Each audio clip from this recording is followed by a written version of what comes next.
Chapter 1. Kona. Whether Miss Minerva Winterslip was a Bostonian in good standing and long past the romantic age, yet beauty thrilled her still, even the semi-barbaric beauty of a Pacific island. As she walked slowly along the beach, she felt the little catch in her throat that sometimes she had known in Symphony Hall, Boston, when her favorite orchestra rose to some new and unexpected height of loveliness.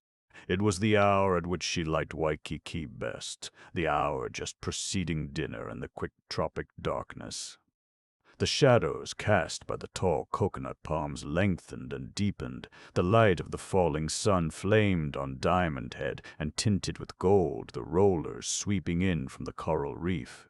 A few late swimmers, reluctant to depart, dotted those waters whose touch is like the caress of a lover. On the springboard of the nearest float, a slim brown girl poised for one delectable instant. What a figure! Miss Minerva, well over 50 herself, felt a mild twinge of envy. Youth like an arrow, straight and sure and flying. Like an arrow the slender figure rose, then fell, the perfect dive, silent and clean. Miss Minerva glanced at the face of the man who walked beside her. But Amos Winterslip was oblivious to beauty. He had made that the first rule of his life. Born in the islands, he had never known the mainland beyond England, conscience personified, the New England conscience in a white duck suit. "Better turn back, Amos," suggested Miss Minerva. "Your dinner's waiting. Thank you so much." "I'll walk as far as the fence," he said. "When you get tired of Dan and his carryings-on, come to us again. We'll be glad to have you." "That's kind of you," she answered in her sharp, crisp way, "but I really must go home. Grace is worried about me. Of course, she can't understand. And my conduct is scandalous, I admit. I came over to Honolulu for 6 weeks, and I've been wandering about these islands for 10 months. As long as that?" She nodded. "I can't explain it. Every day I make a solemn vow I'll start packing my trunks. Tomorrow." "And tomorrow never comes," said Amos. "You've been taken in by the tropics." "Some people are." "Weak people, I presume you mean," snapped Miss Minerva. "Well, I've never been weak. Ask anybody on Beacon Street." He smiled wanly. "It's a strain in the Winterslips," he said.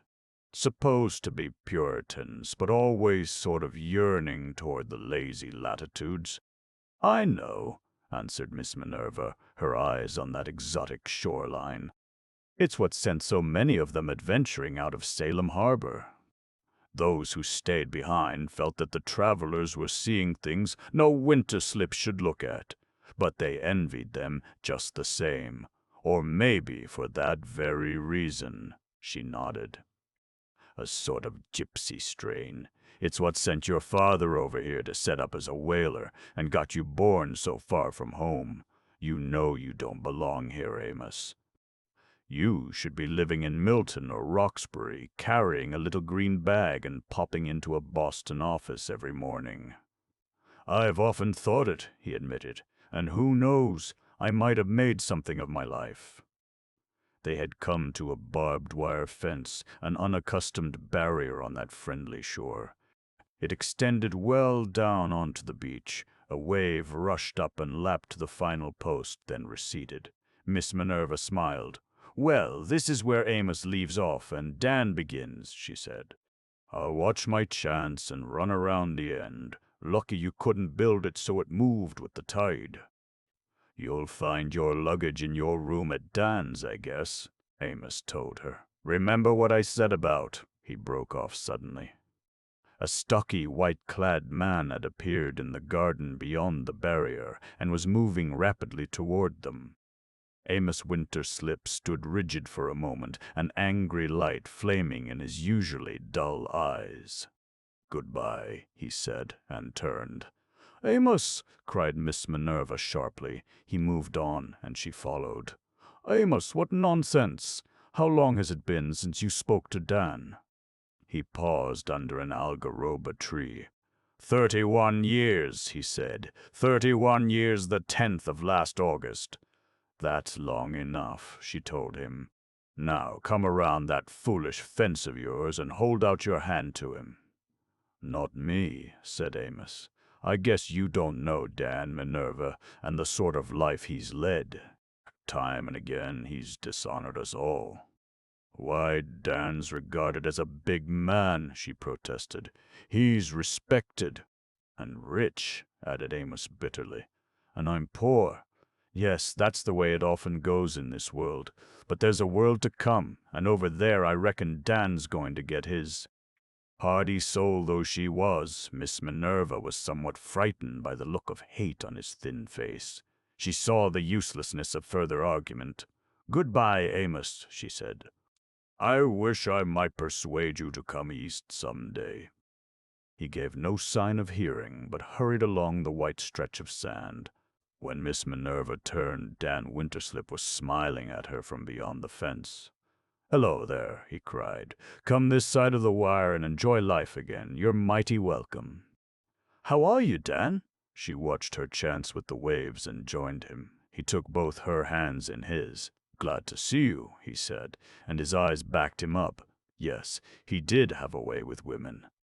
"It's a bit lonely at the old homestead these days. Need a young girl about to brighten things up." Miss Minerva sniffed. "I've tramped Boston in galoshes too many winters," she reminded him, "to lose my head over talk like that." "Forget Boston," he urged. "We're all young in Hawaii. Look at me." She did look at him wonderingly. He was 63, she knew, but only the mass of wavy white hair overhanging his temples betrayed his age. His face, burned to the deepest bronze by long years of wandering under the Polynesian sun, was without a line or wrinkle. Deep-chested and muscular, he could have passed on the mainland for a man of 40. "I see my precious brother brought you as far as the deadline," he remarked as they moved on through the garden. "Sent me his love, I presume?"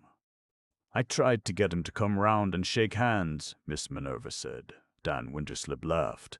"Don't deprive poor Amos of his hate for me," he urged. "It's about all he lives for now. Comes over every night and stands under that algaroba tree of his, smoking cigarettes and staring at my house. Know what he's waiting for? He's waiting for the Lord to strike me down for my sins. Well, he's a patient waiter, I'll say that for him." Miss Minerva did not reply. Dan's great rambling house of many rooms was set in beauty almost too poignant to be borne. She stood, drinking it all in again, the poinciana trees like big crimson umbrellas, the stately golden glow, the gigantic banyans casting purple shadows, her favorite haw tree, seemingly old as time itself, covered with a profusion of yellow blossoms. Loveliest of all were the flowering vines, the bougainvillea burying everything it touched in brick-red splendor. Miss Minerva wondered what her friends, who every spring went into sedate ecstasies over the Boston public gardens, would say if they could see what she saw now. They would be a bit shocked, perhaps, for this was too lurid to be quite respectable. A scarlet background, and a fitting one, no doubt, for Cousin Dan. They reached the door at the side of the house that led directly into the living room. Glancing to her right, Miss Minerva caught through the lush foliage glimpses of the iron fence and tall gates that fronted on Kalia Road. Dan opened the door for her, and she stepped inside. Like most apartments of its sort in the islands, the living room was walled on but 3 sides. The 4th was a vast expanse of wire screening. They crossed the polished floor and entered the big hall beyond. Near the front door, a Hawaiian woman of uncertain age rose slowly from her chair. She was a huge, high-breasted, dignified specimen of that vanishing race. "Well, Carmichael, I'm back," Miss Minerva smiled. "I make you welcome," the woman said. She was only a servant, but she spoke with the gracious manner of a hostess. "Same room you had when you first came over, Minerva," Dan Winterslip announced. "Your luggage is there, and a bit of mail that came in on the boat this morning. I didn't trouble to send it up to Amos's. We dine when you're ready." "I'll not keep you long," she answered and hurried up the stairs. Dan Winterslip strolled back to his living room. He sat down in a rattan chair that had been made especially for him in Hong Kong and glanced complacently about at the many evidences of his prosperity. His butler entered bearing a tray with cocktails. "Two, Haku?" smiled Winterslip. "The lady is from Boston." "Yes," hissed Haku and retired soundlessly. In a moment Miss Minerva came again into the room. She carried a letter in her hand, and she was laughing. "Dan, this is too absurd," she said. "What is?" "I may have told you that they were getting worried about me at home, because I haven't been able to tear myself away from Honolulu, I mean. Well, they're sending a policeman for me." "A policeman?" He lifted his bushy eyebrows. "Yes, it amounts to that. It's not being done openly, of course.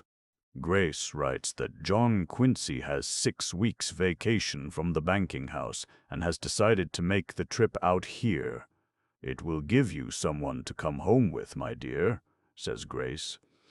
Isn't she subtle? John Quincy Winterslip, that would be Grace's son." Miss Minerva nodded. "You never met him, did you, Dan? Well, you will, shortly, and he certainly won't approve of you." "Why not?" Dan Winterslip bristled. "Because he's proper. He's a dear boy, but oh, so proper. This journey is going to be a great cross for him. He'll start disapproving as he passes Albany, and think of the long, weary miles of disapproval he'll have to endure after that. Oh, I don't know. He's a Winterslip, isn't he?" "He is. But the gypsy strain missed him completely. He's all Puritan." "Poor boy." Dan Winterslip moved toward the tray on which stood the amber-colored drinks. "I suppose he'll stop with Roger in San Francisco. Write him there and tell him I want him to make this house his home while he's in Honolulu." "That's kind of you, Dan." "Not at all. I like youth around me, even the Puritan brand. Now that you're going to be apprehended and taken back to civilization, you'd better have one of these cocktails." "Well," said his guest, "I'm about to exhibit what my brother used to call true Harvard indifference." "What do you mean?" asked Winterslip. "I don't mind if I do," twinkled Miss Minerva, lifting a cocktail glass. Dan Winterslip beamed upon her. "You're a good sport, Minerva," he remarked as he escorted her across the hall. "When in Rome," she answered, "I make it a point not to do as the popularity."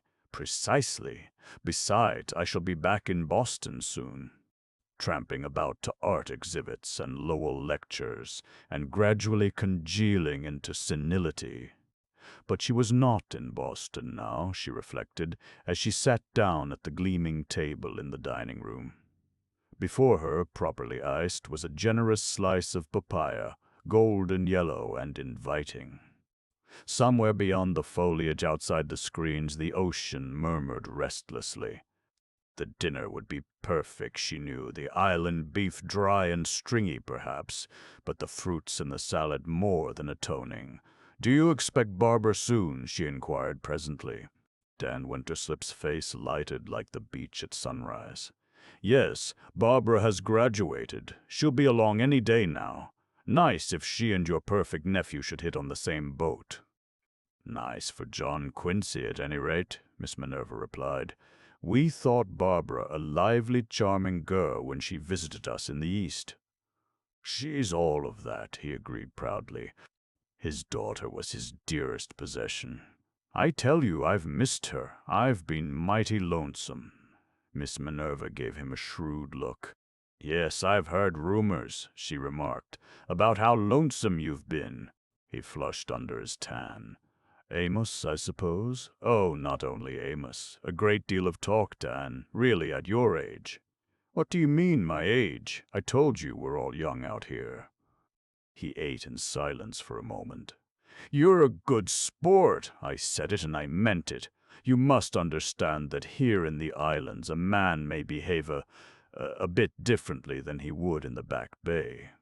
"At that," she smiled, "all men in the Back Bay are not to be trusted. I'm not presuming to rebuke you, Dan.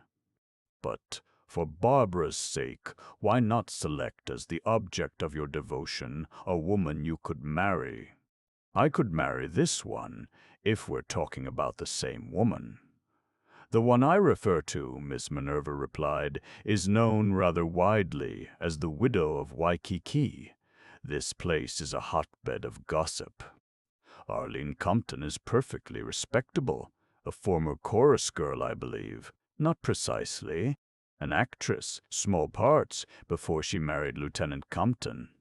And a self-made widow. Just what do you mean by that? He flared. His gray eyes glittered. I understand that when her husband's aeroplane crashed on Diamond Head, it was because he preferred it that way. She had driven him to it. Lies, all lies, Dan Winterslip cried. Pardon me, Minerva, but you mustn't believe all you hear on the beach. He was silent for a moment. What would you say if I told you I proposed to marry this woman? I'm afraid I'd become rather bromidic, she answered gently, and remind you that there's no fool like an old fool. He did not speak. Forgive me, Dan. I'm your first cousin, but a distant relative for all that. It's really none of my business. I wouldn't care, but I like you, and I'm thinking of Barbara. He bowed his head. I know, he said. Barbara. Well, there's no need to get excited. I haven't said anything to Arlene about marriage, not yet. Miss Minerva smiled. You know, as I get on in years, she remarked, so many wise old saws begin to strike me as utter nonsense, particularly that one I just quoted. He looked at her, his eyes friendly again. This is the best avocado I ever tasted, she added. But tell me, Dan, are you sure the mango is a food? Seems more like a spring tonic to me. By the time they finished dinner, the topic of Arlene Compton was forgotten, and Dan had completely regained his good nature. They had coffee on his veranda, or, in island parlance, lanai, which opened off one end of the living room. This was of generous size, screened on 3 sides and stretching far down onto the white beach. Outside, the brief tropic dusk dimmed the bright colors of Waikiki. No breeze stirring, said Miss Minerva. The trades have died, Dan answered. He referred to the beneficent winds which, save at rare, uncomfortable intervals, blow across the islands out of the cool northeast. I'm afraid we're in for a stretch of Kona weather. I hope not, Miss Minerva said. It saps the life right out of me nowadays, he told her, and sank into a chair. That about being young, Minerva, it's a little bluff I'm fond of. She smiled gently. Even youth finds the Kona hard to endure, she comforted. I remember when I was here before, in the 80s. I was only 19, but the memory of the sick wind lingers still. I missed you then, Minerva, yes.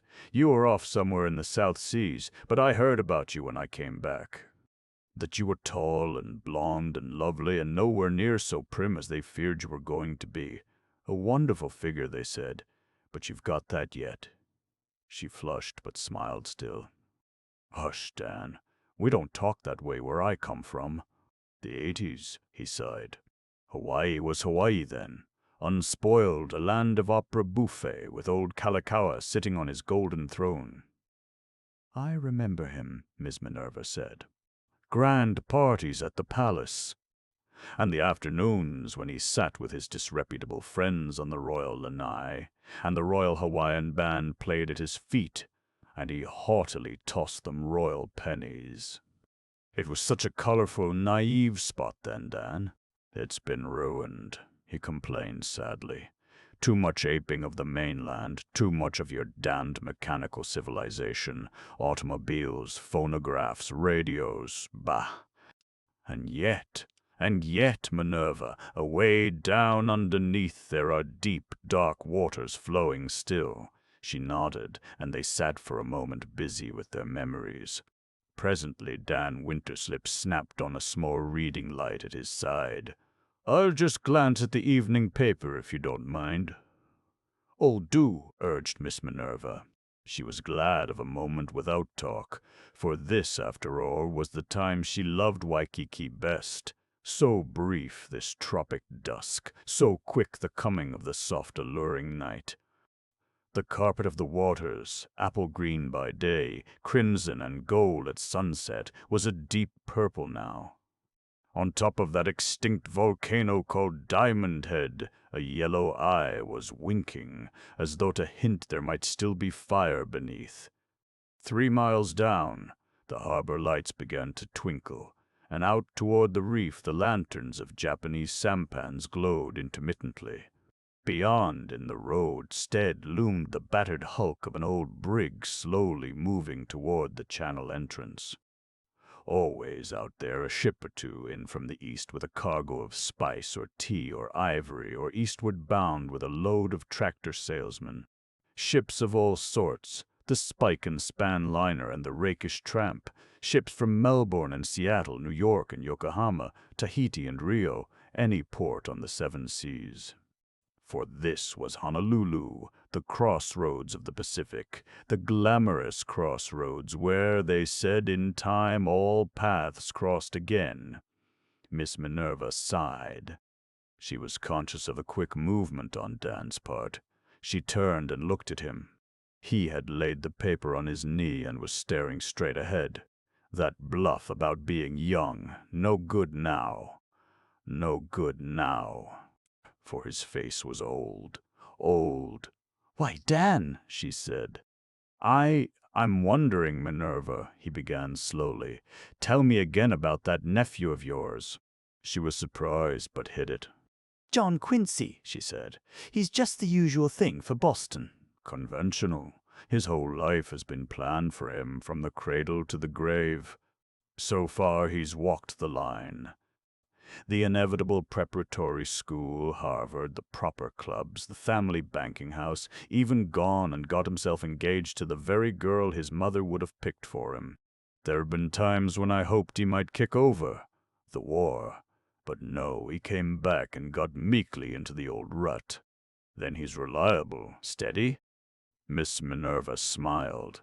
"Dan, compared with that boy, Gibraltar wobbles occasionally. Discreet, I take it. He invented discretion. That's what I'm telling you. I love him, but a little bit of recklessness now and then. However, I'm afraid it's too late now. John Quincy is nearly 30. Dan Winterslip was on his feet, his manner that of a man who had made an important decision. Beyond the bamboo curtain that hung in the door leading to the living room, a light appeared. "Haku," Winterslip called. The Jap came swiftly. "Haku, tell the chauffeur, quick. The big car. I must get to the dock before the President Tyler sails for San Francisco. Wiki. The servant disappeared into the living room, and Winterslip followed. Somewhat puzzled, Miss Minerva sat for a moment, then rose and pushed aside the curtain.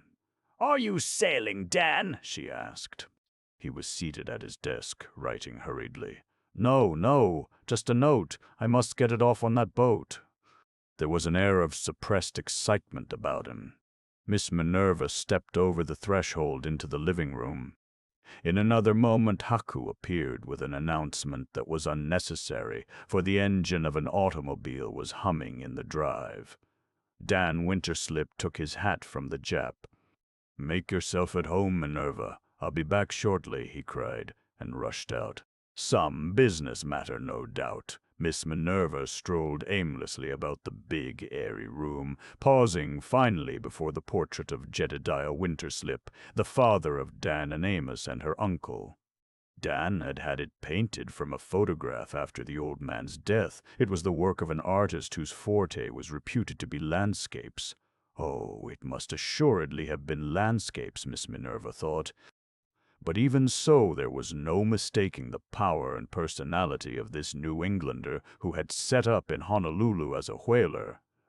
The only time she had seen him, in the 80s, he had been broken and old, mourning his lost fortune, which had gone with his ships in an Arctic disaster a short time before. Well, Dan had brought the family back, Miss Minerva reflected, won again that lost fortune and much more. There were queer rumors about his methods, But so there were about the methods of Bostonians who had never strayed from home. A charming fellow, whatever his past. Miss Minerva sat down at the grand piano and played a few old familiar bars. The beautiful blue Danube. Her thoughts went back to the 80s. Dan Winterslip was thinking of the 80s too as his car sped townward along Kalakaua Avenue. But it was the present that concerned him when they reached the dock, and he ran, panting a little, through a dim pier shed toward the gangplank of the President Tyler. He had no time to spare. The ship was on the point of sailing. Since it was a through boat from the Orient, it left without the ceremonies that attend the departure of a liner plying only between Honolulu and the mainland. Even so, there were cries of aloha, some hearty and some tremulous. Most of the travelers were bedecked with leis, and a confused little crowd milled about the foot of the plank. Dan Winterslip pushed his way forward and ran up the sharp incline. As he reached the deck, he encountered an old acquaintance, Hepworth. "You're the man I'm looking for," he cried. "How are you, sir?" Hepworth said. "I didn't see your name on the list. No, I'm not sailing. I'm here to ask a favor." "Glad to oblige, Mr. Winterslip." Winterslip thrust a letter into his hand. "You know my cousin Roger in Frisco. Please give him that, him and no one else, as soon after you land as you possibly can. I'm too late for the mail, and I prefer this way anyhow. I'll be mighty grateful." "Don't mention it. You've been very kind to me, and I'll be only too happy. I'm afraid you'll have to go ashore, sir." "Just a minute there." He took Winterslip's arm and gently urged him back onto the plank. The instant Dan's feet touched the dock, the plank was drawn up behind him. For a moment he stood, held by the fascination an islander always feels at sight of a ship outward bound. Then he turned and walked slowly through the pier shed. Ahead of him he caught a glimpse of a slender, lithe figure which he recognized at once as that of Dick Kaula, the grandson of Kamaikui. He quickened his pace and joined the boy. "Hello, Dick," he said. "Hello." The brown face was sullen, unfriendly. "You haven't been to see me for a long time," Dan Winterslip said. "Everything all right?" "Sure," replied Kaula. "Sure, it's all right." They reached the street, and the boy turned quickly away. "Good night," he muttered. Dan Winterslip stood for a moment, thoughtfully looking after him. Then he got into the car. "No hurry now," he remarked to the chauffeur. When he reappeared in his living room, Miss Minerva glanced up from the book she was reading. "Were you in time, Dan?" she asked. "Just made it," he told her. "Good," she said, rising. "I'll take my book and go upstairs. Pleasant dreams." He waited until she reached the door before he spoke. Minerva, don't trouble to write your nephew about stopping here." "No, Dan," she said, puzzled again. "No, I've attended to the invitation myself. Good night." "Oh, good night," she answered and left him. Alone in the great room, he paced restlessly back and forth over the polished floor. In a moment he went out onto the lanai and found the newspaper he had been reading earlier in the evening. He brought it back to the living room and tried to finish it, but something seemed to trouble him. His eyes kept straying. With a sharp exclamation, he tore one corner from the shipping page, savagely ripped the fragment to bits. Again he got up and wandered about. He had intended paying a call down the beach, but that quiet presence in the room above, Boston in its more tolerant guise, but Boston still, gave him pause. He returned to the lanai. There, under a mosquito netting, was the cot where he preferred to sleep. His dressing room was near at hand. However, it was too early for bed. He stepped through the door onto the beach. Unmistakable, the soft, treacherous breath of the Kona fanned his cheek, the sick wind that would pile the breakers high along the coast and blight temporarily this island paradise. There was no moon. The stars that usually seemed so friendly and so close were now obscured.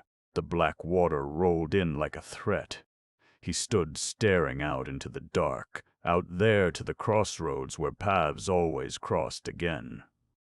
If you gave them time! If you only gave them time! As he turned back, his eyes went to the algaroba tree beyond the wire, and he saw the yellow flare of a match. His brother Amos. He had a sudden friendly feeling for Amos. He wanted to go over and talk to him, talk of the far days when they played together on this beach. No use, he knew. He sighed, and the screen door of the lanai banged behind him, the screen door without a lock in a land where locks are few. Tired, he sat in the dark to think. His face was turned toward the curtain of bamboo between him and the living room. On that curtain a shadow appeared, was motionless, a second, then vanished. He caught his breath. Again the shadow. "Who's there?" he called. A huge brown arm was thrust through the bamboo. A friendly brown face was framed there. "Your fruit," I put on the table, said Kamaikui. "I go bed now, of course. Go ahead. Good night." The woman withdrew. Dan Winterslip was furious with himself. What was the matter with him anyhow? He who had fought his way through unspeakable terrors in the early days, nervous, on edge. "Getting old," he muttered. "No, by heaven, it's the Kona. That's it, the Kona. I'll be all right when the trades blow again." When the trades blew again, he wondered. Here at the crossroads one could not be sure. Chapter 2. The hig-hat John Quincy Winterslip walked aboard the ferry at Oakland feeling rather limp and weary. For more than 6 days he had been marooned on sleepers. His pause at Chicago had been but a flitting from one train to another, and he was fed up. Seeing America first, that was what he had been doing, and what an appalling lot of it there was. He felt that for an eternity he had been staring at endless plains dotted here and there by unaesthetic houses the inmates of which had unquestionably never heard a symphony concert. Ahead of him ambled a porter bearing his 2 suitcases, his golf clubs, and his hat-box. One of the man's hands was gone, chewed off, no doubt, in some amiable frontier scuffle. In its place he wore a steel hook. Well, no one could question the value of a steel hook to a man in the porter's profession, but how quaint and Western! The boy indicated a spot by the rail on the forward deck, and the porter began to unload. Carefully selecting the man's good hand, John Quincy dropped into it a tip so generous as to result in a touching of hook to cap in a weird salute. The object of this attention sank down amid his elaborate trappings, removed the straw hat from his perspiring head, and tried to figure out just what had happened to him. 3,000 miles from Beacon Street, and 2,000 miles still to go. Why, he inquired sourly of his usually pleasant self, had he ever agreed to make this absurd expedition into heathen country? Here it was late June, Boston was at its best. Tennis at Longwood, long, mild evenings in a single shell on the Charles, weekends and golf with Agatha Parker at Magnolia. And if one must travel, there was Paris. He hadn't seen Paris in 2 years and had been rather planning a quick run-over when his mother had put this preposterous notion into his head. Preposterous! It was all of that. Traveling 5,000 miles just as a gentle hint to Aunt Minerva to return to her calm, well-ordered life behind purple window panes on Beacon Street. And was there any chance that his strong-minded relative would take the hint? Not 1 in 1,000. Aunt Minerva was accustomed to do as she pleased. He had an uncomfortable, shocked recollection of one occasion when she had said she would do as she damn well pleased. John Quincy wished he was back. He wished he was crossing Boston Common to his office on State Street, there to put out a new issue of bonds. He was not yet a member of the firm. That was an honor accorded only to Winterslips who were bald and a little stooped, but his heart was in his work. He put out a bond issue with loving apprehension, waiting for the verdict as a playwright waits behind the scenes on a first night. Would those first mortgage 6s go over big, or would they flop at his feet? The hoarse boom of a ferry whistle recalled John Quincy to his present unbelievable location on the map. The boat began to move. He was dimly conscious of a young person of feminine gender who came and sat at his side. Away from the slip and out into the harbor the ferry carried John Quincy, and he suddenly sat up and took notice, for he was never blind to beauty no matter where he encountered it. And he was encountering beauty now. The morning air was keen and dry and bright. Spread out before him was that harbor which is like a tired navigator's dream come true. They passed Goat Island, and he heard the faint echo of a bugle. He saw Tamalpais lifting its proud head toward the sparkling sky. He turned, and there was San Francisco scattered blithely over its many hills. The ferry plowed on, and John Quincy sat very still. A forest of masts and steam funnels. Here was the waterfront that had supplied the atmosphere for those romantic tales that held him spellbound when he was a boy at school. A quiet young winter slip whom the gypsy strain had missed. Now he could distinguish a bark from Antwerp, a great liner from the Orient, a five-masted schooner that was reminiscent of those supposedly forgotten stories. Ships from the treaty ports, ships from coconut islands in southern seas.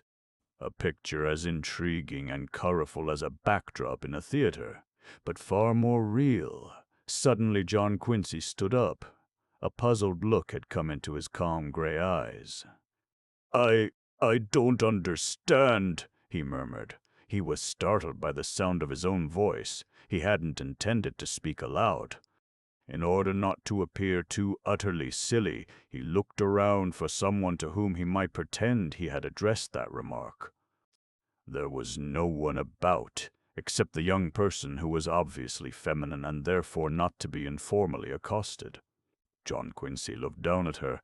Spanish or something like that, blue-black hair, dark eyes that were alight now with the amusement she was striving to hide, a delicate oval face tanned a deep brown. He looked again at the harbor. Beauty all about the boat and beauty on it, much better than traveling on trains. The girl looked up at John Quincy. She saw a big, broad-shouldered young man with a face as innocent as a child's. A bit of friendliness, she decided instantly, would not be misunderstood. "I beg your pardon," she said. "Oh, I'm sorry," he stammered. "I didn't mean, I spoke without intending. I said I didn't understand." "You didn't understand what?" "A most amazing thing has happened," he continued. He sat down and waved his hand toward the harbor. "I've been here before." She looked perplexed. "Lots of people have," she admitted. "But, you see, I've never been here before." She moved away from him. "Lots of people haven't." She admitted that, too. John Quincy took a deep breath. What was this discussion he had got into, anyhow? He had a quick impulse to lift his hat gallantly and walk away, letting the whole matter drop. But no, he came of a race that sees things through. "I'm from Boston," he said. "Oh," said the girl, "that explained everything. And what I'm trying to make clear, although of course there's no reason why I should have dragged you into it." "None whatever," she smiled.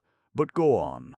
Until a few days ago I was never west of New York. Never in my whole life, you understand. Been about New England a bit and abroad a few times, but the West, I know, it didn't interest you." "I wouldn't say that," protested John Quincy with careful politeness. "But there was such a lot of it. Exploring it seemed a hopeless undertaking. And then the family thought I ought to go, you see, so I rode and rode on trains and was, you'll pardon me, a bit bored. Now, I come into this harbor, I look around me, and I get the oddest feeling. I feel that I've been here before." The girl's face was sympathetic. "Other people have had that experience," she told him. "Choice souls they are. You've been a long time coming, but you're home at last." She held out a slim brown hand. "Welcome to your city," she said. John Quincy solemnly shook hands. "Oh, no," he corrected gently. "Boston's my city. I belong there naturally. But this is familiar. He glanced northward at the low hills sheltering the Valley of the Moon, then back at San Francisco. Yes, I seem to have known my way about here once.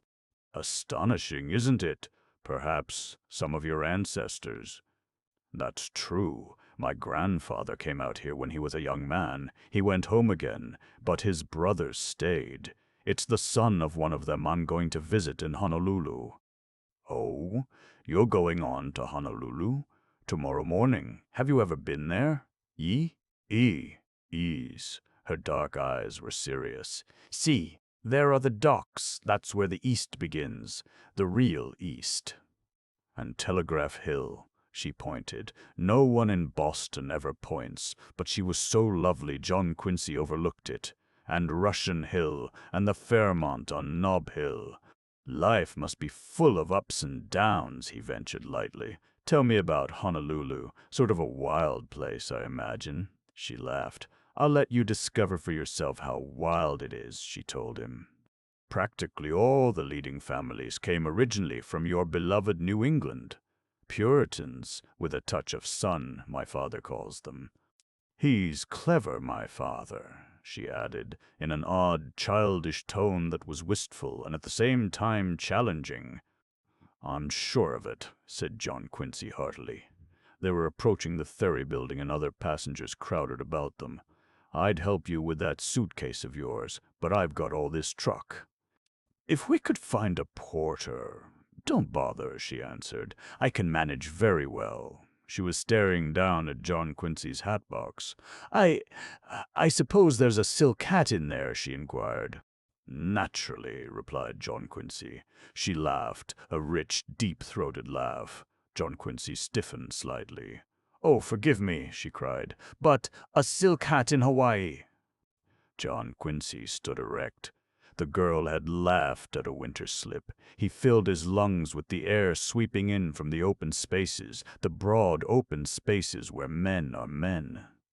A weird, reckless feeling came over him. He stooped, picked up the hatbox, and tossed it calmly over the rail. It bobbed indignantly away. The crowd closed in, not wishing to miss any further exhibition of madness. That's that, said John Quincy quietly. Oh, gasped the girl. you shouldn't have done it. And indeed he shouldn't. The box was an expensive one, the gift of his admiring mother at Christmas. And the topper inside, worn in the gloaming along the waterside of Beacon Street, had been known to add a touch of distinction even to that distinguished scene. Why not? Asked John Quincy. The confounded thing's been a nuisance ever since I left home, and besides, we do look ridiculous at times, don't we? We Easterners? A silk hat in the tropics. I might have been mistaken for a missionary. He began to gather up his luggage. Shan't need a porter any more, he announced gaily. I say, it was awfully kind of you, letting me talk to you like that. It was fun, she told him. I hope you're going to like us out here. We're so eager to be liked, you know. It's almost pathetic. Well, smiled John Quincy, I've met only one Californian to date. But, yes, so far so good. Oh, thank you. She moved away. Please, just a moment, called John Quincy. I wish. But the crowd surged between them. He saw her dark eyes smiling at him, and then, irrevocably as the hat, she drifted from his sight. Chapter 3. Midnight on Russian Hill. A few moments later, John Quincy stepped ashore in San Francisco. He had taken not more than 3 steps across the floor of the ferry building when a dapper Japanese chauffeur pushed through the crowd and, singling out the Easterner with what seemed uncanny perspicacity, took complete charge of him. Roger Winterslip, the Jap announced, was too busy to meet ferries, but had sent word that the boy was to go up to the house and, after establishing himself comfortably there, join his host for lunch downtown. Gratified to feel solid ground once more beneath his feet, John Quincy followed the chauffeur to the street. San Francisco glittered under the morning sun. I always thought this was a foggy town, John Quincy said. The Jap grinned. Maybe fog come, maybe it do not. Just now one time, maybe it do not. Please! He held open the car door. Through bright streets where life appeared to flow with a pleasant rhythm, they bowled along. Beside the curb stood the colorful carts of the flower vendors, unnecessarily painting the lily of existence. Weary traveler though he was, John Quincy took in with every breath a fresh supply of energy. New ambitions stirred within him. Bigger, better bond issues than ever before seemed ridiculously easy of attainment. Roger Winterslip had not been among those lured to suburban life down the peninsula. He resided in bachelor solitude on Nob Hill. It was an ancient, battered house viewed from without, but within, John Quincy found, were all known comforts. A bent old Chinaman showed him his room, and his heart leaped up when he beheld, at last, a veritable bath. At 1 o'clock he sought out the office where his relative carried on, with conspicuous success, his business as an engineer and builder. Roger proved a short, florid man in his late 50s. "Hello, son," he cried cordially. "How's Boston?" "Everyone is quite well," said John Quincy. "You're being extremely kind." "Nonsense. It's a pleasure to see you. Come along." He took John Quincy to a famous club for lunch. In the grill he pointed out several well-known writers. The boy was not unduly impressed, for Longfellow, Whittier, and Lowell were not among them. Nevertheless, it was a pleasant place, the service perfect, the food of an excellence rare on the codfish coast. "And what," asked Roger presently, "do you think of San Francisco?" "I like it," John Quincy said simply. "No? Do you really mean that?" Roger beamed. "Well, it's the sort of place that ought to appeal to a New Englander. It's had a history, brief, but believe me, my boy, one crowded hour of glorious life. It's sophisticated, knowing, subtle. Contrast it with other cities. For instance, take Los Angeles." He was off on a favorite topic, and he talked well.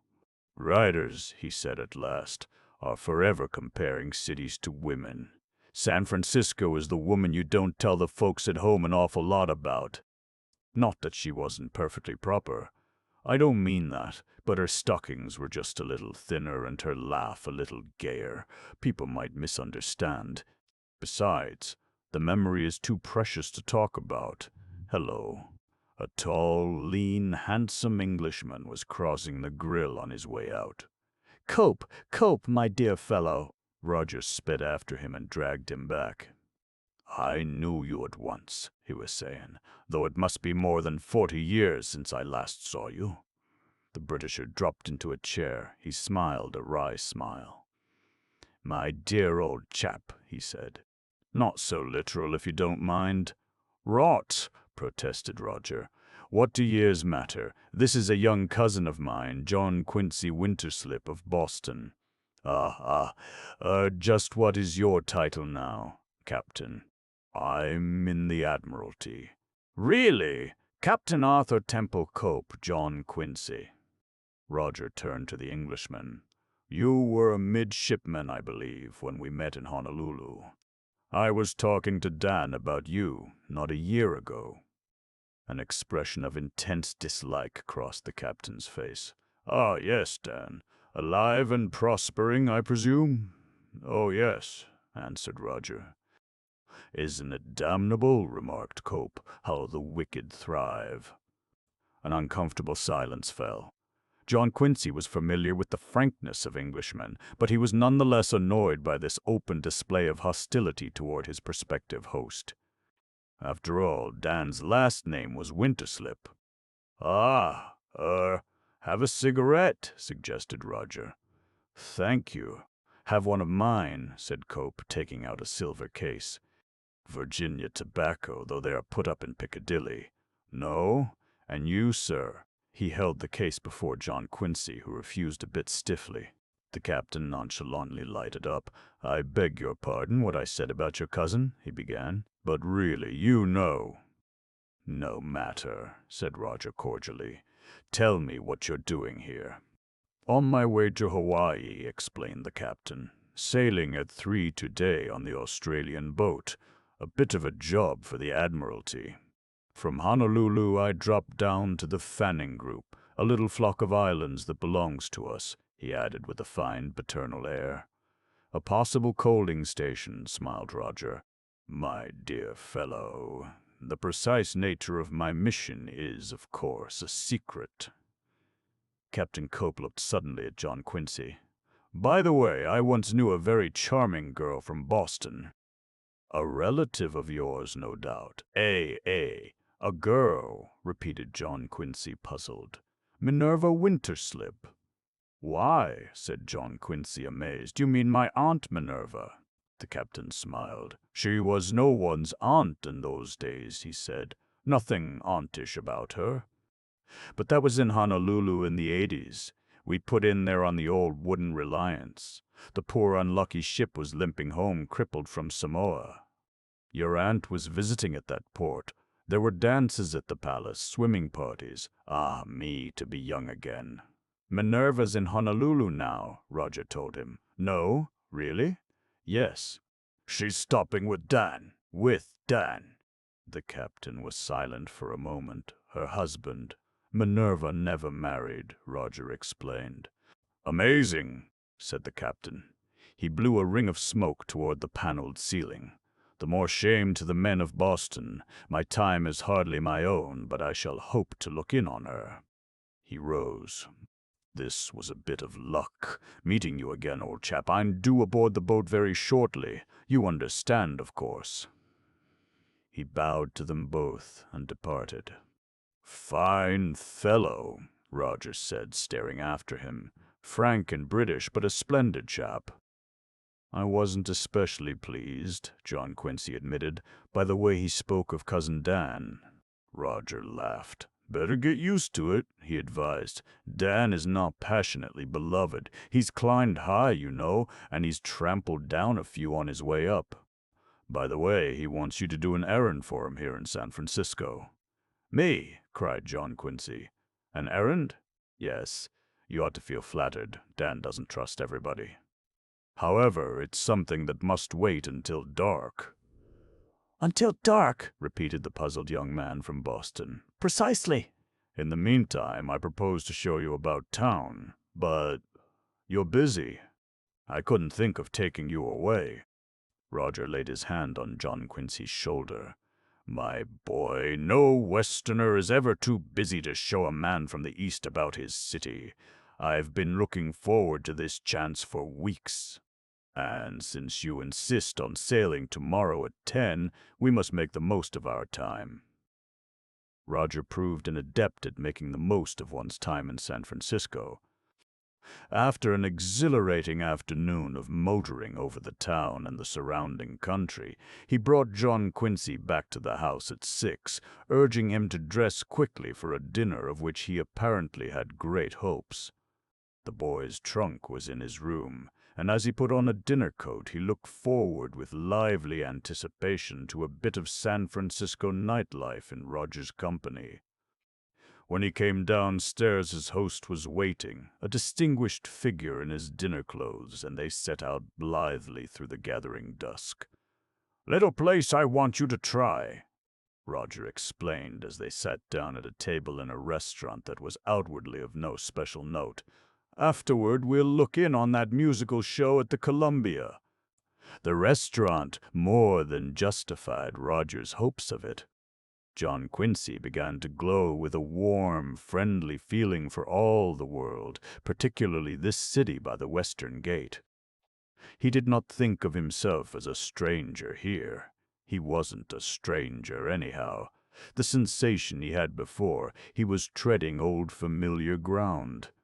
In far-forgotten happy times he had known the life of this city's streets. Strange, but true. He spoke to Roger about it. Roger smiled. "A winter slip after all," he said. "And they told me you were just a sort of Puritan survival." My father used to know that sensation you speak of, only he felt it whenever he entered a new town. Might be something in reincarnation, after all." "Nonsense," said John Quincy. "Probably. Just the blood of the roaming winter slips in your veins." He leaned across the table. "How would you like to come to San Francisco to live?" "What?" asked John Quincy, startled. "I'm getting along in years, and I'm all alone. Lots of financial details in my office. Take you in there and let you look after them. Make it worth your while." "No, no, thank you," said John Quincy firmly. "I belong back east. Besides, I could never persuade Agatha to come out here." "Agatha who?" "Agatha Parker, the girl I'm engaged to, in a way. Been sort of understood between us for several years. No," he added, "I guess I better stay where I belong." Roger Winterslip looked his disappointment. "Probably had," he admitted. "I fancy no girl with that name would follow you here. Though a girl worth having will follow her man anywhere. But no matter." He studied John Quincy keenly for a moment. "I must have been wrong about you anyhow." John Quincy felt a sudden resentment. "Just what do you mean by that?" he inquired. "In the old days," Roger said, "winter slips were the stuff of which pioneers are made. They didn't cling to the apron strings of civilization. They got up some fine morning and nonchalantly strolled off beyond the horizon. They lived, but there, you're of another generation. You can't understand." "Why can't I?" demanded John Quincy. "Because the same old rut has evidently been good enough for you. You've never known a thrill, or have you? Have you ever forgot to go to bed because of some utterly silly reason? Because, for example, you were young and the moon was shining on a beach lapped by southern seas? Have you ever lied like a gentleman to protect a woman not worth the trouble? Ever made love to the wrong girl?" "Of course not," said John Quincy stiffly. "Ever run for your life through crooked streets in the rowdy quarter of a strange town? Ever fought with a ship's officer, the old-fashioned kind, with fists like flying hams? Ever gone out on a manhunt and when you got your quarry cornered, leaped upon him with no weapon but your bare hands?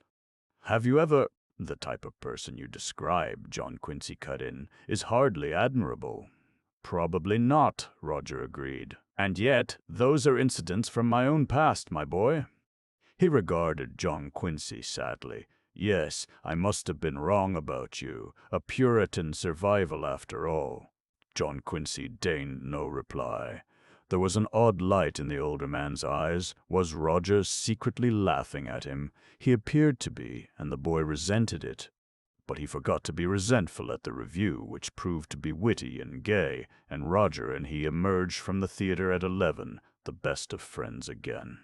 As they stepped into Roger's car, the older man gave the chauffeur an address on Russian Hill. "Dan's San Francisco house," he explained as he climbed in after John Quincy. "He comes over about 2 months each year and keeps a place here. Got more money than I have." "Dan's San Francisco house?" "Oh," said John Quincy, "the errand you mentioned." Roger nodded. "Yes." He snapped on a light in the top of the limousine and took an envelope from his pocket. "Read this letter. It was delivered to me 2 days ago by the second officer of the President Tyler." John Quincy removed a sheet of notepaper from the envelope.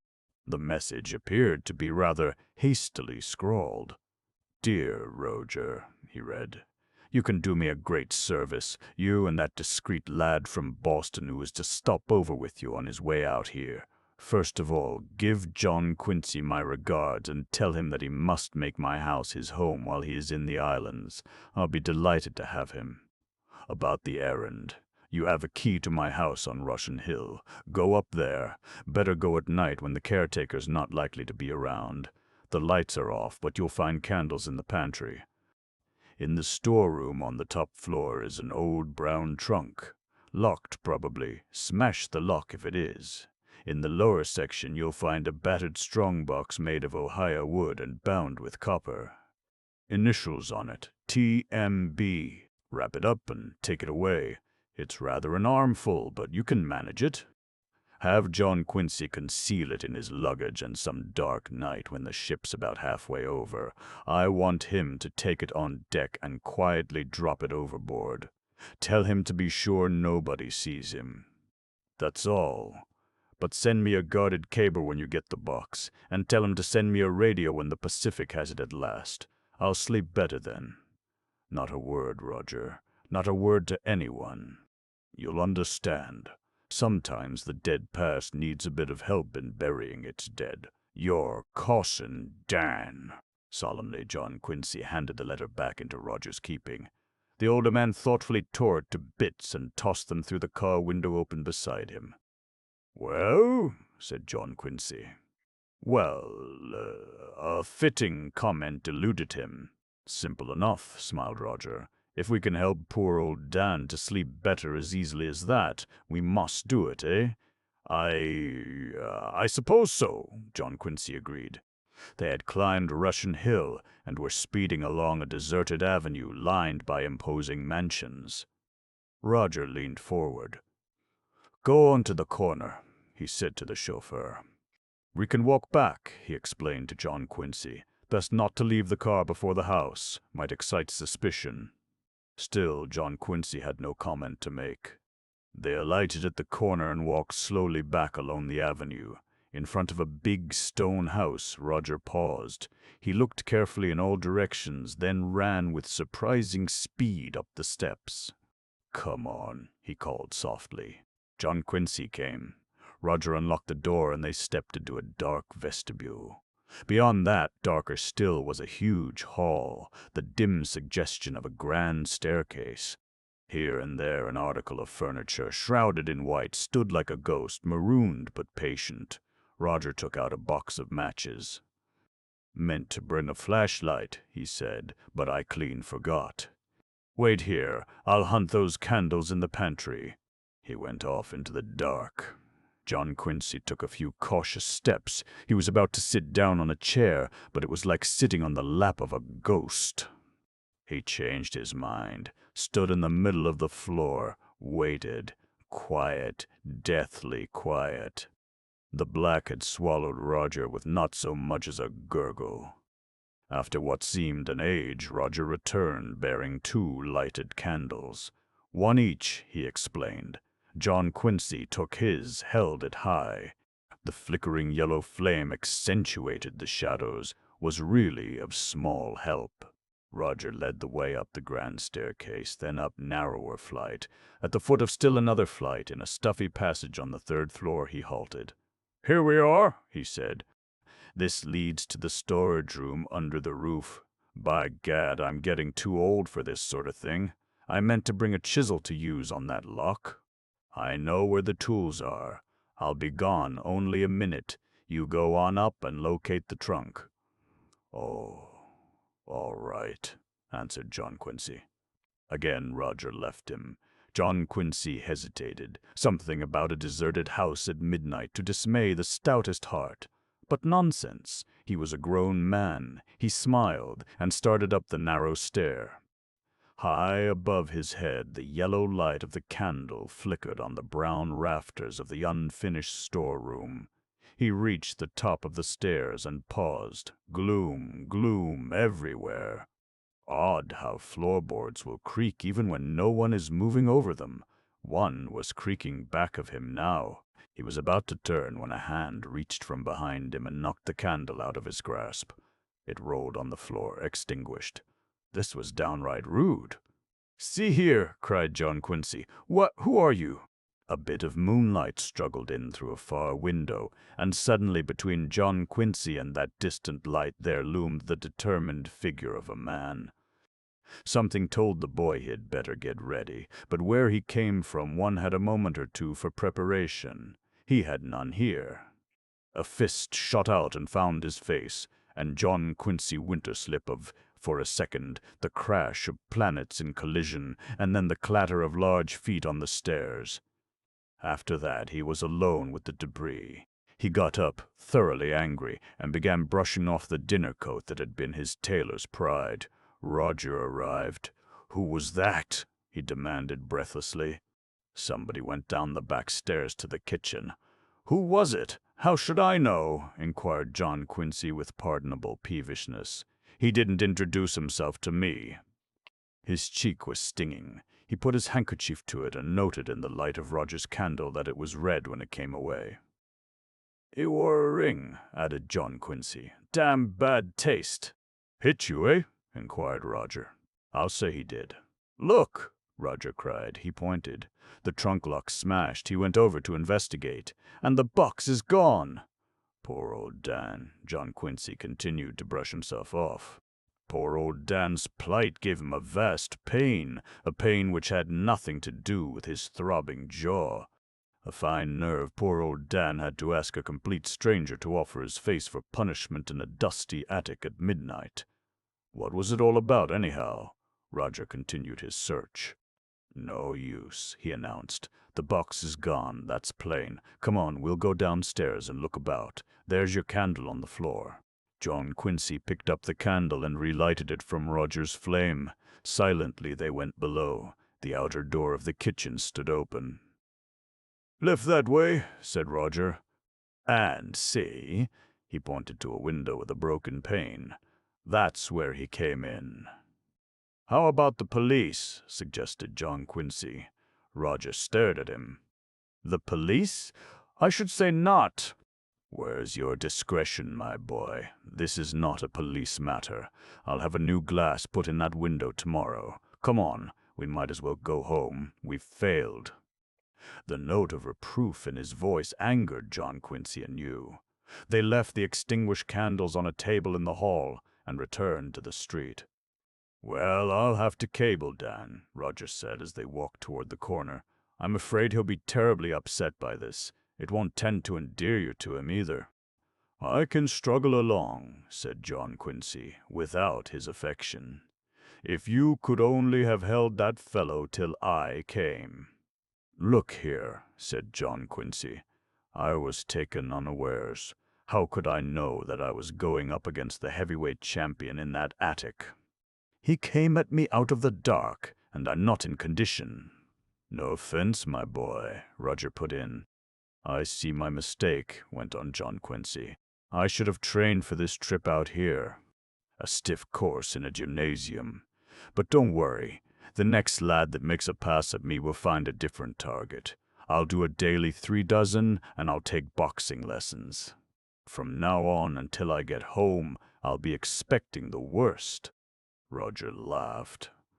"That's a nasty cut on your cheek," he remarked. "We'd better stop at this drugstore and have it dressed."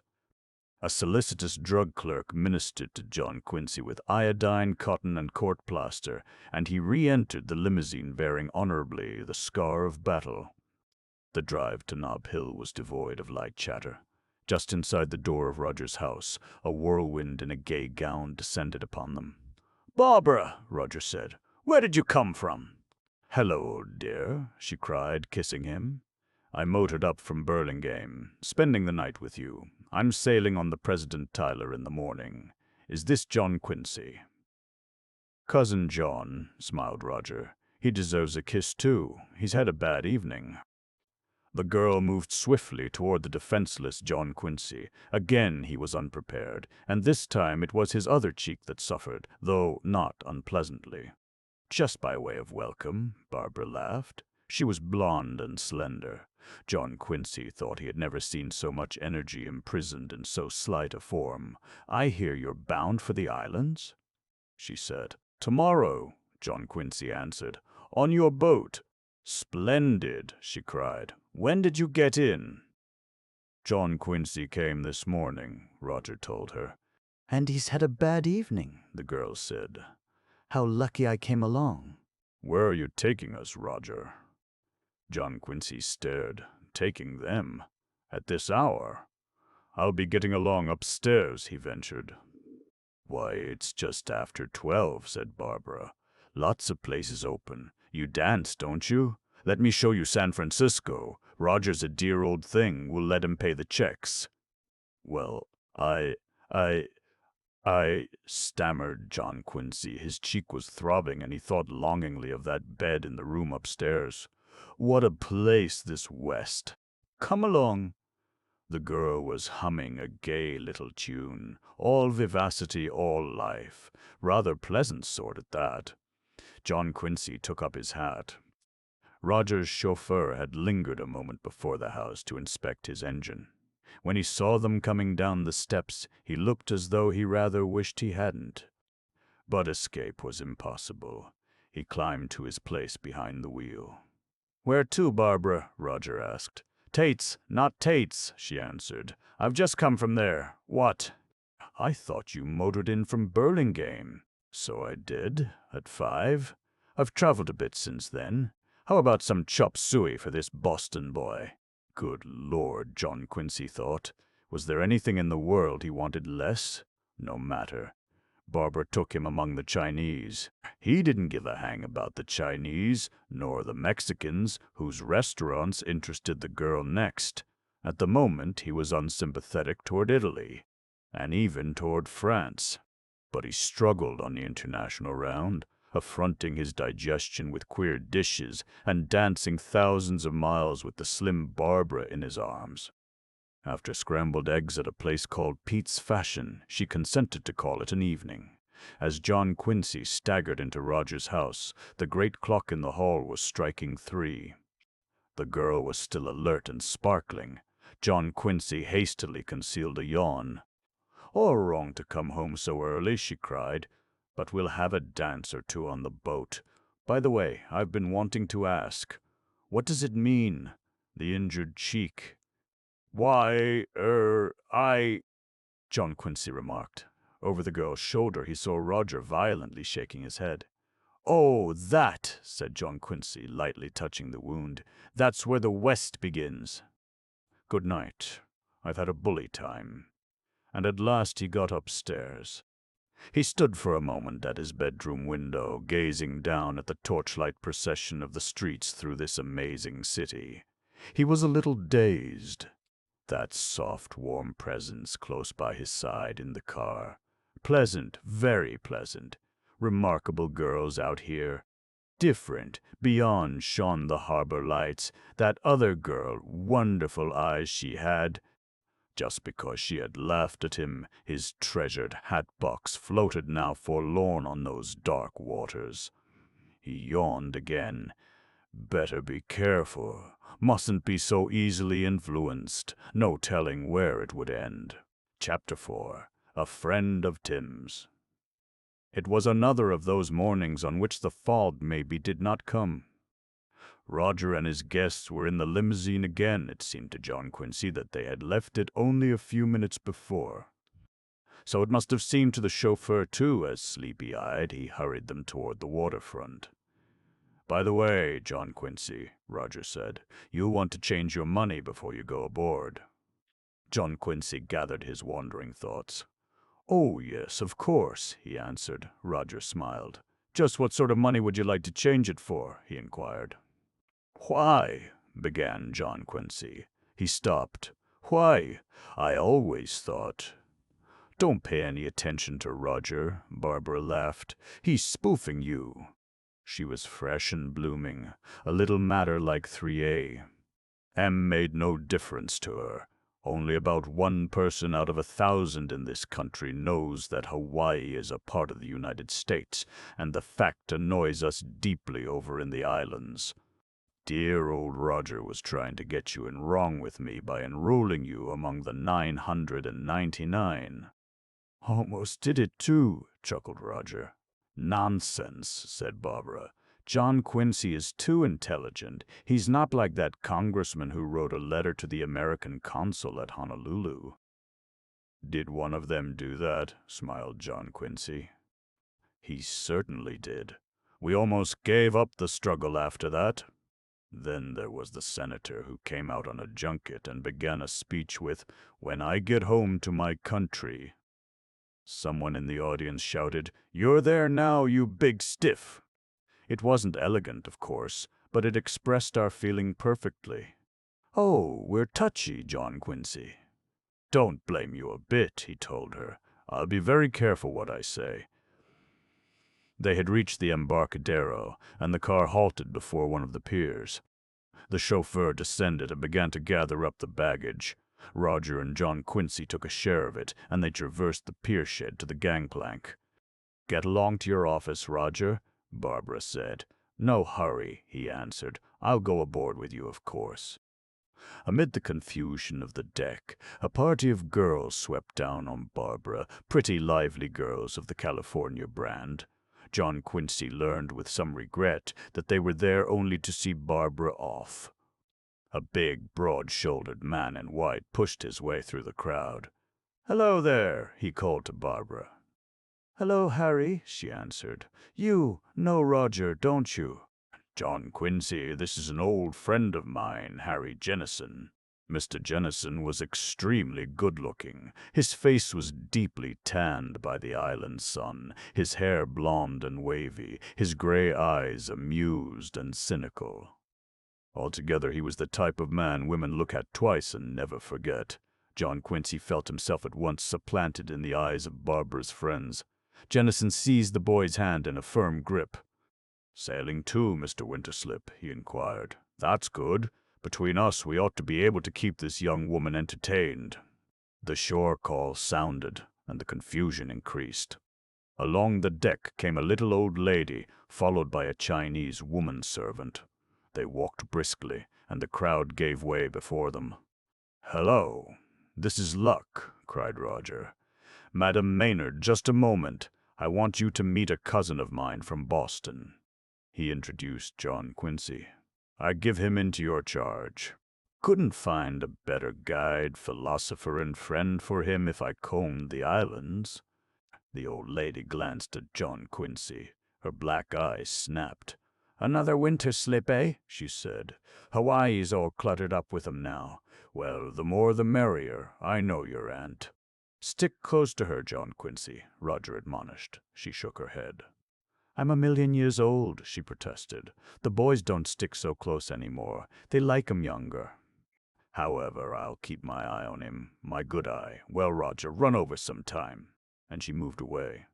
"A grand soul," said Roger, smiling after her. "You'll like her.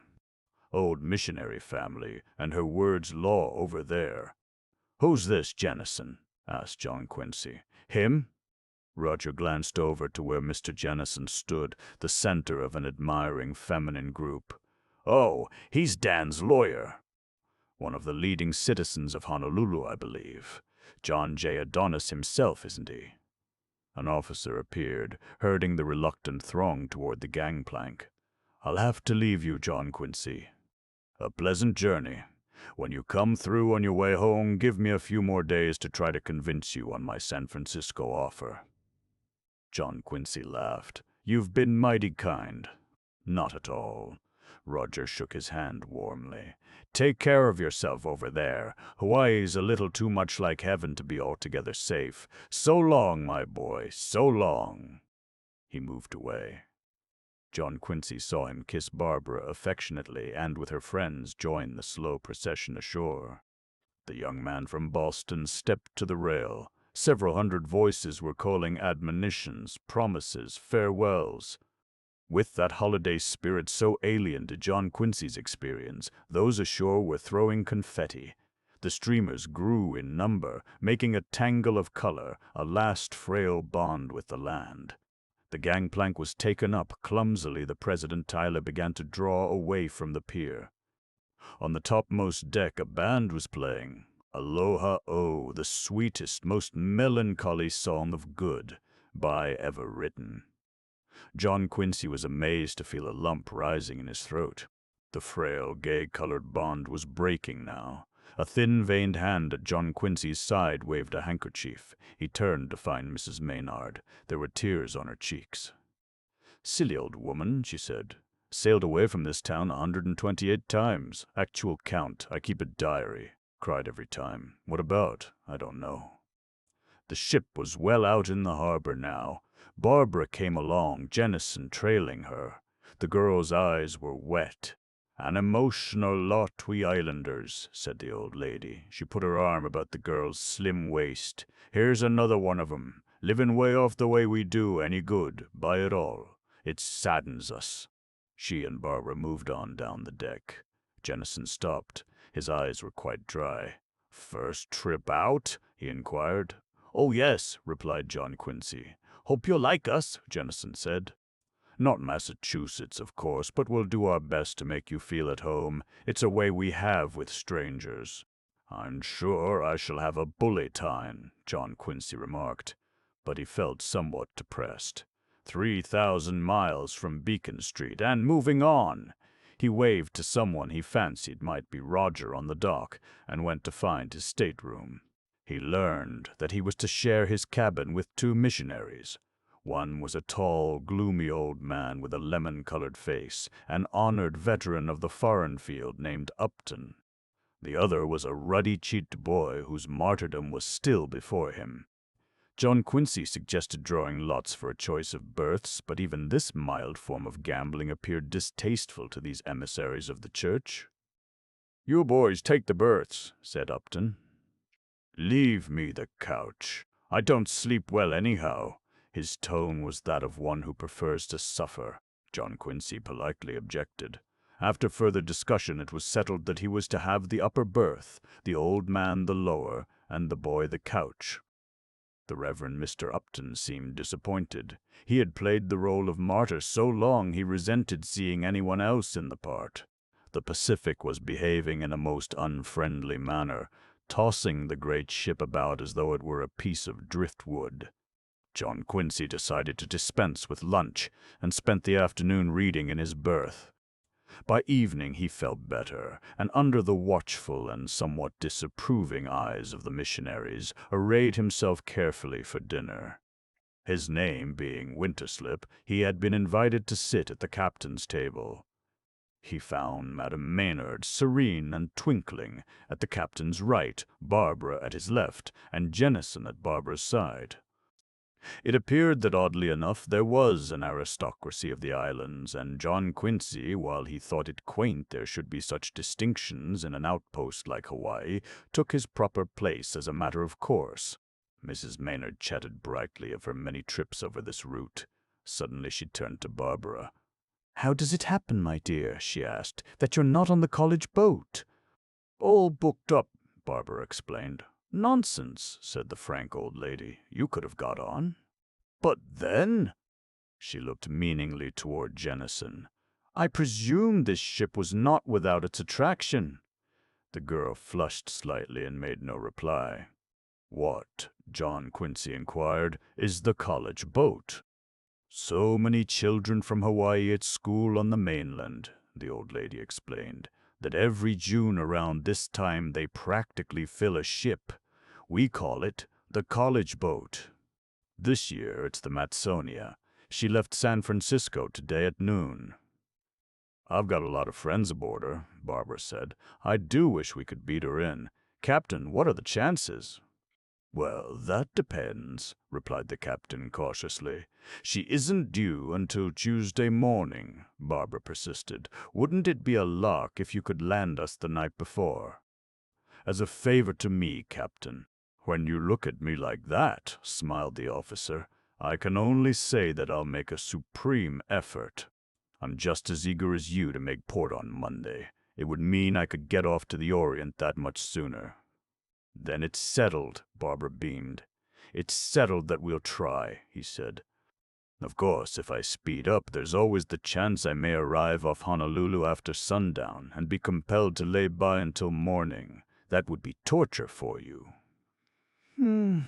I'll risk it," Barbara smiled. "Wouldn't dear old Dad be pleased if I should burst upon his vision Monday evening?" "My dear girl," the captain said gallantly, "any man would be pleased to have you burst upon his vision any time." There was, John Quincy reflected, much in what the captain said. Up to that moment, there had been little of the romantic in his relations with girls. He was accustomed to look upon them merely as tennis or golf opponents or a fourth at bridge. Barbara would demand a different classification. There was an enticing gleam in her blue eyes, a hint of the eternal feminine in everything she did or said, and John Quincy was no wooden man. He was glad that when he left the dinner table she accompanied him. They went on deck and stood by the rail. Night had fallen, there was no moon, and it seemed to John Quincy that the Pacific was the blackest, angriest ocean he had ever seen. He stood gazing at it gloomily. "Homesick, John Quincy?" Barbara asked. One of his hands was resting on the rail. She laid her own upon it. He nodded. "It's a funny thing. I've been abroad a lot, but I never felt like this.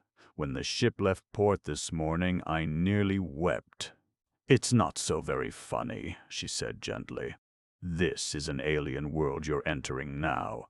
Not Boston, John Quincy, nor any other old civilized place. Not the kind of place where the mind rules. Out here it's the heart that charts our course. People you're fond of do the wildest, most unreasonable things simply because their minds are sleeping and their hearts are beating fast. Just remember, please, John Quincy." There was an odd note of wistfulness in her voice. Suddenly at their side appeared the white-clad figure of Harry Jennison. "Coming for a stroll, Barbara?" he inquired. For a moment she did not reply. Then she nodded. "Yes," she said, and called over her shoulder as she went. "Cheer up, John Quincy." He watched her go reluctantly. She might have stayed to assuage his loneliness. But there she walked along the dim deck close to Jennison's side. After a time, he sought the smoking room.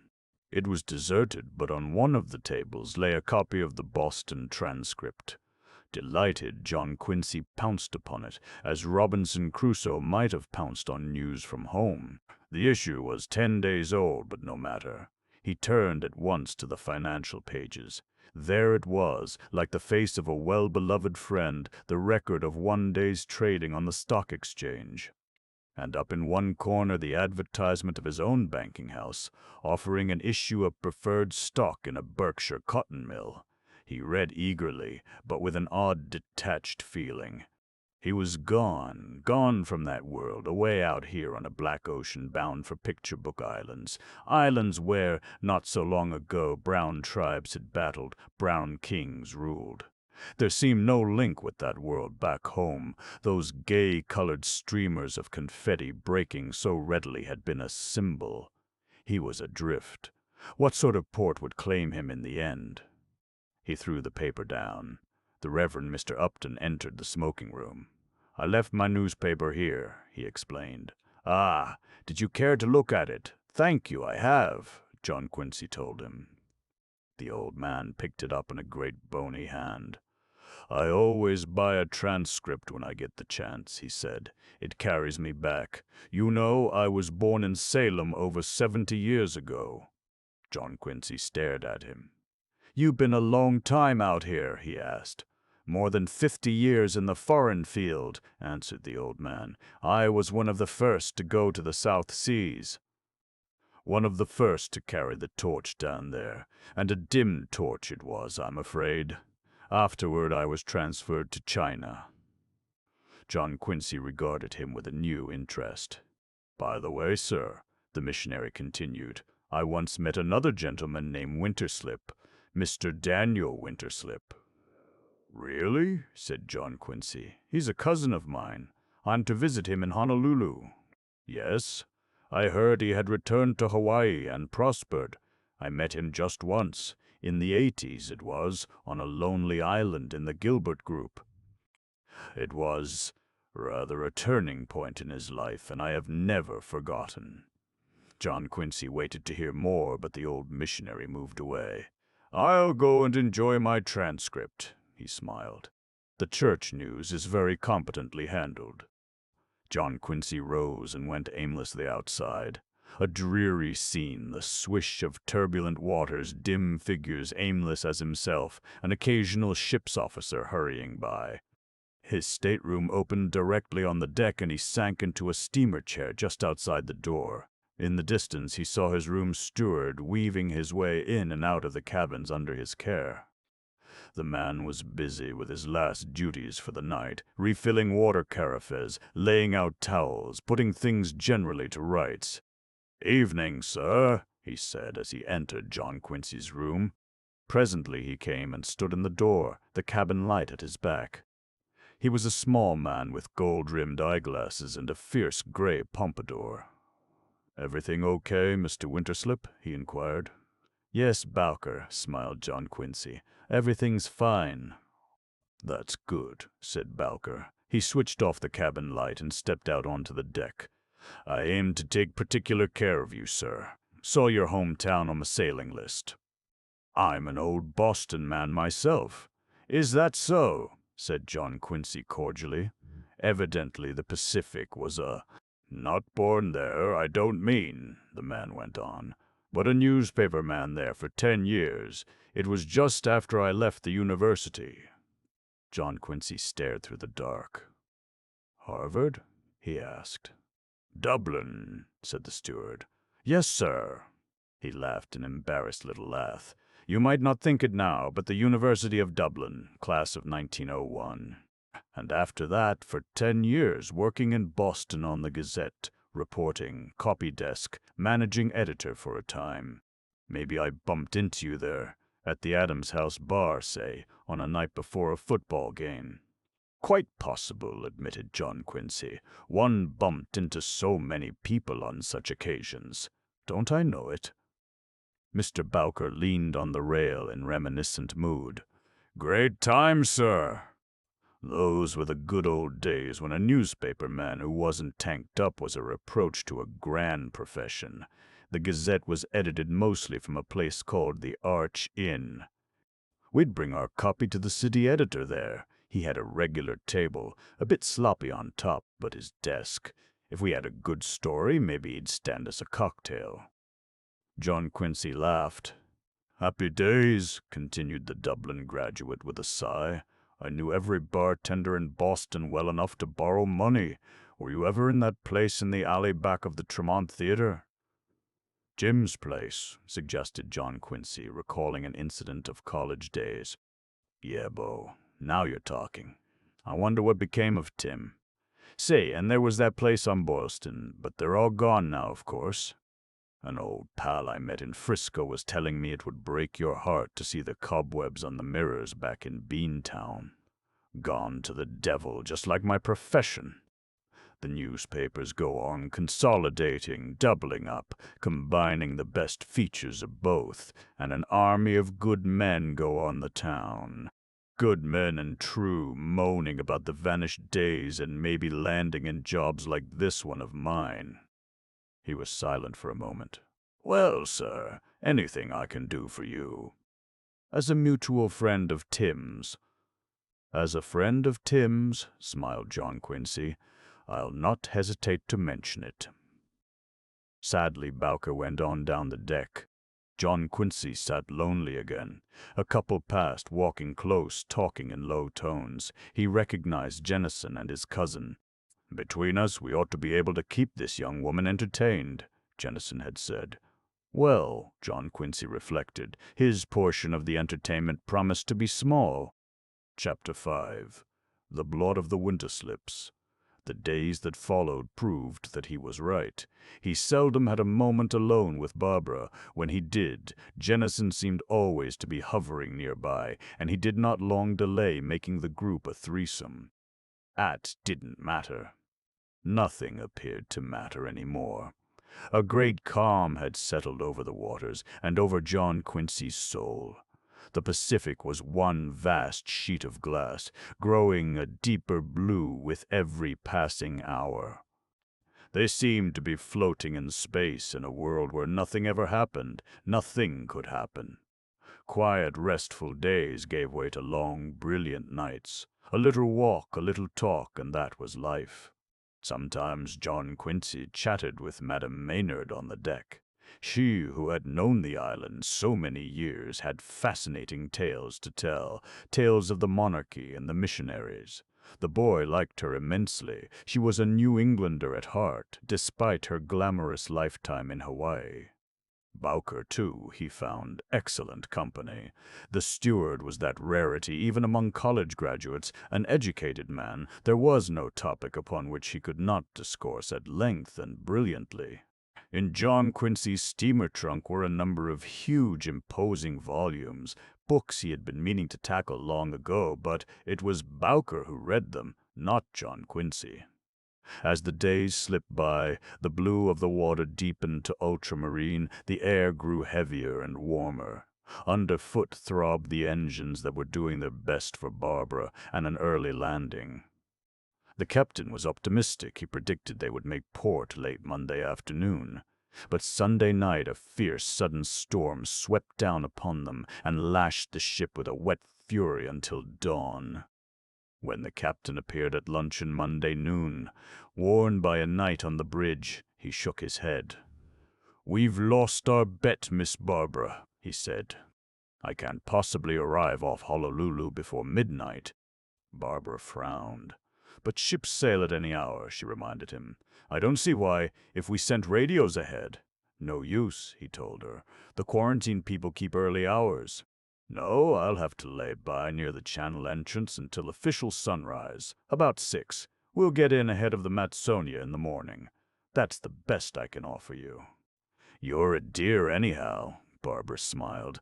"That old storm wasn't your fault. We'll drown our sorrow tonight with one last glorious dance, a costume party." She turned to Jennison.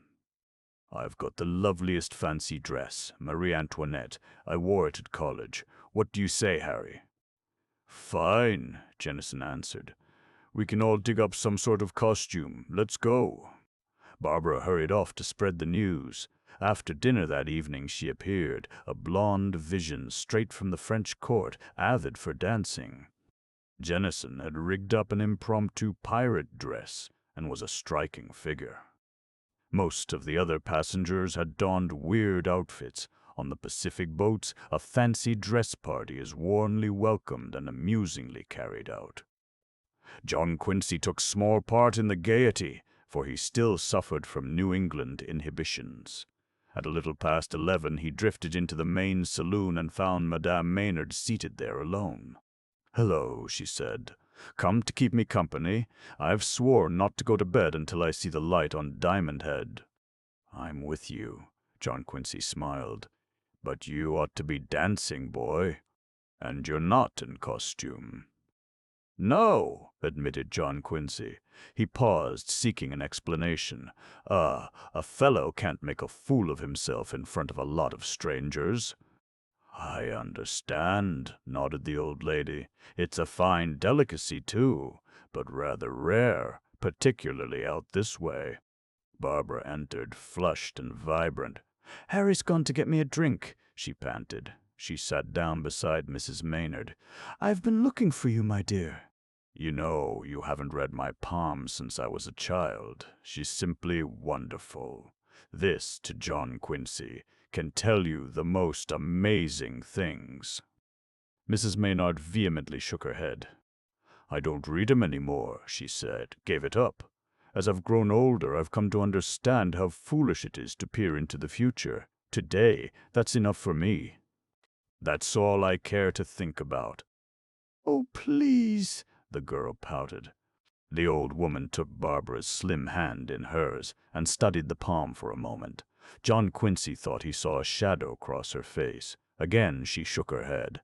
"Carpe diem," she said, which my nephew once translated as, "Grab the day. Dance and be happy tonight, and let's not try to look behind the curtain. It doesn't pay, my dear.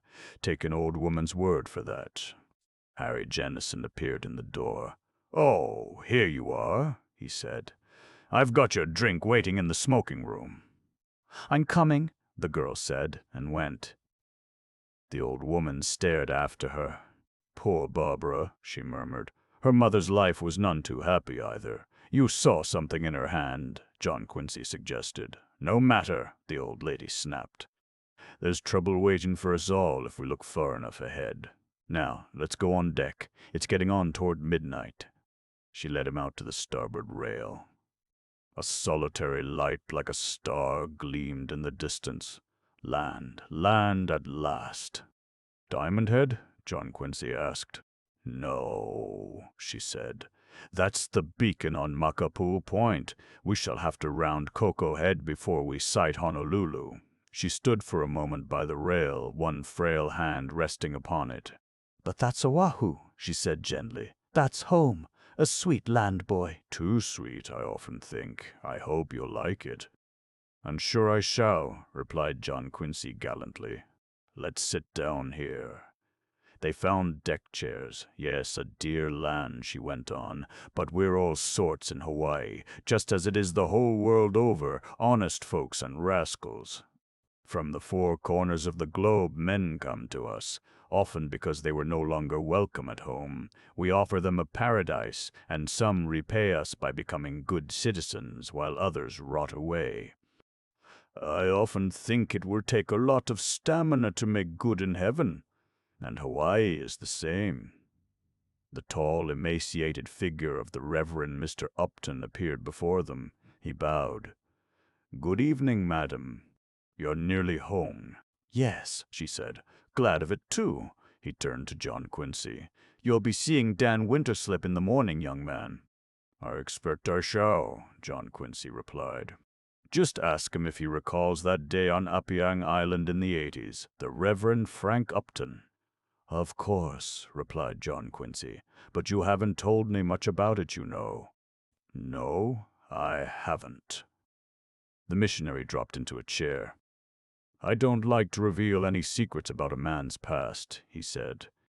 "However, I understand that the story of Dan Winterslip's early life has always been known in Honolulu."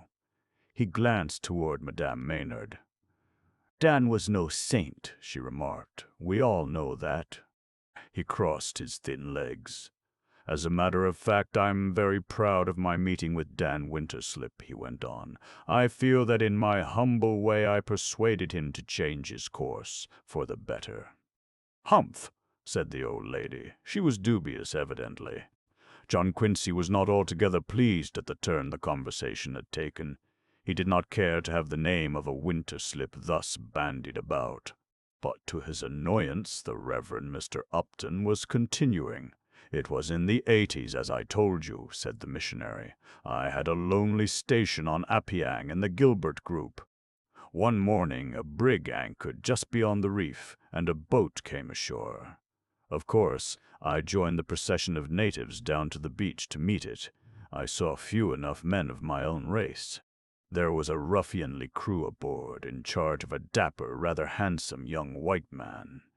And I saw, even before they beached her, midway in the boat, a long pine box. The white man introduced himself. He said he was First Officer Winterslip of the brig Maid of Shiloh, and when he mentioned the name of the ship, of course I knew at once. Knew her unsavory trade and history. He hurried on to say that their captain had died the day before, and they had brought him ashore to bury him on land. It had been the man's last wish. Well, the Reverend Mr. Upton stared at the distant shoreline of Oahu. I looked over at that rough pine box 4 Malay sailors were carrying it ashore. "So, Tom Braid's in there," I said. Young Winterslip nodded. "He's in there right enough," he answered. And I knew I was looking on at the final scene in the career of a famous character of the South Seas, a callous brute who knew no law, a pirate and adventurer, the master of the notorious Maid of Shiloh. Tom Braid, the blackbirder. "Blackbirder?" queried John Quincy. The missionary smiled. "Ah, yes, you come from Boston. A blackbirder, my boy, is a shipping master who furnishes contract labor to the plantations at so much a head. It's pretty well wiped out now, but in the 80s, a horrible business. The curse of God was on it. Sometimes the laborers came willingly, sometimes, but mostly they came at the point of a knife or the muzzle of a gun, a bloody, brutal business. Winterslip and his men went up the beach and began to dig a grave under a coconut palm. I followed. I offered to say a prayer. Winterslip laughed. "Not much use," he said. But there on that bright morning under the palm I consigned to God the soul of a man who had so much to answer for. Winterslip agreed to come to my house for lunch. He told me that save for a recruiting agent who had remained aboard the brig, he was now the only white man on the ship. During lunch I talked to him. He was so young. I discovered this was his first trip. "It's no trade for you," I told him. And after a time he agreed with me. He said he had 200 blacks under the hatches that he must deliver to a plantation over in the Kingsmill group, and that after he'd done that, he was through. "I'll take the maid back to Sydney, Dominie," he promised, "and turn her over. Then I'm pow. I'm going home to Honolulu." The Reverend Mr. Upton rose slowly. "I learned later that he kept his word," he finished. "Yes, Dan Winterslip went home and the South Seas saw him no more. I've always been a little proud of my part in that decision. I've had few rewards. It's not everywhere that the missionaries have prospered in a worldly way, as they did in Hawaii." He glanced at Madame Maynard. "But I've had satisfactions, and one of them arose from that meeting on the shore at Apiyang. It's long past my bed hour. I must say good night." He moved away. John Quincy sat turning this horror over and over in his mind. A winter slip in the blackbirding business. That was pretty. He wished he was back on Beacon Street. "Sweet little dig for me," the old lady was muttering indignantly. "That about the missionaries in Hawaii, and he needn't be so cocky." If Dan Winterslip dropped blackbirding, it was only because he'd found something more profitable, I fancy. She stood up suddenly. "At last," she said. John Quincy rose and stood beside her. Far away a faint yellow eye was winking. For a moment the old lady did not speak. "Well, that's that," she said finally in a low voice. "I've seen Diamond Head again. Good night, my boy." "Good night," John Quincy answered. He stood alone by the rail. The pace of the President Tyler was slowing perceptibly. The moon came from behind a cloud, crept back again. A sort of unholy calm was settling over the hot, airless, deep blue world. The boy felt a strange restlessness in his heart. He ascended to the boat deck, seeking a breath of air. There, in a secluded spot, he came upon Barbara and Jennison, and stopped, shocked. His cousin was in the man's arms, and their bizarre costumes added a weird touch to the scene. They did not see John Quincy, for in their world at that moment there were only two. Their lips were crushed together fiercely. John Quincy fled. Good Lord, he had kissed a girl or two himself, but it had been nothing like that. He went to the rail outside his stateroom. Well, what of it? Barbara was nothing to him, a cousin, yes, but one who seemed to belong to an alien race. He had sensed that she was in love with Jennison. This was no surprise. Why did he feel that frustrated pang deep in his heart? He was engaged to Agatha Parker. He gripped the rail and sought to see again Agatha's aristocratic face. But it was blurred, indistinct. All Boston was blurred in his memory.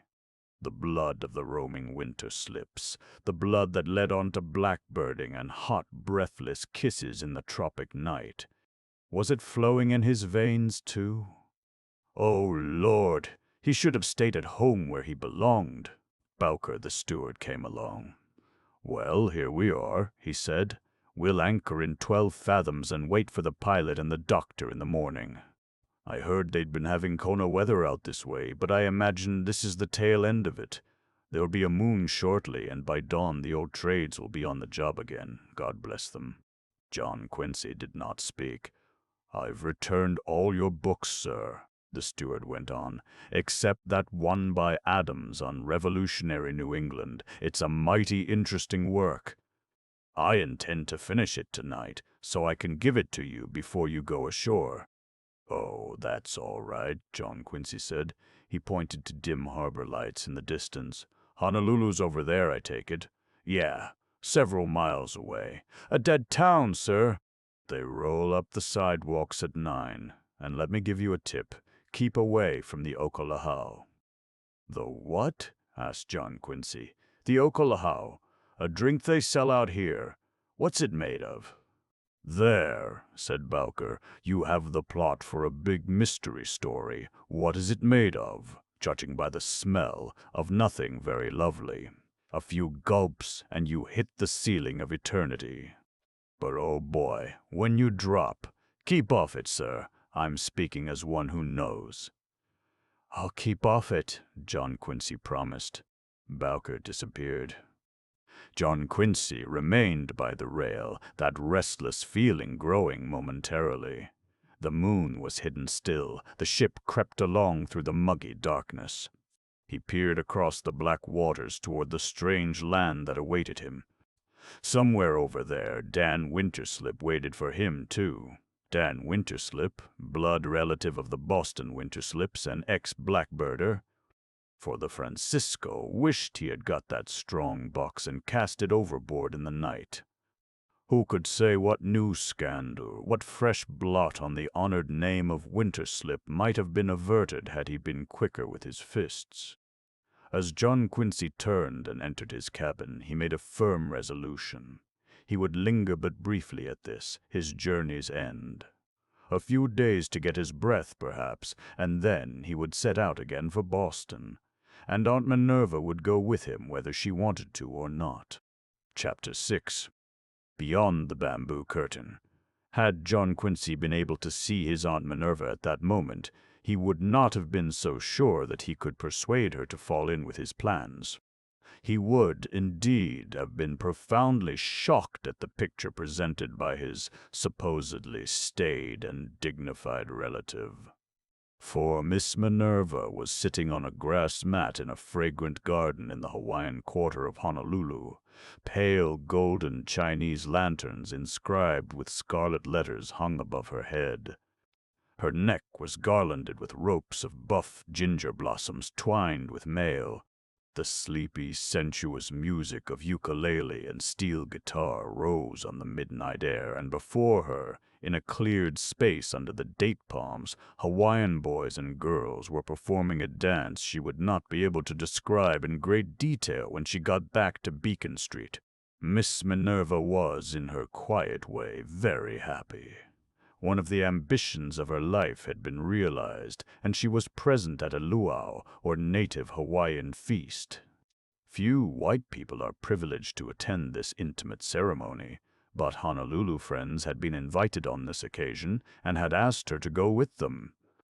At first she had thought she must refuse, for Dan was expecting Barbara and John Quincy on Monday afternoon.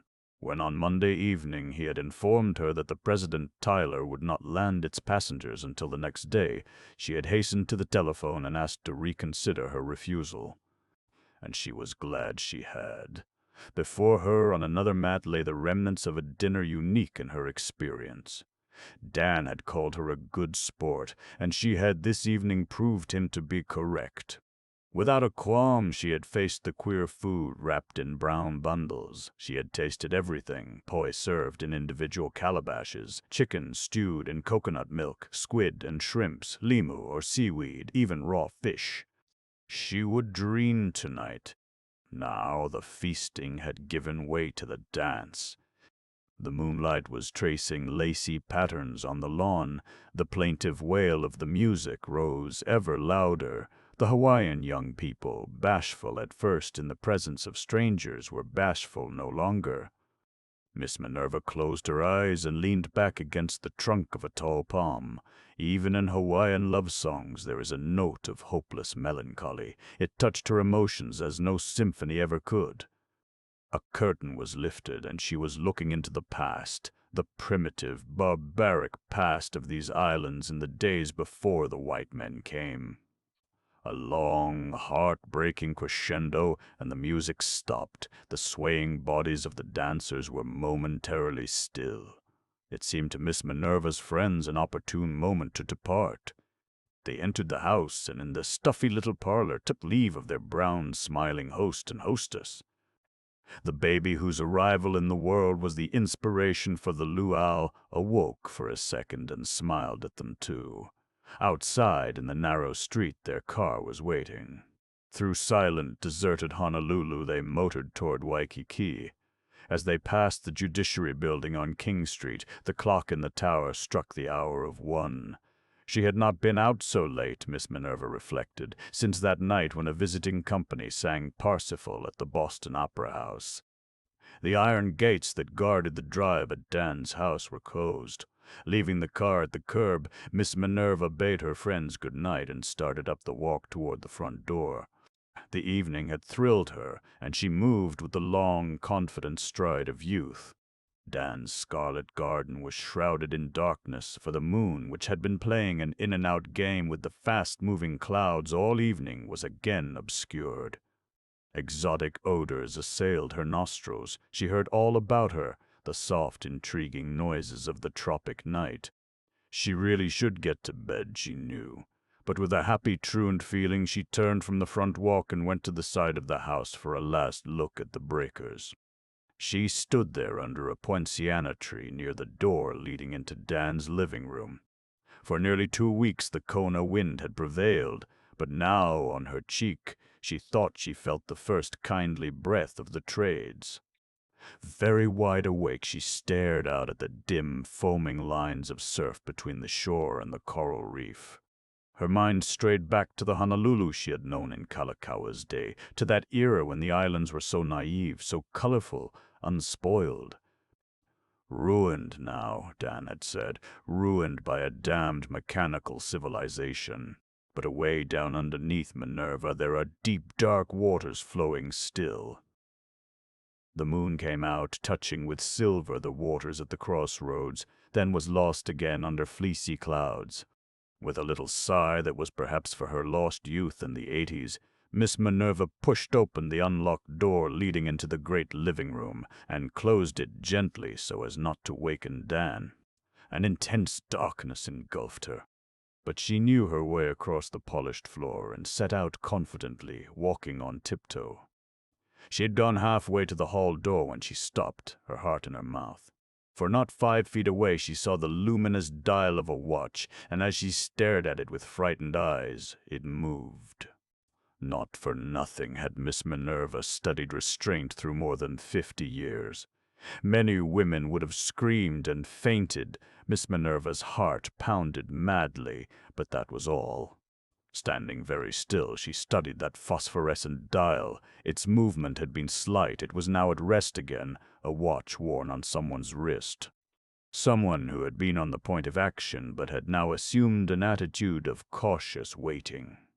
Well, Miss Minerva grimly asked herself, what was she going to do about it? Should she cry out a sharp, "Who's there?" She was a brave woman, but the foolhardiness of such a course was apparent. She had a vision of that dial flashing nearer, a blow, perhaps strong hands at her throat. She took a tentative step, and then another. Now, surely the dial would stir again. But it remained motionless, steady, as though the arm that wore it were rigid at the intruder's side. Suddenly Miss Minerva realized the situation. The wearer of the watch had forgotten the telltale numerals on his wrist. He thought himself hidden in the dark. He was waiting for her to go on through the room.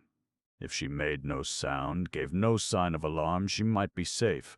Once beyond that bamboo curtain leading into the hall, she could rouse the household. She was a woman of great will-power, but it took all she had to move serenely on her way. She shut her lips tightly and accomplished it, veering a bit from that circle of light that menaced her, looking back at it over her shoulder as she went. After what seemed an eternity, the bamboo curtain received her. She was through it. She was on the stairs. But it seemed to her that never again would she be able to look at a watch or a clock and find that the hour was anything save 20 minutes past 1. When she was halfway up the stairs, she recalled that it had been her intention to snap on the lights in the lower hall. She did not turn back, nor did she search for the switch at the head of the stairs. Instead, she went hastily on into her room, and just as though she had been an ordinary woman, she closed her door and dropped down, trembling a little, on a chair. But she was no ordinary woman, and in 2 seconds she was up and had reopened her door. Her sudden terror was evaporating. She felt her heart beat in a strong, regular rhythm again. Action was what was required of her now. Calm, confident action. She was a winter slip, and she was ready. The servants' quarters were in a wing over the kitchen. She went there at once and knocked on the first door she came to. She knocked once, Then again, and finally the head of a very sleepy Jap appeared. "Haku," said Miss Minerva, "there is someone in the living room. You must go down and investigate at once." He stared at her, seeming unable to comprehend. "We must go down," amended Miss Minerva. "Wiki wiki." He disappeared, and Miss Minerva waited impatiently. Where was her nerve, she wondered? Why hadn't she seen this through alone? At home, no doubt, she could have managed it, but here there was something strange and terrifying in the very air. The moonlight poured in through a small window beside her, forming a bright square at her feet.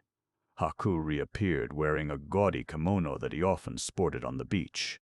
Another door opened suddenly, and Miss Minerva started. Bah! What ailed her anyhow, she wondered. It was only Kamaikui standing there, a massive figure in the dim doorway, a bronze statue clad in a holoku. "Someone in the living room," Miss Minerva explained again. "I saw him as I came through." Kamaikui made no reply, but joined the odd little procession. In the upper hall, Haku switched on the lights both upstairs and down. At the head of the stairs there was a brief pause. Then Miss Minerva took her rightful place at the head of the line. She descended with a firm step, courageous and competent, Boston at its best. After her followed a stolid little Jap in a kimono gay with passionate poppies, and a Polynesian woman who wore the fearful Mother Hubbard of the missionaries as though it were a robe of state. In the lower hall, Miss Minerva did not hesitate. She pushed on through the bamboo curtain, and her hand, it trembled ever so slightly, found the electric switch and flooded the living room with light. She heard the crackle of bamboo behind her as her strange companions followed where she led. She stood looking curiously about her. There was no one in sight, no sign of any disturbance, and it suddenly occurred to Miss Minerva that perhaps she was behaving in a rather silly fashion. After all, she had neither seen nor heard a living thing. The illuminated dial of a watch that moved a little, might it not have been a figment of her imagination? She had experienced a stirring evening. Then, too, she remembered, there had been that small glass of okolhau, a potent concoction.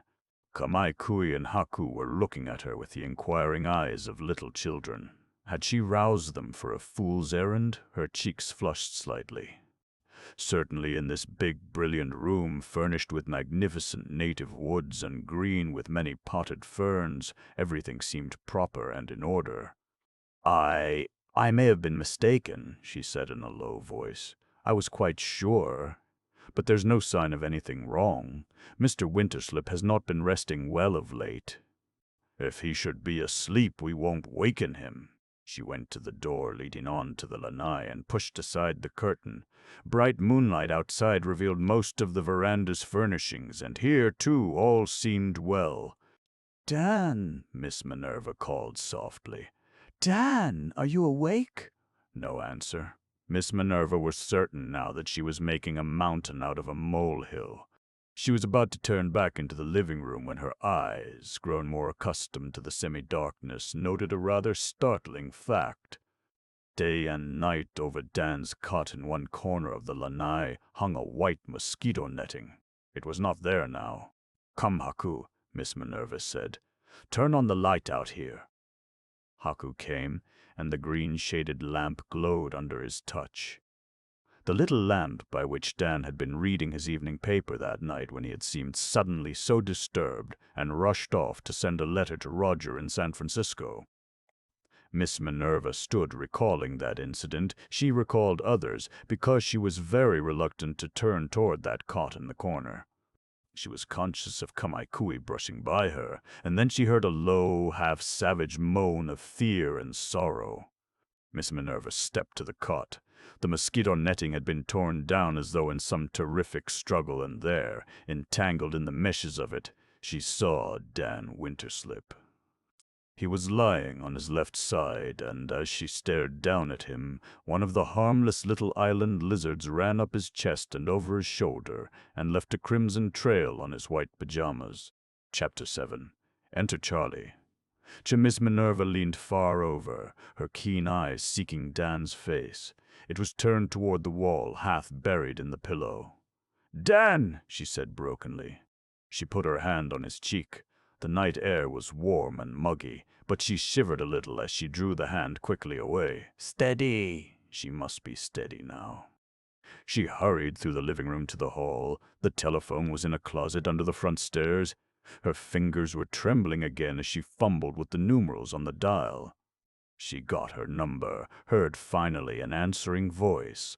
Amos? Is that you, Amos? This is Minerva. Come over here to Dan's as quickly as you can. The voice muttered in protest. Miss Minerva cut in on it sharply. For God's sake, Amos, forget your silly feud. Your brother is dead. Dead? He repeated dully.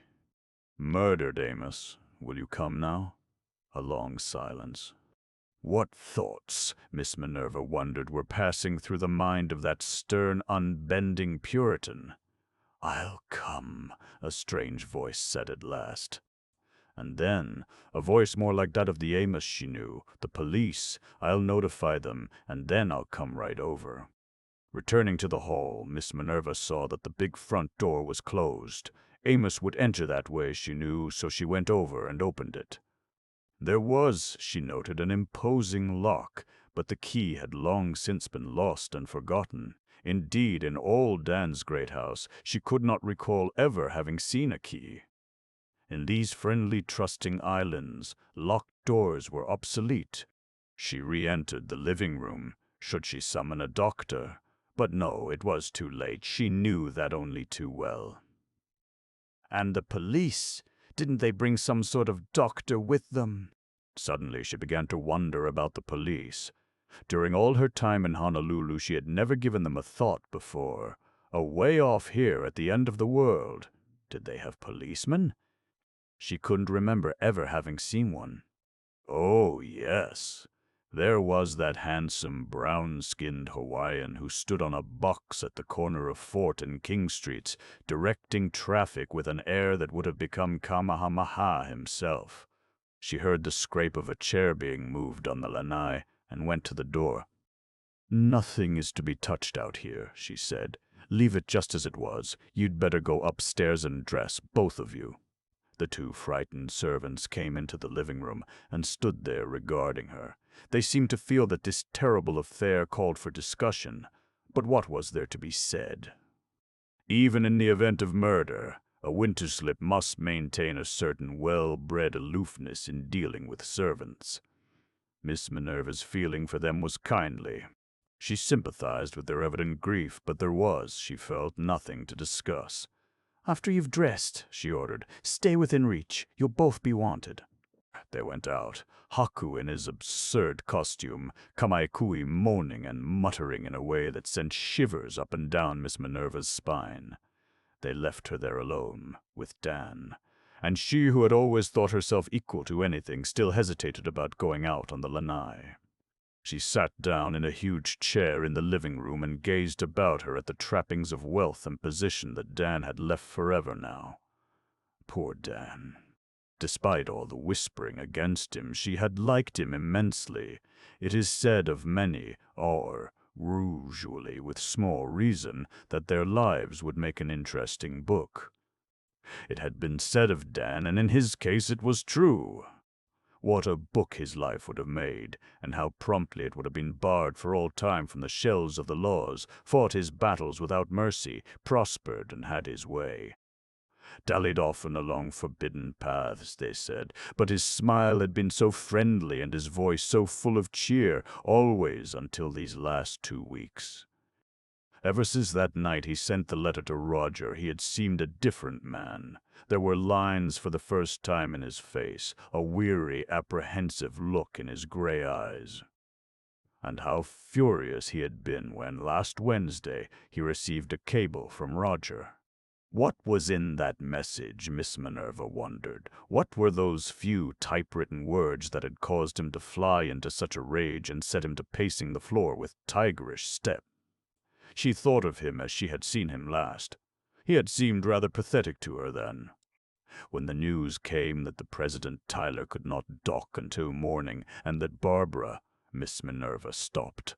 For the first time she thought of Barbara. She thought of a sprightly, vivacious girl as yet untouched by sorrow, and of the morning's homecoming.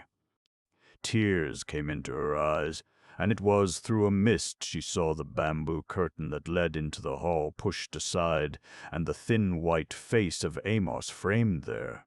Amos entered, walking gingerly, for he was treading ground he had sworn his feet should never touch. He paused before Miss Minerva. "What's this?" he said. "What's all this?" She nodded toward the lanai, and he went out there. After what seemed a long time, he reappeared. His shoulders drooped wearily, and his watery eyes were staring. "Stabbed through the heart," he muttered. He stood for a moment regarding his father's picture on the wall. "The wages of sin is death," he added, as though to old Jedediah Winterslip. "Yes, Amos," said Miss Minerva sharply. "I expected we should hear that from you. And there's another one you may have heard. Judge not that ye be not judged. Further than that, we'll waste no time moralizing. Dan is dead, and I for one am sorry." "Sorry," repeated Amos drearily. "How about me?" "My brother, my young brother. I taught him to walk on this very beach, yes." Miss Minerva looked at him keenly. "I wonder. Well, Dan's gone. Someone has killed him. He was one of us. A Winterslip. What are we going to do about it?" "I've notified the police," said Amos. "Then why aren't they here? In Boston by this time. But then, I know this isn't Boston. Stabbed, you say. Was there any sign of a weapon?" "None whatever, that I could see." "How about that Malay crease on the table out there, the one Dan used as a paper cutter?" "I didn't notice," Amos replied. "This is a strange house to me, Minerva." "So it is." Miss Minerva rose and started for the lanai. She was her old competent self again. At that moment a loud knock sounded on the screen door at the front of the house. Presently there were voices in the hall, and Haku ushered 3 men into the living room. Though evidently police, they were all in plain clothes. One of them, a tall, angular Yankee with the look of a sailing master about him, stepped forward. "I'm Hallett," he said, "captain of detectives. You're Mr. Amos Winterslip, I believe." "I am," Amos answered. He introduced Miss Minerva. Captain Hallett gave her a casual nod. This was man's business, and he disliked having a woman involved. "Dan Winterslip, you said," he remarked, turning back to Amos. "That's a great pity. Where is he?" Amos indicated the lanai. "Come, doctor," Hallett said, and went through the curtain, followed by the smaller of the 2 men. As they went out, the 3rd man stepped farther into the room, and Miss Minerva gave a little gasp of astonishment as she looked at him. In those warm islands, thin men were the rule, but here was a striking exception. He was very fat indeed, yet he walked with the light, dainty step of a woman. His cheeks were as chubby as a baby's, his skin ivory-tinted, his black hair close-cropped, his amber eyes slanting. As he passed Miss Minerva, he bowed with a courtesy encountered all too rarely in a workaday world, then moved on after Hallett. "Amos," cried Miss Minerva, "that man, why he—" "Charlie Chan," Amos explained. "I'm glad they brought him. He's the best detective on the force. But he's a Chinaman, of course." Miss Minerva sank into a chair. "Ah, yes, they had policemen out here after all." In a few moments Hallett came briskly back into the living room. "Look here," he said. "The doctor tells me Mr. Winterslip has been dead a very short while. I don't want your evidence just yet, but if either of you can give me some idea as to the hour when this thing happened—" "I can give you a rather definite idea," said Miss Minerva calmly. "It happened just previous to 20 minutes past 1. Say about 1:15. Hallett stared at her. "You're sure of that?" "I ought to be. I got the time from the wristwatch of the person who committed the murder." "What? You saw him?" "I didn't say that. I said I saw his wristwatch." Hallett frowned. "I'll get that straight later," he said. "Just now I propose to comb this part of town. Where's the telephone?" Miss Minerva pointed it out to him, and heard him in earnest conversation with a man at headquarters named Tom. Tom's job, it seemed, was to muster all available men and search Honolulu, particularly the Waikiki district, rounding up any suspicious characters. He was also to have on hand, awaiting his chief's return, the passenger lists of all ships that had made port at Honolulu during the past week. Hallett returned to the living room. He took a stand directly in front of Miss Minerva. "Now," he began, "you didn't see the murderer, but you saw his wristwatch. I'm a great believer in taking things in an orderly fashion. You're a stranger here, from Boston, I believe." "I am," snapped Miss Minerva. "Stopping in this house?" "Precisely." "Anybody here besides you and Mr. Winterslip?" Miss Minerva's eyes flashed. "The servants," she said, "and I would like to call your attention to the fact that I am Dan Winterslip's first cousin." "Oh, sure, no offense. He has a daughter, hasn't he?" "Miss Barbara is on her way home from college. Her ship will dock in the morning." "I see. Just you and Winterslip. You're going to be an important witness." "It will be a novel experience, at any rate," she remarked. "I dare say. Now go back." Miss Minerva glared at him. It was a glare that had frightened guards on the Cambridge subway. He brushed it aside. "You understand that I haven't time for please, Miss Winterslip. Go back and describe last evening in this house." "I was here only until 8:30, she told him, "when I went to a luau with some friends. Previous to that, Mr. Winterslip dined at his usual hour, and we chatted for a time on the lanai." "Did he seem to have anything on his mind?" "Well, he has appeared a bit upset. Wait a minute." The captain took out a notebook. "Want to put down some of this. Been upset, has he? For how long?" "For the past 2 weeks. Let me think. Just 2 weeks ago tonight, or rather last night, he and I were sitting on the lanai, and he was reading the evening paper. Something in it seemed to disturb him. He got up, wrote a note to his cousin Roger in San Francisco, and took it down for a friend aboard the President Tyler to deliver. From that moment he appeared restless and unhappy." "Go on. This may be important." "Last Wednesday morning he received a cable from Roger that infuriated him." "A cable? What was in it?" "It was not addressed to me," said Miss Minerva haughtily. "Well, that's all right. We'll dig it up. Now, about last night. Did he act more upset than ever?" "He did. But that may have been due to the fact he had hoped his daughter's ship would dock yesterday afternoon and had learned it could not land its passengers until this morning." "I see. You said you was only here until 8:30. "I did not," replied Miss Minerva coldly. "I said I was here only until 8:30. "Same thing. Well, hardly." "I'm not here to talk grammar," Hallett said sharply. "Did anything occur? Anything out of the ordinary before you left?" "No. Wait a moment. Someone called Mr. Winterslip on the telephone while he was at dinner. I couldn't help overhearing the conversation." "Good for you." She glared at him again. "Repeat it." "I heard Mr. Winterslip say, 'Hello, Egan.' What? You're not coming over? Oh, yes, you are. I want to see you. I insist on it. Come about 11. I want to see you." That was, at least, the import of his remarks. Did he seem excited? He raised his voice above the ordinary tone. "Ah, yes." The captain stared at his notebook. "Must have been Jim Egan who runs this godforsaken reef and palm hotel down the beach." He turned to Amos. "Was Egan a friend of your brother?" "I don't know," said Amos. "You see, Amos was not a friend of his brother either," explained Miss Minerva. "There was an old feud between them." "Speaking for myself, I never heard Dan mention Egan, and he certainly never came to the house while I was here." Hallett nodded. "Well, you left at 8:30. Now tell us where you went, and when you got back, and all about the wristwatch." Miss Minerva rapidly sketched her evening at the luau. She described her return to Dan's living room, her adventure in the dark, the luminous dial that waited for her to pass. "I wish you'd seen more," Hallett complained. "Too many people wear wristwatches. Probably not many, said Miss Minerva. Wear a wristwatch like that one.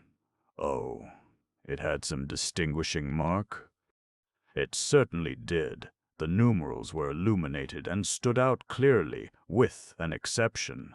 The figure 2 was very dim, practically obliterated. He looked at her admiringly.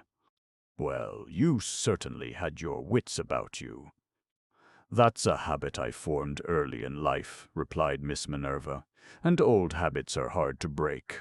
He smiled and asked her to continue. She told of rousing the 2 servants and, finally, of the gruesome discovery on the lanai. But it was Mr. Amos, Hallett said, who called the station. Yes. I telephoned him at once, and he offered to attend to that. Hallett turned to Amos. How long did it take you to reach here, Mr. Winterslip? He inquired. Not more than 10 minutes, said Amos. You could dress and get here in that time. Amos hesitated. I did not need to dress, he explained. I hadn't gone to bed. Hallett regarded him with a new interest. 1:30, and you were still up. I don't sleep very well, said Amos. I'm up till all hours. I see. You weren't on friendly terms with your brother? An old quarrel between you? No particular quarrel. I didn't approve of his manner of living, and we went separate ways. And stopped speaking to each other, eh? Yes, that was the situation, Amos admitted. Humph. For a moment the captain stared at Amos, and Miss Minerva stared at him too. Amos! It flashed through her mind that Amos had been a long time alone out there on the lanai before the arrival of the police. Those 2 servants who came downstairs with you, Miss Winterslip, Hallett said. I'll see them now. The others can go over until morning. Haku and Kamaikui appeared, frightened and wide-eyed. The Jap had nothing to tell. He had been sleeping soundly from 9 until the moment Miss Minerva knocked on his door. He swore it, but Kamaikui had something to contribute. I come here with fruit. She pointed to a basket on the table. On lanai out there are talking. Mr. Dan, a man, a woman. Oh, very much angry. What time was that? Hallett asked. 10 o'clock, I think. Did you recognize any voice except your master's? Miss Minerva thought the woman hesitated a second. No, I do not. Anything else? Yes, maybe 11 o'clock. I am sitting close to window upstairs, more talking on lanai. Mr. Dan, another man, not so much angry this time. At 11, eh? Do you know Mr. Jim Egan? I have seen him. Could you say if it was his voice? I could not say.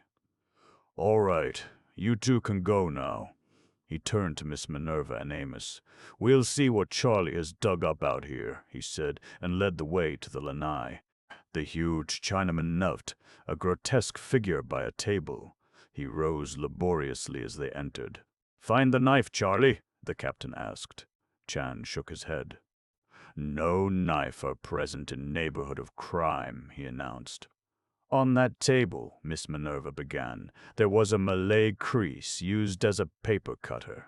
The Chinaman nodded and lifted the kris from the desk. Same remains here still, he said, untouched, unsullied. Person who killed carried individual weapon.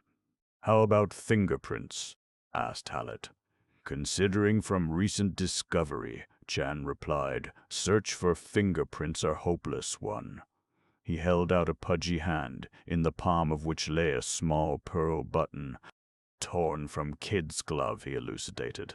Age trick of criminal mind, no fingerprints. Is that all you've got? Asked his chief. Most sincere endeavors, said Sean, have revealed not much. However, I might mention this. He took up a leather-bound book from the table. Here are written names of visitors who have enjoyed hospitality of the house. A guest book is, I believe, the term. You will find that one of the earlier pages has been ruthlessly torn out. When I make discovery, the volume are lying open at that locality. Captain Hallett took the book in his thin hand. All right, Charlie, he said. This is your case. The slant eyes blinked with pleasure. "Most interesting," murmured Chan. Hallett tapped the notebook in his pocket. "I've got a few facts here for you. We'll run over them later." He stood for a moment staring about the lanai. "I must say we seem a little shy on clues." A button torn from a glove, a page ripped from a guest book, and a wristwatch with an illuminated dial on which the figure 2 was damaged. Chan's little eyes widened at mention of that. "Not much, Charlie, so far." "Maybe more to come," suggested the Chinaman. "Who knows it?"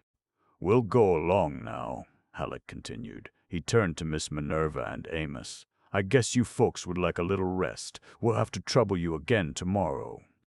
Miss Minerva faced the Chinaman. "The person who did this must be apprehended," she said firmly. He looked at her sleepily. "What is to be will be," he replied in a high, sing-song voice. "I know. That's your Confucius," she snapped. "But it's a do-nothing doctrine, and I don't approve of it." A faint smile flickered over the Chinaman's face.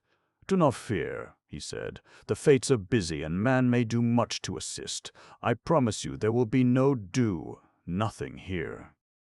He came closer.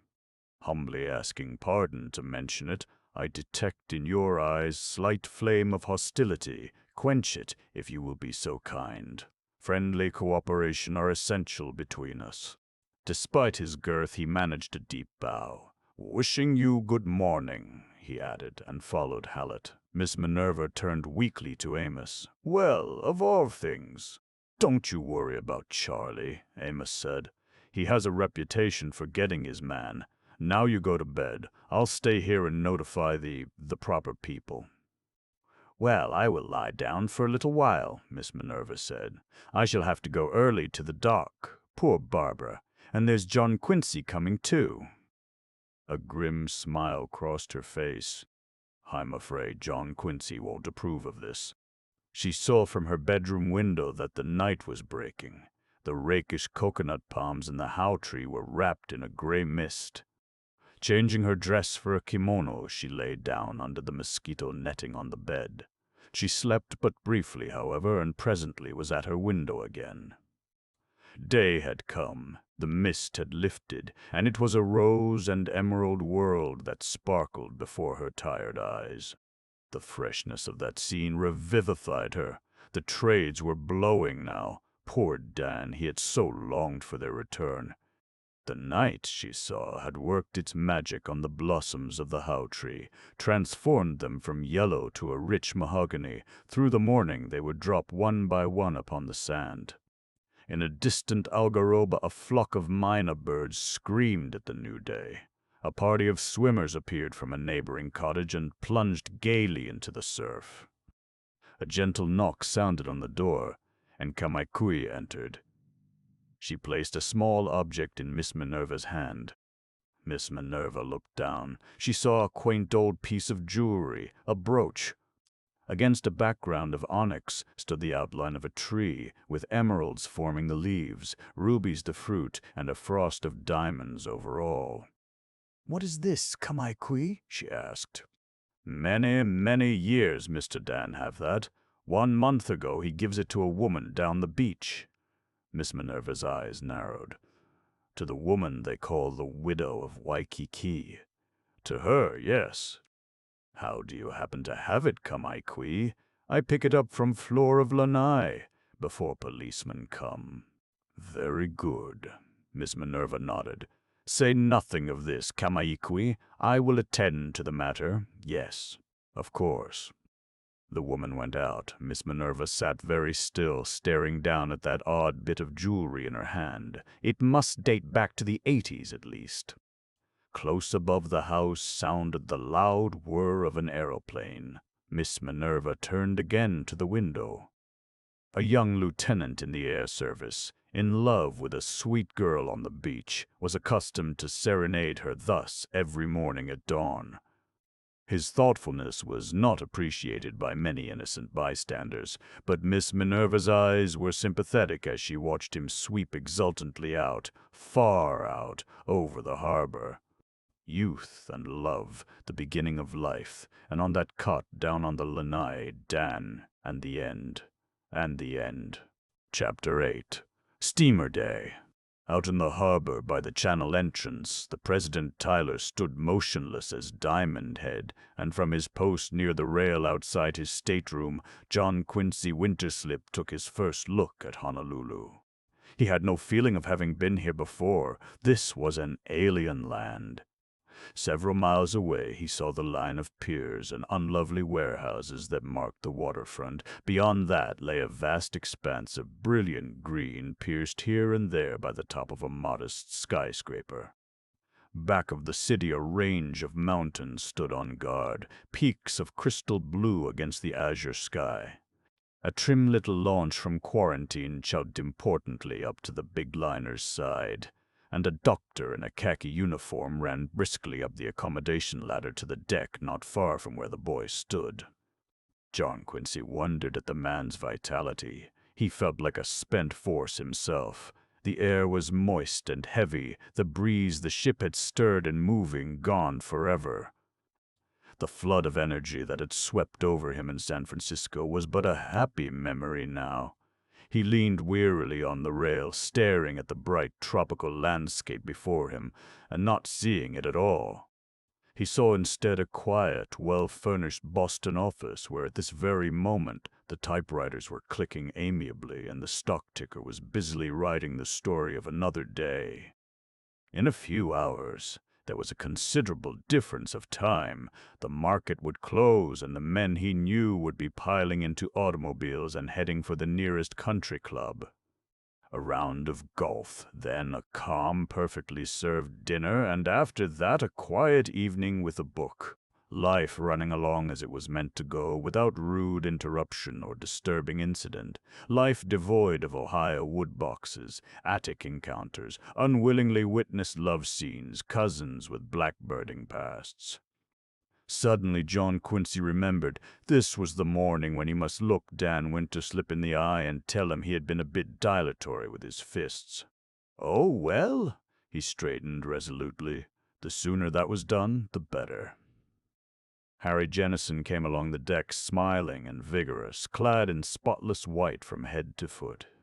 "Here we are," he cried, "on the threshold of paradise." "Think so?" said John Quincy. "Know it," Jennison answered. "Only place in the world, these islands. You remember what Mark Twain said." "Ever visited Boston?" John Quincy cut in. "Once," replied Jennison briefly. "That's Punch Bowl Hill back of the town, and Tantalus beyond. Take you up to the summit some day. Wonderful view, wonderful view. See that tallest building? The Van Patten Trust Company. My office is on the top floor. Only drawback about getting home, I'll have to go to work again." "I don't see how anyone can work in this climate," John Quincy said. "Oh, well, we take it easy. Can't manage the pace of you mainland people. Every now and then some go-getter from the States comes out here and tries to hustle us." He laughed. "He dies of disgust and we bury him in a leisurely way. Been down to breakfast?" John Quincy accompanied him to the dining saloon. Madame Maynard and Barbara were at the table. The old lady's cheeks were flushed and her eyes sparkled. Barbara, too, was in her gayest mood. The excitement of coming home had made her very happy, or was her happiness all due to that? John Quincy noted her smile of greeting for Jennison, and rather wished he knew less than he did. "Prepare for a thrill, John Quincy," the girl said. "Landing in Hawaii is like landing nowhere else on the globe. Of course, this is a through boat, and it isn't welcomed as the Matson liners are. But there'll be a crowd waiting for the Matsonia this morning, and we'll steal a little of her aloha." "A little of her what?" inquired John Quincy. "Aloha, meaning loving welcome." "You shall have all my lees, John Quincy, just to show you how glad Honolulu is you've come at last." The boy turned to Madame Maynard. "I suppose this is an old story to you?" "Bless you, my boy," she said. "It's always new, 128 times, yet I'm as thrilled as though I were coming home from college." She sighed. 128 times. So many of those who once hung lace about my neck are gone forever now. They'll not be waiting for me, not on this dock." "None of that," Barbara chided. "Only happy thoughts this morning." "It's steamer day." Nobody seemed hungry, and breakfast was a sketchy affair. John Quincy returned to his cabin to find Bowker strapping up his luggage. "I guess you're all ready, sir," said the steward. "I finished that book last night, and you'll find it in your suitcase. We'll be moving on to the dock shortly. All good luck to you. And don't forget about the Okalehau." "It's graven on my memory," smiled John Quincy. "Here, this is for you." Bowker glanced at the banknote and pocketed it. "You're mighty kind, sir," he remarked feelingly. "That will sort of balance up the $1 each I'll get from those 2 missionaries when we reach China, if I'm lucky. Of course, it's rather distasteful to me to accept anything. From a friend of Tim's, you know." "Oh, that's for value received," said John Quincy, and followed Bowker on deck. "There she is," announced Bowker, pausing by the rail. "Honolulu, the South Seas with a collar on, driving a Ford car. Polynesia with a private still and all the other benefits of the white man's civilization. We'll go out at 8 tonight, thank heaven." "Paradise doesn't appeal to you," suggested John Quincy. "No, nor any other of these bright-colored lands my poor old feet must tread. I'm getting fed up, sir." He came closer. "I want to hang my hat somewhere and leave it there. I want to buy a little newspaper in some country town and starve to death on the proceeds of running it. What a happy finish! Well, maybe I can manage it before long." "I hope so," said John Quincy. "I hope so too," said Bowker. "Here's wishing you a happy time in Honolulu. And one other word of warning, don't linger there." "I don't intend to," John Quincy assured him. "That's the talk. It's one of those places, you know, dangerous. Lotus on the menu every day. The first thing you know, you forgot where you put your trunk. So long, sir." With a wave of the hand, Tim's friend disappeared down the deck. Amid much confusion, John Quincy took his place in line for the doctor's inspection, past the careful scrutiny of an immigration official who finally admitted that maybe Boston was in the Union and was then left to his own devices and his long, long thoughts. The President Tyler was moving slowly toward the shore. Excited figures scurried about her decks, pausing now and then to stare through lifted glasses at the land. John Quincy perceived that early though the hour was, the pier toward which they were heading was alive with people. Barbara came and stood by his side. "Poor old Dad," she said. "He's been struggling along without me for 9 months. This will be a big morning in his life. You'll like Dad, John Quincy." "I'm sure I shall," he answered heartily. "Dad's one of the finest." Jennison joined them. "Harry, I meant to tell the steward to take my luggage ashore when we land." "I told him," Jennison said. "I tipped him, too." "Thanks," the girl replied. "I was so excited I forgot." She leaned eagerly over the rail, peering at the dock. Her eyes were shining. "I don't see him yet," she said. They were near enough now to hear the voices of those ashore, gay voices calling flippant greetings. The big ship edged gingerly closer. "There's Aunt Minerva," cried John Quincy suddenly. That little touch of home in the throng was very pleasant. "Is that your father with her?" He indicated a tall, anemic man at Minerva's side. "I don't see where—" Barbara began. "Oh, that? Why, that's Uncle Amos." "Oh, is that Amos?" remarked John Quincy without interest. But Barbara had gripped his arm, and as he turned he saw a wild alarm in her eyes. "What do you suppose that means?" she cried. "I don't see Dad. I don't see him anywhere." "Oh, he's in that crowd somewhere." No, you don't understand. Uncle Amos, I'm frightened." John Quincy didn't gather what it was all about, and there was no time to find out. Jennison was pushing ahead through the crowd, making a path for Barbara, and the boy meekly brought up the rear. They were among the "my dear." Miss Minerva put her arms about the girl and kissed her gently. She turned to John Quincy. "Well, here you are. There was something lacking in this welcome." John Quincy sensed it at once. "Where's Dad?" Barbara cried. "I'll explain in the car." Miss Minerva began. "No, now, I must know now." The crowd was surging about them, calling happy greetings. The Royal Hawaiian Band was playing a gay tune. Carnival was in the air. "Your father is dead, my dear," said Miss Minerva. John Quincy saw the girl's slim figure sway gently, but it was Harry Jennison's strong arm that caught her. For a moment she stood, with Jennison's arm about her. "All right," she said. "I'm ready to go home," and walked like a true winter slip toward the street. Amos melted away into the crowd, but Jennison accompanied them to the car. "I'll go out with you," he said to Barbara. She did not seem to hear. The four of them entered the limousine, and in another moment the happy clamor of steamer day was left behind. No one spoke. The curtains of the car were drawn, but a warm streak of sunlight fell across John Quincy's knees. He was a little dazed. Shocking, this news about Cousin Dan. Must have died suddenly, but no doubt that was how things always happened out this way. He glanced at the white-stricken face of the girl beside him, and because of her his heart was heavy. She laid her cold hand on his. "It's not the welcome I promised you, John Quincy," she said softly. "Why, my dear girl, I don't matter now." No other word was spoken on the journey, and when they reached Dan's house, Barbara and Miss Minerva went immediately upstairs. Jennison disappeared through a doorway at the left. Evidently he knew his way about. Haku volunteered to show John Quincy his quarters, so he followed the Jap to the second floor. When his bags were unpacked, John Quincy went downstairs again. Miss Minerva was waiting for him in the living room. From beyond the bamboo curtain leading to the lanai came the sound of men's voices, mumbling and indistinct.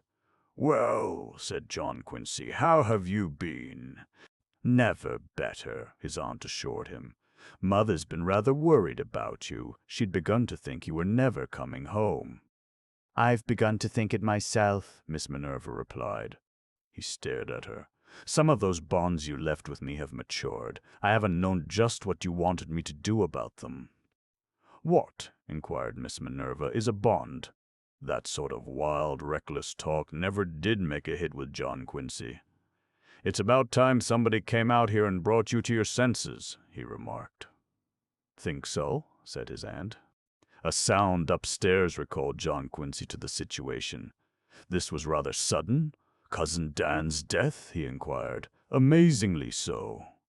"Well, it seems to me that it would be rather an intrusion, our staying on here now. We ought to go home in a few days." "I'd better see about reservations." "You needn't trouble," snapped Miss Minerva. "I'll not stir from here until I see the person who did this brought to justice." "The person who did what?" asked John Quincy. "The person who murdered Cousin Dan," said Miss Minerva. John Quincy's jaw dropped. His face registered a wide variety of emotions. "Good Lord!" he gasped. "Oh, you needn't be so shocked," said his aunt. "The Winterslip family will still go on." "Well, I'm not surprised," remarked John Quincy when I stopped to think. "The things I've learned about Cousin Dan, it's a wonder to me." "That will do," said Miss Minerva. "You're talking like Amos, and that's no compliment. You didn't know Dan. I did, and I liked him. I'm going to stay here and do all I can to help run down the murderer, and so are you." "Pardon me." "I am not." "Don't contradict. I intend you shall take an active part in the investigation. The police are rather informal in a small place like this. They'll welcome your help. My help. I'm no detective." "What's happened to you, anyhow? Why should you want me to go around hobnobbing with policemen?" "For the simple reason that if we're not careful, some rather unpleasant scandal may come out of this. If you're on the ground, you may be able to avert needless publicity. for Barbara's sake." "No, thank you," said John Quincy. "I'm leaving for Boston in 3 days, and so are you. Pack your trunks." Miss Minerva laughed. "I've heard your father talk like that," she told him, "but I never knew him to gain anything by it in the end. Come out on the lanai, and I'll introduce you to a few policemen." John Quincy received this invitation with the contemptuous silence he thought it deserved. But while he was lavishing on it his best contempt, the bamboo curtain parted, and the policeman came to him. Jennison was with them. "Good morning, Captain Hallett," said Miss Minerva brightly. "May I present my nephew, Mr. John Quincy Winterslip of Boston?" "I'm very anxious to meet Mr. John Quincy Winterslip," the captain replied. "How do you do?" said John Quincy. His heart sank. They'd drag him into this affair if they could. "And this, John Quincy," went on Miss Minerva, "is Mr. Charles Chan of the Honolulu Detective Force." John Quincy had thought himself prepared for anything, but Mr. Chan, he gasped. "Mere words," said Chan, "cannot express my unlimitable delight in meeting a representative of the ancient civilization of Boston." Harry Jennison spoke. "This is an appalling business, Miss Winterslip," he said. "As perhaps you know, I was your cousin's lawyer. I was also his friend. Therefore, I hope you won't think I am intruding if I show a keen interest in what is going forward here." "Not at all," Miss Minerva assured him. "We shall need all the help we can get." Captain Hallett had taken a paper from his pocket. He faced John Quincy. "Young man," he began, "I said I wanted to meet you. Last night Miss Winterslip told me of a cablegram received by the dead man about a week ago, which she said angered him greatly. I happen to have a copy of that message turned over to me by the cable people. I'll read it to you, John Quincy, sailing on President Tyler. Stop owing to unfortunate accident. He leaves here with empty hands. Signed, Roger Winterslip." "Yes?" said John Quincy haughtily. "Explain that, if you will." John Quincy stiffened. "The matter was strictly private," he said, "a family affair." Captain Hallett glared at him. "You're mistaken," he replied. "Nothing that concerns Mr. Dan Winterslip is private now. Tell me what that cable meant, and be quick about it. I'm busy this morning." John Quincy glared back. The man didn't seem to realize to whom he was talking. "I've already said," he began. "John Quincy," snapped Miss Minerva, "do as you're told." "Oh, well, if she wanted family secrets aired in public." Reluctantly, John Quincy explained about Dan Winterslip's letter and the misadventure in the attic of Dan's San Francisco house. "An Ohio wood box bound with copper," repeated the captain. "Initials on it, TMB. Got that, Charlie?" "It is written in the book," said John. "Any idea what was in that box?" asked Hallett. "Not the slightest," John Quincy told him. Hallett turned to Miss Minerva. "You knew nothing about this," she assured him she did not. "Well," he continued, "one thing more, and we'll go along. We've been making a thorough search of the premises by daylight, without much success, I'm sorry to say. However, by the cement walk just outside that door," he pointed to the screen door leading from the living room into the garden, "Charlie made a discovery." Chan stepped forward, holding a small white object in the palm of his hand. "1/2 cigarette, incompletely consumed," he announced. "Very recent, not weather-stained. It are of the brand denominated Corsican, assembled in London and smoked habitually by Englishmen." Hallett again addressed Miss Minerva.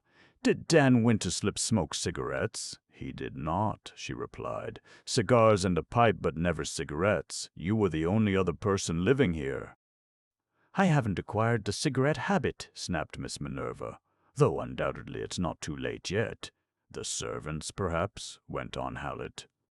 "Some of the servants may smoke cigarettes, but hardly of this quality. I take it these are not on sale in Honolulu?" "They're not," said the captain. But Charlie tells me they're put up in airtight tins and shipped to Englishmen the world over. Well, stow that away, Charlie." The Chinaman tenderly placed the half-cigarette, incompletely consumed, in his pocketbook. "I'm going on down the beach now to have a little talk with Mr. Jim Egan," the captain added. "I'll go with you," Jennison offered. "I may be able to supply a link or two there." "Sure, come along," Hallett replied cordially. "Captain Hallett," put in Miss Minerva, "it is my wish that some member of the family keep in touch with what you are doing, in order that we may give you all the aid we can. My nephew would like to accompany you." "Pardon me," said John Quincy coldly. "You're quite wrong. I have no intention of joining the police force." "Well, just as you say," remarked Hallett. He turned to Miss Minerva. "I'm relying on you at any rate. You've got a good mind. Anybody can see that." "Thank you," she said. "As good as a man's," he added. "Oh, now you've spoiled it." "Good morning." The three men went through the screen door into the bright sunshine of the garden. John Quincy was aware that he was not in high favor with his aunt. "I'll go up and change," he said uncomfortably. "We'll talk things over later." He went into the hall. At the foot of the stairs he paused. From above came a low, heartbreaking moan of anguish. Barbara, poor Barbara, who had been so happy less than an hour ago. John Quincy felt his head go hot, the blood pound in his temples. How dare anyone strike down a winter slip? How dare anyone inflict this grief on his cousin Barbara? He clenched his fists and stood for a moment, feeling that he, too, could kill. Action. He must have action. He rushed through the living room past the astonished Miss Minerva. In the drive stood a car. The three men were already in it. "Wait a minute," called John Quincy. "I'm going with you." "Hop in," said Captain Hallett. The car rolled down the drive and out onto the hot asphalt of Collier Road. John Quincy sat erect, his eyes flashing, by the side of a huge, grinning Chinaman. Chapter 9.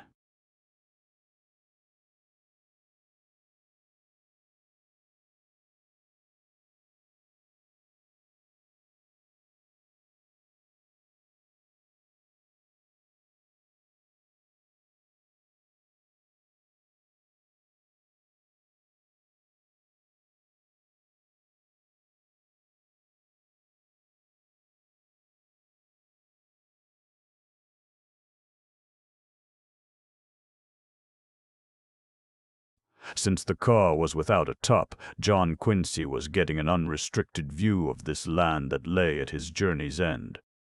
As a small boy squirming about on the hard pew in the First Unitarian Church, he had heard much of heaven, and his youthful imagination had pictured it as something like this. A warm, rather languid country, freshly painted in the gaudiest colors available. Creamy white clouds wrapped the tops of the distant mountains, and their slopes were bright with tropical foliage. John Quincy heard near at hand the low monotone of breakers lapping the shore. Occasionally he caught a glimpse of apple-green water and a dazzling white stretch of sand. "Oh, Waikiki! Oh, scene of peace!" What was the rest of that poem his Aunt Minerva had quoted in her last letter, the one in which she had announced that she was staying on indefinitely? And looking down from Tum-Tum skies, the angels smile on Waikiki. Sentimental, but sentiment was one of Hawaii's chief exports. One had only to look at the place to understand and forgive. John Quincy had not delayed for a hat, and the sun was beating down fiercely on his brown head. Charlie Chan glanced at him. "Humbly begging pardon," remarked the Chinaman, "would say it is unadvisable to venture forth without headgear, especially since you are a Malihini." "A what?" "The term carries no offense." "Malihini, stranger, newcomer. Oh." John Quincy looked at him curiously. "Are you a Malihini?" "Not in the least," grinned Chan. "I am Kamayana, old-timer. Pursuing the truth further, I have been 25 years in the islands." They passed a huge hotel, and presently John Quincy saw Diamond Head standing an impressive guardian at the far end of that lovely curving beach. A little farther along, the captain drew up to the curb, and the four men alighted. On the other side of a dilapidated fence was a garden that might have been Eden at its best. Entering past a gate that hung sorrowfully on one hinge, they walked up a dirt path, and in a moment a ramshackle old building came into view. They were approaching it on an angle, and John Quincy saw that the greater part of it extended out over the water. The tottering structure was of 2 stories, with double-decked balconies on both sides and the rear. It had rather an air about it once, no doubt. It had been worthy to stand in this setting. Flowering vines clambered over it in a friendly endeavor to hide its imperfections from the world. "Some day," announced Charlie Chan solemnly, "those rafters underneath will disintegrate, and the Reef and Palm Hotel will descend into the sea with a most horrid gurgle." As they drew nearer, it seemed to John Quincy that the Chinaman's prophecy might come true at any moment. They paused at the foot of a crumbling stair that led to the front door, and as they did so, a man emerged hurriedly from the Reef and Palm. His once white clothes were yellowed, his face lined, his eyes tired and disillusioned. But about him, as about the hotel, hung the suggestion of a distinguished past. "Mr. Egan," said Captain Hallett promptly. "Oh, how are you?" the man replied with an accent that recalled to John Quincy's mind his meeting with Captain Arthur Temple Cope. "We want to talk to you," announced Hallett brusquely. A shadow crossed Egan's face. "I'm frightfully sorry," he said, "but I have a most important engagement, and I'm late as it is." "Some other time. Now," cut in Hallett. The words shot through the morning like a rocket. He started up the steps. "Impossible," said Egan. He did not raise his voice. "Nothing on earth could keep me from the dock this morning." The captain of detectives seized his arm. "Come inside," he ordered. Egan's face flushed. "Take your hand off me, damn you! By what right?" "You watch your step, Egan," advised Hallett angrily. "You know why I'm here. I do not." Hallett stared into the man's face. "Dan Winterslip was murdered last night," he said. Jim Egan removed his hat and looked helplessly out toward Kalakaua Avenue. "So I read in the morning paper," he replied. "What has his death to do with me?" "You were the last person to see him alive," Hallett answered. "Now quit bluffing and come inside." Egan cast one final baffled glance at the street, where a trolley bound for the city 3 miles away was rattling swiftly by. Then he bowed his head and led the way into the hotel. They entered a huge, poorly furnished public room, deserted save for a woman tourist writing postcards at a table and a shabby Japanese clerk lolling behind the desk. "This way," Egan said, and they followed him past the desk and into a small private office. Here all was confusion. Dusty piles of magazines and newspapers were everywhere. Battered old ledgers lay upon the floor. On the wall hung a portrait of Queen Victoria. Many pictures cut from the London illustrated weeklies were tacked up haphazardly. Jennison spread a newspaper carefully over the windowsill and sat down there. Egan cleared chairs for Hallett, Chan, and John Quincy, and himself took his place before an ancient roll-top desk. "If you will be brief, Captain," he suggested, "I might still have time." He glanced at a clock above the desk. "Forget that," advised Hallett sharply. His manner was considerably different from that he employed in the house of a leading citizen like Dan Winterslip. "Let's get to business." He turned to Chan. "Got your book, Charlie?" "Preparations are complete," replied Chan, his pencil poised. "All right." Hallett drew his chair closer to the desk. "Now, Egan, you come through and come clean.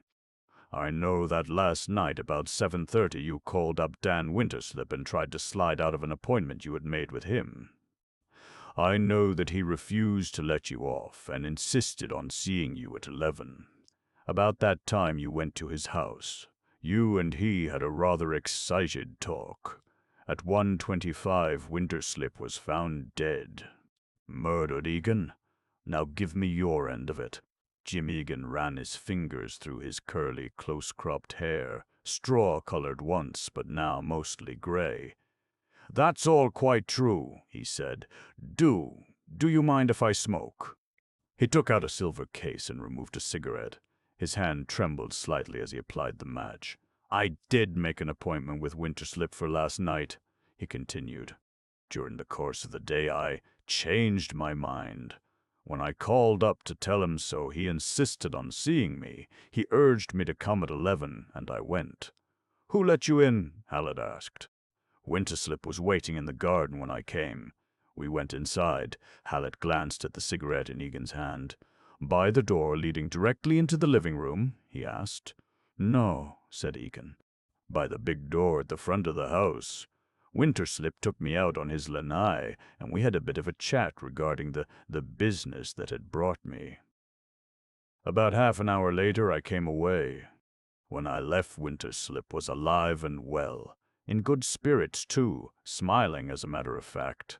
By what door did you leave?" "The front door, the one I'd entered by." "I see." Hallett looked at him thoughtfully for a moment. "You went back later, perhaps?" "I did not," said Egan promptly. "I came directly here and went to bed." "Who saw you?" "No one. My clerk goes off duty at 11. The hotel is open, but there is no one in charge. My patronage is not large." "You came here at 11:30 and went to bed," Hallett said, "but no one saw you. Tell me, were you well acquainted with Dan Winterslip?" Egan shook his head. "In the 23 years I've been in Honolulu, I had never spoken to him until I called him on the telephone yesterday morning." "Humph." Hallett leaned back in his chair and spoke in a more amiable tone. "As a younger man, I believe you traveled a lot?" "I drifted about a bit," Egan admitted. "I was just 18 when I left England." "At your family's suggestion," smiled the captain. "What's that to you?" Egan flared. "Where did you go?" "Australia. I ranched it for a time, and later I worked in Melbourne." "What doing?" persisted Hallett. In a bank." "A bank, eh? And then the South Seas?" "Just wandering about. I was restless." "Beachcombing, eh?" Egan flushed. "I may have been on my uppers at times, but damn it—" "Wait a minute," Hallett cut in. "What I want to know is, those years you were drifting about, did you by any chance run into Dan Winterslip?" I might have." "What sort of an answer is that, yes or no?" "Well, as a matter of fact, I did," Egan admitted, "just once, in Melbourne. But it was a quite unimportant meeting. So unimportant Winterslip had completely forgotten it." "But you hadn't. And yesterday morning, after 23 years' silence between you, you called him on the telephone, on rather sudden business." "I did." Hallett came closer. "All right, Egan. We've reached the important part of your story. What was that business?" A tense silence fell in the little office as they awaited Egan's answer. The Englishman looked Hallett calmly in the eye. "I can't tell you that," he said. Hallett's face reddened. "Oh, yes, you can, and you're going to." "Never," answered Egan without raising his voice. The captain glared at him. "You don't seem to realize your position. I realize it perfectly. If you and I were alone—" "I won't tell you under any circumstances, Hallett. Maybe you'll tell the prosecutor." "Look here," cried Egan wearily. "Why must I say it over and over? I'll tell nobody my business with Winterslip. Nobody, understand?" He crushed the half-smoked cigarette savagely down onto a tray at his side. John Quincy saw Hallett nod to Chan. He saw the Chinaman's pudgy little hand go out and seize the remnant of cigarette. A happy grin spread over the Oriental's fat face. He handed the stub to his chief. "Corsican brand," he cried triumphantly. "Ah, yes," said Hallett. "This your usual smoke?" A startled look crossed Egan's tired face. "No, it's not," he said. "It's a make that's not on sale in the islands, I believe. No, I fancy it isn't." Captain Hallett held out his hand. "Give me your cigarette case, Egan." The Englishman passed it over, and Hallett opened it. "Humph," he said. "You've managed to get hold of a few, haven't you?" "Yes." "They were given me." "Is that so? Who gave them to you?" Egan considered. "I'm afraid I can't tell you that either," he said. Hallett's eyes glittered angrily. "Let me give you a few facts," he began. "You called on Dan Winterslip last night. You entered and left by the front door, and you didn't go back. Yet just outside the door leading directly into the living room, we have found a partly smoked cigarette of this unusual brand. Now, will you tell me who gave you these Corsicans?" "No," said Egan, "I won't." Hallett slipped the silver cigarette case into his pocket and stood up. "Very well," he remarked. "I've wasted all the time I intend to here. The district court prosecutor will want to talk to you." "Of course," agreed Egan. "I'll come and see him. This afternoon?" Hallett glared at him. "Quit kidding yourself and get your hat." Egan rose too. "Look here," he cried. "I don't like your manner. It's true there are certain matters in connection with Winterslip I can't discuss, and that's unfortunate. But surely you don't think I killed the man. What motive would I have?" Jennison rose quickly from his seat on the window ledge and stepped forward. "Hallett," he said, "there's something I ought to tell you.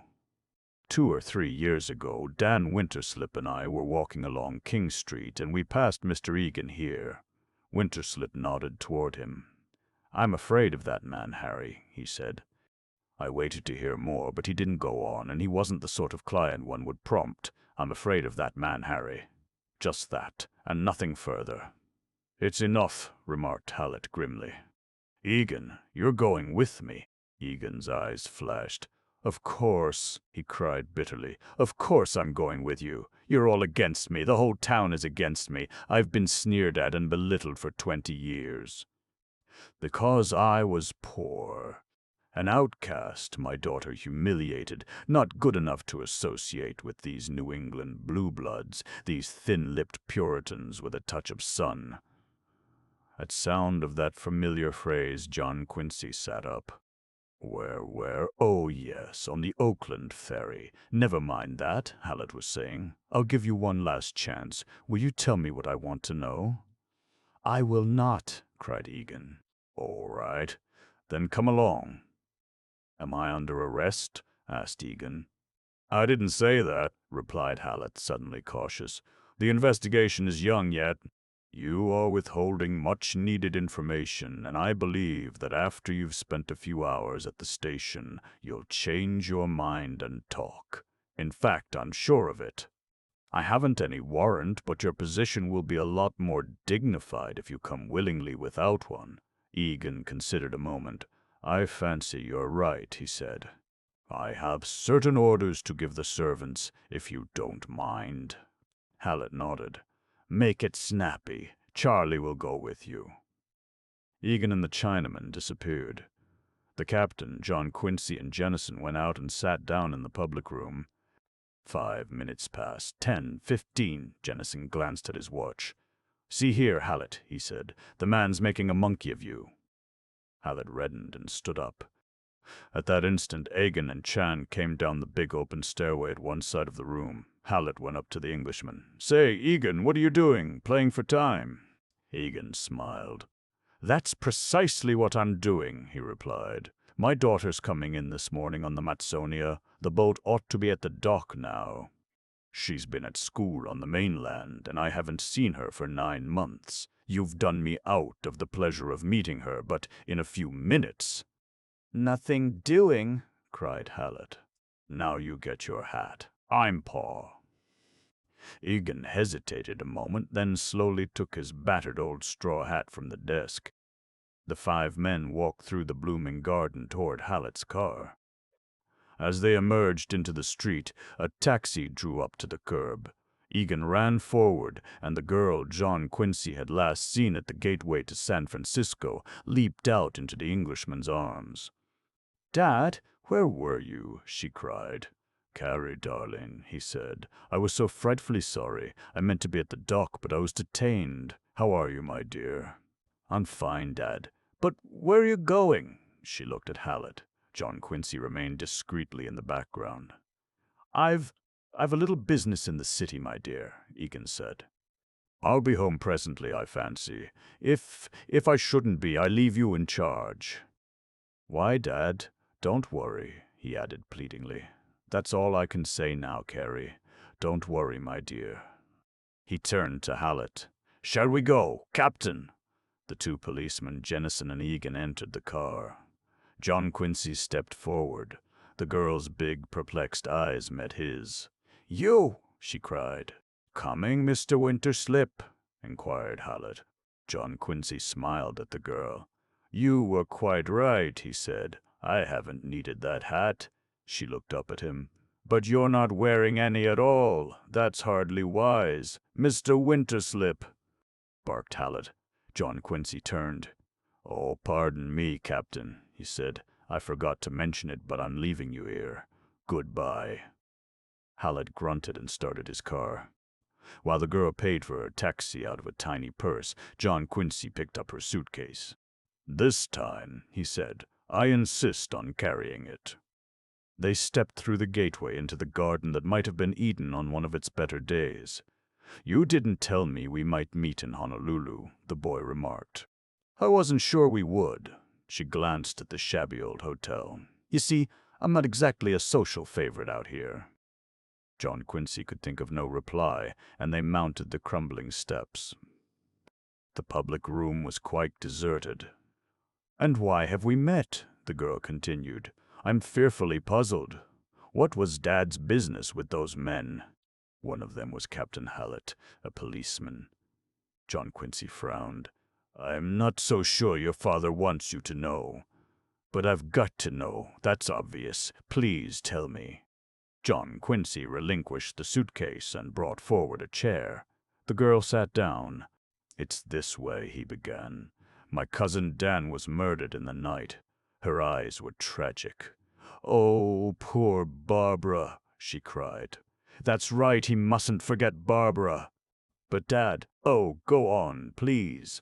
"Your father visited Cousin Dan last night at 11, and he refuses to say why. There are other things he refuses to tell." She looked up at him, her eyes filled with sudden tears. "I was so happy on the boat," she said. "I knew it couldn't last." He sat down. "Nonsense. Everything will come out all right. Your father is probably shielding someone." She nodded. "Of course. But if he's made up his mind not to talk, he just simply won't talk. He's odd that way. They may keep him down there, and I shall be all alone." "Not quite alone," John Quincy told her. "No, no," she said. "I've warned you. We're not the sort the best people care to know." "The more fools they," cut in the boy.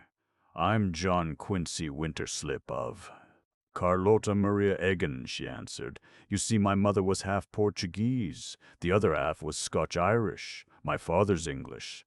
This is the melting pot out here, you know." She was silent for a moment. "My mother was very beautiful," she added wistfully. "So they tell me. I never knew." John Quincy was touched. "I thought how beautiful she must have been," he said gently. "That day I met you on the ferry." The girl dabbed at her eyes with an absurd little handkerchief and stood up. "Well," she remarked, "this is just another thing that has to be faced, another call for courage. I must meet it." She smiled. "The lady manager of the Reef and Palm. Can I show you a room? I say, it'll be a rather stiff job, won't it?" John Quincy rose too. "Oh, I shan't mind. I've helped Dad before. Only one thing troubles me. Bills and all that. I've no head for arithmetic." "That's all right. I have," replied John Quincy. He stopped. Wasn't he getting in a little deep? "How wonderful," the girl said. "Why, not at all," John Quincy protested. "It's my line, at home, home. Yes, he had a home, he recalled. Bonds and interest and all that sort of thing. I'll drop in later in the day to see how you're getting on. He moved away in a mild panic. I'd better be going now, he added. Of course. She followed him to the door. You're altogether too kind. Shall you be in Honolulu long? That depends, John Quincy said. I've made up my mind to one thing. I shan't stir from here until this mystery about Cousin Dan is solved. And I'm going to do everything in my power to help in solving it. I'm sure you're very clever, too, she told him. He shook his head. I wouldn't say that, but I intend to make the effort of my life. I've got a lot of incentives for seeing this affair through. Something else trembled on his tongue. Better not say it. Oh, Lord, he was saying it. You're one of them, he added, and clattered down the stairs. Do be careful, called the girl. Those steps are even worse than they were when I left. Just another thing to be repaired, some day when our ship comes in. He left her smiling wistfully in the doorway and hurrying through the garden, stepped out on Kalakaua Avenue. The blazing sun beat down on his defenseless head. Gorgeous trees flaunted scarlet banners along his path. Tall coconut palms swayed above him at the touch of the friendly trades. Not far away, rainbow-tinted waters lapped a snowy beach. A sweet land, all of that. Did he wish that Agatha Parker were there to see it with him? Pursuing the truth further, as Charlie Chan would put it, he did not. Chapter 10. A newspaper ripped in anger. When John Quincy got back to the living room, he found Miss Minerva pacing up and down with the light of battle in her eyes. He selected a large, comfortable-looking chair and sank into it. "Anything the matter?" he inquired. "You seem disturbed." "I've just been having a lot of pilikia," she announced. "What's that? Another native drink?" he said with interest. "Could I have some too?" "Pilikia means trouble," she translated. "Several reporters have been here, and you'd hardly credit the questions they asked." "About Cousin Dan, eh?" John Quincy nodded. "I can imagine. However, they got nothing out of me. I took good care of that." "Go easy," advised John Quincy. "A fellow back home who had a divorce case in his family was telling me that if you're not polite to the newspaper boys, they just plain break your heart." "Don't worry," said Miss Minerva. "I was diplomatic, of course. I think I handled them rather well under the circumstances. They were the first reporters I'd ever met, though I've had the pleasure of talking with gentlemen from the Transcript." "What happened at the Reef and Palm Hotel?" John Quincy told her, in part. "Well, I shouldn't be surprised if Egan turned out to be guilty," she commented. "I've made a few inquiries about him this morning, and he doesn't appear to amount to much." "A sort of glorified beachcomber." "Nonsense," objected John Quincy. "Egan's a gentleman. Just because he doesn't happen to have prospered is no reason for condemning him without a hearing." "He's had a hearing," snapped Miss Minerva. "And it seems he's been mixed up in something he's not precisely proud of. There, I've gone and ended a sentence with a preposition. Probably all this has upset me more than I realize." John Quincy smiled. "Cousin Dan," he reminded her, "was also mixed up in a few affairs he could hardly have looked back on with pride. No, Aunt Minerva, I feel Hallett is on the wrong trail there." "It's just as Egan's daughter said." She glanced at him quickly. "Oh, so Egan has a daughter?" "Yes, and a mighty attractive girl. It's a confounded shame to put this thing on her." "Humph," said Miss Minerva. John Quincy glanced at his watch. "Good Lord, it's only 10 o'clock!" A great calm had settled over the house. There was no sound save the soft lapping of waves on the beach outside. "What in heaven's name do you do out here?" "Oh, you'll become accustomed to it shortly," Miss Minerva answered. "That sounds fascinating," said John Quincy sarcastically. "That's the odd part of it," his aunt replied. "It is. One of the things you think about at first is going home. When you stop thinking, that naturally slips your mind." "We gathered that," John Quincy told her. "You'll meet a man on the beach," said Miss Minerva, who stopped over between boats to have his laundry done. That was 20 years ago, and he's still here. Probably they haven't finished his laundry, suggested John Quincy, yawning openly. Oh, I'm going up to my room to change, and after that I believe I'll write a few letters. He rose with an effort and went to the door. How's Barbara? He asked. Miss Minerva shook her head. Dan was all the poor child had, she said. She's taken it rather hard. You won't see her for some time, and when you do, the least said about all this, the better. Why, naturally, agreed John Quincy, and went upstairs. After he had bathed and put on his whitest, thinnest clothes, he explored the desk that stood near his bed and found it well supplied with notepaper. Languidly laying out a sheet, he began to write. Dear Agatha, here I am in Honolulu, and outside my window I can hear the lazy swish of waters lapping the famous beach of lazy indeed. John Quincy had a feeling for words. He stopped and stared at an agile little cloud flitting swiftly through the sky, got up from his chair to watch it disappear over Diamond Head. On his way back to the desk, he had to pass the bed. What inviting beds they had out here! He lifted the mosquito netting and dropped down for a moment. Haku hammered on the door at 1 o'clock, and that was how John Quincy happened to be present at lunch. His aunt was already at the table when he staggered in. Cheer up, she smiled. You'll become acclimated soon. Of course, even then you'll want your nap just after lunch every day. I will not, he answered, but there was no conviction in his tone. Barbara asked me to tell you how sorry she is not to be with you. She's a sweet girl, John Quincy. She's all of that. Give her my love, won't you? Your love. His aunt looked at him. Do you mean that? Barbara's only a... He laughed. Don't waste your time matchmaking, Aunt Minerva. Someone has already spoken for Barbara. Really? Who? Jennison. He seems like a fine fellow, too. Handsome, at any rate, Miss Minerva admitted.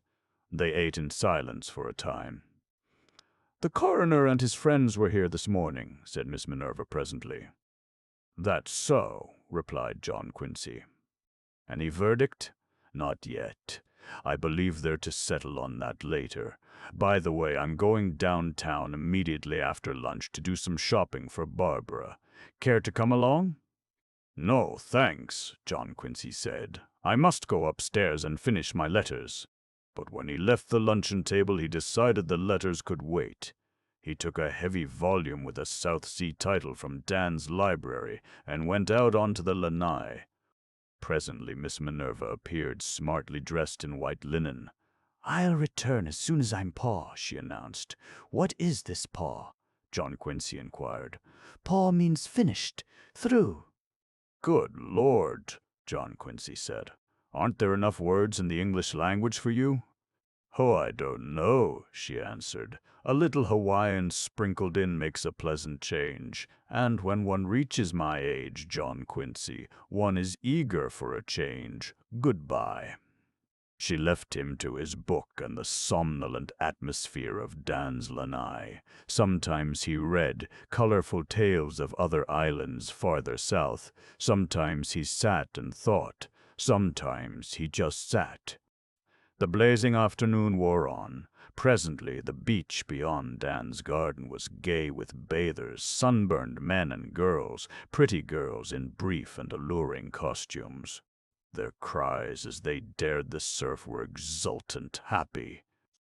John Quincy was keen to try these notable waters, but it didn't seem quite the thing, not just yet, with Dan Winterslip lying in that room upstairs. Miss Minerva reappeared about 5, flushed, and though she well knew it was not the thing for one of her standing in the back bay, perspiring, she carried an evening paper in her hand. Any news? Inquired John Quincy. She sat down. Nothing but the coroner's verdict, the usual thing, person or persons unknown. But as I was reading the paper in the car, I had a sudden inspiration. Good for you. What was it? Haku appeared at the door leading to the living room. You ring, miss, he said. I did. Haku, what becomes of the old newspapers in this house? Take and put in a closet beside kitchen, the man told her. See if you can find me. No, never mind. I'll look myself. She followed Haku into the living room. In a few minutes she returned alone, a newspaper in her hand. I have it, she announced triumphantly. The evening paper of Monday, June 16th, the one Dan was reading the night he wrote that letter to Roger. And look, John Quincy, one corner has been torn from the shipping page. Might have been accidental, suggested John Quincy languidly. Nonsense, she said sharply. It's a clue, that's what it is. The item that disturbed Dan was on that missing corner of the page. Might have been, at that, he admitted. What are you going to do? You're the one that's going to do it, she cut in. Pull yourself together and go into town. It's 2 hours until dinner. Give this paper to Captain Hallett, or better still, to Charlie Chan. I am impressed by Mr. Chan's intelligence. John Quincy laughed. Damned clever, these Chinese, he quoted. You don't mean to say you've fallen for that bunk. They seem clever because they're so different. We'll see about that. The chauffeur's gone on an errand for Barbara, but there's a roadster in the garage. Trolley's good enough for me, said John Quincy. Here, give me the paper. She explained to him how he was to reach the city, and he got his hat and went. Presently he was on a trolley car surrounded by representatives of a dozen different races. The melting pot of the Pacific, Carlota Egan had called Honolulu, and the appellation seemed to be correct. John Quincy began to feel a fresh energy, a new interest in life. The trolley swept over the low, swampy land between Waikiki and Honolulu, past rice fields where quaint figures toiled patiently in water to their knees, past taro patches, and finally turned on to King Street.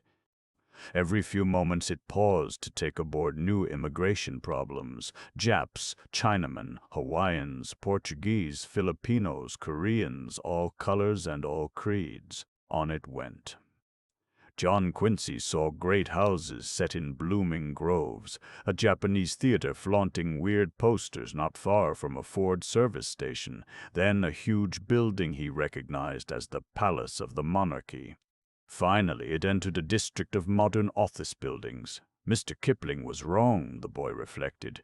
East and West could meet. They had.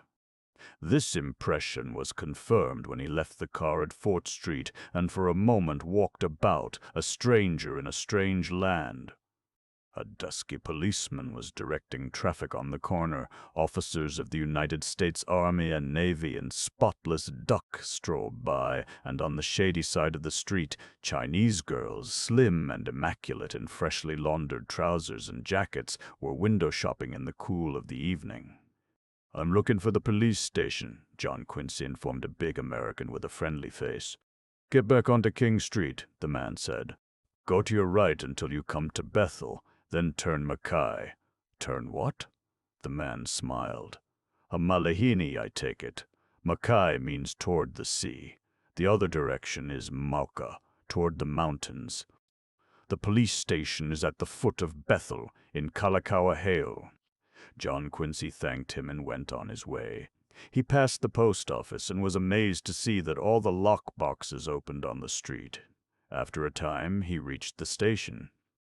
A sergeant lounging behind the desk told him that Charlie Chan was at dinner. He suggested the Alexander Young Hotel or possibly the All-American Restaurant on King Street. The hotel sounded easiest, so John Quincy went there first. In the dim lobby, a Chinese houseboy wandered aimlessly about with broom and dustpan. A few guests were writing the inevitable postcards. A Chinese clerk was on duty at the desk. But there was no sign of Chan, either in the lobby or in the dining room at the left. As John Quincy turned from an inspection of the latter, the elevator door opened, and a Britisher in mufti came hurriedly forth. He was followed by a Cockney servant carrying luggage. Captain Cope, called John Quincy. The captain paused. Hello, he said. Oh, Mr. Winterslip, how are you? He turned to the servant. Buy me an evening paper and an armful of the less offensive-looking magazines. The man hurried off, and Cope again addressed John Quincy. Delighted to see you, but I am in a frightful rush. Off to the Fanning Islands in 20 minutes. When did you get in? Inquired John Quincy. Not that he really cared. Yesterday at noon, said Captain Cope. Been on the wing ever since. I trust you are enjoying your stop here. But I was forgetting. Fearful news about Dan Winterslip. Yes, said John Quincy coolly. Judging by the conversation in that San Francisco club, the blow had not been a severe one for Captain Cope. The servant returned. Sorry to run, continued the captain, but I must be off. The service is a stern taskmaster. My regards to your aunt. Best of luck, my boy. He disappeared through the wide door, followed by his man. John Quincy reached the street in time to see him rolling off in a big car toward the docks. Noting the cable office nearby, the boy entered and sent 2 messages, one to his mother and the other to Agatha Parker. He addressed them to Woman in Charge as she crossed out the last 3 letters. There were only 2 words in each message, but he returned to the street with the comfortable feeling that his correspondence was now attended to for some time to come. A few moments later he encountered the All-American restaurant and, going inside, found himself the only American in the place. Charlie Chan was seated alone at a table, and as John Quincy approached, he rose and bowed.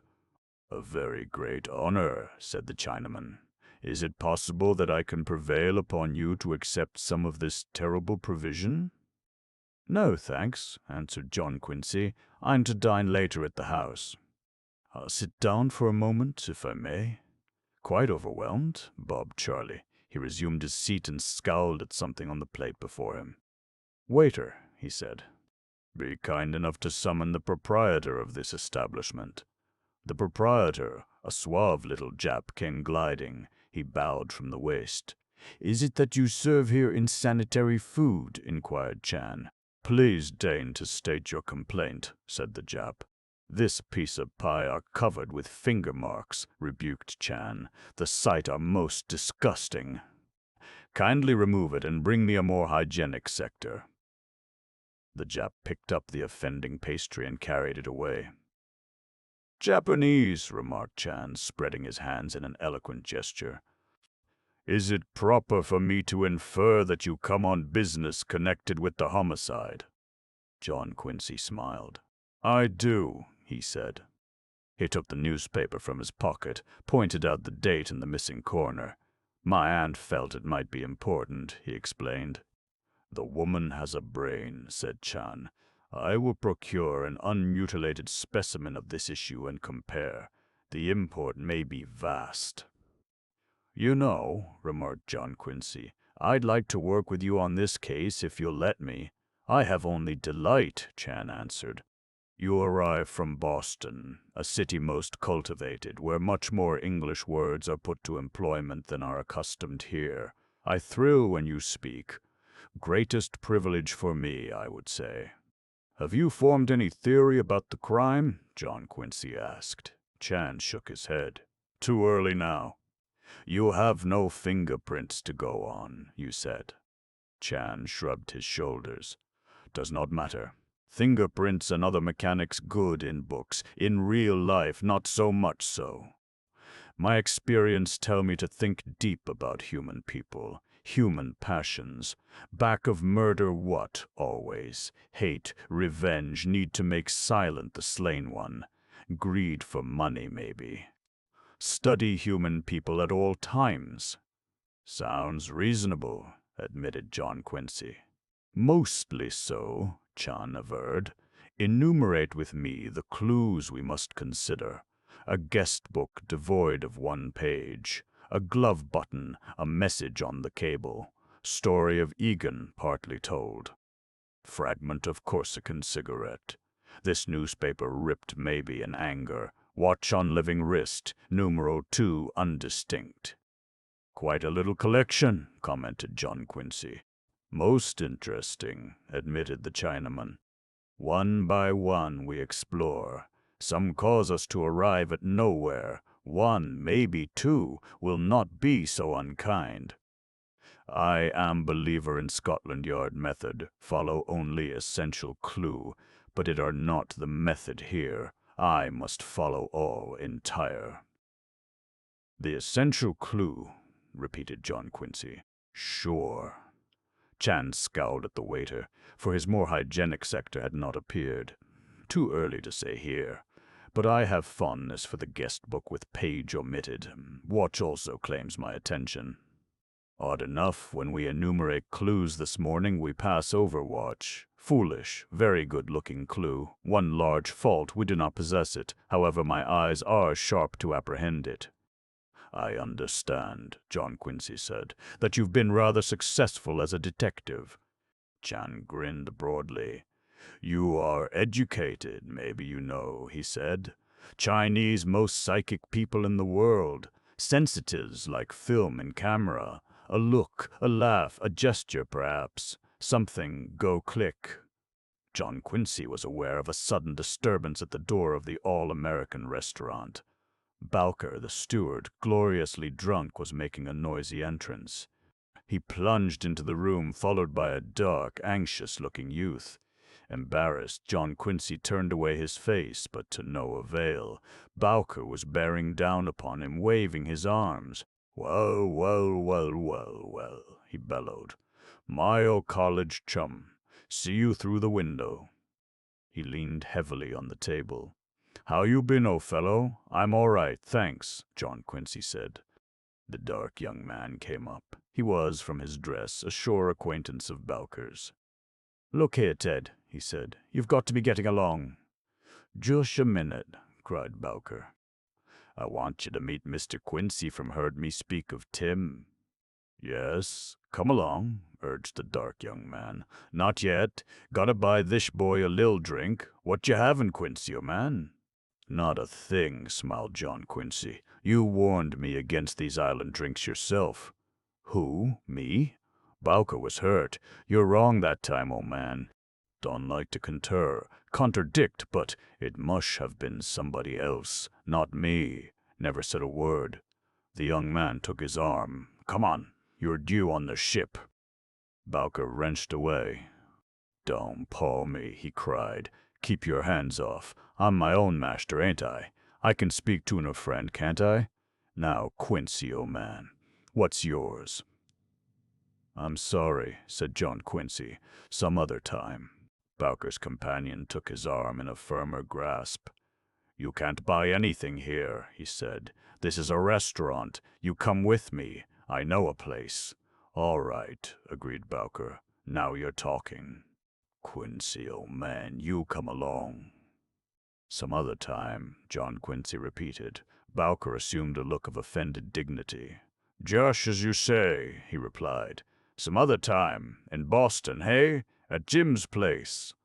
Only Tim's place is gone. A great grief assailed him. Tim's gone, dropped out, as though the earth swallowed him up. Yes, yes, said the young man soothingly. That's too bad, but you come with me. Submitting at last, Bowker permitted his companion to pilot him to the street. John Quincy looked across at Chan. My steward on the President Tyler, he explained. The worse for wear, isn't he? The waiter set a fresh piece of pie before the Chinaman. Ah, remarked Chan, this has a more perfect appearance. He tasted it. Appearance, he added with a grimace, are a hellish liar, if you are quite ready to depart. In the street, Chan halted. Excuse abrupt departure, he said. Most honored to work with you. The results will be fascinating, I am sure. For now, good evening. John Quincy was alone again in that strange town. A sudden homesickness engulfed him. Walking along, he came to a news cart that was as well supplied with literature as his club reading room. A brisk young man in a cap was in charge. Have you the latest Atlantic? Inquired John Quincy. The young man put a dark brown periodical into his hand. No, said John Quincy.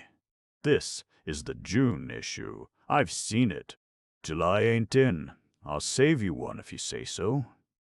I wish you would, John Quincy replied. The name is Winterslip. He went on to the corner, regretting that July wasn't in. A copy of the Atlantic would have been a sort of link with home, a reminder that a trolley car marked Waikiki was approaching. John Quincy hailed it and hopped aboard. 3 giggling Japanese girls in bright kimonos drew in their tiny sandaled feet, and he slipped past them to a seat. Chapter 11. The Tree of Jewels. 2 hours later, John Quincy rose from the table where he and his aunt had dined together. "Just to show you how quick I am to learn a new language," he remarked. "I'm quite pau. Now I'm going Makai to sit on the lanai, there to forget the pilikia of the day." Miss Minerva smiled and rose too. "I expect Amos shortly," she said as they crossed the hall. "A family conference seemed advisable, so I've asked him to come over." "Strange you had to send for him," said John Quincy, lighting a cigarette. "Not at all," she answered. She explained about the long feud between the brothers. "Didn't think old Amos had that much fire in him," commented John Quincy, as they found chairs on the lanai. "A rather anemic specimen, judging by the look I had at him this morning. But then, the winter slips always were good haters." For a moment they sat in silence. Outside, the darkness was deepening rapidly, the tropic darkness that had brought tragedy the night before.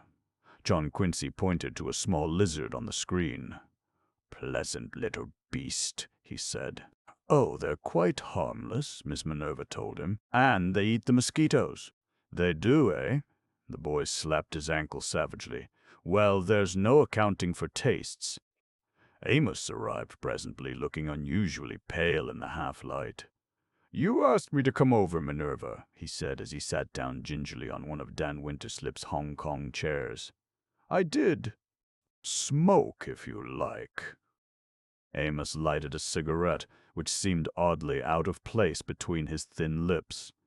"I'm sure," Miss Minerva continued, "that we are all determined to bring to justice the person who did this ghastly thing." "Naturally," said Amos. "The only drawback," she went on, "is that in the course of the investigation some rather unpleasant facts about Dan's past are likely to be revealed." "They're bound to be," remarked Amos coldly. "For Barbara's sake," Miss Minerva said, "I'm intent on seeing that nothing is revealed. That is not absolutely essential to the discovery of the murderer. For that reason, I haven't taken the police completely into my confidence." "What?" cried Amos. John Quincy stood up. "Now look here, Aunt Minerva." "Sit down," snapped his aunt. "Amos, to go back to a talk we had at your house when I was there, Dan was somewhat involved with this woman down the beach. Arlene Compton, I believe she calls herself." Amos nodded. "Yes, and a worthless lot she is, but Dan wouldn't see it, though I understand his friends pointed it out to him. He talked of marrying her." "You knew a good deal about Dan, even if you never spoke to him," Miss Minerva went on. "Just what was his status with this woman at the time of his murder? Only last night, but it seems ages ago." "I can't quite tell you that," Amos replied. "I do know that for the past month a Malahini named Leatherby, the black sheep of a good family in Philadelphia, they tell me, has been hanging around the Compton woman, and that Dan resented his presence." "Humph!" Miss Minerva handed to Amos an odd old brooch, a tree of jewels against an onyx background. "Ever see that before, Amos?" He took it and nodded. "It's part of a little collection of jewelry Dan brought back from the South Seas in the 80s. There were earrings and a bracelet, too. He acted rather queerly about those trinkets, never let Barbara's mother or anyone else wear them, but he must have got over that idea recently, for I saw this only a few weeks ago." "Where?" asked Miss Minerva. "Our office has the renting of the cottage down the beach occupied at present by the Compton woman. She came in not long ago to pay her rent, and she was wearing this brooch." He looked suddenly at Miss Minerva. "Where did you get it?" he demanded. "Kamaikui gave it to me early this morning," Miss Minerva explained. "She picked it up from the floor of the lanai before the police came." John Quincy leaped to his feet. "You're all wrong, Aunt Minerva," he cried. "You can't do this sort of thing. You ask the help of the police, and you aren't on the level with them. I'm ashamed of you." "Please wait a moment," said his aunt. "Wait nothing," he answered. "Give me that brooch. I'm going to turn it over to Chan at once. I couldn't look him in the eye if I didn't." "We'll turn it over to Chan," said Miss Minerva calmly, "if it seems important. But there is no reason in the world why we should not investigate a bit ourselves before we do so. The woman may have a perfectly logical explanation." "Rot," interrupted John Quincy. "The trouble with you is, you think you're Sherlock Holmes." "What is your opinion, Amos?" inquired Miss Minerva. "I'm inclined to agree with John Quincy," Amos said. "You are hardly fair to Captain Hallett. And as for keeping anything dark on account of Barbara, or on anybody's account, that won't be possible, I'm afraid. No getting round it, Minerva. Dan's indiscretions are going to be dragged into the open at last." She caught the note of satisfaction in his tone and was nettled by it. "Perhaps. At the same time, it isn't going to do any harm for some member of the family to have a talk with this woman before we consult the police. If she should have a perfectly sincere and genuine explanation—" "Oh, yes," cut in John Quincy. "She wouldn't have any other kind." "It won't be so much what she says," persisted Miss Minerva. "It will be the manner in which she says it. Any intelligent person can see through deceit and falsehood. The only question is, which of us is the intelligent person best fitted to examine her?" "Count me out," said Amos promptly. "John Quincy." The boy considered. He had asked for the privilege of working with Chan, and here perhaps was an opportunity to win the Chinaman's respect. But this sounded rather like a woman who would be too much for him. "No, thanks," he said. "Very good," replied Miss Minerva, rising. "I'll go myself." "Oh, no," cried John Quincy, shocked. "Why not, if none of the men in the family are up to it? As a matter of fact, I welcome the opportunity." Amos shook his head. "She'll twist you round her little finger," he predicted. Miss Minerva smiled grimly. "I should like to see her do it." "Will you wait here?" John Quincy went over and took the brooch from Amos's hand. "Sit down, Aunt Minerva," he said. "I'll see this woman. But I warn you that immediately afterward I shall send for Chan." "That," his aunt told him, "will be decided at another conference. I'm not so sure, John Quincy, that you are the proper person to go. After all, what experience have you had with women of this type?" John Quincy was offended. He was a man, and he felt that he could meet and outwit a woman of any type. He said as much. Amos described the woman's house as a small cottage several hundred yards down the beach and directed the boy how to get there. John Quincy set out. Night had fallen over the island when he reached Kalia Road, a bright silvery night, for the Kona weather was over and the moon traveled a cloudless sky. The scent of plumeria and ginger stole out to him through hedges of flaming hibiscus. The trade winds, blowing across 1,000 miles of warm water, still managed a cool touch on his cheek. As he approached what he judged must be the neighborhood of the woman's house, a flock of Indian myna birds in a spreading algaroba screamed loudly, their harsh voices the only note of discord in that peaceful scene. He had some difficulty locating the cottage, which was almost completely hidden under masses of flowering alamander, its blossoms pale yellow in the moonlight. Before the door, a dark, fragrant spot under a heavily laden trellis, he paused uncertainly. A rather delicate errand this was. But he summoned his courage and knocked. Only the myna birds replied. John Quincy stood there, growing momentarily more hostile to the widow of Waikiki. Some huge, coarse creature, no doubt, a man's woman, a good fellow at a party, that kind. Then the door opened and the boy got a shock, for the figure outlined against the light was young and slender, and the face, dimly seen, suggested fragile loveliness. "Is this Mrs. Compton?" he inquired. Yeah, I'm Mrs. Compton. What do you want? John Quincy was sorry she had spoken, for she was obviously one of those beauties so prevalent nowadays, the sort whom speech betrays. Her voice recalled the myna birds. My name is John Quincy Winterslip. He saw her start. May I speak with you for a moment? Sure you can. Come in. She led the way along a low, narrow passage into a tiny living room. A pasty-faced young man with stooped shoulders stood by a table, fondling a cocktail shaker. Steve, said the woman, this is Mr. Winterslip, Mr. Leatherby. Mr. Leatherby grunted. Just in time for a little snifter, he remarked. No, thanks, John Quincy said. He saw Mrs. Compton take a smoking cigarette from an ashtray, start to convey it to her lips, then, evidently thinking better of it, crush it on the tray. Well, said Mr. Leatherby, your poison's ready, Arlene. He proffered a glass. She shook her head, slightly annoyed. No. No. Mr. Leatherby grinned. The more for little Stevie. He lifted a glass. Here's looking at you, Mr. Winterslip. Say, I guess you're Dan's cousin from Boston, Mrs. Compton remarked. He was telling me about you. She lowered her voice. I've been meaning to get over to your place all day, but it was such a shock. It knocked me flat. I understand, John Quincy replied. He glanced at Mr. Leatherby, who seemed not to have heard of prohibition.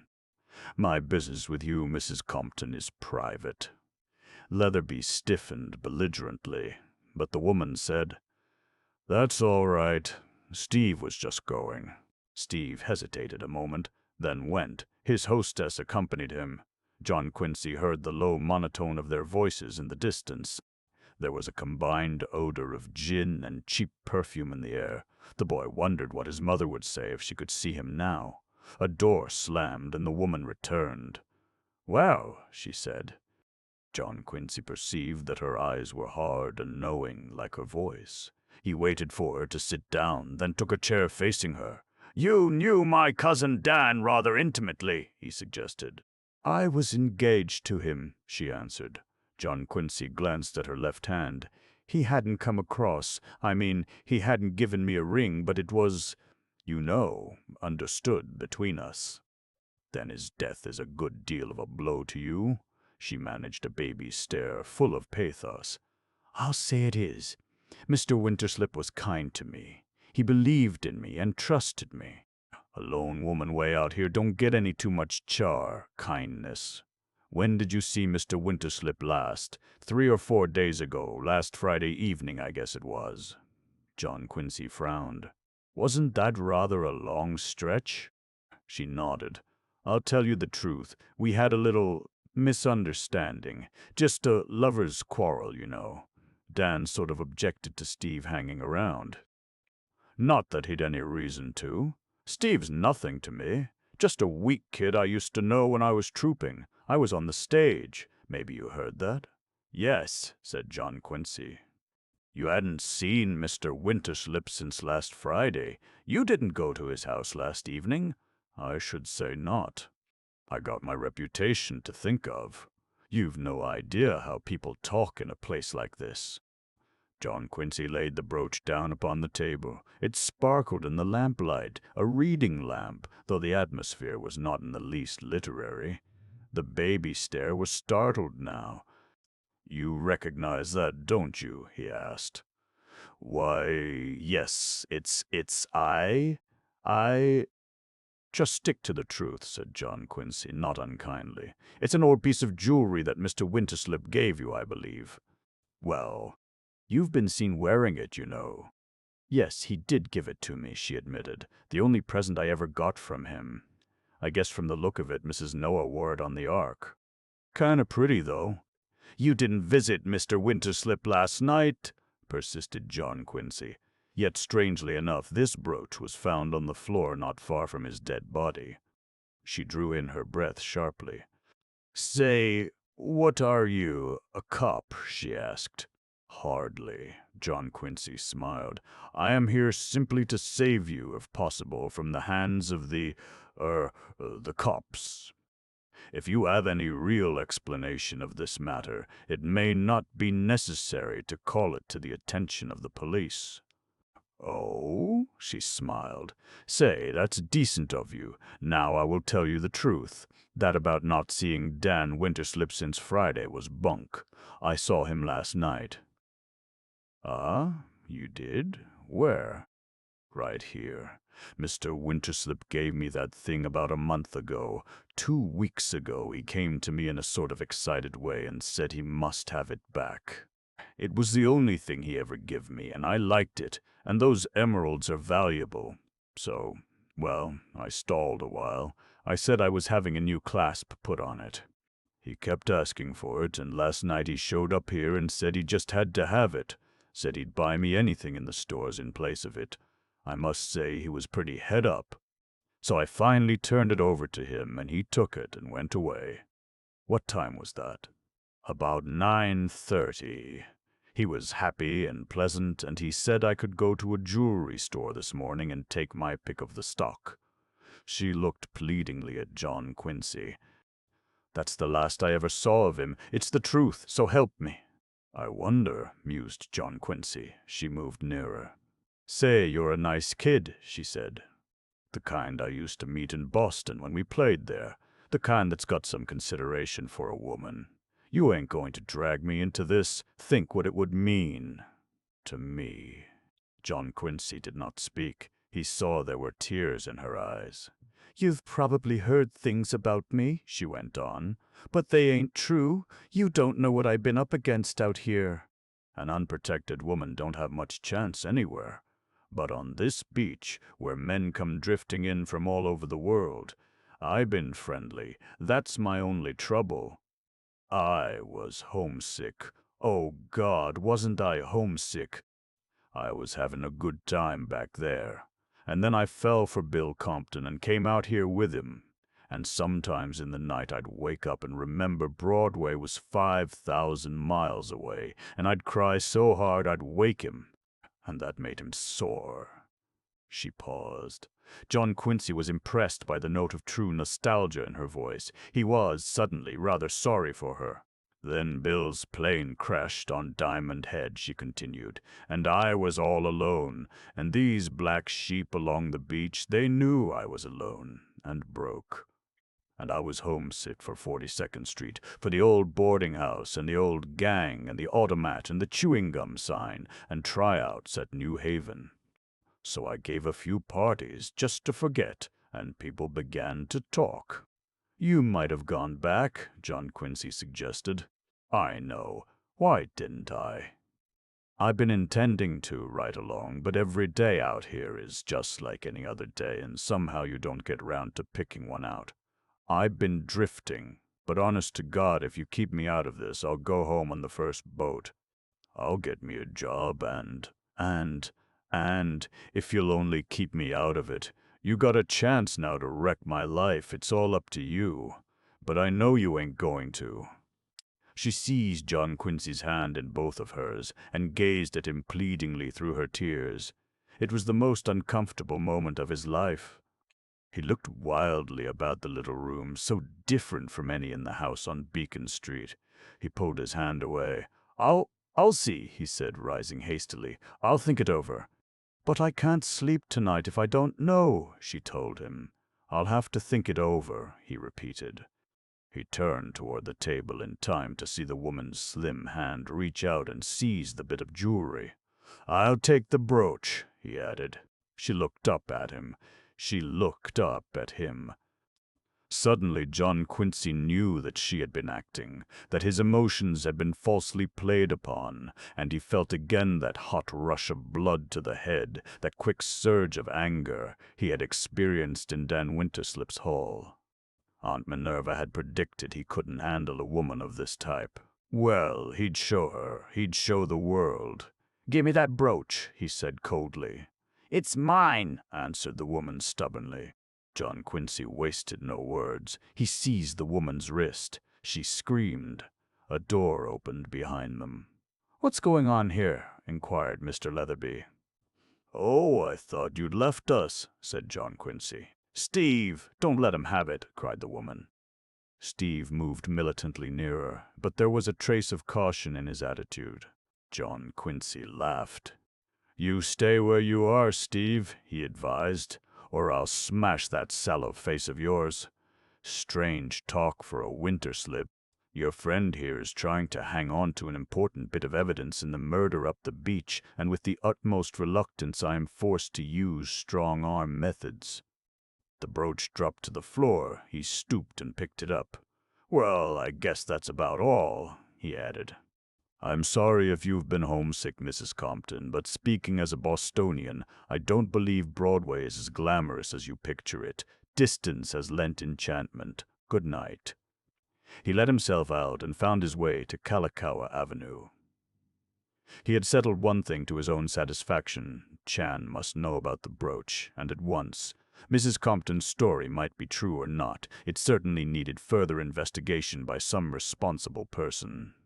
John Quincy had approached the cottage by way of Callier Road. He was planning to return to Dan's house along the better lighted avenue. Having reached that broad expanse of asphalt, however, he realized that the Reef and Palm Hotel was near at hand. There was his promise to Carlotta Egan. He had said he would look in on her again today. As for Chan, he could telephone the Chinaman from the hotel. He turned in the direction of the Reef and Palm. Stumbling through the dark garden, he saw finally the gaunt old hulk of the hotel. Lights of low candle power burned at infrequent intervals on the double-decked veranda. In the huge lobby, a few rather shabby-looking guests took their ease. Behind the desk stood nobody but the Japanese clerk. John Quincy was directed to a telephone booth, and his keen Bostonian mind required Nipponese aid in mastering the dial system favored by the Honolulu Telephone Company. At length he got the police station. Chan was out, but the answering voice promised that he would be told to get in touch with Mr. Winterslip immediately on his return. "How much do I owe you?" inquired John Quincy of the clerk. "Not a penny," said a voice, and he turned to find Carlotta Egan at his elbow. He smiled. This was more like it. "But I say, you know, I've used your telephone." "It's free," she said. "Too many things are free out here. That's why we don't get rich. It was so kind of you to come again." "Not at all," he protested. He looked about the room.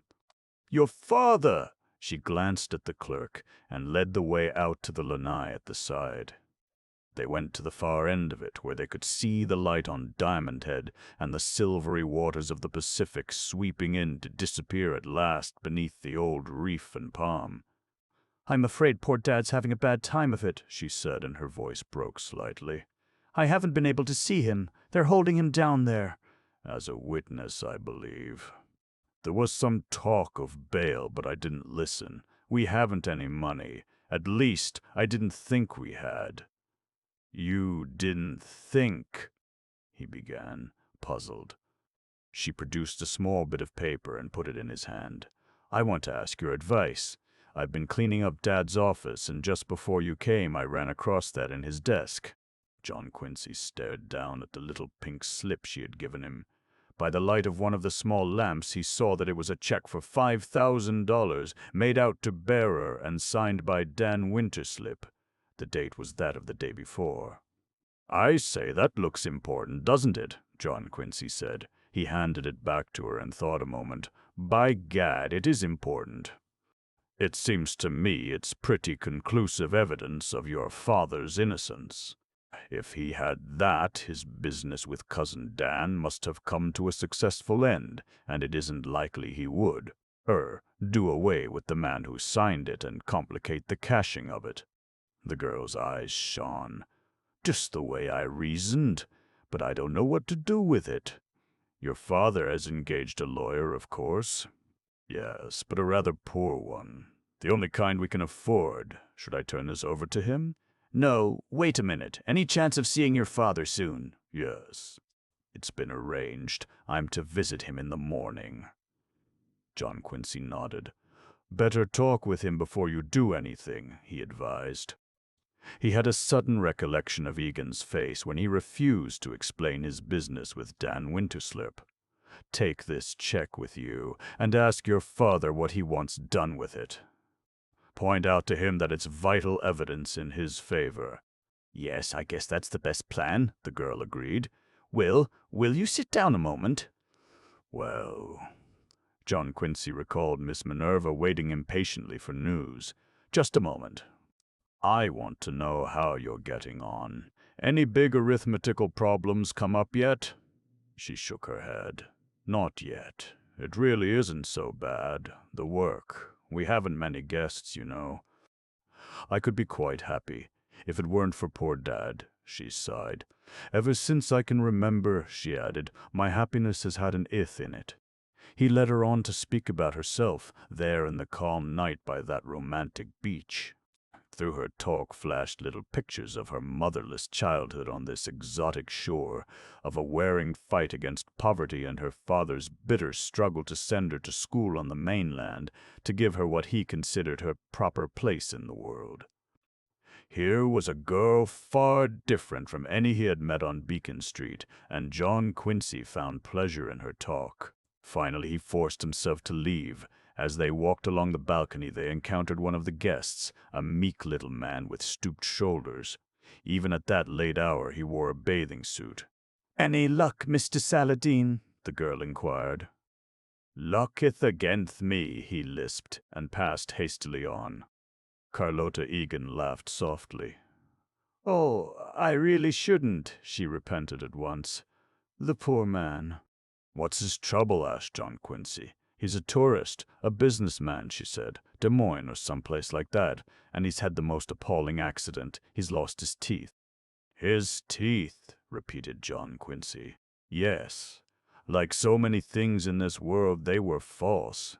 He got into a battle with a roller out by the second raft, and they disappeared. Since then, he spends all his time out there, peering down into the water by day and diving down and feeling about by night. One of the tragic figures of history, she added. John Quincy laughed. That's the most tragic part of it, the girl continued. He's the joke of the beach, but he goes on hunting so serious. Of course, it is serious for him. They passed through the public room to the front door. Mr. Saladin's tragedy slipped at once from John Quincy's mind. Good night, he said. Don't forget about the check when you see your father tomorrow. I'll look in on you during the day. It was so good of you to come, she said. Her hand was in his. It has helped me along tremendously. Don't you worry. Happy days are not far off. Happy days without an if. Hold the thought. I'll hold it, she promised.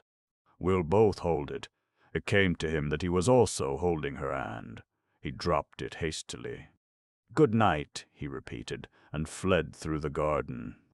In the living room of Dan's house, he was surprised to find Miss Minerva and Charlie Chan sitting together, solemnly staring at each other. Chan rose hurriedly at his entrance. Hello, said John Quincy. I see you have a caller. Where in the world have you been? Snapped Miss Minerva. Evidently entertaining a Chinaman had got a bit on her nerves. Well, John Quincy hesitated. Speak out, said Miss Minerva. Mr. Chan knows everything. Most flattering, grinned Chan. Some things are not entirely well known to me, but about your call on Widow of Waikiki, I learned soon after Dorr receives you. The devil you did, said John Quincy. Simple enough, Chan went on.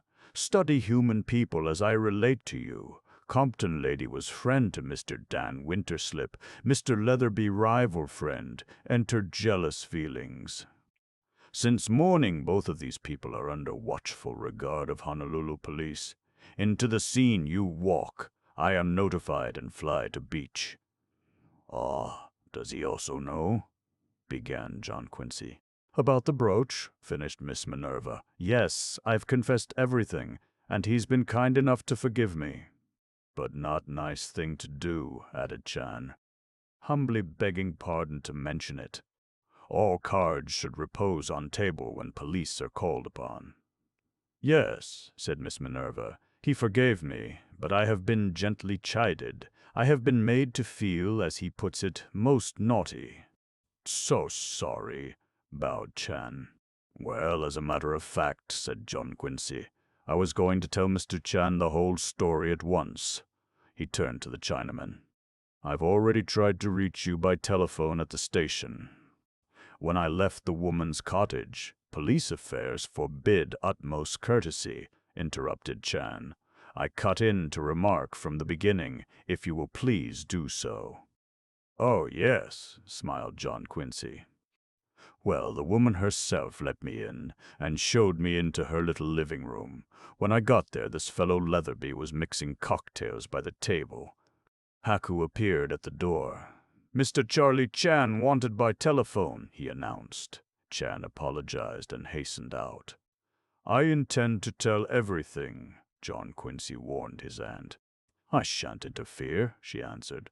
That slant-eyed Chinaman has been sitting here looking at me more in sorrow than in anger for the better part of an hour, and I've made up my mind to one thing. I shall have no more secrets from the police. Chan re-entered the room. As I was saying, John Quincy began, this fellow Leatherby was standing by the table and— Most sorry, said Chan, but the remainder of that interesting recital is to be told at the station house. At the station house, cried John Quincy, precisely the fact. I am presuming you do me the great honor to come with me to that spot. The man Leatherby is apprehended aboard boat Niagara, on verge of sailing to Australia.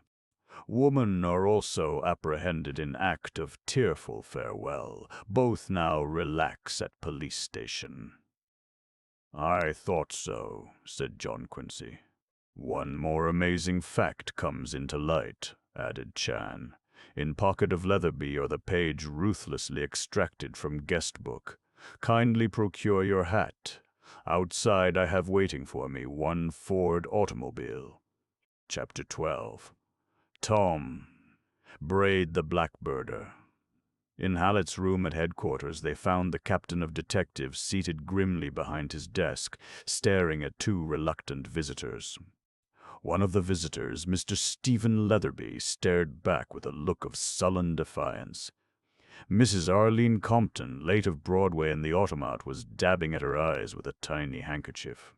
John Quincy perceived that she had carelessly allowed tears to play havoc with her makeup.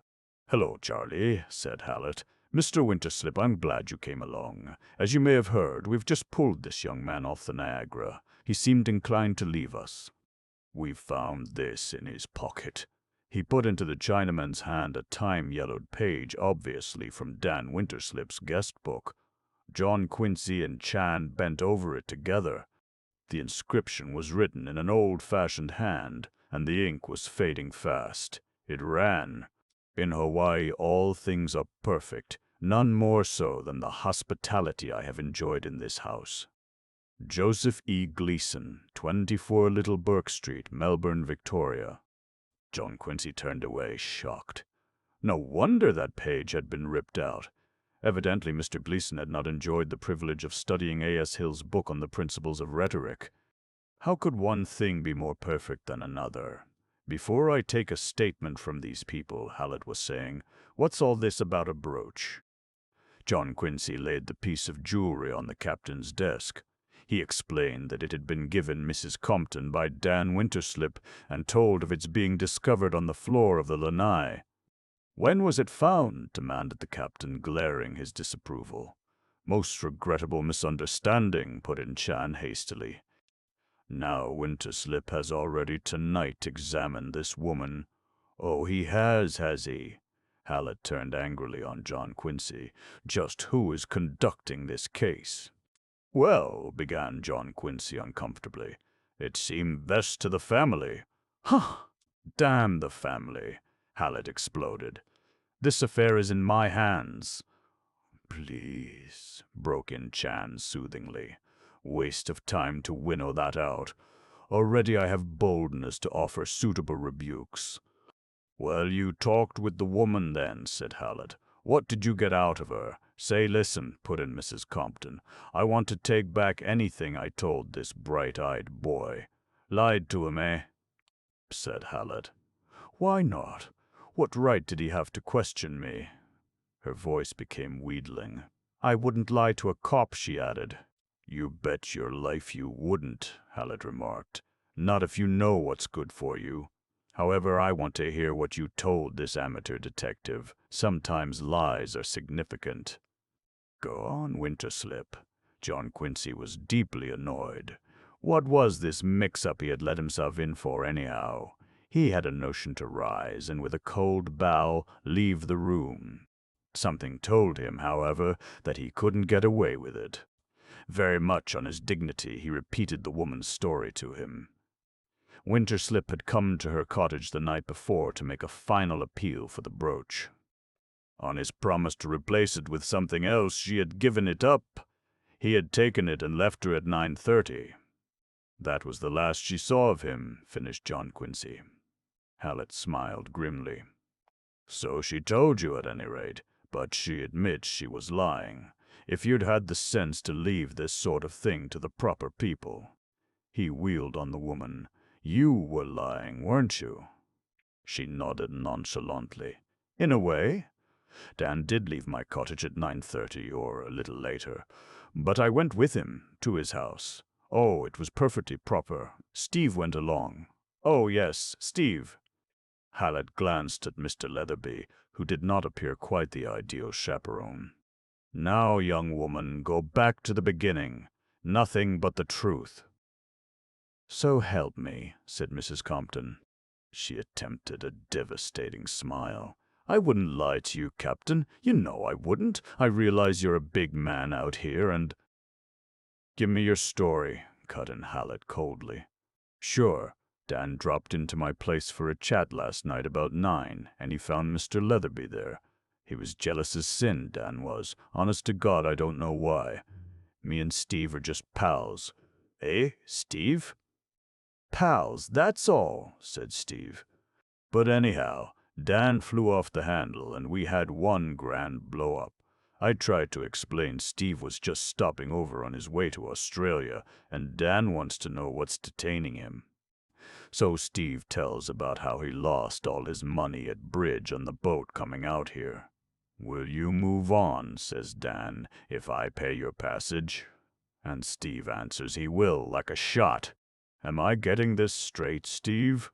Absolutely, approved Mr. Leatherby. It's just as she says, Captain. Winterslip offered to loan me passage money.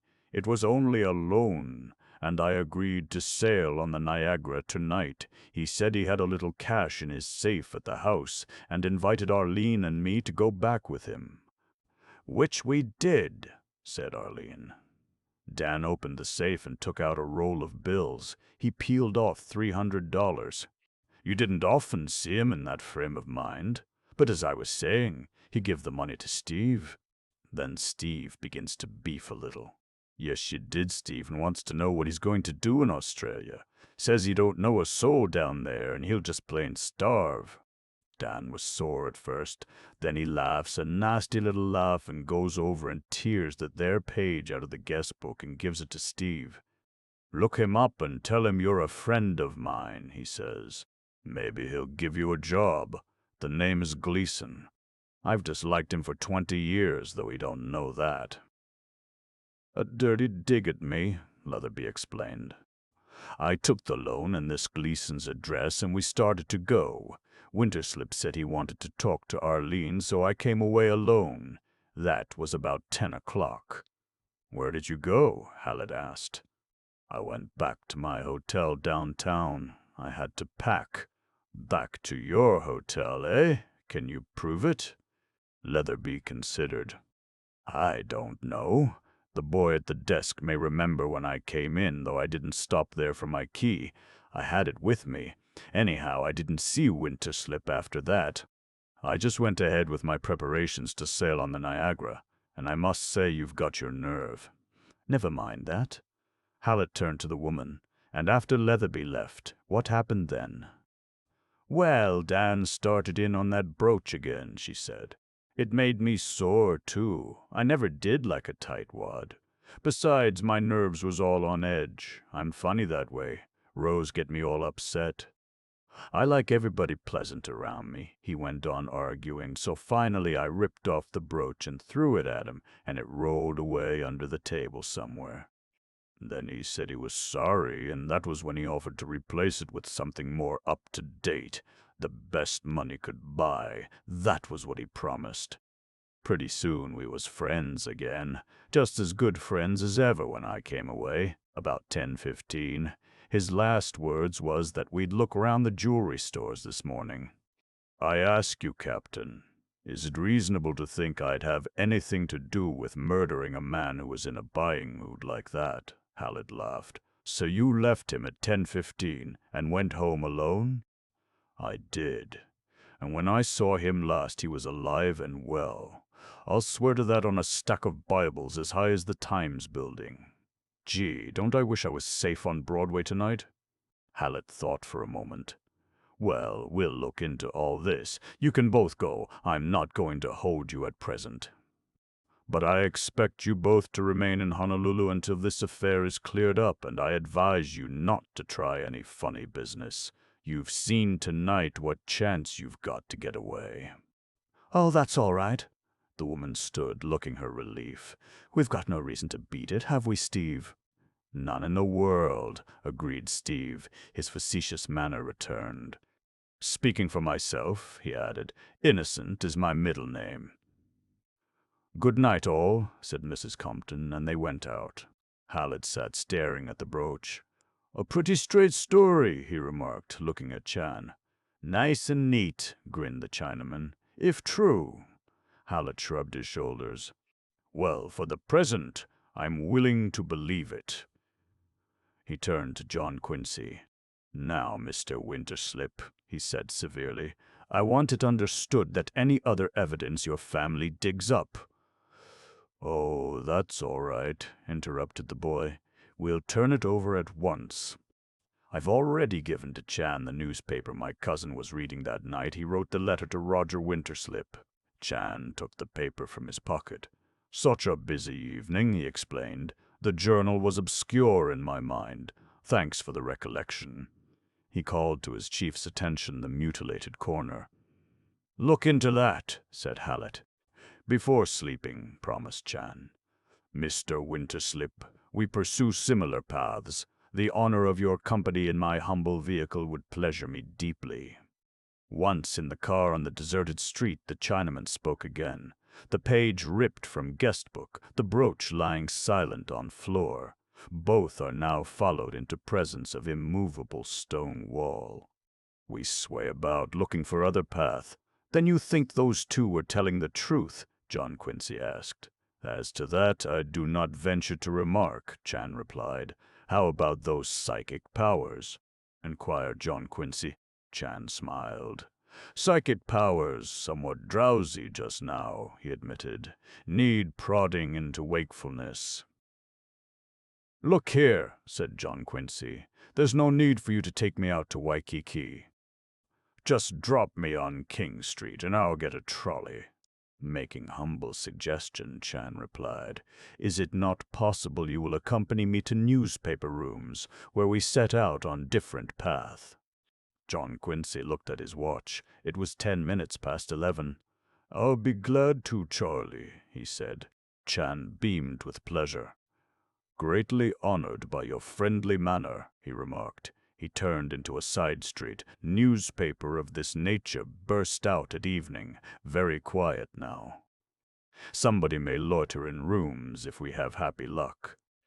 They had just that, for the building of the Evening Journal was open, and in the city room an elderly man with a green shade over his eyes hammered on a typewriter.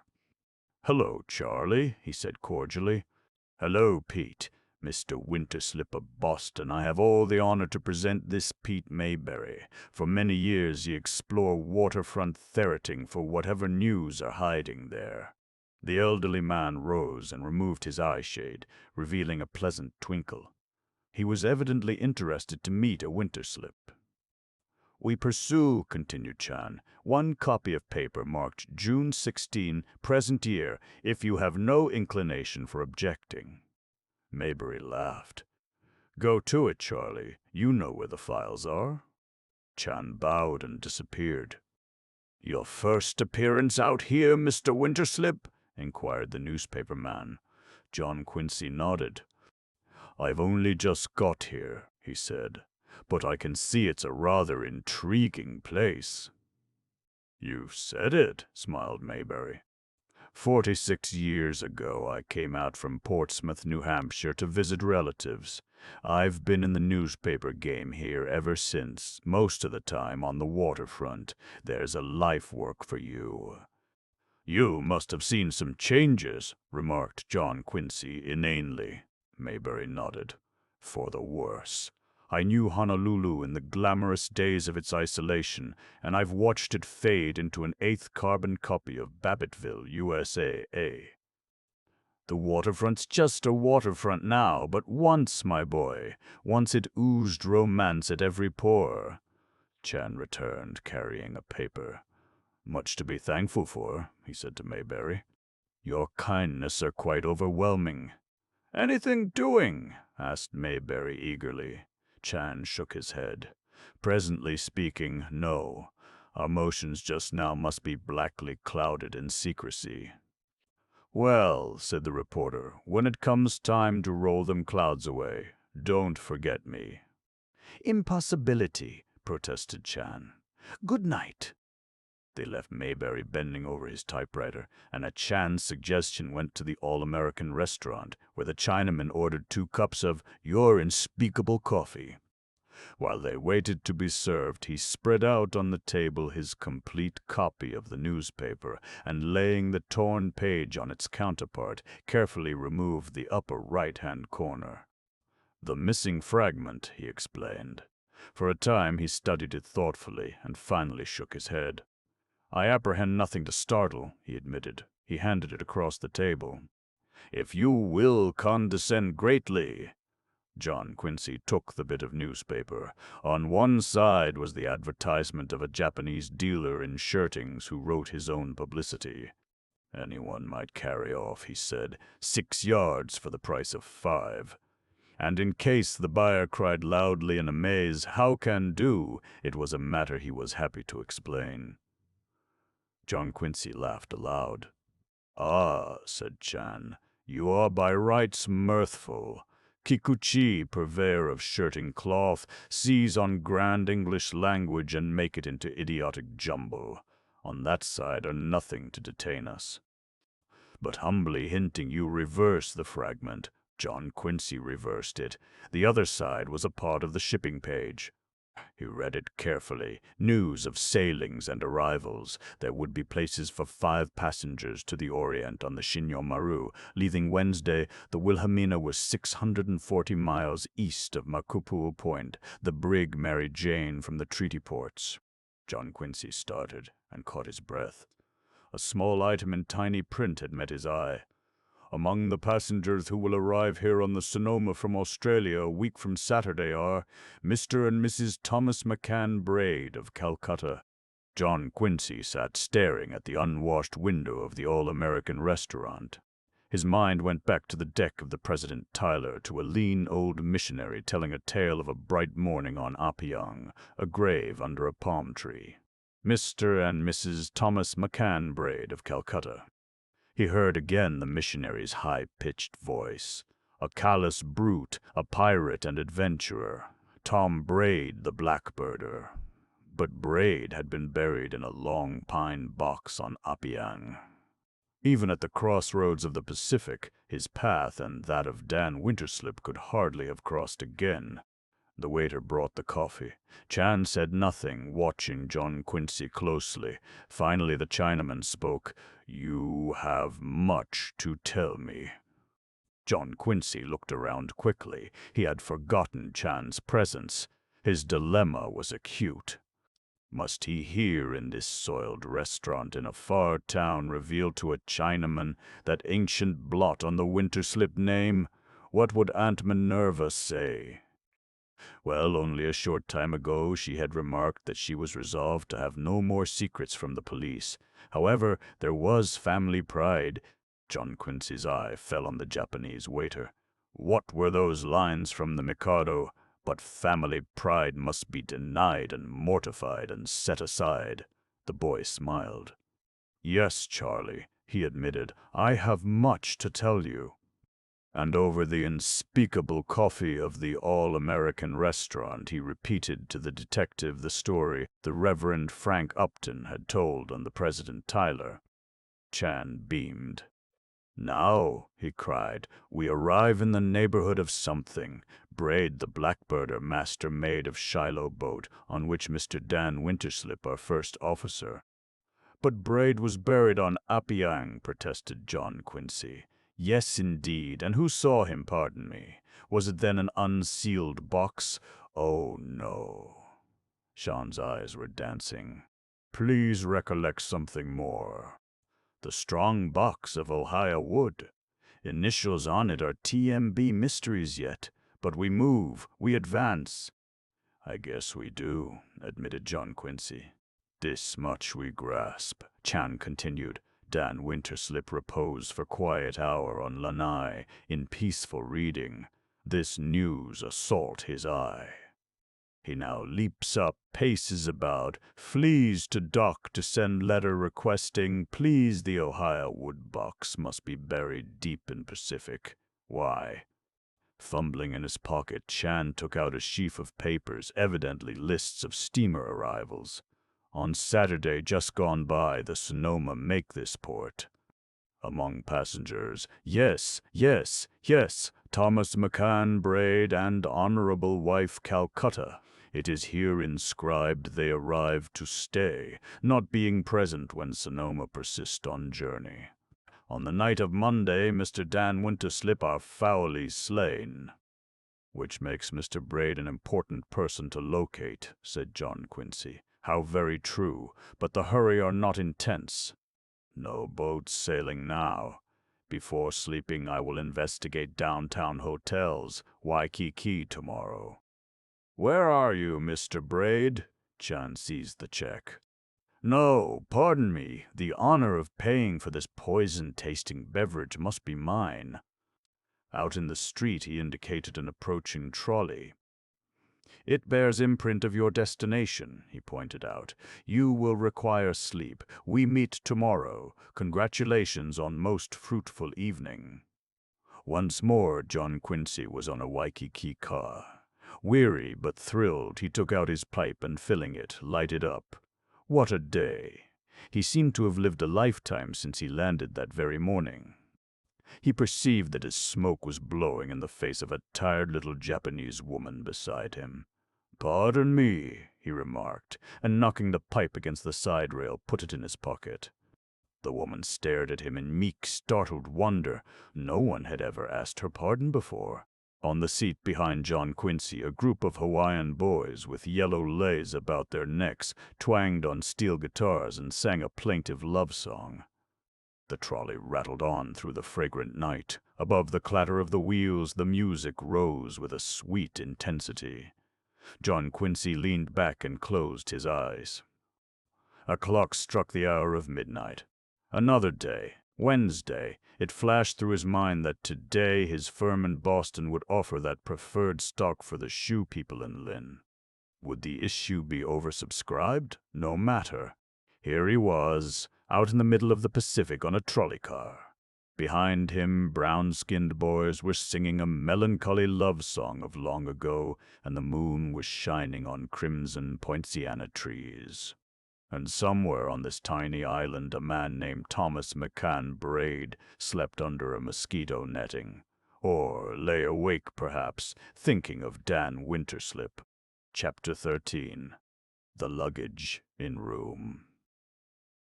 9:19, John Quincy emerged from sleep the next morning with a great effort and dragged his watch from under the pillow.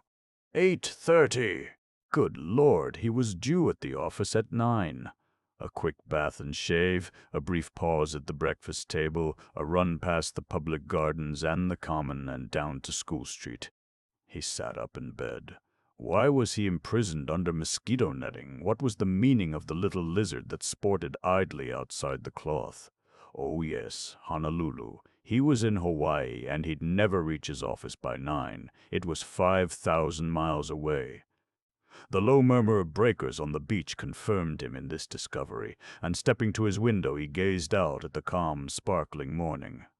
Yes, he was in Honolulu, entangled in a murder mystery, consorting with Chinese detectives and Waikiki widows, following clues. The new day held interesting promise. He must hurry to find what it would bring forth.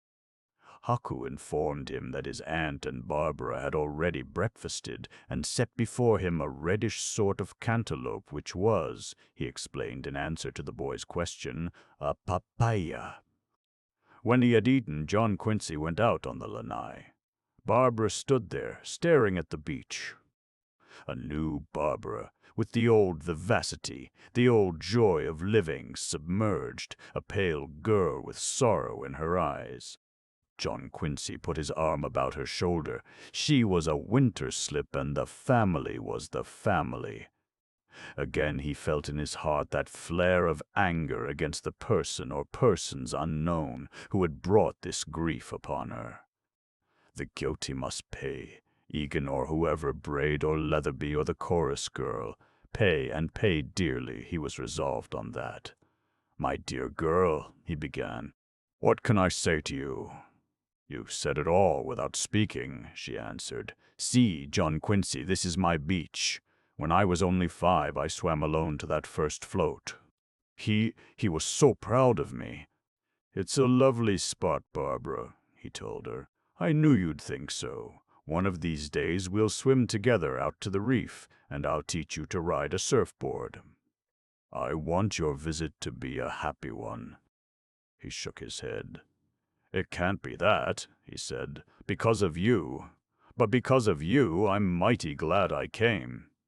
She pressed his hand.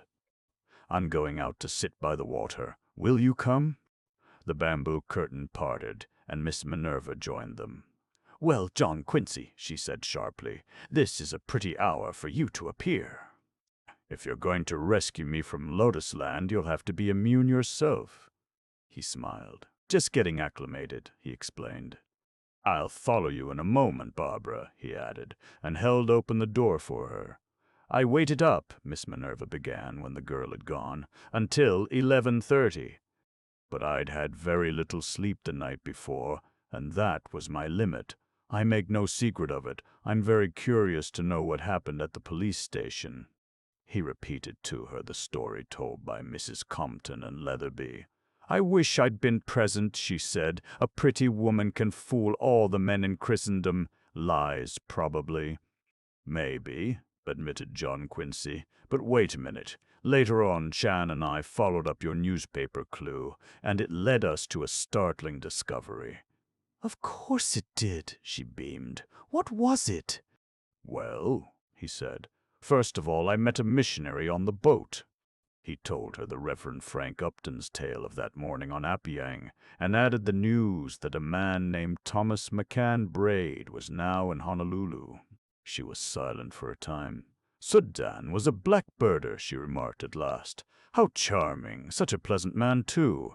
But then, I learned that lesson early in life. The brighter the smile, the darker the past.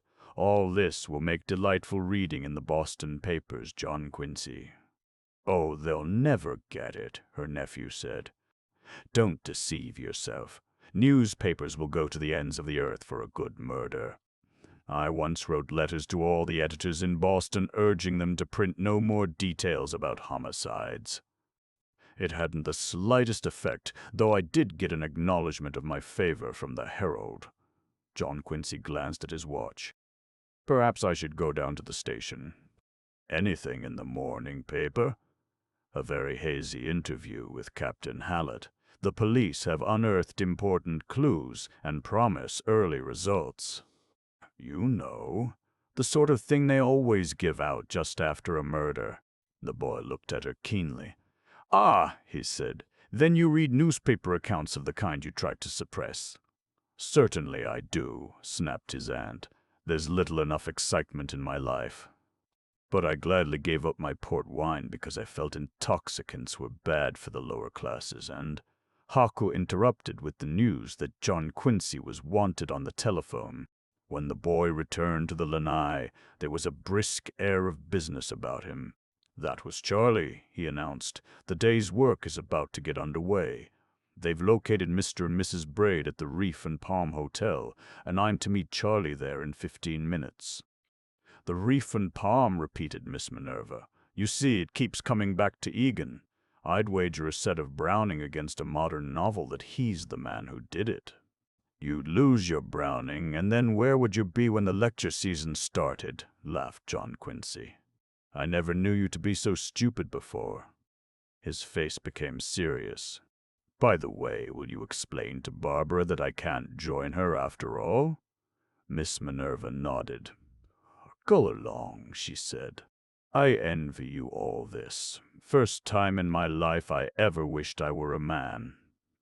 John Quincy approached the Reef and Palm by way of the beach. The scene was one of bright serenity.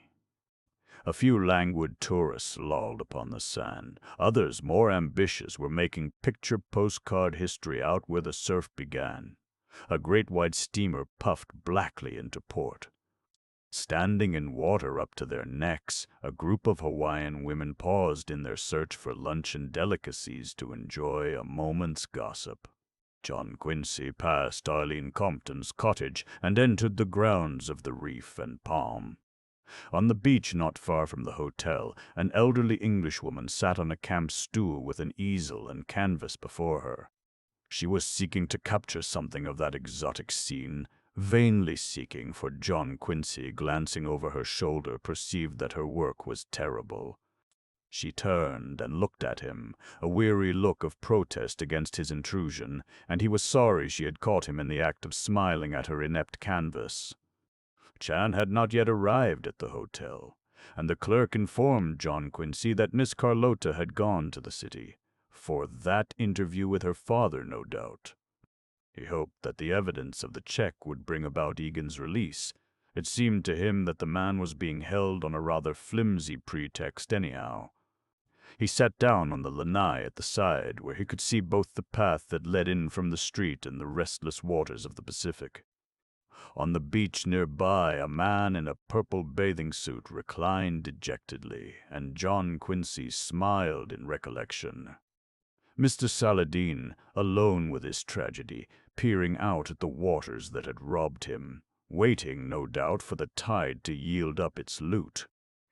Some 15 or 20 minutes passed, and then John Quincy heard voices in the garden. He saw that Hallett and Chan were coming up the walk and went to meet them at the front door. "Splendid morning," said Chan. "Nice day to set out on new path leading inevitably to important discovery." John Quincy accompanied them to the desk. The Japanese clerk regarded them with sullen unfriendliness. He had not forgotten the events of the day before. Information had to be dragged from him bit by bit. Yes, there was a Mr. and Mrs. Braid stopping there. They arrived last Saturday on the steamship Sonoma.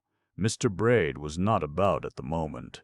Mrs. Braid was on the beach painting pretty pictures. "Good," said Hallett.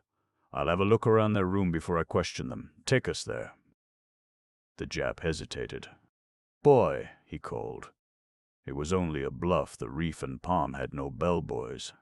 Finally, with an air of injured dignity, he led the way down a long corridor on the same floor as the office, and unlocked the door of 19, the last room on the right. Hallett strode in and went to the window. "Here, wait a minute," he called to the clerk. He pointed to the elderly woman painting on the beach. "That Mrs. Braid?" "Yes," hissed the Jap. "All right, go along." The clerk went out. "Mr. Winterslip, I'll ask you to sit here in the window and keep an eye on the lady. If she starts to come in, let me know." He stared eagerly about the poorly furnished bedroom. "Now, Mr. Braid, I wonder what you've got." John Quincy took the post assigned him, feeling decidedly uncomfortable. This didn't seem quite honorable to him. However, he probably wouldn't be called upon to do any searching himself, and if policemen were forced to do disagreeable things, well, they should have thought of that before they became policemen. Not that either Hallett or Chan appeared to be embarrassed by the task before them. There was a great deal of luggage in the room, English luggage, which is usually large and impressive. John Quincy noted a trunk, 2 enormous bags, and a smaller case. All were plastered with labels of the Sonoma, and beneath were the worn fragments of earlier labels telling a broken story of other ships in far hotels. Hallett and Chan were old hands at this game. They went through Braid's trunk rapidly and thoroughly, but without finding anything of note. The captain turned his attention to the small traveling case.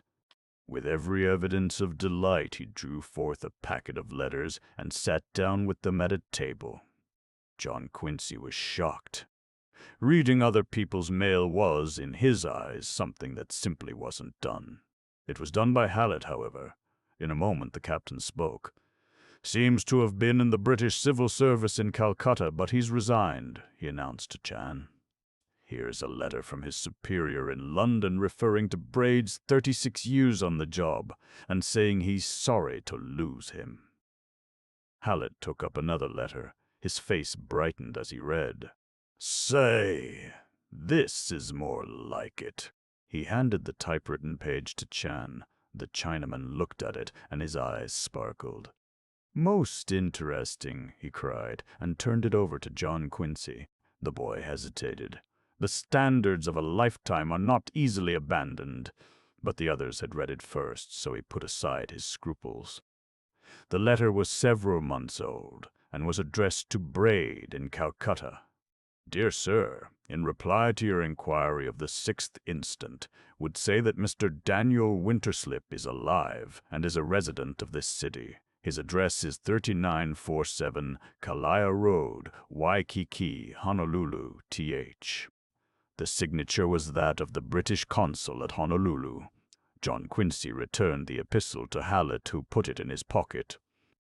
At that instant Chan, who had been exploring one of the larger bags, emitted a little grunt of satisfaction. "What is it, Charlie?" Hallett asked. The Chinaman set out on the table before his chief a small tin box and removed the lid. It was filled with cigarettes. "Corsican brand," he announced cheerfully. "Good," said Hallett. "It begins to look as though Mr. Thomas McCann Braid would have a lot to explain." They continued their researches, while John Quincy sat silent by the window. Presently Carlotta Egan appeared outside. She walked slowly to a chair on the lanai and sat down. For a moment she stared at the breakers, then she began to weep. John Quincy turned uncomfortably away.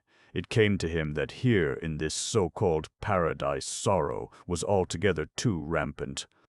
The only girls he knew were given to frequent tears, and not without reason. "If you'll excuse me," he said. Hallett and Chan, searching avidly, made no reply, and climbing over the sill he stepped on to the lanai. The girl looked up as he approached. "Oh," she said, "I thought I was alone." "You'd like to be, perhaps," he answered, "but it might help if you told me what has happened. Did you speak to your father about that check?" She nodded. "Yes, I showed it to him." "And what do you think he did?" "He snatched it out of my hand and tore it into 100 pieces. He gave me the pieces to throw away. And he said I was never to mention it to a soul." "I don't understand that," frowned John Quincy. "Neither do I. He was simply furious, not like himself at all. And when I told him you knew about it, he lost his temper again. But you can rely on me. I shan't tell anyone, I know that. But of course Father wasn't so sure of you as I am. Poor Dad, he's having a horrible time of it. They don't give him a moment's rest, keep after him constantly, trying to make him tell, but all the policemen in the world couldn't. Oh, poor old Dad." She was weeping again, and John Quincy felt toward her as he had felt toward Barbara. He wanted to put his arm about her, just by way of comfort and cheer. But alas, Carlota Maria Egan was not a winter slip. Now, now, he said, that won't do a bit of good. She looked at him through her tears. Won't it? I don't know. It seems to help a little. But, she dried her eyes, I really haven't time for it now. I must go in and see about lunch. She rose, and John Quincy walked with her along the balcony. I wouldn't worry if I were you, he said. The police are on an entirely new trail this morning. Really? She answered eagerly. Yes. There's a man named Braid stopping at your hotel. You know him, I suppose? She shook her head. No, I don't. What? Why, he's a guest here. He was, but he isn't here now. Wait a minute. John Quincy laid his hand on her arm, and they stopped. This is interesting. Braid's gone, you say? Yes. I understand from the clerk that Mr. and Mrs. Braid arrived here last Saturday, but early Tuesday morning, before my boat got in, Mr. Braid disappeared and he hasn't been seen since. Mr. and thanked that. Braid gets better all the time, John Quincy said. Hallett and Chan are in his room now, and they've unearthed some rather intriguing facts. You'd better go in and tell Hallett what you've just told me. They entered the lobby by a side door. As they did so, a slim young Hawaiian boy was coming in through the big door at the front. Something in his manner caught the attention of John Quincy, and he stopped. At that instant, a purple bathing suit slipped by him, and Mr. Saladin also approached the desk. Carlota Egan went on down the corridor toward room 19, but John Quincy remained in the lobby. The Hawaiian boy moved rather diffidently toward the clerk. "Excuse me, please," he said. "I come to see Mr. Braid, Mr. Thomas Braid." "Mr. Braid not here," replied the Jap. "Then I will wait till he comes." The clerk frowned. "No good. Mr. Braid not in Honolulu now. Not in Honolulu." The Hawaiian seemed startled by the news. Mrs. Dattled by the news. "Braid outside on the beach," continued the Jap. "Oh, then Mr. Braid returns," said the boy with evident relief. "I call again." He turned away, moving rapidly now. The clerk addressed Mr. Saladin, who was hovering near the cigar case. "Yes, sir, please." "Cigarettes," said the bereft Mr. Saladin. The Jap evidently knew the brand desired, and handed over a box. "Juth put it on my bill," said Saladin. He stood for a moment staring after the Hawaiian, who was disappearing through the front door. As he swung round, his eyes encountered those of John Quincy. He looked quickly away and hurried out. The two policemen and the girl entered from the corridor. "Well, Mr. Winterslip," said Hallett, "the bird has flown." "So I understand," John Quincy answered. "But we'll find him," continued Hallett. "I'll go over these islands with a drag net. First of all, I want to talk with his wife." He turned to Carlota Egan. "Get her in here," he ordered. The girl looked at him. "Please," he added. She motioned to the clerk, who went out the door. "By the way," remarked John Quincy, "someone was just here asking for Braid. What's that?" Hallett was interested. "A young Hawaiian, about 20, I should say. Tall and slim. If you go to the door, you may catch a glimpse of him." Hallett hurried over and glanced out into the garden. In a second he returned. "Humph," he said. "I know him. Did he say he'd come again?" "He did." Hallett considered. "I've changed my mind," he announced. "I won't question Mrs. Braid after all. For the present, I don't want her to know we're looking for her husband. I'll trust you to fix that up with your clerk," he added to the girl. She nodded. "Lucky we left things as we found them in 19, he went on. "Unless she misses that letter and the cigarettes, which isn't likely, we're all right. Now, Miss Egan, we three will go into your father's office there behind the desk and leave the door open. When Mrs. Braid comes in, I want you to question her about her husband's absence. Get all you can out of her. I'll be listening." "I understand," the girl said. Hallett, Chan, and John Quincy went into Jim Egan's sanctum. "You found nothing else in the room?" the latter inquired of the Chinaman. Chan shook his head. "Even so, fates are in smiling mood. What we have now are plentiful." "Shh," warned Hallett. "Mrs. Rornd." Braid, a young man, was just here inquiring for your husband. It was Carlotta Egan's voice. Really? The accent was unmistakably British. He wanted to know where he could find him. We couldn't say. No, of course not. Your husband has left town, Mrs. Braid. Yes, I fancy he has. You know when he will return, perhaps. I really couldn't say. Is the mail in? Not yet. We expect it about 1. Thank you so much. Go to the door, Hallett directed John Quincy. She's gone to her room, announced the boy. The three of them emerged from Egan's office. Oh, Captain, said the girl. I'm afraid I wasn't very successful. That's all right, replied Hallett. I didn't think you would be. The clerk was again at his post behind the desk. Hallett turned to him. Look here, he said. I understand someone was here a minute ago asking for Braid. It was Dick Keola, wasn't it? Yes, answered the Jap. Had he been here before to see Braid? Yes, Sunday night. Mr. Braid and him have long talk on the beach. Hallett nodded grimly. Come on, Charlie, he said. We've got our work cut out for us. Wherever Braid is, we must find him. John Quincy stepped forward. Pardon me, Captain, he remarked, but if you don't mind, just who is Dick Cowler? Hallett hesitated. Cowler's father, he's dead now, was a sort of confidential servant to Dan Winterslip. The boy's just plain no good. And oh yes, he's the grandson of that woman who's over at your place now. Kamaikui, is that her name? Chapter 14. What K.O. Oshla carried. Several days slipped by so rapidly John Quincy scarcely noted their passing. Dan Winterslip was sleeping now under the royal palms of the lovely island where he had been born.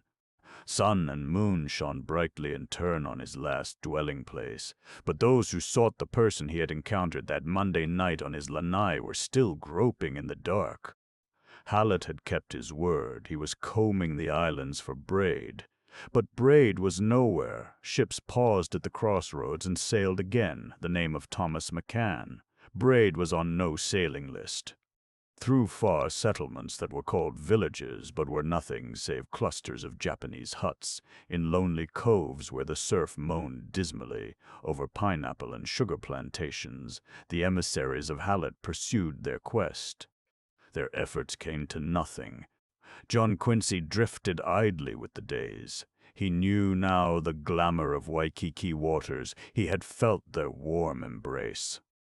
Every afternoon he experimented with a board in the Malahini surf, and he was eager for the moment when he could dare the big rollers farther out. Boston seemed like a tale that is told, State Street and Beacon memories of another more active existence now abandoned. No longer was he at a loss to understand his aunt's reluctance to depart these friendly shores. Early Friday afternoon Miss Minerva found him reading a book on the lanai. Something in the nonchalance of his manner irritated her. She had always been for action, and the urge was on her even in Hawaii. Have you seen Mr. Chan lately? She inquired. Talked with him this morning. They're doing their best to find Braid. Pumph, sniffed Miss Minerva. Their best is none too good. I'd like to have a few Boston detectives on this case. Oh, give them time, yawned John Quincy. They've had 3 days, she snapped. Time enough. Braid never left this island of Oahu, that's certain. And when you consider that you can drive across it in a motor in 2 hours and around it in about 6, Mr. Hallett's brilliance does not impress. I'll have to end by solving this thing myself. John Quincy laughed. Yes, maybe you will. Well, I've given them the 2 best clues they have. If they'd keep their eyes open the way I do. Charlie's eyes are open, protested John Quincy. Think so? They look pretty sleepy to me. Barbara appeared on the lanai, dressed for a drive. Her eyes were somewhat happier. A bit of color had come back to her cheeks. What are you reading, John Quincy? She asked. He held up the book.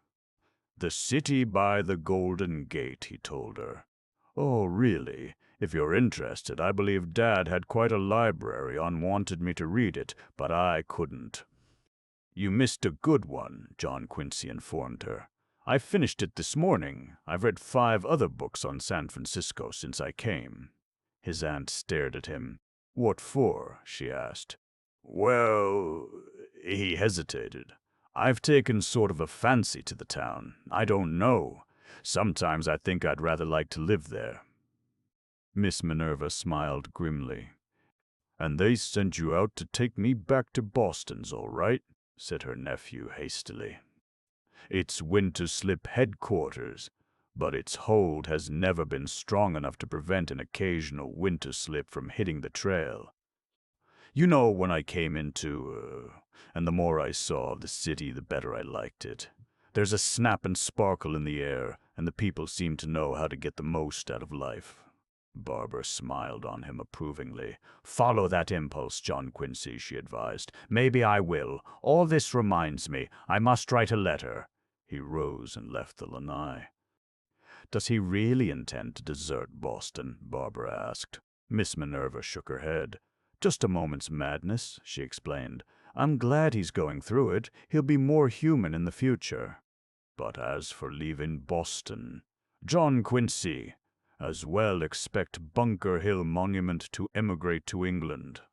In his room upstairs, however, John Quincy's madness was persisting. He had never completed that letter to Agatha Parker, but he now plunged into his task with enthusiasm. San Francisco was his topic, and he wrote well. He pictured the city in words that glowed with life, and he wondered, just a suggestion, how she'd like to live there. Agatha was now, he recalled, on a ranch in Wyoming, her first encounter with the West, and that was providential. She had felt for herself the lure of the wide open spaces. Well, the farther you went, the wider and opener they got. In California, life was all color and light. Just a suggestion, of course. As he sealed the flap of the envelope, he seemed to glimpse Agatha's thin patrician face, and his heart sank. Her gray eyes were cool, so different from Barbara's, so very different from those of Carlota Maria Egan. On Saturday afternoon, John Quincy had an engagement to play golf with Harry Jennison. He drove up Nuuanu Valley in Barbara's roadster, for Dan Winterslip's will had been read, and everything he possessed was Barbara's now. In that sheltered spot, a brisk rain was falling, as is usually the case, though the sun was shining brightly. John Quincy had grown accustomed to this phenomenon, liquid sunshine. The people of Hawaii call such rain and pay no attention to it. 6 different rainbows added to the beauty of the country club links. Jennison was waiting on the veranda, a striking figure in white. He appeared genuinely glad to see his guest, and they set out on a round of golf that John Quincy would long remember.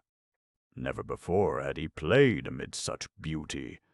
The low hills stood on guard, their slopes bright with tropical colors, the yellow of kukui trees, the gray of ferns, the emerald of ohia and banana trees, here and there a splotch of brick-red earth. The course was a green velvet carpet beneath their feet. The showers came and went. Jennison was a proficient driver, but the boy was his superior on approaches, and at the end of the match John Quincy was 4 up. They put it through a rainbow and returned to the locker room. In the roadster going home, Jennison brought up the subject of Dan Winterslip's murder. John Quincy was interested to get the reaction of a lawyer to the evidence. I've kept more or less in touch with the case, Jennison said. Egan is still my choice. Somehow John Quincy resented this. A picture of Carlota Egan's lovely but unhappy face flashed through his mind. How about Leatherby and the Compton woman? He asked. Well, of course, I wasn't present when they told their story, Jennison replied, but Hallett claims it sounded perfectly plausible. And it doesn't seem likely that if it had anything to do with the murder, Leatherby would have been fool enough to keep that page from the guest book. There's Braid, too, John Quincy suggested. Yes, Braid complicates things, but when they run him down, if they do, I imagine the result will be nil. You know that Kamaikui's grandson is mixed up somehow with Braid, so I understand. It's a matter that wants looking into, but mark my words, when all these trails are followed to the end, everything will come back to Jim Egan." "What have you against Egan?" inquired John Quincy, swerving to avoid another car. "I have nothing against Egan," Jennison replied. "But I can't forget the look on Dan Winterslip's face that day he told me he was afraid of the man. Then there is the stub of the Corsican cigarette. Most important of all, Egan's silence regarding his business with Winterslip. Men who are facing a charge of murder, my boy, talk and talk fast. Unless it so happens that what they have to say would further incriminate them." They drove on in silence into the heart of the city. "Hallett tells me you're doing a little detective work yourself," smiled Jennison. "I've tried, but I'm a duffer," John Quincy admitted. "Just at present, my efforts consist of a still hunt for that watch Aunt Minerva saw on the murderer's wrist. Whenever I see a wristwatch, I get as close to it as I can and stare. But as most of my sleuthing is done in the daytime, it isn't so easy to determine whether the numeral 2 is bright or dim." "Persistence," urged Jennison. "That's the secret of a good detective. Stick to the job and you may succeed yet." The lawyer was to dine with the family at Waikiki. John Quincy set him down at his office where he had a few letters to sign, and then drove him out to the beach. Barbara was gowned in white. She was slim and wistful and beautiful, and considering the events of the immediate past, the dinner was a cheerful one. They had coffee on the lanai. Presently Jennison rose and stood by Barbara's chair. "We've something to tell you," he announced. He looked down at the girl. "Is that right, my dear?" Barbara nodded. "Your cousin and I," the lawyer turned to the two from Boston, "have been fond of each other for a long time. We shall be married very quietly in a week or so." "Oh, Harry, not a week," said Barbara. "Well, as you wish, but very soon." "Yes, very soon," she repeated. "And leave Honolulu for a time," Jennison continued. "Naturally, Barbara feels she cannot stay here for the present. So many memories, you both understand. She has authorized me to put this house up for sale." "But, Harry," Barbara protested, "you make me sound so inhospitable, telling my guests that the house is for sale and I am leaving." "Nonsense, my dear," said Aunt Minerva. "John Quincy and I understand, quite. I sympathize with your desire to get away." She rose. "I'm sorry," said Jennison. "I did sound a little abrupt, but I'm naturally eager to take care of her now." "Of course," John Quincy agreed. Miss Minerva bent over and kissed the girl. "If your mother were here, dear child," she said, "she couldn't wish for your happiness any more keenly than I do." Barbara reached up impulsively and put her arms about the older woman. John Quincy shook Jennison's hand. "You're mighty lucky." "I think so," Jennison answered. The boy went over to Barbara. All good wishes," he said. She nodded but did not reply. He saw there were tears in her eyes. Presently Miss Minerva withdrew to the living room, and John Quincy, feeling like a fifth wheel, made haste to leave the two together. He went out on the beach. The pale moon rode high amid the golden stars. Romance whispered through the coconut palms. He thought of the scene he had witnessed that breathless night on the President Tyler. Only two in the world, love quick and overwhelming. Well, this was the setting for it. Here on this beach they had walked two and two since the beginning of time, whispering the same vows, making the same promises, whatever their color and creed. Suddenly the boy felt lonely. Barbara was a Winterslip, and not for him. Why then did he feel again that frustrated pang in his heart? She had chosen, and her choice was fitting. What affair was it of his? He found himself moving slowly toward the Reef and Palm Hotel. For a chat with Carlota Egan? But why should he want to talk with this girl, whose outlook was so different from that of the world he knew? The girls at home were on a level with the men in brains. Often, indeed, they were superior, seemed to be looking down from a great height. They discussed that article in the latest Atlantic, Shaw's Grim Philosophy, the new sergeant at the art gallery. Wasn't that the sort of talk he should be seeking here? Or was it? Under these palms on this romantic beach with the moon riding high over Diamond Head, Carlota Egan was seated behind the desk in the deserted lobby of the Reef and Palm, a worried frown on her face. "You've come at the psychological moment," she cried and smiled. "I'm having the most awful struggle." "Arithmetic?" John Quincy inquired. "Compound fractions, it seems to me. I'm making out the Braids bill." He came round the desk and stood at her side. "Let me help you." "It's so fearfully involved." She looked up at him, and he wished they could do their sums on the beach. "Mr. Braid has been away since Tuesday morning, and we don't charge for any absence of more than 3 days. So that comes out of it. Maybe you can figure it. I can't." "Charge him anyhow," suggested John Quincy. "I'd like to. That would simplify everything. But it's not Dad's way." John Quincy took up a pencil. "What rate are they paying?" he inquired. She told him, and he began to figure. It wasn't a simple matter, even for a bond expert. John Quincy frowned too. Someone entered the front door of the Reef and Palm.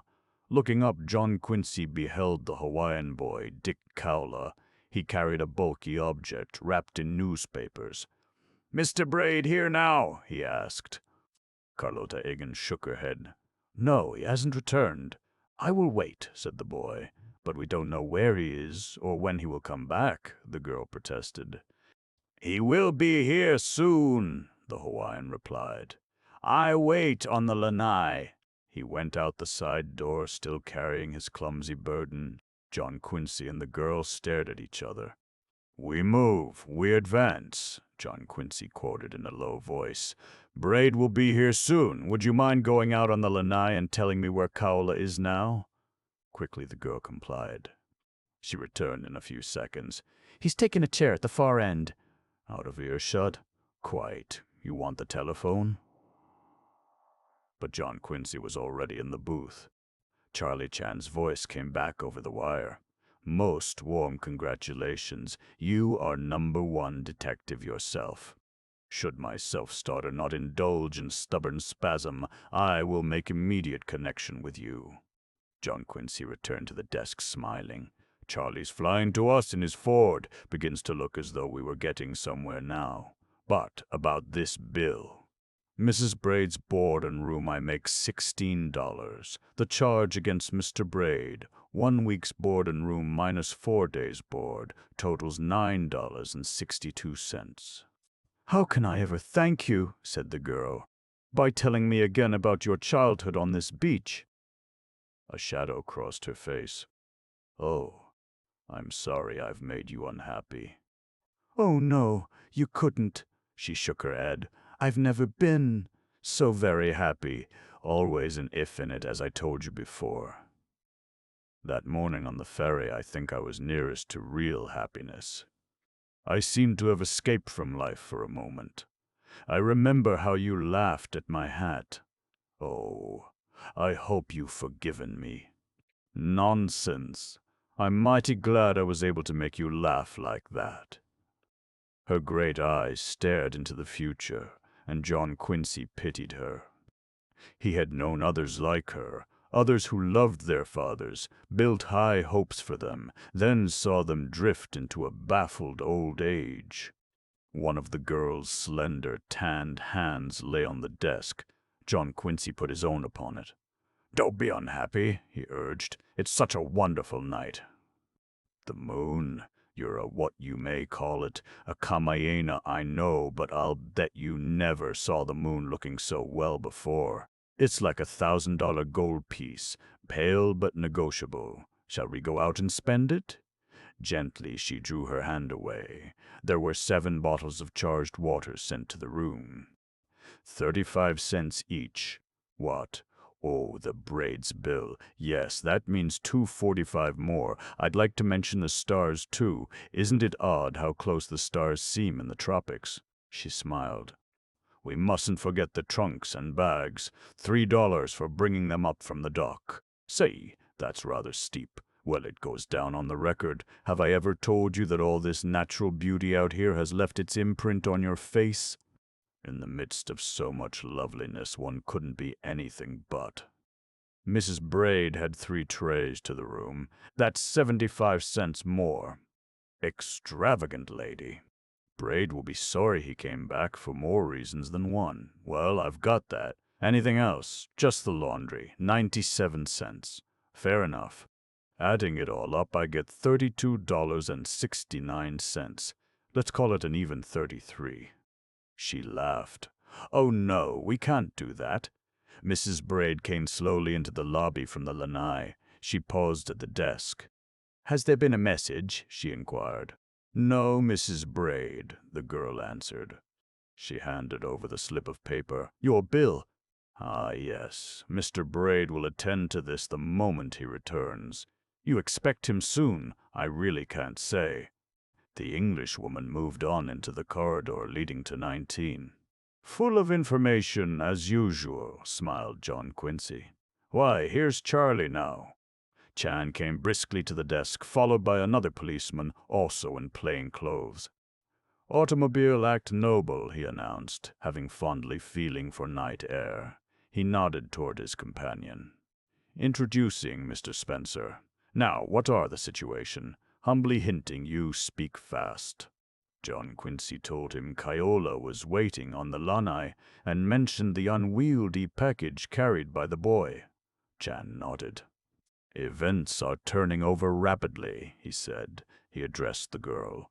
Please kindly relate to this Kaiola that Braid has arrived and would wish to encounter him here. She hesitated. No, added Chan hastily. I forget nice heathen delicacy. It is not pretty. I should ask a lady to scatter false lies from ruby lips. I humbly demand forgiveness. Content yourself with a veiled pretext bringing him here. The girl smiled and went out. Mr. Spencer, said Chan, I make bold to suggest you interrogate this Hawaiian. My reckless wanderings among words of unlimitable English language often fail to penetrate sort of skulls plentiful round here. Spencer nodded and went to the side door, standing where he would not be seen by anyone entering there. In a moment, Kaiola appeared, followed by the girl. The Hawaiian came in quickly, but seeing Chan, stopped, and a frightened look crossed his face. Spencer startled him further by seizing his arm. Come over here, said the detective. We want to talk to you. He led the boy to a far corner of the room. Chan and John Quincy followed. Sit down. Here, I'll take that. He removed the heavy package from under the boy's arm. For a moment the Hawaiian seemed about to protest, but evidently he thought better of it. Spencer placed the package on a table and stood over Kaiola. Want to see Braid, eh? He began in a threatening tone. Yes. What for? Business is private. Well, I'm telling you to come across. You're in bad. Better change your mind and talk. No. All right. We'll see about that. What have you got in that package? The boy's eyes went to the table, but he made no answer. Chan took out a pocket knife. Simple matter to discover, he said. He cut the rough twine, unwound several layers of newspapers. John Quincy pressed close. He felt that something important was about to be divulged. The last layer of paper came off. Hot dog, cried Chan. He turned quickly to John Quincy. Oh, I am so sorry. I pick up atrocious phrase like that from my cousin Mr. Willie Chan, captain of all Chinese baseball team. But John Quincy did not hear. His eyes were glued to the object that lay on the table, an Ohio wood box bound with copper, the initials TMB. We will unlatch it, said John. He made an examination. No, locked most strongly. We will crash into it at police station where you and I and this silent Hawaiian will now hasten. Mr. Spencer, you will remain on spot here. Should Braid appear, you know your duty. I do, said Spencer. Mr. Keola, do me the honor to accompany, continued Chan. At police headquarters, much talk will be extracted out of you. They turned toward the door. As they did so, Carlotta Egan came up. May I speak to you a moment, she said to John Quincy. Surely. He walked with her to the desk. I went to the lanai just now, she whispered breathlessly. Someone was crouching outside the window near where you were talking. I went closer, and it was Mr. Saladin. Aha, said John Quincy. Mr. Saladin had better drop that sort of thing, or he'll get himself in trouble. Should we tell Chan? Not yet. You and I will do a little investigating ourselves first. Chan has other things to think about, and we don't want any of our guests to leave unless it's absolutely necessary. We certainly don't, she smiled. I'm glad you've got the interests of the house at heart. That's just where I've got them, John Quincy began, but Chan cut in. Humbly begging pardon, he said, we must speed. Captain Hallett will have high delight to encounter this kaula, to say nothing of Ohio Woodbox. In the doorway, Kaola crowded close to John Quincy, and the latter was startled by the look of hate he saw in the boy's stormy eyes. You did this, muttered the Hawaiian. I don't forget. Chapter 15. The Man from India. They clattered along Kalakaua Avenue in Chan's car. John Quincy sat alone on the rear seat. At the detective's request, he held the Ohio Woodbox on his knees. He rested his hands upon it. Once it had eluded him, but he had it now.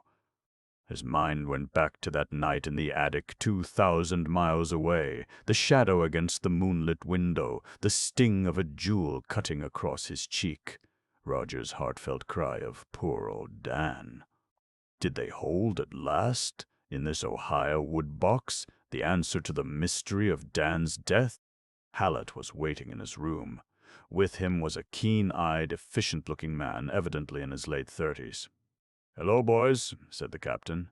"Mr. Captain, Winterslip, meet Mr. Green, our district court prosecutor." Green shook hands cordially. "I've been wanting to meet you, sir," he said. "I know your city rather well. Spent 3 years at your Harvard Law School."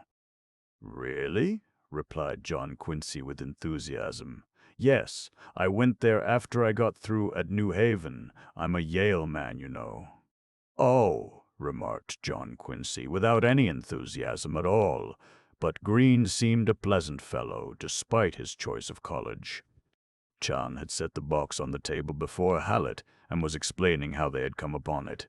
The captain's thin face had brightened perceptibly. He inspected the treasure. "Locked, eh?" he remarked. "You got the key, Kala." The Hawaiian shook his head sullenly.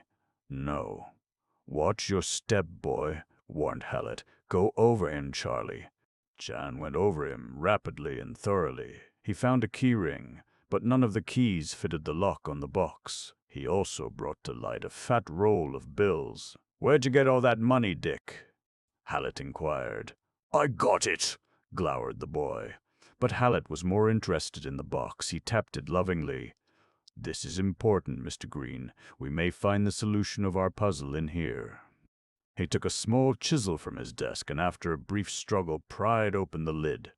John Quincy, Chan, and the prosecutor pressed close, their eyes staring eagerly as the captain lifted the lid. The box was empty. "Filled with nothing," murmured Chan. "Another dream goes smash against stone wall." The disappointment angered Hallett. He turned on Kaola. "Now, my lad," he said, "I want to hear from you. You've been in touch with Braid. You talked with him last Sunday night. You've heard he's returning tonight. You've got some deal on with him. Come across and be quick about it." "Nothing to tell," said the Hawaiian stubbornly. Hallett leaped to his feet. "Oh, yes, you have. And by heaven, you're going to tell it. I'm not any too patient tonight, and I warn you if you don't talk and talk quick, I'm likely to get rough." He stopped suddenly and turned to Chan. "Charlie, that inter-island boat is due from Maui about now. Get down to the dock and watch for Braid. You got his description?" "Sure," answered Chan. Thin, pale face, one shoulder descended below other, gray mustaches that droop in saddened mood. "That's right. Keep a sharp lookout, and leave this lad to us. He won't have any secrets when we get through with him, Mr. Green?" The prosecutor, more discreet, merely smiled. "Mr. Stripe, look." "Winter slip," said Chan. "The night is delicious. A little stroll to Moonlie Dock." "I'm with you," John Quincy replied. He looked back over his shoulder as he went and reflected that he wouldn't care to be in Keola's shoes. The pier shed was dimly lighted and a small but diversified group awaited the incoming boat. Chan and John Quincy walked to the far end, and there, seated on a packing case, they found the waterfront reporter of the evening paper. "Hello, Charlie," cried Mr. Mayberry. "What you doing here?" "Maybe friend arrive on boat," grinned Chan. "Is that so?" responded Mayberry. "You boys over at the station have certainly become pretty mysterious all of a sudden. What's doing, Charlie?" "All pronouncements come from Captain," advised Chan. "Yeah, we've heard his pronouncements," sneered Mayberry. "The police have unearthed clues and are working on them. Nothing to report at present. It's sickening." "Well, sit down, Charlie."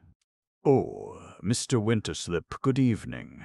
I didn't recognize you at first." "How are you?" said John Quincy. He and Chan also found packing cases. There was a penetrating odor of sugar in the air.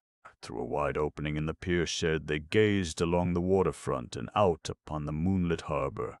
A rather exotic and intriguing scene, John Quincy reflected, and he said as much. "Think so?" answered Mayberry. "Well, I don't.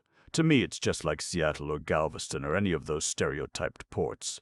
But you see, I knew it when—" "I think you mentioned that before," John Quincy smiled.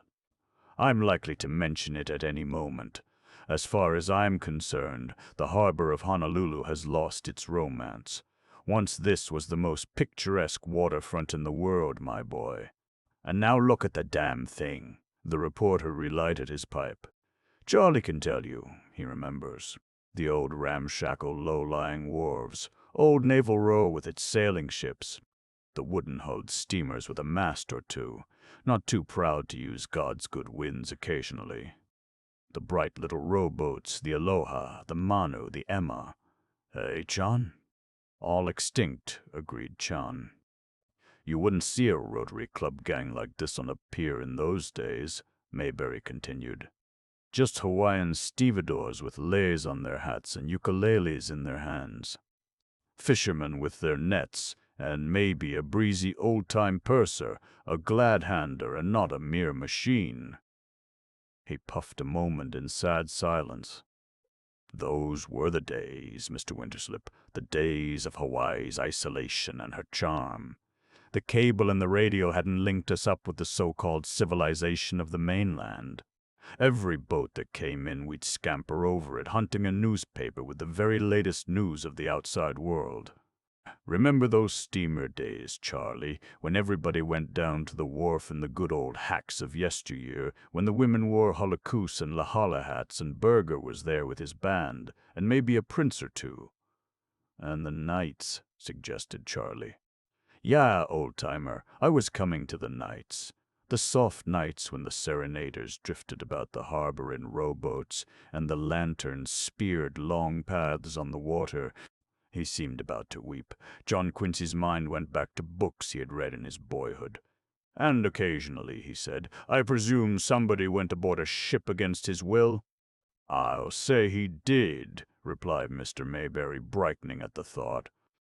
"Why, it was only in the 90s. I was sitting one night on a dock a few yards down when I saw a scuffle near the landing, and one of my best friends shouted to me, 'Goodbye, Pete!' I was up and off in a minute, and I got him away from them. I was younger in those days. He was a good fellow, a sailor man, and he wasn't intending to take the journey that bunch had planned for him. They got him into a saloon and drubbed him, but he pulled out of it just in time. Oh, well, those days are gone forever now. Just like Galveston or Seattle. Yes, sir, this harbor of Honolulu has lost its romance. The little inter-island boat was drawing up to the pier, and they watched it come. As the gangplank went down, Chan rose. "Who are you expecting, Charlie?" asked Mayberry. "We grope about," said Chan. "Maybe on this boat are Mr. Braid." "Braid!" Mayberry leaped to his feet. "Not so sure," warned Chan. "Only a matter we suppose. If correct, humbly suggest you follow to the station. You might capture news." John Quincy and Chan moved up to the gangplank as the passengers descended. There were not many aboard. A few island businessmen, a scattering of tourists, a party of Japanese in Western clothes, ceremoniously received by friends ashore, a quaint little group all bowing from the waist. John Quincy was watching them with interest when Chan touched his arm. A tall, stooped Englishman was coming down the plank. Thomas McCann Braid would have been easily spotted in any crowd. His mustache was patterned after that of the Earl of Pawtucket, and to make identification even simpler, he wore a white pith helmet. Pith helmets are not necessary under the kindly skies of Hawaii. This was evidently a relic of Indian days. Chan stepped forward. "Mr. Braid!" The man had a tired look in his eyes. He started nervously. "Why, yes," he hesitated. "I am Detective Sergeant Chan, Honolulu Police. You will do me the great honor to accompany me to the station, if you please." Braid stared at him, then shook his head. "It's quite impossible," he said. "Pardon me, please," answered Chan. "It are inevitable." I have just returned from a journey," protested the man. "My wife may be worried regarding me. I must have a talk with her, and after that—" "Regret," purred Chan, "are scorching me, but duty remains duty. Chief's words are law. Humbly suggest we squander valuable time." "Am I to understand that I'm under arrest?" flared Braid. "The idea is preposterous," Chan assured him. "But the captain waits eager for statement from you. You will walk this way, I am sure. A moment's pardon. I introduce my fine friend, Mr. John Quincy Winterslip of Boston." At mention of the name, Braid turned and regarded John Quincy with deep interest. "Very good," he said. "I'll go with you." They went out to the street, Braid carrying a small handbag. The flurry of arrival was dying fast. Honolulu would shortly return to its accustomed evening calm. When they reached the police station, Hallett and the prosecutor seemed in high good humor. Kaula sat in a corner, hopeless and defeated. John Quincy saw at a glance that the boy's secret was his no longer. "Introducing Mr. Braid," said Chan. "Ah," cried Hallett, "we're glad to see you, Mr. Braid. We'd been getting pretty worried about you." "Really, sir," said Braid, "I am completely at a loss." "Sit down," ordered Hallett. The man sank into a chair. He, too, had a hopeless, defeated air. "No one can appear more humble and beaten than a British civil servant, and this man had known 36 years of baking under the Indian sun, looked down on by the military, respected by none. Not only his mustache, but his whole figure drooped in saddened mood. Yet now and then, John Quincy noted, he flashed into life, a moment of self-assertion and defiance. "Where have you been, Mr. Braid?" Hallett inquired. "I have visited one of the other islands. Maui. You went last Tuesday morning?" "Yes, on the same steamer that brought me back." "Your name was not on the sailing list," Hallett said. "No. I went under another name. I had reasons." "Indeed, the flash of life.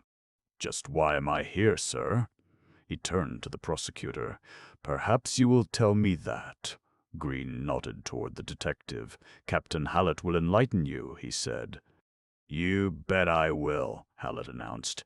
"As perhaps you know, Mr. Braid, Mr. Dan Winterslip has been murdered."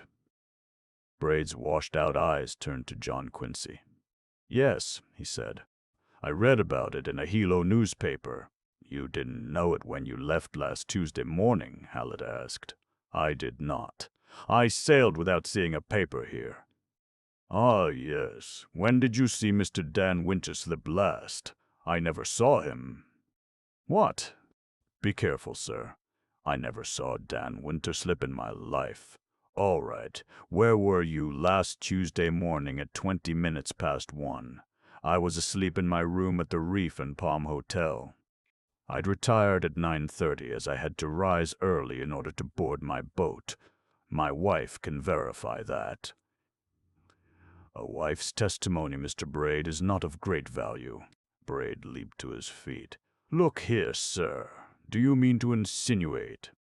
Take it easy, said Hallett smoothly. I have a few matters to call to your attention, Mr. Braid.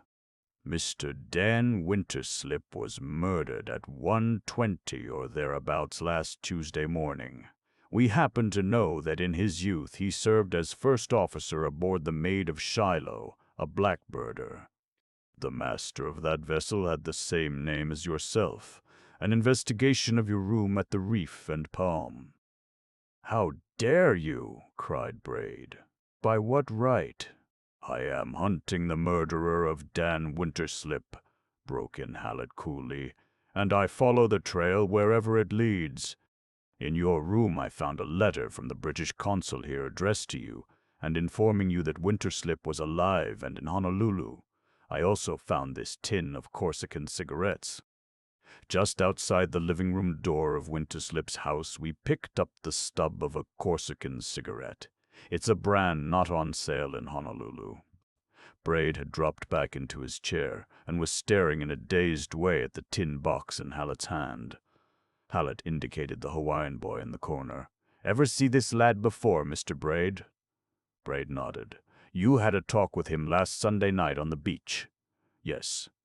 The boys told us all about it. He read in the paper that you were coming to Honolulu. His father was a confidential servant in Dan Winterslip's employ, and he himself was brought up in the Winterslip household. He could make a pretty good guess at your business with Winterslip, and he figured you'd be pleased to lay hands on this Ohio wood box. In his boyhood, he'd seen it in a trunk in the attic of Winterslip's San Francisco house. He went down to the President Tyler and arranged with a friend aboard that boat, the quartermaster, to break into the house and steal the box. When he saw you last Sunday night, he told you he'd have the box as soon as the President Tyler got in, and he arranged to sell it to you for a good sum. Am I right so far, Mr. Braid? You are quite right, said Braid. The initials on the box are TMB, Hallett persisted. They are your initials, are they not? They happen to be, said Braid. But they were also the initials of my father. My father died aboard ship in the South Seas many years ago, and that box was stolen from his cabin after his death. It was stolen by the— For a moment no one spoke. A cold shiver ran down the spine of John Quincy Winterslip, and a hot flush suffused his cheek. Why, oh why had he strayed so far from home? In Boston he traveled in a rut, perhaps, but ruts were safe, secure. There no one had ever brought a charge such as this against a Winterslip. No whisper of scandal had ever sullied the name. But here Winterslips had run amuck, and there was no telling what would next be dragged into the light. I think, Mr. Braid, said the prosecutor slowly, you had better make a full statement. Braid nodded. I intend to do so. My case against Winterslip is not under the circumstances. Of course I must speak out. I'll smoke if you don't mind. He took a cigarette from his case and lighted it. I'm a bit puzzled just how to begin. My father disappeared from England in the 70s, leaving my mother and me to shift for ourselves. For a time we heard nothing of him. Then letters began to arrive from various points in Australia and the South Seas. Letters with money in them, money we badly needed. I have since learned that he had gone into the blackbirding trade. It is nothing to be proud of, God knows, but I like to recall in his favor that he did not entirely abandon his wife and boy. In the 80s we got word of his death. He died aboard the Maid of Shiloh and was buried on the island of Appiang in the Gilbert Group, buried by Dan Winterslip, his first officer. We accepted the fact of his death, the fact of no more letters with remittances, and took up our struggle again. 6 months later we received, from a friend of my father in Sydney, a brother captain, a most amazing letter. This letter said that, to the writer's certain knowledge, my father had carried a great deal of money in his cabin on the Maid of Shiloh. He had done no business with banks. Instead, he had had this strong box made of Ohio wood. The man who wrote us said that he had seen the inside of it, and that it contained jewelry and a large quantity of gold. My father had also shown him several bags of green hide, containing gold coins from many countries. He estimated that there must have been close to 20,000 pounds in all. Dan Winterslip, the letter said, had brought the Maid of Shiloh back to Sydney and turned over to the proper authorities my father's clothing and personal effects and a scant £10 in money. He had made no mention of anything further. He and the only other white man aboard the Maid, an Irishman named Huggin, had left at once for Hawaii. My father's friend suggested that we start an immediate investigation. "Well, gentlemen," Braid looked about the circle of interested faces. "What could we do? We were in pitiful circumstances, my mother and I. We had no money to employ lawyers to fight a case thousands of miles away. We did make a few inquiries through a relative in Sydney, but nothing came of them. There was talk for a time, but the talk died out, and the matter was dropped. But I have never forgotten." Dan Winterslip returned here and prospered. He built on the foundation of the money he found in my father's cabin a fortune that inspired the admiration of Honolulu. And while he prospered, we were close to starvation. My mother died, but I carried on. For years it has been my dream to make him pay. I have not been particularly successful, but I have saved, scrimped. I have the money now to fight this case. 4 months ago, I resigned my post in India and set out for Honolulu. I stopped over in Sydney. My father's friend is dead, but I have his letter. I have the depositions of others who knew about that money, about the Ohio wood box. I came on here ready to face Dan Winterslip at last, but I never faced him. As you know, gentlemen," Braid's hand trembled slightly as he put down his cigarette, "someone robbed me of that privilege. Some unknown hand removed from my path the man I have hated for more than 40 years. "You arrived last Saturday, a week ago," said Hallett after a pause. "On Sunday evening, Cowler here called on you. He offered you the strong box." "He did," Braid replied. He'd had a cable from his friend and expected to have the box by Tuesday. I promised him $5,000 for it, a sum I intended Winterslip should pay. Keola also told me that Hagen was living on a ranch in a remote part of the island of Maui. That explains my journey there. I took another name as I didn't want Winterslip to follow my movements. I had no doubt he was watching me. You didn't tell Keola you were going either." "No, I didn't think it advisable to take him completely into my confidence. I found Hagen, but could get nothing out of him. Evidently, Winterslip had bought his silence long ago. I realized the box was of great importance to me, and I cabled Keola to bring it to me immediately on my return. It was then that the news of Winterslip's death came through. It was a deep disappointment, but it will not deter me." He turned to John Quincy. "Winterslip's heirs must pay. I am determined they shall make my old age secure." John Quincy's face flushed again. A spirit of rebellion, of family pride outraged, stirred within him.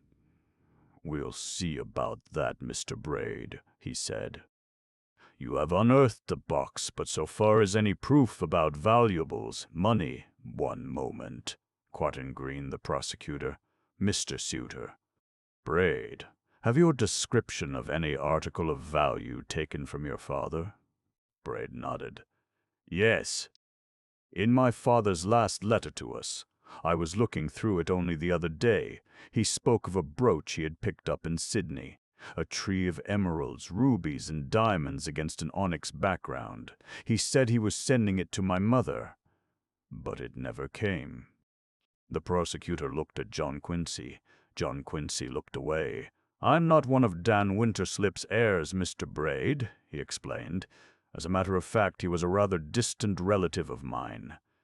I can't presume to speak for his daughter, but I'm reasonably sure that when she knows your story, this matter can be settled out of court. You'll wait, of course? I'll wait, agreed Broad. And now, Captain. Hollid raised his hand. Just a minute. You didn't call on Winterslip. You didn't go near his house. I did not, said Braid. Yet just outside the door of his living room we found, as I told you, the stub of a Corsican cigarette. It's a matter still to be cleared up. Braid considered briefly. I don't want to get anyone into trouble, he said, but the man is nothing to me, and I must clear my own name. In the course of a chat with the proprietor of the Reef and Palm Hotel, I offered him a cigarette. He was delighted when he recognized the brand, said it had been years since he'd seen one. So I gave him a handful and he filled his case. You're speaking of Jim Egan, suggested Hallett delightedly. Of Mr. James Egan, yes, Braid replied. That's all I want to know, said Hallett. Well, Mr. Green, the prosecutor addressed Braid. For the present, we can't permit you to leave Honolulu, he said, but you are free to go to your hotel. This box will remain here until we can settle its final disposition. Naturally. Braid rose. John Quincy faced him. I'll call on you very soon, he promised. What? Oh, yes, of course. The man stared nervously about him. If you'll pardon me, gentlemen, I must run. I really must. He went out. The prosecutor looked at his watch. Well, that's that. I'll have a conference with you in the morning, Hallett. My wife's waiting for me at the country club. Good night, Mr. Winterslip. He saw the look on John Quincy's face and smiled.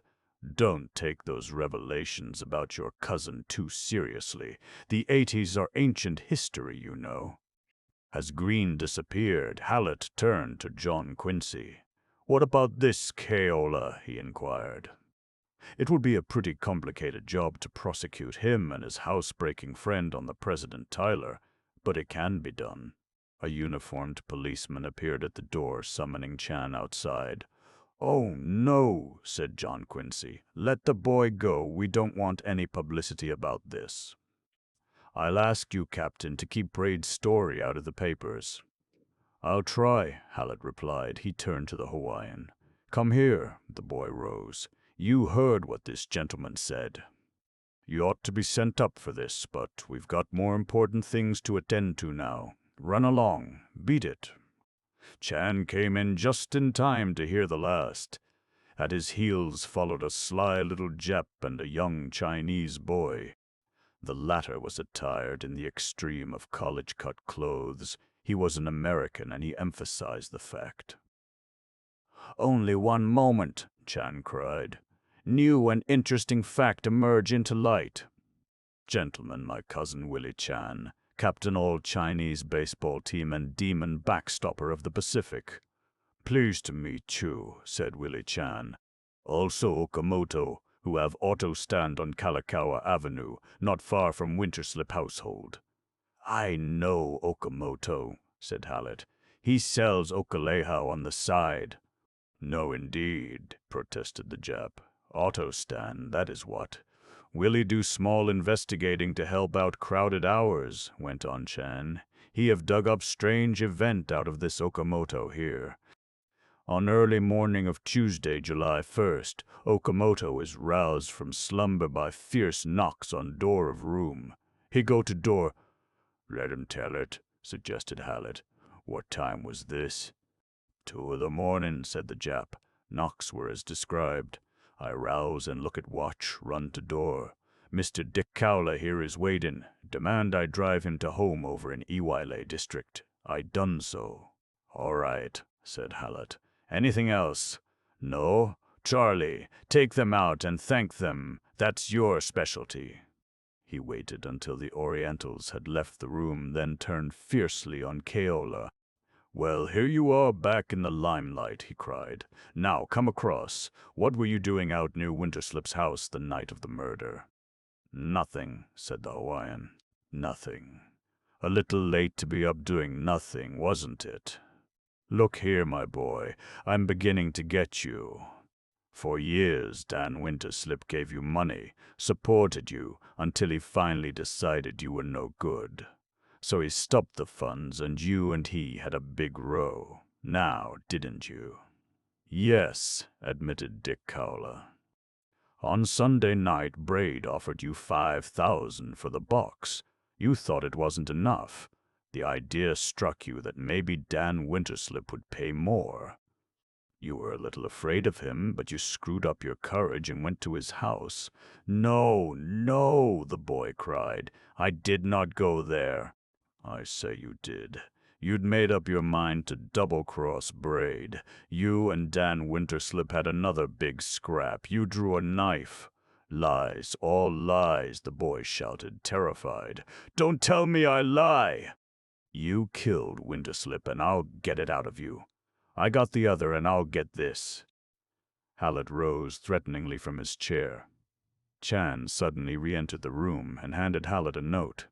Arrived this moment by special messenger, he explained. Hallett ripped open the envelope and read. His expression altered. He turned disgustedly to Kola. Beat it, he scowled. The boy fled gratefully. John Quincy and Chan looked wonderingly at the captain. Hallett sat down at his desk. It all comes back to Egan, he said. I've known it from the first. Wait a minute, cried John Quincy. What about that boy? Hallett crumpled the letter in his hand. Kaula? Oh, he's out of it now. Why? That's all I can tell you. He's out of it. That's not enough, John Quincy said. I demand to know. Hallett glared at him. You know all you're going to, he answered angrily. I say Kaula's out, and that settles it. Egan killed Winterslip, and before I get through with him. Permit me to say, interrupted John Quincy, that you have the most trusting nature I ever met. Everybody's story goes with you. The Compton woman and that rat Leatherby come in here and spin a yarn, and you bow them out. And Braid, what about Braid? In bed at 1:20 last Tuesday morning, eh? Who says so? He does. Who can prove it? His wife can. What was to prevent his stepping out on the balcony of the Reef and Palm and walking along the beach to my cousin's house? Answer me that. Hallett shook his head. It's Egan. That cigarette. Yes, that cigarette. Has it occurred to you that Braid may have given him those cigarettes purposely? Egan did it, cut in Hallett stubbornly. All I need now is his story. I'll get it. I have ways and means. I congratulate you on your magnificent stupidity, cried John Quincy. Good night, sir. He walked along Bethel Street, Chan at his side.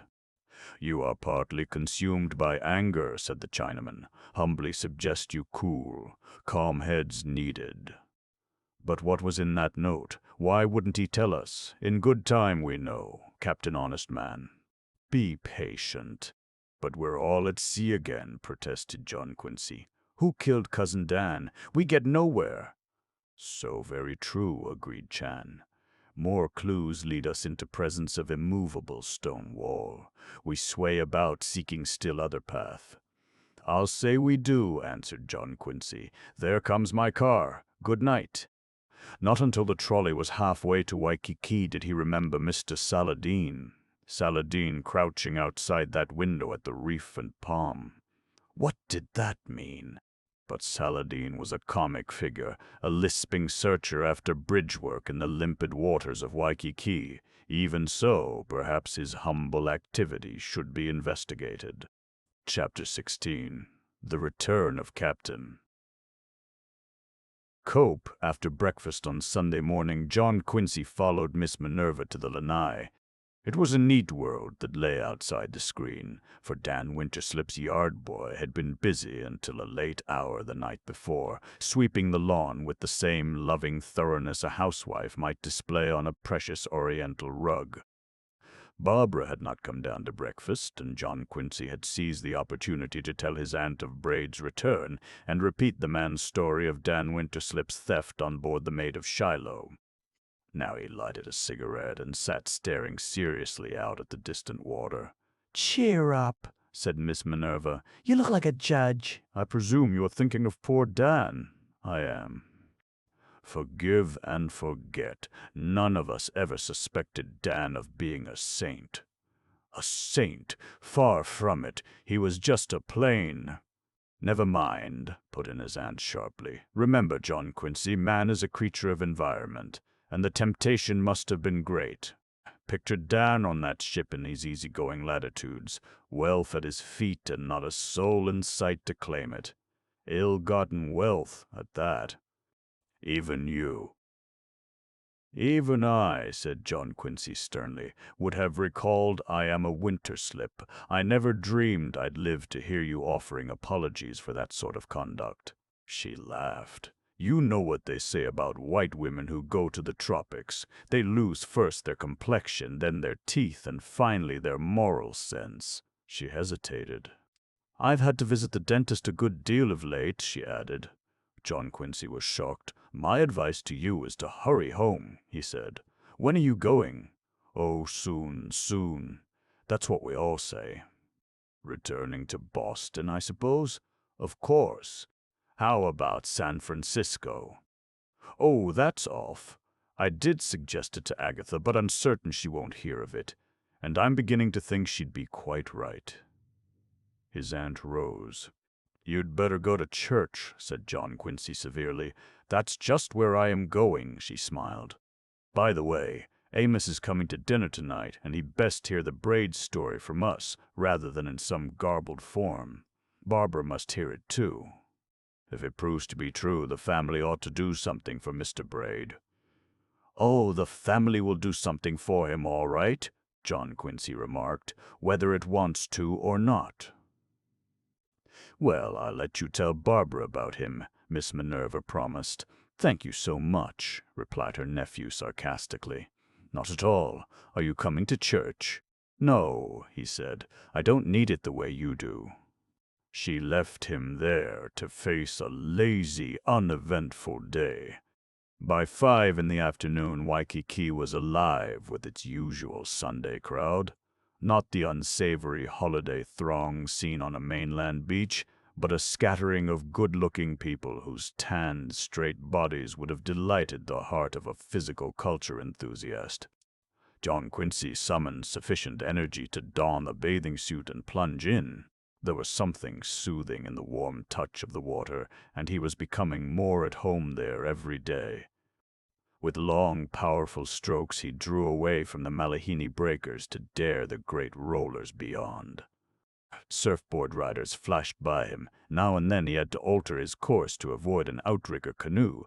On the farthest float of all, he saw Carlota Egan. She sat there, a slender, lovely figure vibrant with life, and awaited his coming. As he climbed up beside her and looked into her eyes, he was, perhaps from his exertion in the water, a little breathless. "I rather hoped I'd find you," he panted. "Did you?" She smiled faintly. "I hoped it too. You see, I need a lot of cheering up." "On a perfect day like this." "I'd pinned such hopes on Mr. Braid," she explained. "Perhaps you know he's back. And from what I can gather, his return hasn't meant a thing so far as Dad's concerned. Not a thing." "Well, I'm afraid it hasn't," John Quincy admitted. "But we mustn't get discouraged. As Chan puts it, we sway about, seeking a new path. You and I have a bit of swaying to do. How about Mr. Saladin?" "I've been thinking about Mr. Saladin. But I can't get excited about him somehow. He's so ridiculous." "We mustn't pass him up on that account," admonished John Quincy. "I caught a glimpse of his purple bathing suit on the first float. Come on, we'll just casually drop in on him. I'll race you there." She smiled again and leaped to her feet. For a second she stood poised, then dived in a way that John Quincy could never hope to emulate. He slipped off in pursuit, and though he put forth every effort, she reached Saladin's side 5 seconds before he did. "Hello, Mr. Saladin," she said. "This is Mr. Winterslip of Boston." "Ah, yeeth," responded Mr. Saladin gloomily. "Mr. Winterslip." He regarded the young man with interest. "Any luck, sir?" inquired John Quincy sympathetically. "Oh, you heard about my accident?" "I did, sir, and I'm sorry." "I am too," said Mr. Saladin feelingly. "Not a thrath of them though far. And I must go home in a few dath. I believe Miss Egan said you lived in Des Moines?" "Yes, death. I can't say it." "In business there?" inquired John Quincy nonchalantly. "Yeth, wholesale grocery buttoneth," answered Mr. Saladin, slowly but not very successfully. John Quincy turned away to hide a smile. "Shall we go along?" he said to the girl. "Good luck to you, sir." He dove off, and as they swam toward the shore he reflected that they were on a false trail there, a trail as spurious as the teeth. That little businessman was too conventional a figure to have any connection with the murder of Dan Winterslip. He kept these thoughts to himself, however. Halfway to the beach they encountered an enormous figure floating languidly on the water. Just beyond the great stomach, John Quincy perceived the serene face of Charlie Chan. "Hello, Charlie," he cried. "It's a small ocean after all. Got your Ford with you?" Chan righted himself and grinned. "Little pleasant recreation," he explained. "Forget detective worries out here floating idle like leaf on stream." "Please float ashore," suggested John Quincy. "I have something to tell you." "Only too happy," agreed Chan. He followed them in, and they sat, an odd trio, on the white sand. John Quincy told the detective about Saladin's activities outside the window the night before, and repeated the conversation he had just had with the Middle Westerner. "Of course the man seems almost too foolish to mean anything," he added. Chan shook his head. "Begging most humble pardon," he said, "that a wrong attitude completely. Detective business made up of insignificant trifles. One after other our clues go burst in our countenance. Wise to pursue matter of Mr. Saladin." "What do you suggest?" John Quincy asked. "Tonight I visit city for night work to drive off my piled tasks," Sean replied. "After evening meal, suggest you join with me at cable office. We dispatch message to postmaster of this Des Moines, inquiring what are present locality of Mr. Saladin, expert in wholesaling provisions. Your name will be signed to message, much better than police meddling." "All right," John Quincy agreed. "I'll meet you there at 8:30. Carlotta Egan rose. "I must get back to the reef and pawn. You've no idea all I have to do." John Quincy stood beside her. "If I can help, you know." "I know," she smiled. "I'm thinking of making you assistant manager. They'd be so proud of you in Boston." She moved off toward the water for her homeward swim, and John Quincy dropped down beside Chan. The Chinaman's little amber eyes followed the girl. "Endeavoring to make English language my slave," he said, "I pursue poetry. Who were the great poet who said, 'She walks in beauty like the night'?" "Why, that was, who was it?" remarked John Quincy helpfully. "Ooh." "Name is slippery," went on Chan. "But no matter. Lines pop into brain whenever I see this Miss Egan. Beauty like the night, Hawaiian night maybe. Lovely as purest jade. Most especially on this beach. Spot of heartbreaking charm, this beach." "Surely is," agreed John Quincy, amused at Chan's obviously sentimental mood. "Here on gleaming sand I first regard my future wife," continued Chan. "Slender as the bamboo is slender, beautiful as blossom of the plum." "Your wife," repeated John Quincy. "The idea was a new one." "Yes, indeed." Chan rose. Recalls I must hasten home where she attends the children who are now, by actual count, 9 in number. He looked down at John Quincy thoughtfully. "Are you well fitted with the armor of preparation?" he said. "Consider. Some night the moon has splendor in this neighborhood. The cocoa palms bow lowly and turn away their heads so they do not see. And the white man kisses without intending to do so." "Ho, ho, ho, ho, ho. Oh, don't worry about me," John Quincy laughed. "I'm from Boston and immune." "Immune," repeated Chan. "Ah, yes, I grasp meaning. In my home I have idol brought from China with insides of solid stone. He would think he is immune. But even so, I would not entrust him on this beach. As my cousin Willie Chan say with vulgarity, see you later." John Quincy sat for a time on the sand, then rose and strolled toward home.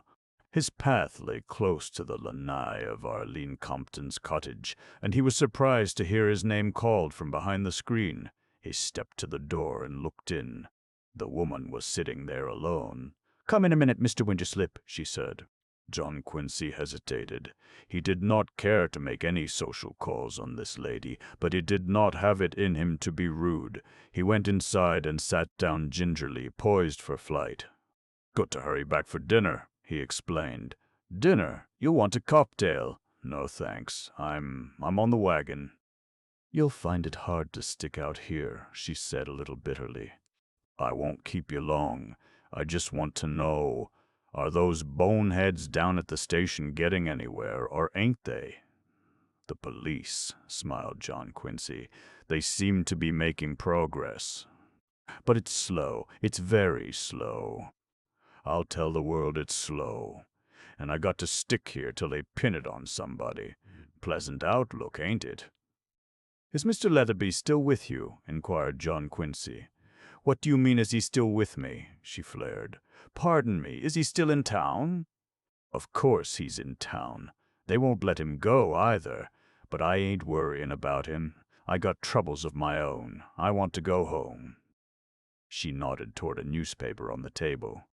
"I just got hold of an old variety and seen about a show opening in Atlantic City. A lot of the gang is in it, working like dogs, rehearsing night and day, worrying themselves sick over how long the thing will last. Gee, don't I envy them. I was near to bawling when you came along." "You'll get back all right," comforted John Quincy. "Say, if I ever do, I'll stop everybody I meet on Broadway and promise never to leave 'em again." John Quincy rose. "You tell that guy Hallett to get a move on," she urged. "I'll tell him," he agreed. "And drop in to see me now and then," she added wistfully. "Us Easterners ought to stick together out here." "That's right, we should," John Quincy answered. "Goodbye." As he walked along the beach, he thought of her with pity. The stories she and Leatherby had told might be entirely false. Even so, she was a human and appealing figure, and her homesickness touched his heart. Later that evening, when John Quincy came downstairs faultlessly attired for dinner, he encountered Amos Winterslip in the living room. Cousin Amos's lean face was whiter than ever, his manner listless. He had been robbed of his hate. His evenings beneath the algaroba tree had lost their savor. Life was devoid of spice. Dinner was not a particularly jolly affair. Barbara seemed intent on knowing now the details of the search the police were conducting, and it fell to John Quincy to enlighten her. Reluctantly, he came at last to the story of Braid. She listened in silence. After dinner, she and John Quincy went out into the garden and sat on a bench under the haw tree, facing the water. "I'm terribly sorry I had to tell you that about Braid," John Quincy said gently. "But it seemed necessary." "Of course," she agreed. "Poor Dad. He was weak, weak, weak." "Forgive and forget," John Quincy suggested. "Man is a creature of environment." He wondered dimly where he had heard that before. "Your father was not entirely to blame." "You're terribly kind, John Quincy," she told him. "No, but I mean it," he protested. "Just picture the scene to yourself. That lonely ocean, wealth at his feet for the taking, no one to see or know. She shook her head. Oh, but it was wrong, wrong. Poor Mr. Braid. I must make things right with him as nearly as I can. I shall ask Harry to talk with him tomorrow. Just a suggestion, interposed John Quincy. Whatever you agree to do for Braid must not be done until the man who killed your father is found. She stared at him. What? You don't think that Braid— I don't know. Nobody knows. Braid is unable to prove where he was early last Tuesday morning. They sat silent for a moment. Then the girl suddenly collapsed and buried her face in her hands. Her slim shoulders trembled convulsively, and John Quincy, deeply sympathetic, moved closer. He put his arm about her. The moonlight shone on her bright hair. The trades whispered in the hall tree. The breakers murmured on the beach. She lifted her face, and he kissed her. A cousinly kiss he had meant it to be, but somehow it wasn't. It was a kiss he would never have been up to on Beacon Street. "Miss Minerva said I'd find you here," remarked a voice behind them. John Quincy leaped to his feet and found himself staring into the cynical eyes of Harry Jennison. "Even though you are the girl's cousin, it is a bit embarrassing to have a man find you kissing his fiancée. Particularly if the kiss wasn't at all cousinly." John Quincy wondered if Jennison had noticed that. "Come in, sit down," stammered John Quincy. "I was just going." "Goodbye," said Jennison coldly. John Quincy went hastily through the living room where Miss Minerva sat with Amos. "Got an appointment downtown," he explained, and picking up his hat in the hall, fled into the night.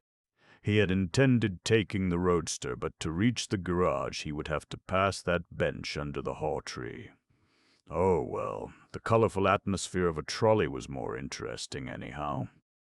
In the cable office on the ground floor of the Alexander Young Hotel, Shan was waiting, and they sent off their inquiry to the postmaster at Des Moines, signing John Quincy's name and address.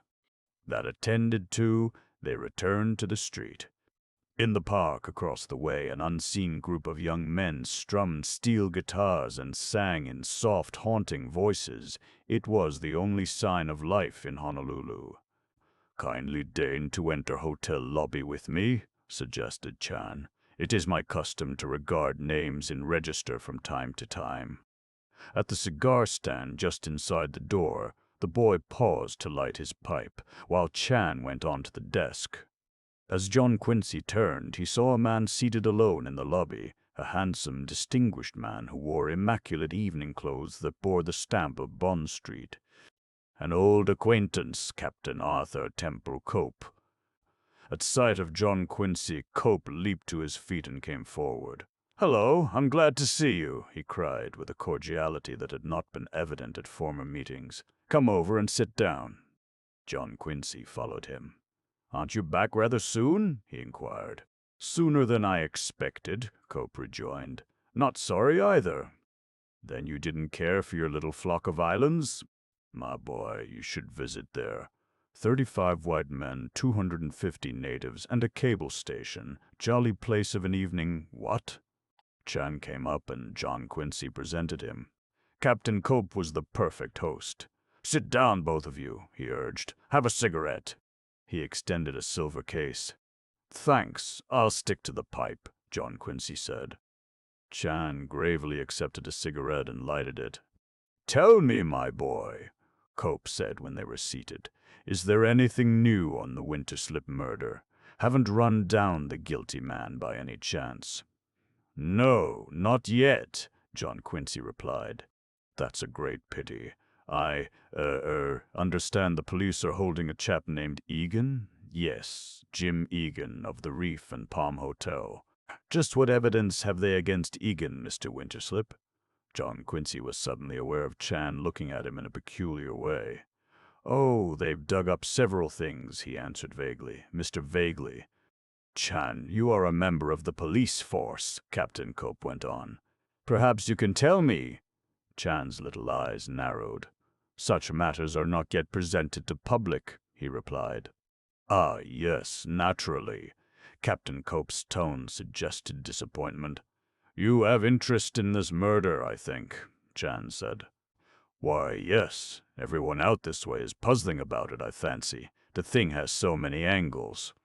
"Is it possible that you were an acquaintance with Mr. Dan Winterslip?" the detective persisted. I knew him slightly, but that was many years ago." Chan stood. "Humbly begging pardon to be so abrupt," he said. He turned to John Quincy. "The moment of our appointment is imminent."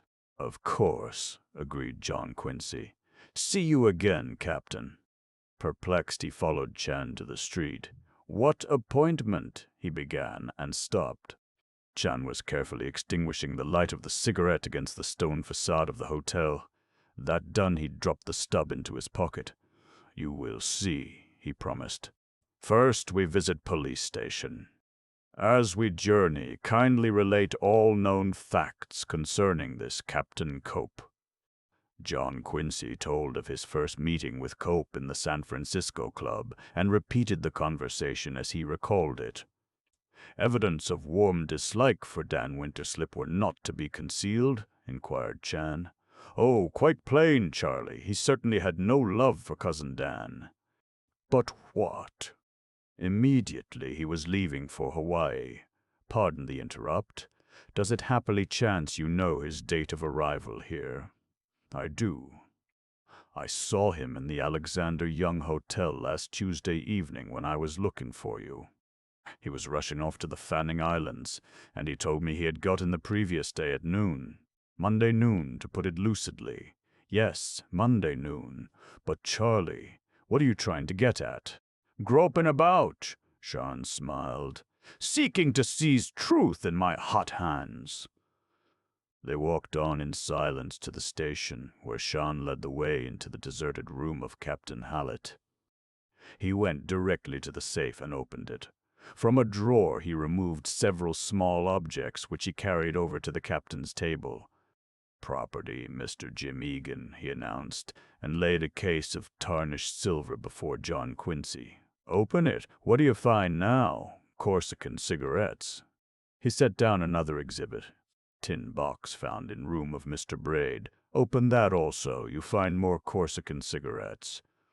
He removed an envelope from his pocket and, taking out a charred stub, laid that too on the table. "Fragment found by walk outside door of Dan Winterslip's mansion," he elucidated. "Also Corsican brand." Frowning deeply, he removed a second charred stub from his pocket and laid it some distance from the other exhibits. "Cigarette offered just now with winning air of hospitality by Captain Arthur Temple Cope. Lean close and perceive. More Corsican brand." "Good Lord!" John Quincy cried. "Can it be you are familiar with these Corsicans?" inquired Chan. "Not at all. I am more happily located. This afternoon before the swim I pause at public library for listless reading. In Australian newspaper I encounter advertising talk of Corsican cigarette. It are assembled in two distinct fashions. One, labeled on tin 222, holds Turkish tobacco.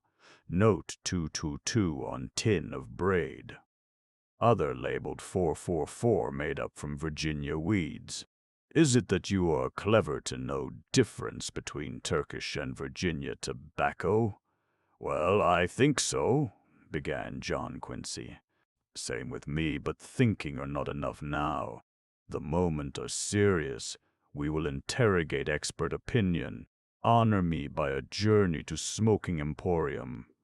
He took a cigarette from Brack's tin, put it in an envelope and wrote something on the outside, then did the same with one from Egan's case. The two stubs were similarly classified. They went in silence to the street.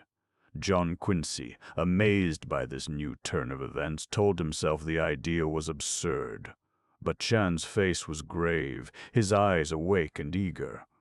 John Quincy was vastly more amazed when they emerged from the tobacco shop after a brisk interview with the young man in charge.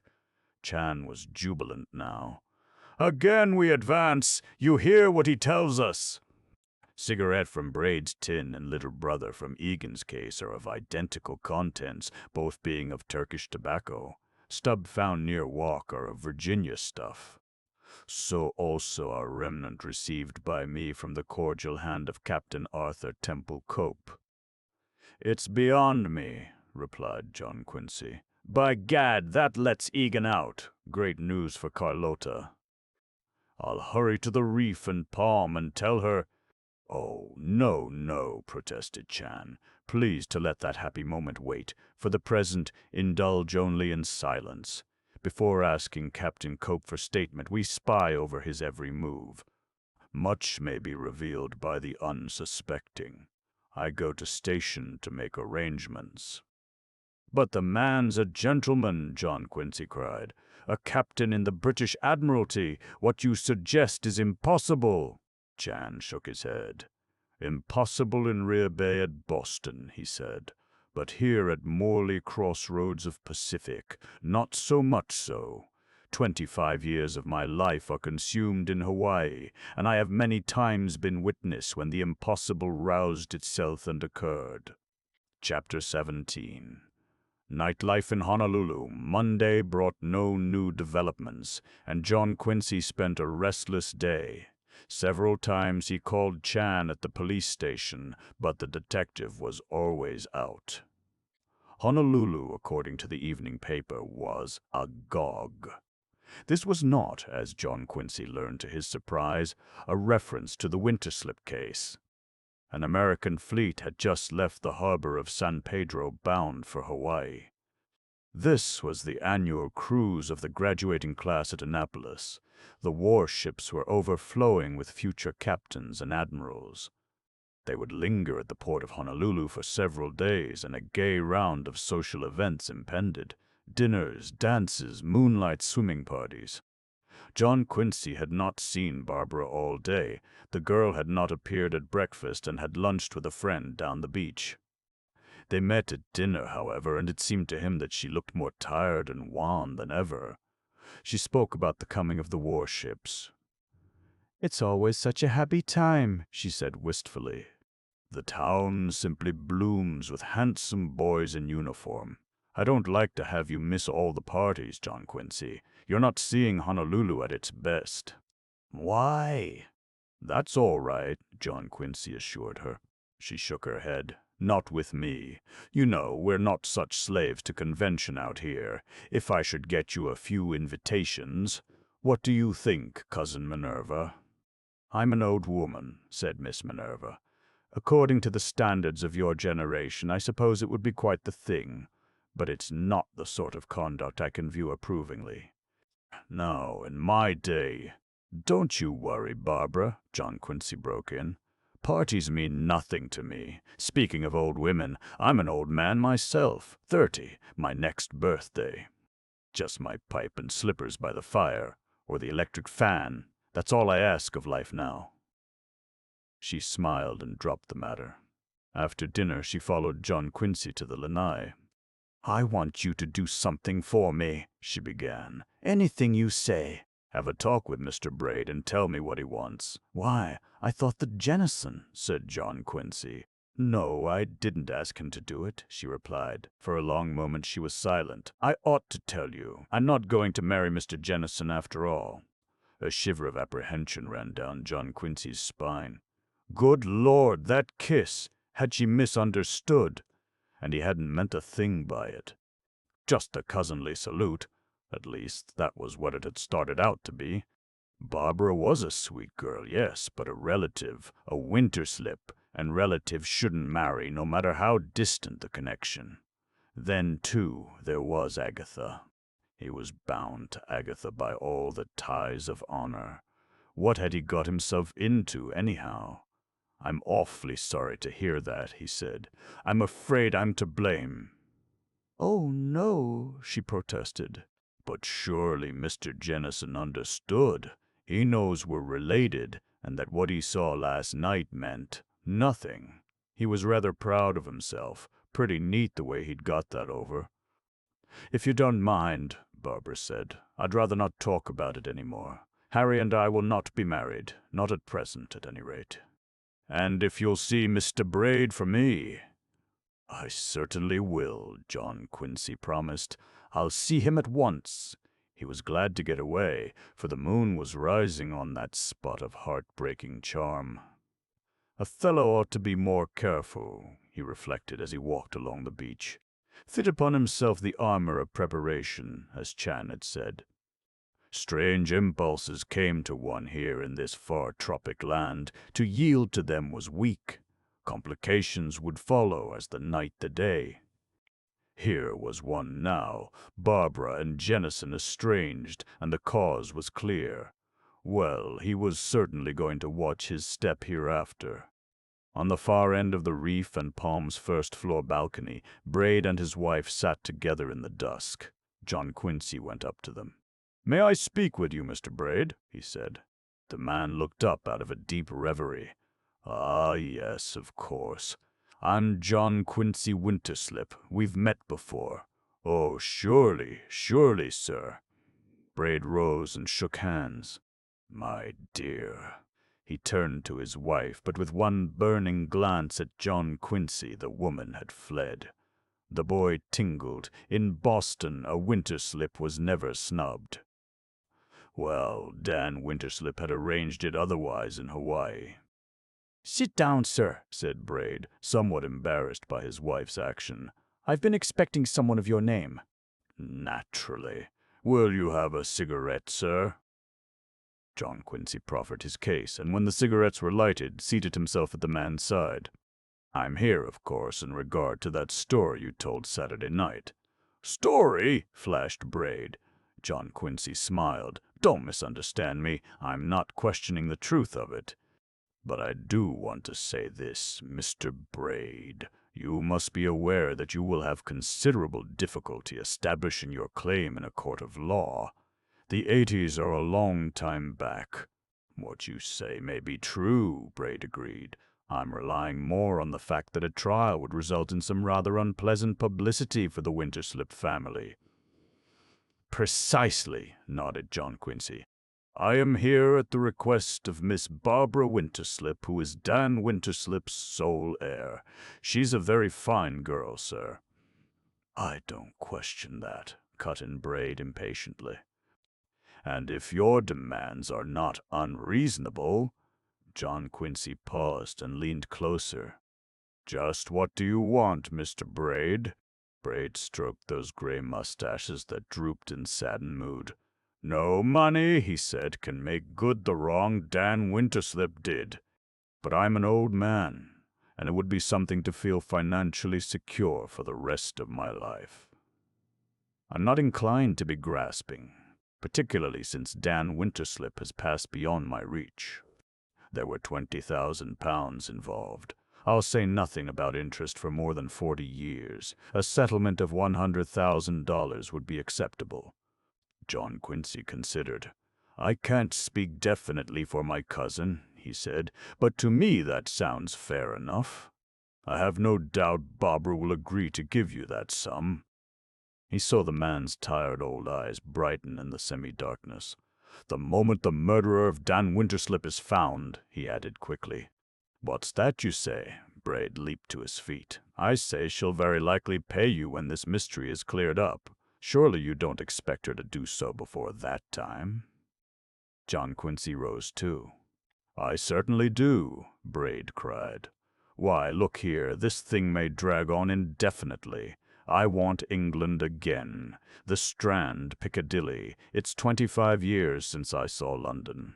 Wait. Damn it, why should I wait? What's this murder to me? By gad, sir." He came close, erect, flaming, the son of Tom Braid, the blackbirder now. "Do you mean to insinuate that I—" John Quincy faced him calmly. "I know you can't prove where you were early last Tuesday morning," he said evenly. "I don't say that incriminates you, but I shall certainly advise my cousin to wait. I'd not care to see her in the position of having rewarded the man who killed her father." "I'll fight!" cried Braid. "I'll take it to the courts!" "Go ahead," John Quincy said. "But it will cost you every penny you've saved, and you may lose in the end. Good night, sir." Good night, Braid answered, standing as his father might have stood on the Maid of Shiloh's deck. John Quincy had gone halfway down the balcony when he heard quick footsteps behind him. He turned. It was Braid the civil servant, the man who had labored 36 years in the oven of India, a beaten, helpless figure. "You've got me," he said, laying a hand on John Quincy's arm. "I can't fight. I'm too tired, too old, I've worked too hard. I'll take whatever your cousin wants to give me, when she's ready to give it." "That's a wise decision, sir," John Quincy answered. A sudden feeling of pity gripped his heart. He felt toward Braid as he had felt toward that other exile, Arlene Compton.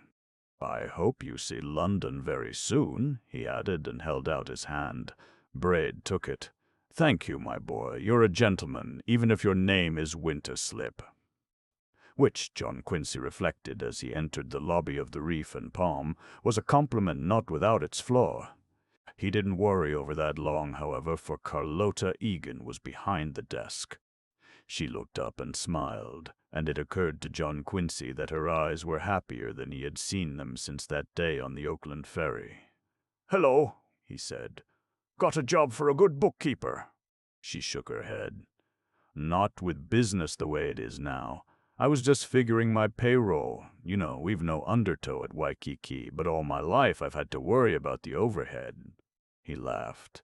"You talk like a brother Kiwanian. By the way, has anything happened? You seem considerably cheered." "I am," she replied. "I went to see poor Dad this morning in that horrible place, and when I left, someone else was going in to visit him, a stranger." "A stranger?" "Yes, and the handsomest thing you ever saw. Tall, gray, capable-looking.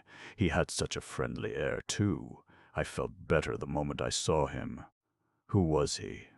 John Quincy inquired with sudden interest. "I'd never seen him before, but one of the men told me he was Captain Cope of the British Admiralty." "Why should Captain Cope want to see your father?" "I haven't a notion. Do you know him?" "Yes, I've met him," John Quincy told her. "Don't you think he's wonderful looking?" Her dark eyes glowed. "Oh, he's all right," replied John Quincy without enthusiasm.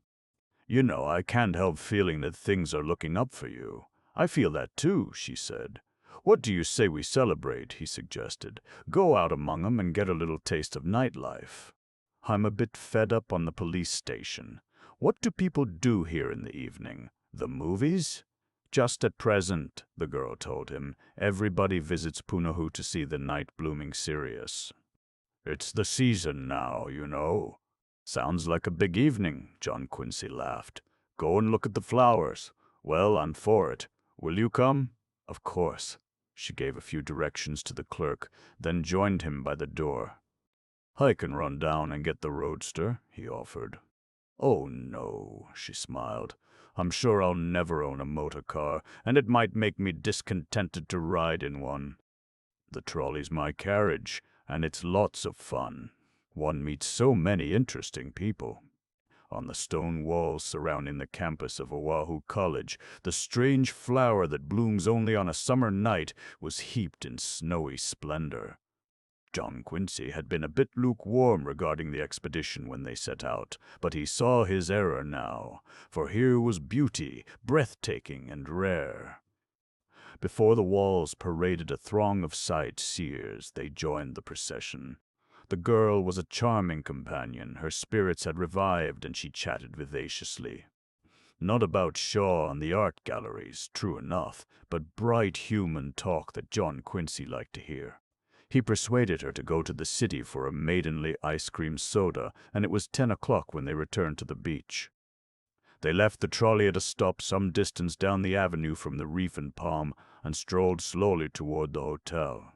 The sidewalk was lined at their right by dense foliage, almost impenetrable. The night was calm, the street lamps shone brightly, the paved street gleamed white in the moonlight. John Quincy was talking of Boston.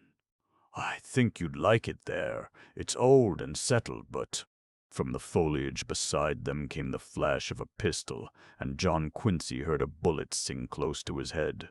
Another flash, another bullet. The girl gave a startled little cry. John Quincy circled round her and plunged into the bushes. Angry branches stung his cheek. He stopped. He couldn't leave the girl alone. He returned to her side. What did that mean? He asked, amazed. He stared in wonder at the peaceful scene before him. I don't know. She took his arm. Come, hurry. Don't be afraid, he said reassuringly. Not for myself, she answered. They went on to the hotel, greatly puzzled. But when they entered the lobby, they had something else to think about. Captain Arthur Temple Cope was standing by the desk, and he came at once to meet them. "This is Miss Egan, I believe. Ah, Winterslip, how are you?" He turned again to the girl. "I've taken a room here, if you don't mind." "Why, not at all," she gasped. "I talked with your father this morning. I didn't know about his trouble until I had boarded a ship for the Fanning Islands." "I came back as quickly as I could." "You came back?" She stared at him. "Yes, I came back to help him." "That's very kind of you," the girl said. "But I'm afraid I don't understand." "Oh, no, you don't understand, naturally." The captain smiled down at her. "You see, Jim's my young brother. You're my niece, and your name is Carlota Maria Cope. I fancy I've persuaded old Jim to own up to us at last." The girl's dark eyes were wide. I think you're a very nice uncle," she said at last. "Do you really?" The captain bowed. "I aim to be," he added. John Quincy stepped forward. "Pardon me," he said. "I'm afraid I'm intruding. Good night, Captain." "Good night, my boy," Cope answered. The girl went with John Quincy to the balcony. "I don't know what to make of it," she said. "Things are coming rather fast," John Quincy admitted.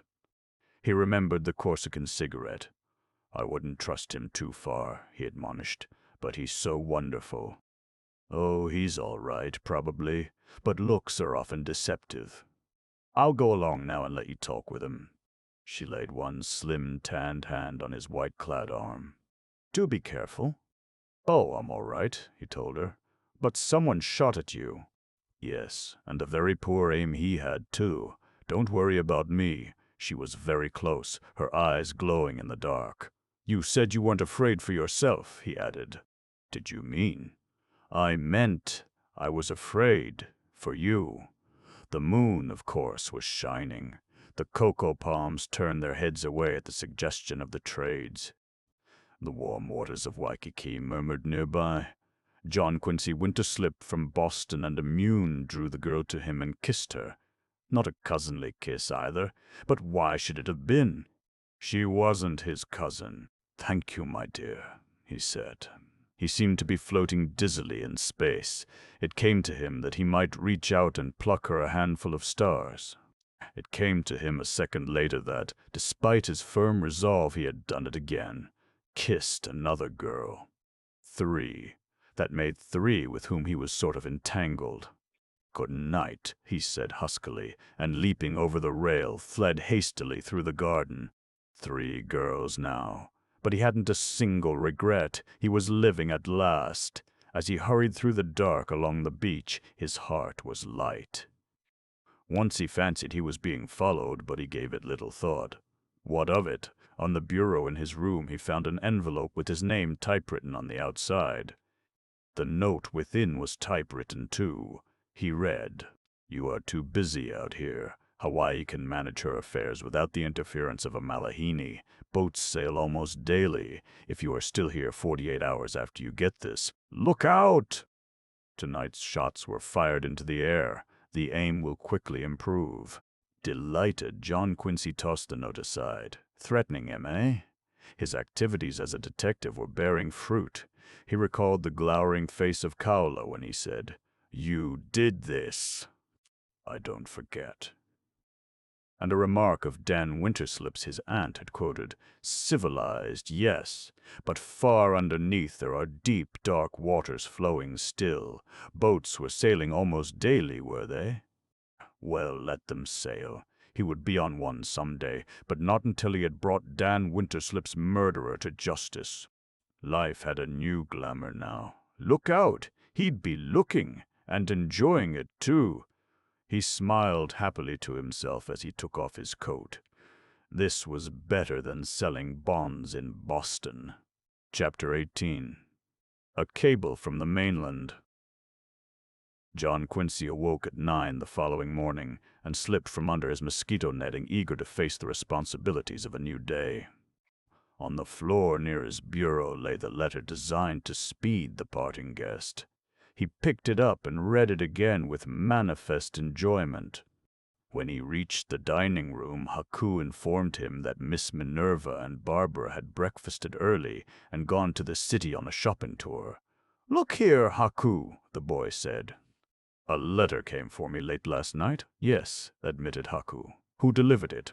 "Cannot say. It were found on floor of hall close by big front door. Who found it? Kamaikui." "Oh, yes, Kamaikui. I tell her to put in your sleeping room."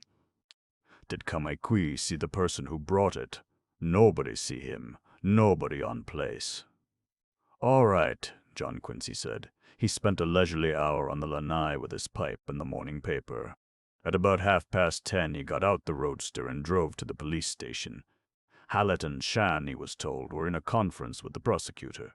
He sat down to wait, and in a few moments word came for him to join them. Entering Green's office, he saw the three men seated gloomily about the prosecutor's desk. "Well, I guess I'm some detective," he announced. Green looked up quickly. "Found anything new?" "Not precisely," John Quincy admitted. "But last night when I was walking along Kalakaua Avenue with a young woman, somebody took a couple of wild shots at me from the bushes. And when I got home I found this letter waiting." He handed the epistle to Hallett, who read it with evident disgust, then passed it on to the prosecutor. "That doesn't get us anywhere," the captain said. "It may get me somewhere if I'm not careful," John Quincy replied. "However, I'm rather proud of it. Sort of goes to show that my detective work is hitting home." "Maybe," answered Hallett carelessly. Green laid the letter on his desk. "My advice to you," he said, "is to carry a gun. That's unofficial, of course." "Nonsense, I'm not afraid," John Quincy told him. "I've got a pretty good idea who sent this thing." "You have?" Green said. "Yes. He's a friend of Captain Hallett's, Dick Cowler." "What do you mean he's a friend of mine?" flared Hallett. "Well, you certainly treated him pretty tenderly the other night." "I knew what I was doing," said Hallett grouchily. "I hope you did, but if he puts a bullet in me some lovely evening, I'm going to be pretty annoyed with you." "Oh, you're in no danger," Hallett answered. "Only a coward writes anonymous letters." "Yes, and only a coward shoots from ambush, but that isn't saying he can't take a good aim." Hallett picked up the letter. "I'll keep this. It may prove to be evidence." "Surely," agreed John Quincy, "and you haven't got any too much evidence, as I see it."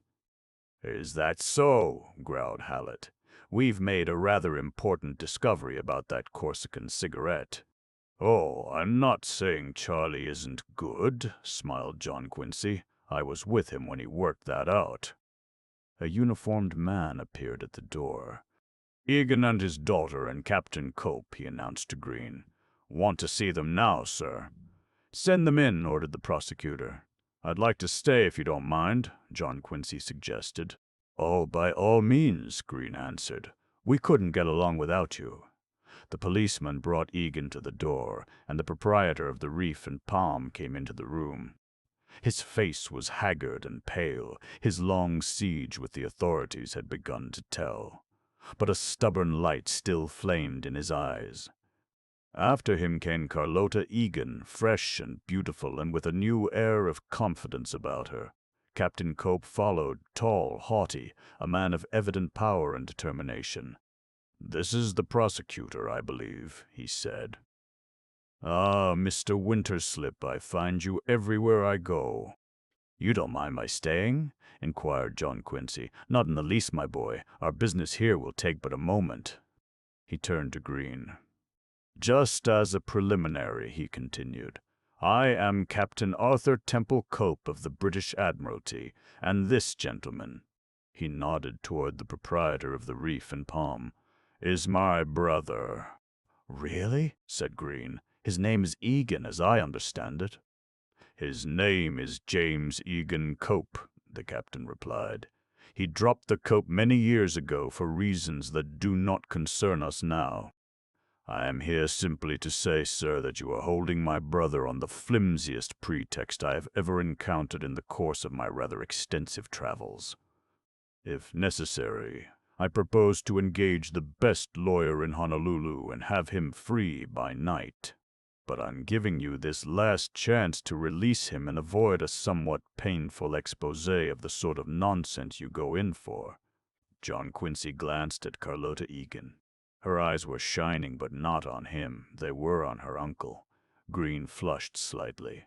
"A good bluff, Captain, is always worth trying," he said. "Oh, then you admit you've been bluffing," said Cope quickly. "I was referring to your attitude, sir," Green replied. "Oh, I see," Cope said. "I'll sit down if you don't mind. As I understand it, you have two things against old Jim here. One is that he visited Dan Winterslip on the night of the murder, and now refuses to divulge the nature of that call. The other is the stub of a Corsican cigarette which was found by the walk outside the door of Winterslip's living room." Green shook his head. "Only the first," he responded. "The Corsican cigarette is no longer evidence against Egan." He leaned suddenly across his desk. "It is, my dear Captain Cope, evidence against you." Cope met his look unflinchingly. "Really?" he remarked. John Quincy noted a flash of startled bewilderment in Carlota Egan's eyes. "That's what I said," Green continued. "I'm very glad you dropped in this morning, sir. I've been wanting to talk to you. I've been told that you were heard to express a strong dislike for Dan Winterslip." "I may have." "I certainly felt it. Why? As a midshipman on a British warship, I was familiar with Australian gossip in the 80s. Mr. Dan Winterslip had an unsavory reputation. It was rumored on good authority that he rifled the sea chest of his dead captain on the Maid of Shiloh. Perhaps we're a bit squeamish, but that is the sort of thing we sailors cannot forgive. There were other quaint deeds in connection with his blackbirding activities. Yes, my dear sir, I heartily disliked Dan Winterslip, and if I haven't said so before, I say it now." "You arrived in Honolulu a week ago yesterday," Green continued. "At noon, Monday noon, you left the following day. Did you by any chance call on Dan Winterslip during that period?" "I did not." "Ah, yes. I may tell you, sir, that the Corsican cigarettes found in Egan's case were of Turkish tobacco. The stub found near the scene of Dan Winterslip's murder was of Virginia tobacco. So also, my dear Captain Cope, was the Corsican cigarette you gave our man Charlie Chan in the lobby of the Alexander Young Hotel last Sunday night." Cope looked at Chan and smiled. "Always the detective, eh?" he said. "Never mind that," Green cried. "I'm asking for an explanation." "The explanation is very simple," Cope replied. "I was about to give it to you when you launched into this silly cross-examination. The Corsican cigarette found by Dan Winterslip's door was, naturally, of Virginia tobacco. I never smoke any other kind." "What?" "There can be no question about it, sir. I dropped that cigarette there myself. But you just told me you didn't call on Dan Winterslip." "That was true. I didn't. I called on Miss Minerva Winterslip of her last Monday at 5 o'clock. You may verify that by telephoning the lady." Green glanced at Hallett, who glanced at the telephone, then turned angrily to John Quincy. "Why the devil didn't she tell me that?" he demanded. John Quincy smiled. "I don't know, sir. Possibly because she never thought of Captain Cope in connection with the murder." "She'd hardly be likely to," Cope said. "Miss Winterslip and I had tea in the living room, then went out and sat on a bench in the garden chatting over old times. When I returned to the house, I was smoking a cigarette. I dropped it just outside the living room door. Whether Miss Winterslip noted my action or not, I don't know. She probably didn't. It isn't the sort of thing one remembers. You may call her on the telephone if you wish, sir. Again, Green looked at Hallett, who shook his head. I'll talk with her later, announced the captain of detectives. Evidently, Miss Minerva had an unpleasant interview ahead. At any rate, Cope continued to the prosecutor, you had yourself disposed of the cigarette as evidence against old Jim. That leaves only the fact of his silence. His silence, yes, Green cut in, and the fact that Winterslip had been heard to express a fear of Jim Egan. Cope frowned. Had he really? He considered a moment. Well, what of it? Winterslip had good reason to fear a great many honest men. No, my dear sir, you have nothing save my brother's silence against him, and that is not enough. I demand. Green raised his hand. Just a minute. I said you were bluffing, and I still think so. Any other assumption would be an insult to your intelligence. Surely you know enough about the law to understand that your brother's refusal to tell me his business with Winterslip, added to the fact that he was presumably the last person to see Winterslip alive, is sufficient excuse for holding him. I can hold him on those grounds. I am holding him, and, my dear captain, I shall continue to hold him until hell freezes over. Very good, said Cope, rising. I shall engage a capable lawyer. That is, of course, your privilege, snapped Green. Good morning. Cope hesitated. He turned to Egan. It means more publicity, Jim, he said. Delay, too. More unhappiness for Carlota here.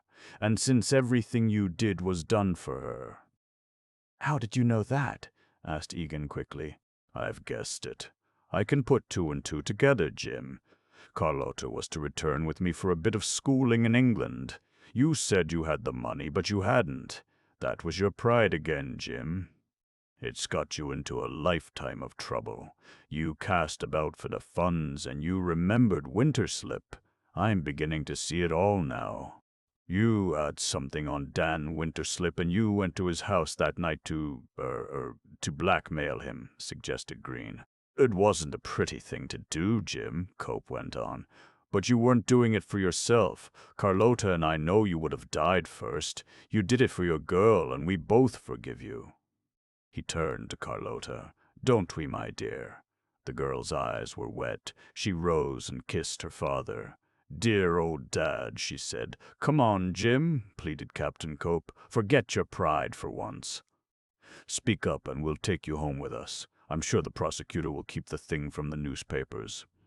We've promised him that 1,000 times, Green said. Egan lifted his head. I don't care anything about the newspapers, he explained. It's you, Arthur. You and Carrie. I didn't want you two to know. But since you've guessed and Carrie knows too, I may as well tell everything. John Quincy stood up. Mr. Egan, he said, I'll leave the room if you wish. Sit down, my boy, Egan replied. Carrie's told me of your kindness to her. Besides, you saw the check. What check was that? Cried Hallett. He leaped to his feet and stood over John Quincy. I was honor-bound not to tell, explained the boy gently. You don't say so, Hallett bellowed. You're a fine pair, you and that aunt of yours. 1 minute, Hallett, cut in Green. Now, Egan, or Cope, or whatever your name happens to be, I'm waiting to hear from you. Egan nodded. Back in the 80s, I was teller in a bank in Melbourne, Australia, he said. One day, a young man came to my window, Williams, or some such name he called himself. He had a green hide bag full of gold pieces, Mexican, Spanish, and English coins, some of them crusted with dirt, and he wanted to exchange them for banknotes. I made the exchange for him. He appeared several times with similar bags, and the transaction was repeated. I thought little of it at the time, though the fact that he tried to give me a large tip did rather rouse my suspicion. A year later, when I had left the bank and gone to Sydney, I heard rumors of what Dan Winterslip had done on the Maid of Shiloh. It occurred to me that Williams and Winterslip were probably the same man. But no one seemed to be prosecuting the case. The general feeling was that it was blood money anyhow, that Tom Braid had not come by it honestly himself. So I said nothing. 12 years later I came to Hawaii, and Dan Winterslip was pointed out to me. He was Williams right enough, and he knew me too. But I'm not a blackmailer. I've been in some tight places, Arthur, but I've always played fair, so I let the matter drop. For more than 20 years, nothing happened. Then, a few months ago, my family located me at last, and Arthur here wrote me that he was coming to Honolulu and would look me up. I'd always felt that I'd not done the right thing by my girl, that she was not taking the place in the world to which she was entitled. I wanted her to visit my old mother and get a bit of English training. I wrote to Arthur and it was arranged. But I couldn't let her go as a charity child. I couldn't admit I'd failed and was unable to do anything for her. I said I'd pay her way, and I didn't have a cent. And then Braid came. It seemed providential. I might have sold my information to him, but when I talked with him I found he had very little money, and I felt that Winterslip would beat him in the end. No, Winterslip was my man. Winterslip with his rotten wealth. I don't know just what happened. I was quite mad, I fancy. The world owed me that, I figured, just for my girl, not for me. I called Winterslip up and made an appointment for that Monday night. But somehow, the standards of a lifetime, it's difficult to change. The moment I had called him, I regretted it. I tried to slip out of it. I told myself there must be some other way. Perhaps I could sell the reef and palm. Anyhow, I called him again and said I wasn't coming.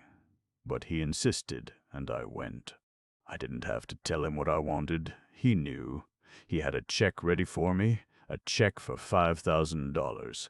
It was Carrie's happiness, her chance. I took it and came away. But I was ashamed.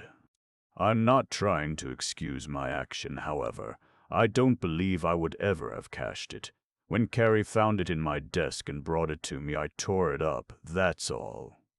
He turned his tired eyes toward his daughter. I did it for you, Carrie, but I didn't want you to know. She went over and put her arm about his shoulder and stood smiling down at him through her tears. If you'd told us that in the first place, said Green, you could have saved everybody a lot of trouble, yourself included. Cope stood up. Well, Mr. Prosecutor, there you are. You're not going to hold him now? Green rose briskly. No, I'll arrange for his release at once. He and Egan went out together, then Hallett and Cope. John Quincy held out his hand to Carlota Egan, for by that name he thought of her still. I'm mighty glad for you, he said. You'll come and see me soon? She asked. You'll find a very different girl, more like the one you met on the Oakland ferry. She was very charming, John Quincy replied. But then she was bound to be. She had your eyes. He suddenly remembered Agatha Parker. However, you've got your father now, he added. You won't need me. She looked up at him and smiled. I wonder, she said, and went out. John Quincy turned to Chan. Well, that's that, he remarked. Where are we now? Speaking personally for myself, grinned Chan, I am static in same place as usual. Never did have fondly feeling for Egan theory. But Hallett did, John Quincy answered. A black morning for him. In the small anteroom they encountered the captain of detectives. He appeared disgruntled. We were just remarking, said John Quincy pleasantly, that there goes your little old Egan theory. What have you left?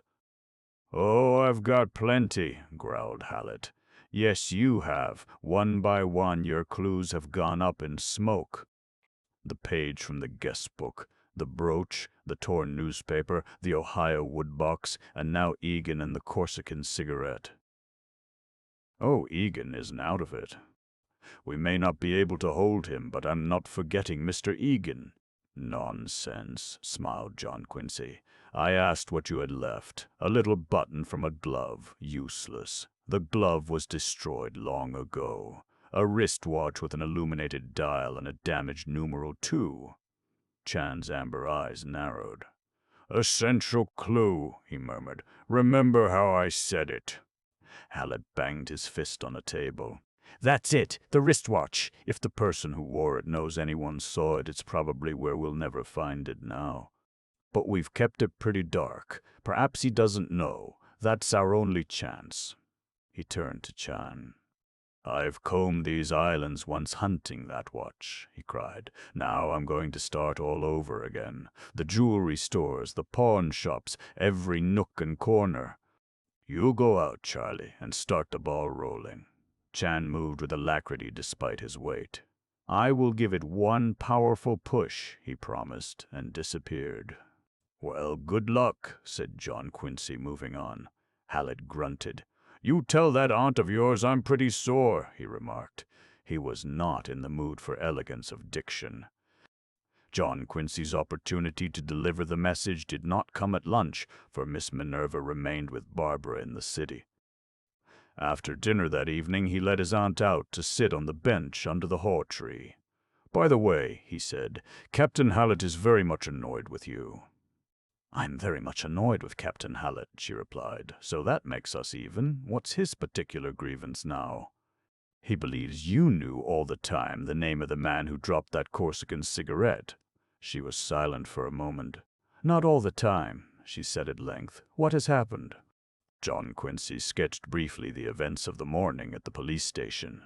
When he had finished, he looked at her inquiringly. "In the first excitement I didn't remember, or I should have spoken," she explained. "It was several days before the thing came to me. I saw it clearly then. Arthur, Captain Cope, tossing that cigarette aside as we re-entered the house, but I said nothing about it. Why? Well, I thought it would be a good test for the police.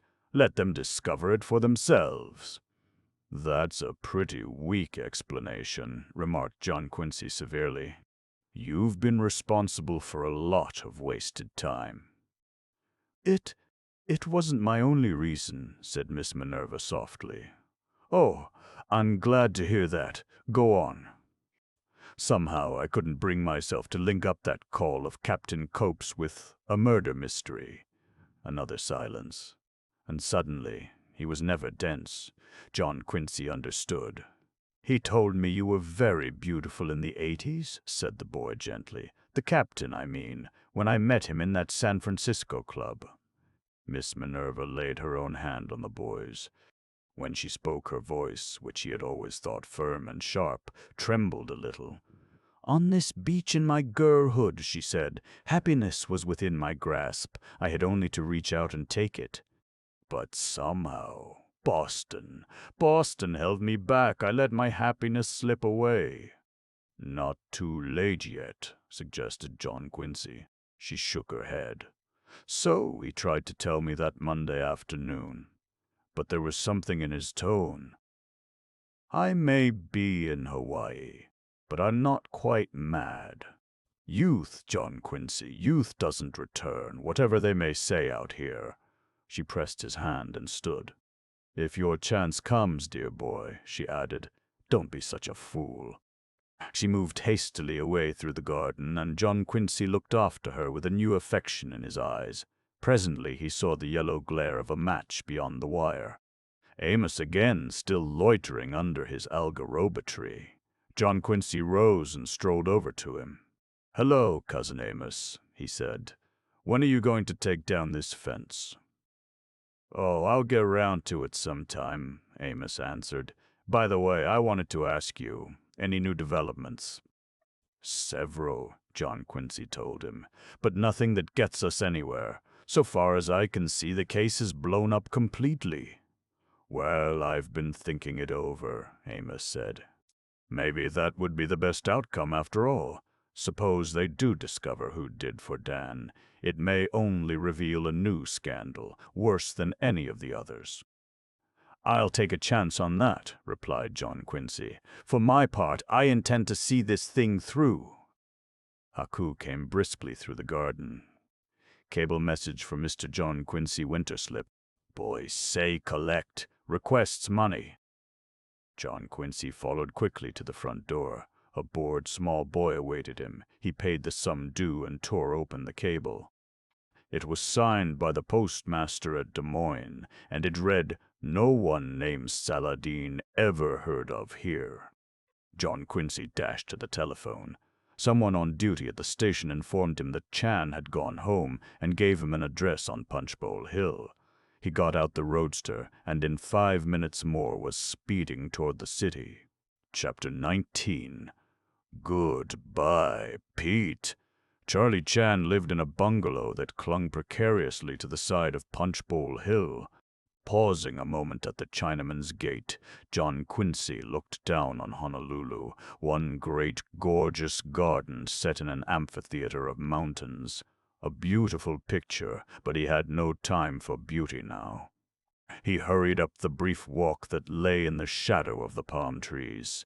A Chinese woman, a servant she seemed, ushered him into Chan's dimly lighted living room. The detective was seated at a table playing chess. He rose with dignity when he saw his visitor. In this, his hour of ease, he wore a long, loose robe of dark purple silk which fitted closely at the neck and had wide sleeves.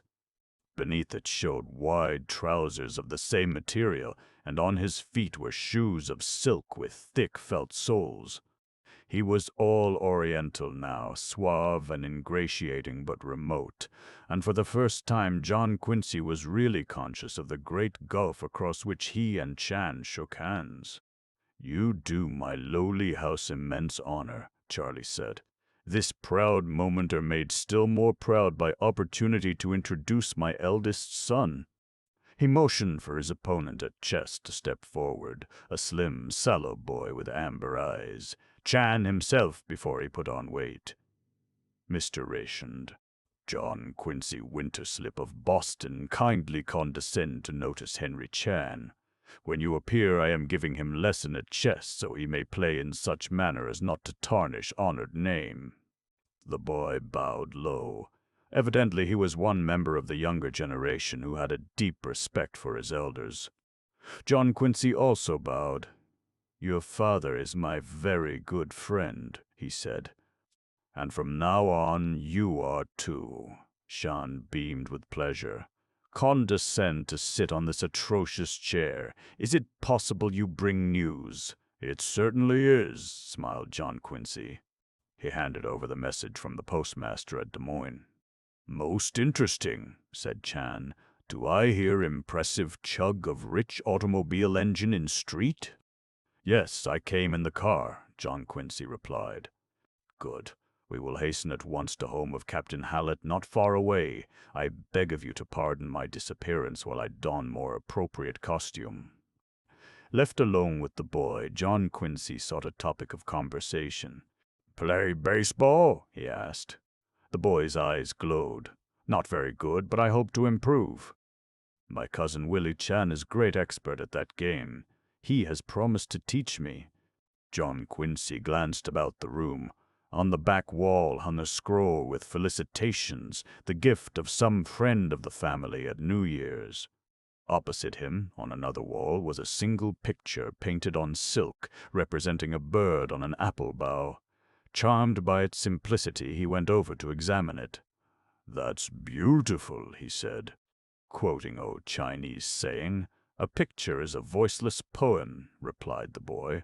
Beneath the picture stood a square table, flanked by straight, low-backed armchairs. On other elaborately carved teakwood stands distributed about the room were blue and white vases, porcelain wine jars, dwarfed trees. Pale golden lanterns hung from the ceiling. A soft-toned rug lay on the floor. John Quincy felt again the gulf between himself and Charlie Chan.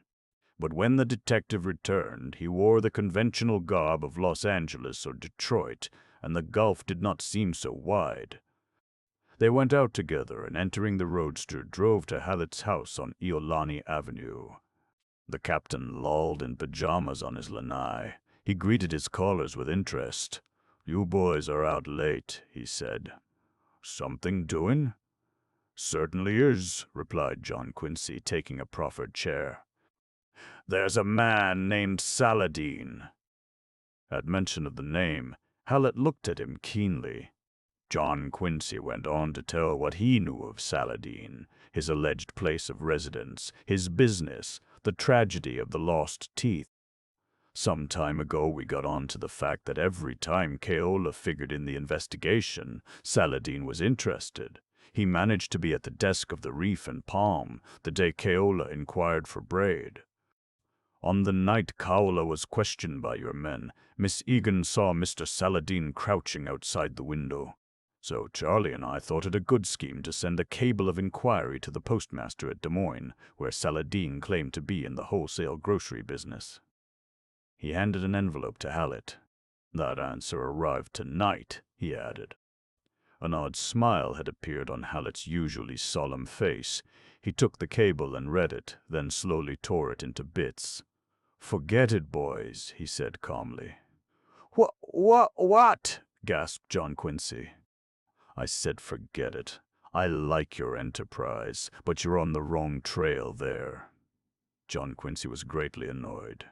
I demand an explanation, he cried. I can't give it to you, Hallett answered. You'll have to take my word for it. I've taken your word for a good many things, said John Quincy hotly. This begins to look rather suspicious to me. Are you trying to shield somebody? Hallett rose and laid his hand on John Quincy's shoulder. I've had a hard day, he remarked, and I'm not going to get angry with you. I'm not trying to shield anybody. I'm as anxious as you are to discover who killed Dan Winterslip. More anxious, perhaps. Yet when we bring you evidence, you tear it up. Bring me the right evidence, said Hallett. Bring me that wristwatch. I can promise you action then. John Quincy was impressed by the sincerity in his tone, but he was sadly puzzled too. All right, he said, that's that. I'm sorry if we've troubled you with this trivial matter. Don't talk like that, Hallett broke in. I'm glad of your help, but as far as Mr. Saladin is concerned, he looked at Chan. Let him alone. Chan bowed. You are undisputable chief, he replied. They went back to Punchbowl Hill in the roadster, both rather dejected. As Chan alighted at his gate, John Quincy spoke. Well, I'm Paul. Saladin was my last hope. The Chinaman stared for a moment at the moonlit Pacific that lay beyond the waterfront lamps. Stone walls surround us, he said dreamily, but we circle about seeking loophole. Moment of discovery will come. I wish I thought so, replied John Quincy. Chan smiled. Patience are a very lovely virtue, he remarked. Seem that way to me, but maybe that are my oriental mind. Your race, I perceive, regard patience with ever-swelling disfavor. It was with swelling disfavor that John Quincy regarded it as he drove back to Waikiki. Yet he had great need of patience in the days immediately following. For nothing happened. The 48-hour period given him to leave Hawaii expired, but the writer of that threatening letter failed to come forward and relieve the tedium. Thursday arrived, a calm day like the others. Thursday night, peaceful and serene. On Friday afternoon, Agatha Parker broke the monotony by a cable sent from the Wyoming ranch. You must be quite mad. I find the West crude and impossible. John Quincy smiled. He could picture her as she wrote it, proud, haughty, unyielding. She must have been popular with the man who transmitted the message. Or was he, too, an exile from the East? And perhaps the girl was right. Perhaps he was mad, after all. He sat on Dan Winterslip's lanai, trying to think things out. Boston, the office, the art gallery, the theaters. The common on a winter's day with the air bracing and full of life. The thrill of a new issue of Bonds, like the thrill of a theatrical first night. Would it get over big or flop at his feet? Tennis at Longwood, long evenings on the Charles, golf with people of his own kind at Magnolia, tea out of exquisite cups in dim old drawing rooms. Wasn't he mad to think of giving up all that? But what had Miss Minerva said? If your chance ever comes. The problem was a big one, and big problems were annoying out here where the lotus grew. He yawned and went aimlessly downtown. Drifting into the public library, he saw Charlie Chan hunched over a table that held an enormous volume. John Quincy went closer. The book was made up of back numbers of the Honolulu morning paper, and it was open at a time-yellowed sporting page. "Hello, Chan. What are you up to?" The Chinaman gave him a smile of greeting. "Hello. Little bit of careless reading while I gallop about seeking loophole." He closed the big volume casually. "You seem in the best of health." "Oh, I'm all right. No more fierce shots out of bushes?" "Not a trigger pulled. I imagine that was a big bluff, nothing more." "What do you say, bluff?" "I mean the fellow's a coward after all." Chan shook his head solemnly. "Pardon humble suggestion, do not lose carefulness. Hot heads plenty in hot climate." "I'll look before I leap," John Quincy promised. "But I'm afraid I interrupted you." "Ridiculous thought," protested Chan. "I'll go along. Let me know if anything breaks." "Most certainly. Up to present, everything are intact." John Quincy paused at the door of the reference room. Charlie Chan had promptly opened the big book and was again bending over it with every show of interest. Returning to Waikiki, John Quincy faced a dull evening. Barbara had gone to the island of Kauai for a visit with old friends of the family.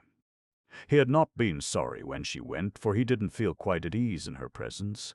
The estrangement between the girl and Jennison continued. The lawyer had not been at the dock to see her off. Yes, John Quincy had parted from her gladly, but her absence cast a pall of loneliness over the house on Kalia Road. After dinner, he sat with his pipe on the lanai. Down the beach at the reef and palm pleasant company was available, but he hesitated. He had seen Carlota Egan several times by day, on the beach or in the water. She was very happy now, though somewhat appalled at thought of her approaching visit to England. They'd had several talks about that. Daylight talks. John Quincy was a bit afraid to entrust himself, as Chan had said in speaking of his stone idol of an evening. After all, there was Agatha, there was Boston, there was Barbara, too. Being entangled with 3 girls at once was a rather wearing experience. He rose and went downtown to the movies. On Saturday morning he was awakened early by the whir of aeroplanes above the house. The American fleet was in the offing, and the little brothers of the air service hastened out to hover overhead in friendly welcome. That day, a spirit of carnival prevailed in Honolulu. Flags floated from every masthead, and the streets bloomed, as Barbara had predicted, with handsome boys in spotless uniforms. They were everywhere, swarming in the souvenir stores, besieging the soda fountains, skylarking on the trolley cars. Evening brought a great ball at the beach hotel, and John Quincy, out for a walk, saw that every spike and span uniform moved toward Waikiki, accompanied by a fair young thing who was only too happy to serve as sweetheart in that particular port. John Quincy felt suddenly rather out of things. Each pretty girl he saw recalled Carlota Egan. He turned his wandering footsteps toward the reef and palm, and oddly enough his pace quickened at once. The proprietor himself was behind the desk, his eyes calm and untroubled now. "Good evening, Mr. Egan, or should I say Mr. Cope," remarked John Quincy. "Oh, we'll stick to the Egan, I guess," the man replied. "Sort of got out of the hang of the other." "Mr. Winterslip, I'm happy to see you. Carrie will be down in a moment." John Quincy gazed about the big public room. It was a scene of confusion, spattered ladders, buckets of paint, rolls of new wallpaper. "What's going on?" he inquired. "Freshening things up a bit," Egan answered. "You know, we're in society now." He laughed. "Yes, sir, the old reef and palm has been standing here a long time without so much as a glance from the better element of Honolulu. But now they know I'm related to the British Admiralty. They've suddenly discovered it's a quaint and interesting place. They're dropping in for tea. Just fancy. But that's Honolulu." That's Boston, too, John Quincy assured him. Yes, and precisely the sort of thing I ran away from England to escape a good many years ago. I'd tell them all to go to the devil, but there's Carrie. Somehow women feel differently about those things. It will warm her heart a bit to have these dowagers smile upon her. And they're smiling. You know, they've even dug up the fact that my cousin George has been knighted for making a particularly efficient brand of soap. He grimaced. It's nothing I'd have mentioned myself, a family skeleton as I see it, but society has odd standards, and I mustn't be hard on poor old George. As Arthur says, making soap is good, clean fun. Is your brother still with you? No. He's gone back to finish his job in the Fanning Group. When he returns, I'm sending Carrie to England for a long stop. Yes, that's right, I'm sending her, he added quickly. I'm paying for these repairs, too. You see, I've been able to add a second mortgage to the one already on the poor tottering reef and palm. That's another outcome of my newfound connection with the British Admiralty and the silly old soap business. Here's Carrie now. John Quincy turned, and he was glad he had, for he would not willingly have missed the picture of Carlotta on the stairs. Carlotta in an evening gown of some shimmering material, her dark hair dressed in a new and amazingly effective way, her white shoulders gleaming, her eyes happy at last. As she came quickly toward him, he caught his breath. Never had he seen her look so beautiful. She must have heard his voice in the office, he reflected, and with surprising speed arrayed herself thus to greet him. He was deeply grateful as he took her hand. "Stranger," she rebuked, "we thought you'd deserted us." "I'd never do that," he answered, "but I've been rather busy." A step sounded behind him. He turned, and there stood one of those ubiquitous Navy boys, a tall, blond Adonis who held his cap in his hand and smiled in a devastating way. "Hello, Johnny," Carlotta said. "Mr. Winterslip of Boston. This is Lieutenant Booth of Richmond, Virginia." "How are you?" nodded the boy without removing his eyes from the girl's face. "Just one of the guests, this Winterslip, no account at all." Such was obviously the lieutenant's idea. "All ready, Carrie?" "The car's outside." "I'm frightfully sorry, Mr. Winterslip," said the girl, "but we're off to the dance. This weekend belongs to the Navy, you know. You'll come again, won't you?" "Of course," John Quincy replied. "Don't let me keep you." She smiled at him and fled with Johnny at her side. Looking after them, John Quincy felt his heart sink to his boots, an unaccountable sensation of age and helplessness. Youth was going through that door, and he was left behind. "A great pity she had to run," said Egan in a kindly voice. "Why, that's all right," John Quincy assured him. "Old friend of the family, this Lieutenant Booth?" "Not at all. Just a lad Carrie met at parties in San Francisco. Won't you sit down and have a smoke with me?" "Some other time, thanks," John Quincy said wearily. "I must hurry back to the house." He wanted to escape, to get out into the calm, lovely night, the night that was ruined for him now. He walked along the beach, savagely kicking his toes into the white sand. "Johnny!" She had called him Johnny. And the way she had looked at him, too. Again, John Quincy felt that sharp pang in his heart. Foolish, better go back to Boston and forget. Peaceful old Boston, that was where he belonged. He was an old man out here, 30 nearly. Better go away and leave these children to love and the moonlit beach. Miss Minerva had gone in the big car to call on friends, and the house was quiet as the tomb. John Quincy wandered aimlessly about the rooms, gloomy and bereft. Down at the Moana, an Hawaiian orchestra was playing, and Lieutenant Booth of Richmond was holding Carlotta close in the intimate manner affected these days by the young. Bah! If he hadn't been ordered to leave Hawaii, by gad, he'd go tomorrow. The telephone rang. None of the servants appeared to answer it, so John Quincy went himself. "Charlie Chan speaking," said a voice. "That is you, Mr. Winterslip? Good. Big events will come to pass very quick. Meet me Drug and Grocery Emporium of Luyin, number 927 River Street, soon as you can do so." "You savvy locality?" "I'll find it," cried John Quincy, delighted. "By Bank of Stream, I will await. Goodbye." Action! Action at last! John Quincy's heart beat fast. Action was what he wanted tonight. As usually happens in a crisis, there was no automobile available. The roadster was at a garage undergoing repairs, and the other car was in use. He hastened over to Kalakaua Avenue intending to rent a machine, but a trolley approaching at the moment altered his plans and he swung aboard. Never had a trolley moved at so reluctant a pace. When they reached the corner of Fort Street in the center of the city, he left it and proceeded on foot. The hour was still fairly early, but the scene was one of somnolent calm. A couple of tourists drifted aimlessly by. About the bright doorway of a shooting gallery loitered a group of soldiers from the fort, with a sprinkling of enlisted Navy men. John Quincy hurried on down King Street, past Chinese noodle cafes and pawn shops, and turned presently off into River Street. On his left was the river, on his right an array of shabby stores. He paused at the door of number 927, the establishment of Luyin.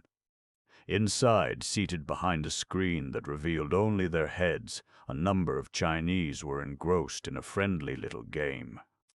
John Quincy opened the door, a bell tinkled, and he stepped into an odor of must and decay. Curious sights met his quick eye: dried roots and herbs, jars of seahorse skeletons, dejected ducks flattened out and varnished to tempt the palate, gobbets of pork. An old Chinaman rose and came forward. "I'm looking for Mr. Charlie Chan," said John Quincy. The old man nodded and led the way to a red curtain across the rear of the shop. He lifted it and indicated that John Quincy was to pass. The boy did so, and came into a bare room furnished with a cot, a table on which an oil lamp burned dimly behind a smoky chimney, and a couple of chairs. A man who had been sitting on one of the chairs rose suddenly, a huge red-haired man with the smell of the sea about him. "Hello," he said. "Is Mr. Chan here?" John Quincy inquired. "Not yet. He'll be along in a minute. What say to a drink while we're waiting?" "Hey, Liu, a couple of glasses that rotten rice wine." The Chinaman withdrew. "Sit down," said the man. John Quincy obeyed. The sailor sat too. One of his eyelids drooped wickedly. He rested his hands on the table. Enormous hairy hands. "Charlie'll be here pretty quick," he said. "Then I got a little story to tell the two of you." "Yes," John Quincy replied. He glanced about the little vile-smelling room. There was a door, a closed door at the back. He looked again at the red-haired man. He wondered how he was going to get out of there. For he knew now that Charlie Chan had not called him on the telephone. It came to him belatedly that the voice was never Charlie's. "You savvy locality," the voice had said. A clumsy attempt at Sean's style, but Sean was a student of English. He dragged his words painfully from the poets. He was careful to use nothing that savored of pidgin.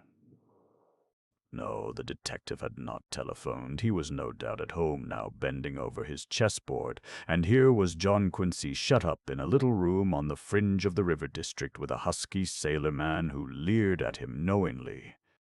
The old Chinaman returned with two small glasses into which the liquor had already been poured.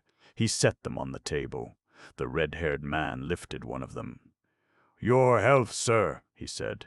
John Quincy took up the other glass and raised it to his lips. There was a suspicious eagerness in the sailor's one good eye. John Quincy put the glass back on the table. "I'm sorry," he said.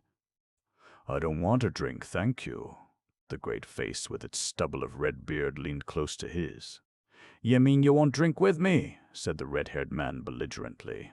"That's just what I mean," John Quincy answered. Might as well get it over with, he felt. Anything was better than this suspense. He stood up. I'll be going along," he announced. He took a step toward the red curtain. The sailor, evidently a fellow of few words, rose and got in his way. John Quincy, himself feeling the futility of talk, said nothing but struck the man in the face. The sailor struck back with efficiency and promptness. In another second the room was full of battle, and John Quincy saw red everywhere, red curtain, red hair, red lamp flame, great red hairy hands cunningly seeking his face. What was it, Roger had said? Ever fought with a ship's officer? The old-fashioned kind with fists like flying hams? No, he hadn't up to then. But that sweet experience was his now, and it came to John Quincy pleasantly that he was doing rather well at his new trade. This was better than the attic. Here he was prepared and had a chance. Time and again he got his hands on the red curtain, only to be dragged back and subjected to a new attack.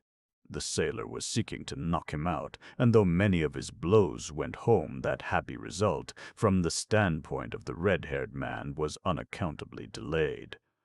John Quincy had a similar aim in life. They lunged noisily about the room, while the surprising Orientals in the front of the shop continued their quiet game. John Quincy felt himself growing weary. His breath came painfully. He realized that his adversary had not yet begun to fight. Standing with his back to the table in an idle moment while the red-haired man made plans for the future, the boy hit on a plan of his own. He overturned the table, the lamp crashed down, darkness fell over the world. In the final glimmer of light he saw the big man coming for him, and dropping to his knees, he tackled in the approved manner of Soldiers' Field. With a resounding thump, John Quincy let go of him and sought the nearest exit.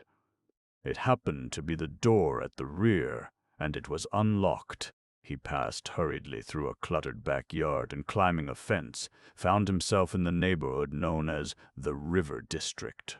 There, in crazy alleys that have no names, no sidewalks, no beginning and no end, 5 races lived together in the dark.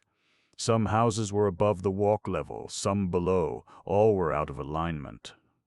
John Quincy felt he had wandered into a futurist drawing. As he paused, he heard the whine and clatter of Chinese music, the clicking of a typewriter, the rasp of a cheap phonograph playing American jazz, the distant scream of an auto horn, a child wailing Japanese lamentations. Footsteps in the yard beyond the fence roused him, and he fled. He must get out of this mystic maze of mean alleys, and at once. Odd painted faces loomed in the dusk, pasty white faces with just a suggestion of queer costumes beneath. A babble of tongues, queer eyes that glittered, once a lean hand on his arm, a group of moon-faced Chinese children under a lamp who scattered at his approach. And when he paused again, out of breath, the patter of many feet, bare feet, sandaled feet, the clatter of wooden clogs, the squeak of cheap shoes made in his own Massachusetts. Then suddenly the thump of large feet such as might belong to a husky sailor. He moved on. Presently he came into the comparative quiet of River Street, and realized that he had traveled in a circle, for there was Lu Yin's shop again. As he hurried on toward King Street, he saw, over his shoulder, that the red-haired man still followed. A big touring car with curtains drawn waited by the curb.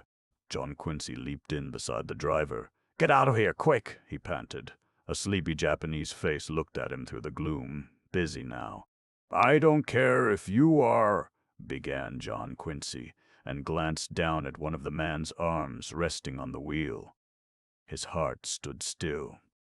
In the dusk, he saw a wristwatch with an illuminated dial, and the numeral 2 was very dim.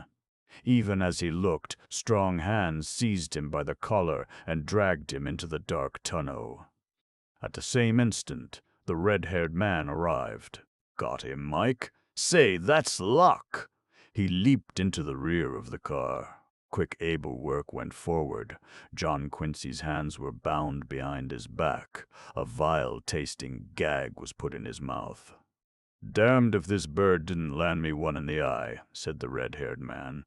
"I'll pay him for it when we get aboard. Hey you, Pier 78, show us some speed." The car leaped forward. John Quincy lay on the dusty floor, bound and helpless. "To the docks!" But he wasn't thinking of that. He was thinking of the watch on the driver's wrist. A brief run, and they halted in the shadow of a pier shed. John Quincy was lifted and propelled none too gently from the car. His cheek was jammed against one of the buttons holding the side curtain, and he had sufficient presence of mind to catch the gag on it and loosen it. As they left the car, he tried to get a glimpse of its license plate, but he was able to ascertain only the first two figures, 33, before it sped away. His two huge chaperones hurried him along the dock. Some distance off he saw a little group of men, 3 in white uniforms, 1 in a darker garb. The latter was smoking a pipe. John Quincy's heart leaped. He maneuvered the loosened gag with his teeth so that it dropped about his collar. "Goodbye, Pete," he shouted at the top of his lungs, and launched at once into a terrific struggle to break away from his startled captors. There was a moment's delay, and then the clatter of feet along the dock. A stocky boy in a white uniform began an enthusiastic debate with Mike, and the other two were prompt to claim the attention of the red-haired man. Pete Mayberry was at John Quincy's back, cutting the rope on his wrists. "Well, I'll be damned, Mr. Winterslip," he cried. "Same here," laughed John Quincy. "Shanghaied in another minute but for you." He leaped forward to join the battle, but the red-haired man and his friend had already succumbed to youth and superior forces and were in full retreat. John Quincy followed joyously along the dock and planted his fist back of his old adversary's ear. The sailor staggered, but regained his balance and went on. John Quincy returned to his rescuers. "The last blow is the sweetest," he remarked. "I can place those guys," said Mayberry. "They're off that tramp steamer that's been lying out in the harbor the past week. An opium runner. I'll gamble on it. You go to the police station right away." Yes," said John Quincy. "I must, but I want to thank you, Mr. Mayberry. And," he turned to the white uniforms, "you fellows too." The stocky lad was picking up his cap. "Why, that's all right," he said. "A real pleasure if you ask me. But look here, old-timer," he added, addressing Mayberry, "how about your Honolulu waterfront and its lost romance? You go tell that to the Marines." As John Quincy hurried away, Pete Mayberry was busily explaining that the thing was unheard of. Not in 20 years, maybe more than that. His voice died in the distance. Hallett was in his room, and John Quincy detailed his evening's adventure. The captain was incredulous, but when the boy came to the wristwatch on the driver of the car, he sat up and took notice. "Now you're talking," he cried. "I'll start the force after that car tonight. First two figures 33, you say. I'll send somebody aboard that tramp, too. They can't get away with stuff like that around here." "Oh, never mind them," said John Quincy magnanimously. "Concentrate on the watch." Back in the quiet town, he walked with his head up, his heart full of the joy of battle. And while he thought of it, he stepped into the cable office. The message he sent was addressed to Agatha Parker on that Wyoming ranch. San Francisco or nothing was all it said. As he walked down the deserted street on his way to the corner to wait for his trolley, he heard quick footsteps on his trail again. Who now? He was sore and weary, a bit fed up on fighting for one evening. He quickened his pace. The steps quickened too. He went even faster. So did his pursuer. Oh well, might as well stop and face him. John Quincy turned. A young man rushed up, a lean young man in a cap. "Mr. Winterslip, ain't it?" He thrust a dark brown object into John Quincy's hand. "Your July Atlantic, sir. Came in on the Maui this morning." "Oh," said John Quincy limply. "Well, I'll take it. My aunt might like to look at it. Keep the change." "Thank you, sir," said the newsman, touching his cap. John Quincy rode out to Waikiki on the last seat of the car. His face was swollen and cut. Every muscle ached. Under his arm, clasped tightly, he held the July Atlantic. But he didn't so much as look at the table of contents. We move, we advance, he told himself exultantly, for he had seen the watch with the illuminated dial, the dial on which the numeral 2 was very dim. Chapter 20. The Story of Law. Early Sunday morning, John Quincy was awakened by a sharp knock on his door. Rising sleepily and donning dressing gown and slippers, he opened it to admit his Aunt Minerva. She had a worried air. "Are you all right, John Quincy?" she inquired. "Surely." "That is, I would be if I hadn't been dragged out of bed a full hour before I intended to get up. I'm sorry, but I had to have a look at you." She took a newspaper from under her arm and handed it to him. "What's all this?" An 8-column head on the first page caught even John Quincy's sleepy eye. "Boston man has strange adventure on waterfront."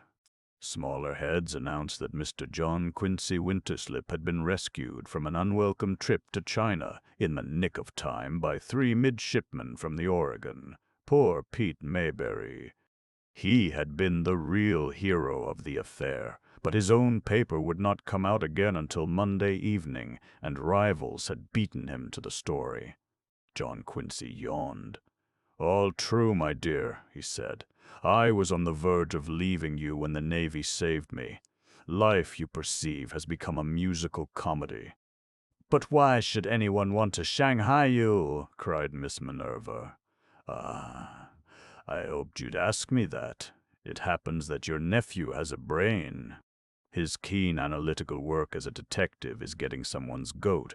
He admitted as much in a letter he sent me the night he took a few shots at my head." "Someone shot at you," gasped Miss Minerva.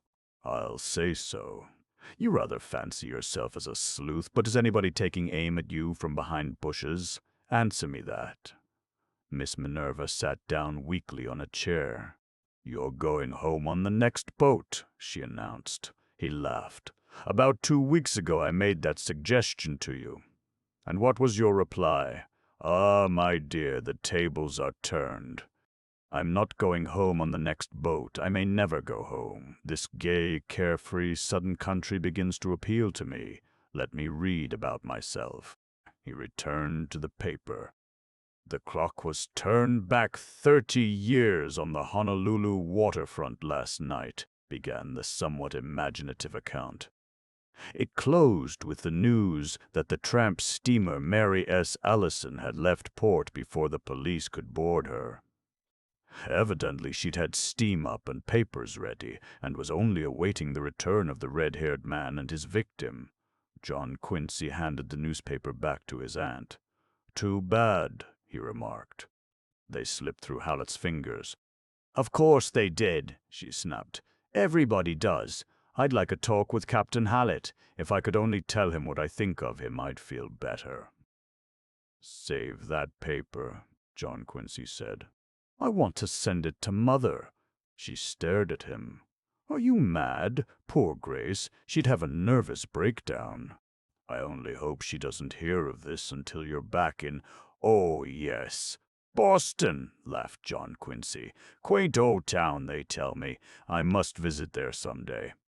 Now, if you'll leave me a minute, I'll prepare to join you at breakfast and relate the story of my adventurous life." "Very well," agreed Miss Minerva, rising. She paused at the door. "A little witch hazel might help your face." "The scars of honorable battle," said her nephew. "Why remove them?" "Honorable fiddlesticks," Miss Minerva answered. "After all, the Back Bay has its good points." But in the hall outside she smiled a delighted little smile. When John Quincy and his aunt were leaving the dining room after breakfast, Kamaikui, stiff and dignified in a freshly laundered holoku, approached the boy. "So very happy to see you safe this morning," she announced. "Why, thank you, Kamaikui," he answered. He wondered, was Kaola responsible for his troubles, and if so, did this huge, silent woman know of her grandson's activities? "Poor thing," Miss Minerva said as they entered the living room. "She's been quite downcast since Dan went. I'm sorry for her. I've always liked her." "Naturally," smiled John Quincy. There's a bond between you. What's that? Two vanishing races, yours and hers, the Boston Brahmin and the pure Hawaiian. Later in the morning, Carlota Egan telephoned him, greatly excited. She had just seen the Sunday paper. All true, he admitted. While you were dancing your heart out, I was struggling to sidestep a cook's tour of the Orient. I shouldn't have had a happy moment if I'd known. Then I'm glad you didn't. Big party, I suppose. Yes. You know, I've been terribly worried about you ever since that night on the avenue. I want to talk with you. Will you come to see me? Will I? I'm on my way already. He hung up the receiver and hastened down the beach. Carlota was sitting on the white sand not far from the reef and palm, all in white herself. A serious, wide-eyed Carlota, quite different from the gay girl who had been hurrying to a party the night before.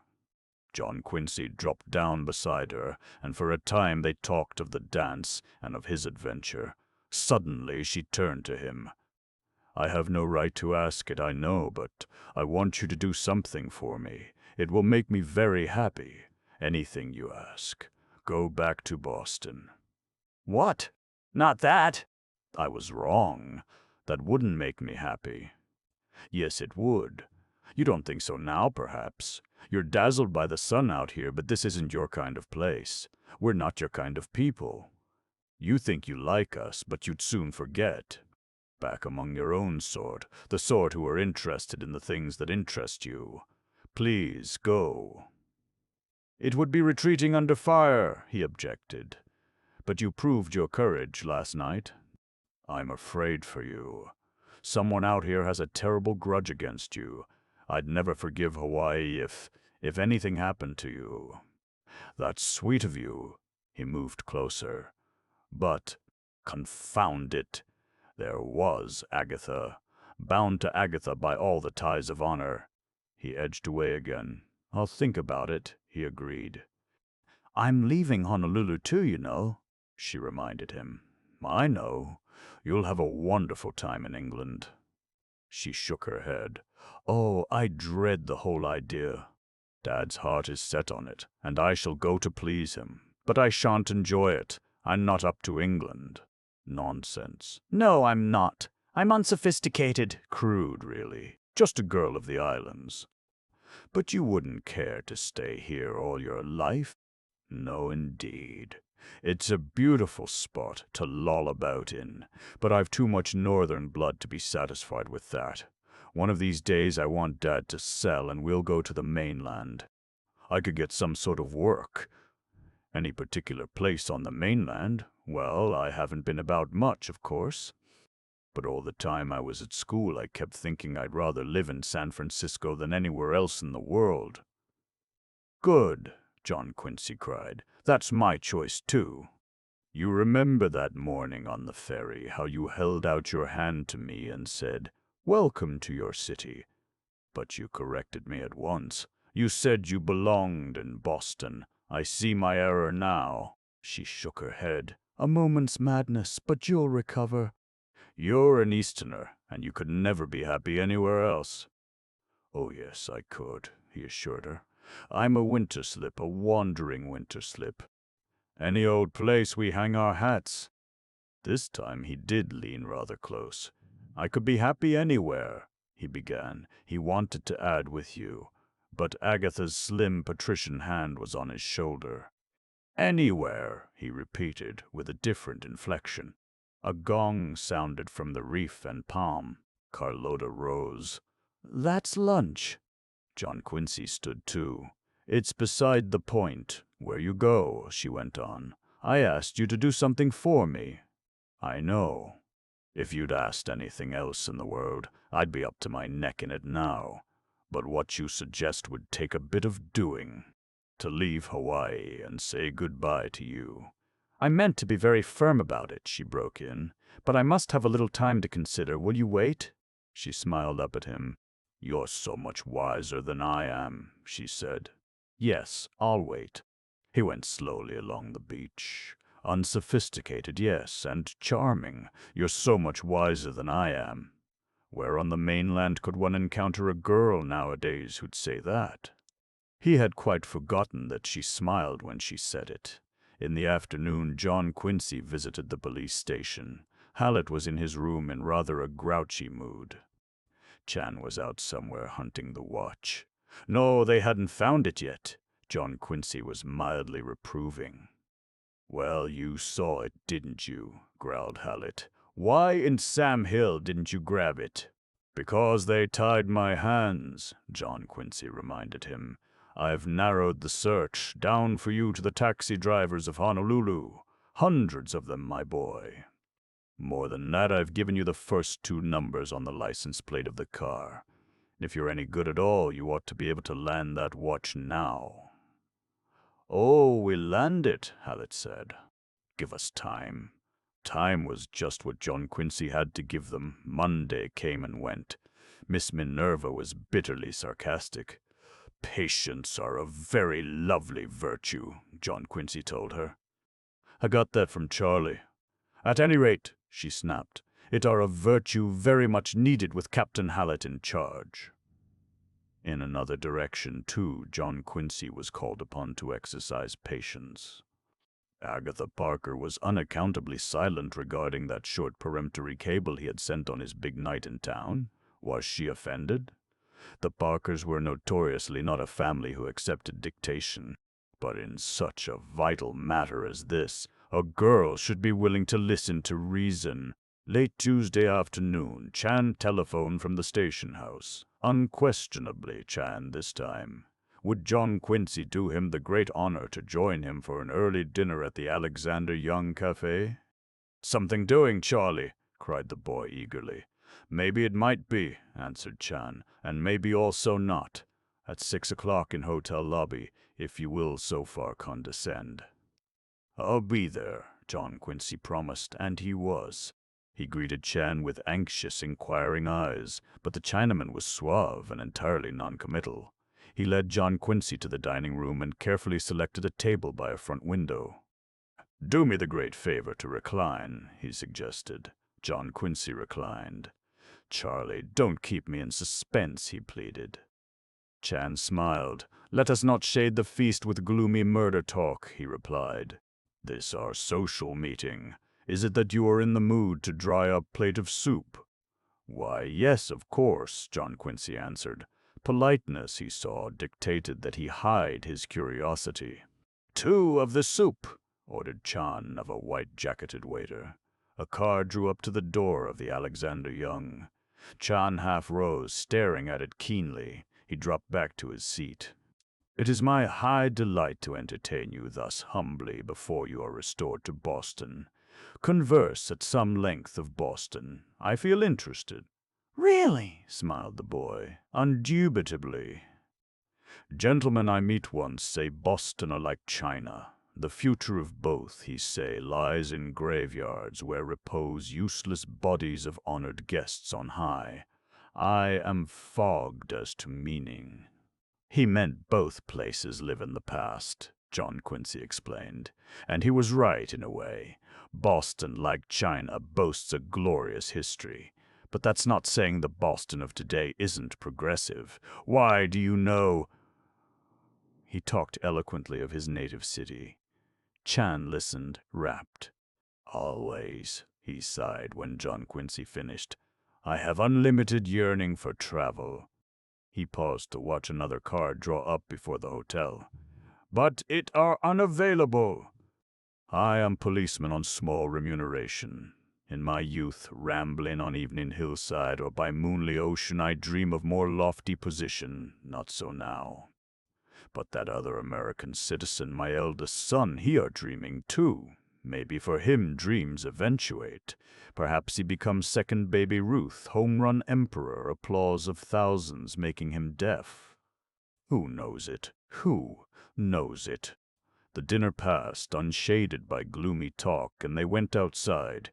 Chan proffered a cigar of which he spoke in the most belittling fashion. He suggested that they stand for a time before the hotel door. "Waiting for somebody?" inquired John Quincy, unable longer to dissemble. "Precisely the fact. Barely dare to mention it, however. Great disappointment may drive up here any minute now." An open car stopped before the hotel entrance. John Quincy's eyes sought the license plate, and he got an immediate thrill. The first two figures were 33. A party of tourists, a man and two women, alighted. The doorman ran forward and busied himself with luggage. Chan casually strolled across the walk, and as the Japanese driver shifted his gears preparatory to driving away, put a restraining hand on the car door. "One moment, please." The Jap turned, fright in his eyes. "You are Okuda from Auto Stand Across Way?" "Yes," hissed the driver. "You are now returned from exploring island with party of tourists." "You leave this spot early Sunday morning?" "Yes." "Is it possible that you wear wristwatch, please?" "Yes." "Deign to reveal face of same." The Jap hesitated. Chan leaned far over into the car and thrust aside the man's coat sleeve. He came back, a pleased light in his eyes, and held open the rear door. "Kindly embark into tonneau, Mr. Winterslip." Obediently, John Quincy got in. Chan took his place by the driver's side. "The police station, if you will be so kind." The car leaped forward. The essential clue. They had it at last. John Quincy's heart beat fast there in the rear of the car where, only a few nights before, he had been bound and gagged. Captain Hallett's grim face relaxed into happy lines when he met them at the door of his room. "You got him, eh? Good work." He glanced at the prisoner's wrist. "Rip that watch off him, Charlie." Charlie obeyed. He examined the watch for a moment, then handed it to his chief. "Inexpensive timepiece of noted brand," he announced. "Numeral 2, faint and far away." One other fact emerged into light. This Jap here have small wrist, yet worn place on strap convey impression of being worn by man with wrist of vastly larger circumference. Hallett nodded. "Yes, that's right. Some other man has owned this watch. He had a big wrist, but most men in Honolulu have, you know. Sit down, Okuda. I want to hear from you." "You understand what it means to lie to me?" "I do not lie, sir." "No, you bet your sweet life you don't. First, tell me who engaged your car last Saturday night." "Saturday night?" "That's what I said." "Ah, yes. 2 sailors from ship. Engage for evening paying large cash at once. I drive to shop on River Street, wait long time. Then off we go to dock with extra passenger and back. Know the names of those sailors?" "Could not say." "What ship were they from?" "How can I know? Not told." "All right, I'm coming to the important thing. Understand? The truth, that's what I want. Where did you get this watch?" Chan and John Quincy leaned forward eagerly. "I buy him," said the Jap. "You bought him? Where?" "At jewel store of Chinese Lao Ho on Mauna Kea Street." Hallett turned to Chan. "Know the place, Charlie?" Chan nodded. "Yes, indeed. Open now?" "Open until hour of 10, maybe more." "Good," said Hallett. "Come along, Okuda. You can drive us there." Lao Ho, a little wizened Chinaman, sat back of his workbench with a microscope screwed into one dim old eye. The 4 men who entered his tiny store filled it to overflowing, but he gave them barely a glance. "Come on, Ho, wake up," Hallett cried. "I want to talk to you." With the utmost deliberation, the Chinaman descended from his stool and approached the counter. He regarded Hallett with a hostile eye. The captain laid the wristwatch on top of a showcase in which reposed many trays of jade. "Ever see that before?" he inquired. Lao Ho regarded it casually. Slowly he raised his eyes. "Maybe so." "Cannot say," he replied in a high, squeaky voice. Hallett reddened. "Nonsense." "You had it here in the store, and you sold it to this Jap, now didn't you?" Lao Ho dreamily regarded the taxi driver. "Maybe so. Cannot say." "Damn it," cried Hallett. "You know who I am?" "Policeman, maybe." "Policeman, maybe, yes. And I want you to tell me about this watch. Now wake up and come across, or by the Lord Harry." Chan laid a deferential hand on his chief's arm. Humbly suggest I attempt this, he said. Hallett nodded. All right, he's your meat, Charlie. He drew back. Shan bowed with a great show of politeness. He launched into a long story in Chinese. Lao Ho looked at him with slight interest. Presently he squeaked a brief reply. Chan resumed his flow of talk. Occasionally he paused and Lao Ho spoke. In a few moments Chan turned, beaming. Story are now completely extracted like aching tooth, he said. Wristwatch was brought to Lao Ho on Thursday, same week as murder. Offered him on sale by young man darkly colored with small knife scar marring cheek. Lo ho, buy and repair watch, interior works being in injured state. Saturday morning, he sell at seemly profit to Japanese, presumably this Okuda here, but Lao Ho will not swear. Saturday night dark young man appear much overwhelmed with excitement and demand. Watch again, please. Lao Ho say it is sold to Japanese. Which Japanese? Lao Ho is not aware of name and cannot describe old Japanese faces being uninteresting outlook for him. Dark young man, curse and fly. Appear frequently demanding any news, but Lao Ho is unable to oblige. Such our story of this jewel merchant here. They went out on the street. Hallett scowled at the Jap. All right, run along. I'll keep the watch. Very thankful, said the taxi driver and leaped into his car. Hallett turned to Chan. A dark young man with a scar? He queried.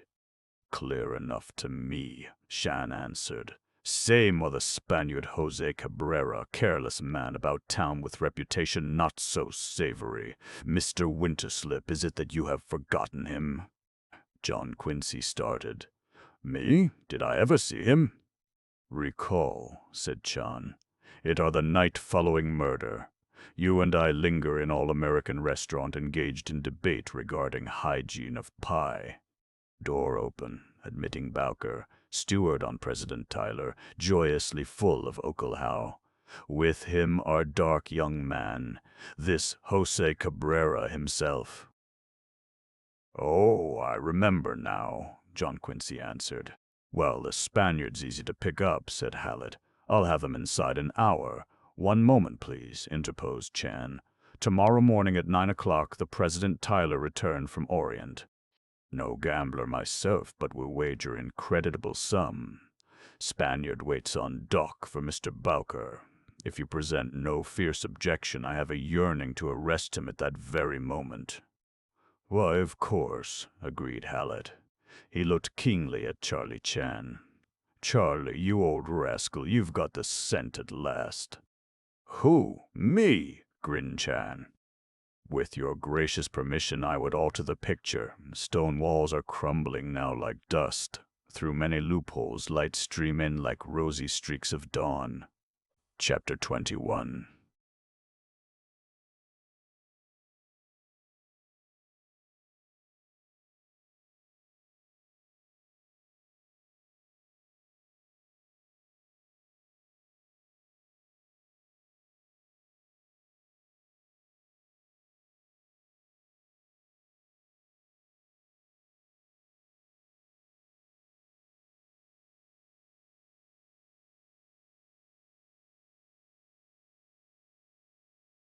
John Quincy was still groping in the dark, and his reflections were a little bitter as he returned to the house at Waikiki. Chan and he had worked together, but now that they approached the crisis of their efforts, the detective evidently preferred to push on alone, leaving his fellow worker to follow if he could. Well, so be it. But John Quincy's pride was touched. He had suddenly a keen desire to show Chan that he could not be left behind like that. If only he could, by some inspirational flash of deductive reasoning, arrive at the solution of the mystery simultaneously with the detective, for the honor of Boston and the Winterslips. Frowning deeply, he considered all the old discarded clues again. The people who had been under suspicion and then dropped. Egan, the Compton woman, Braid, Cowler, Leatherby, Saladine, Cope. He even considered several the investigation had not touched. Presently he came to Bowker. What did Bowker's reappearance mean? For the first time in 2 weeks he thought of the little man with the fierce pompadour and the gold-rimmed eyeglasses. Bowker, with his sorrowful talk of vanished barrooms and lost friends behind the bar. How was the steward on the President Tyler connected with the murder of Dan Winterslip? He had not done it himself, that was obvious, but in some way he was linked up with the crime. John Quincy spent a long and painful period seeking to join Bowker up with one or another of the suspects. It couldn't be done. All through that Tuesday evening the boy puzzled, so silent and distrait that Miss Minerva finally gave him up and retired to her room with a book. He awoke on Wednesday morning with the problem no nearer solution. Barbara was due to arrive at 10 o'clock from Kauai, and taking the small car, John Quincy went downtown to meet her. Pausing at the bank to cash a check, he encountered his old shipmate on the President Tyler, the sprightly Madame Maynard. "I really shouldn't speak to you," she said. "You never come to see me." "I know," he answered, "but I've been so very busy." "So I hear, running round with policemen and their victims. I have no doubt you'll go back to Boston and report we're all criminals and cutthroats out here." "Oh, hardly that." "Yes, you will." "You're getting a very biased view of Honolulu. Why not stoop to associate with a respectable person now and then? I'd enjoy it, if they're all like you." Like me? "They're much more intelligent and charming than I am. Some of them are dropping in at my house tonight for an informal little party. A bit of a chat and then a moonlight swim. Won't you come too?" "I want to, of course," John Quincy replied. "But there's Cousin Dan." Her eyes flashed. "I'll say it, even if he was your relative. 10 minutes of mourning for Cousin Dan is ample." "I'll be looking for you," John Quincy laughed. "I'll come." "Do," she answered, "and bring your Aunt Minerva. Tell her I said she might as well be dead as hog-tied by convention." John Quincy went out to the corner of Fort and King Streets, near which he had parked the car. As he was about to climb into it, he paused. A familiar figure was jauntily crossing the street. The figure of Bowker, the steward, and with him was Willie Chan, demon backstopper of the Pacific. "Hello, Bowker," John Quincy called. Mr. Bowker came blithely to join him. Well, my old friend, Mr. Winterslip. Shake hands with William Chan, the local Thai cob." "Mr. Chan and I have met before," John Quincy told him. "Know all the celebrities, eh? That's good. Well, we missed you on the President Tyler." Bowker was evidently quite sober. "Just got in, I take it," John Quincy remarked. "A few minutes ago. How about joining us?" He came closer and lowered his voice. "This intelligent young man tells me he knows a taxi stand out near the beach where one may obtain a superior brand of fusel oil with a very pretty label on the bottle." "Sorry," John Quincy answered. "My cousin's coming in shortly on an inter-island boat, and I'm elected to meet her." "I'm sorry, too," said the graduate of Dublin University. "If my strength holds out, I'm aiming to stage quite a little party, and I'd like to have you in on it." "Yes, a rather large affair, in memory of Tim and as a last, long, lingering farewell to the Seven Seas." "What? Your pa?" "Pa it is, when I sail out of here tonight at 9 on the old PT. I'm through forever. You don't happen to know a good country newspaper that can be bought for, well, say 10 grand. "This is rather sudden, isn't it?" John Quincy inquired. "This is sudden country out here, sir. Well, we must roll along. Sorry you can't join us. If the going's not too rough and I can find a nice smooth tabletop, I intend to turn down an empty glass. For poor old Tim. So long, sir, and happy days." He nodded to Willie Chan, and they went on down the street. John Quincy stood staring after them, a puzzled expression on his face. Barbara seemed paler and thinner than ever, but she announced that her visit had been an enjoyable one, and on the ride to the beach appeared to be making a distinct effort to be gay and sprightly. When they reached the house, John Quincy repeated to his Aunt Mrs. Maynard's invitation. "Better come along," he urged. "Perhaps I will," she answered. "I'll see." The day passed quietly, and it was not until evening that the monotony was broken. Leaving the dining room with his aunt and Barbara, John Quincy was handed a cablegram. He hastily opened it. It had been sent from Boston. Evidently Agatha Parker, overwhelmed by the crude impossibility of the West, had fled home again, and John Quincy's brief "San Francisco or nothing" had followed her there. Hence the delay. The cablegram said simply, "Nothing. Agatha."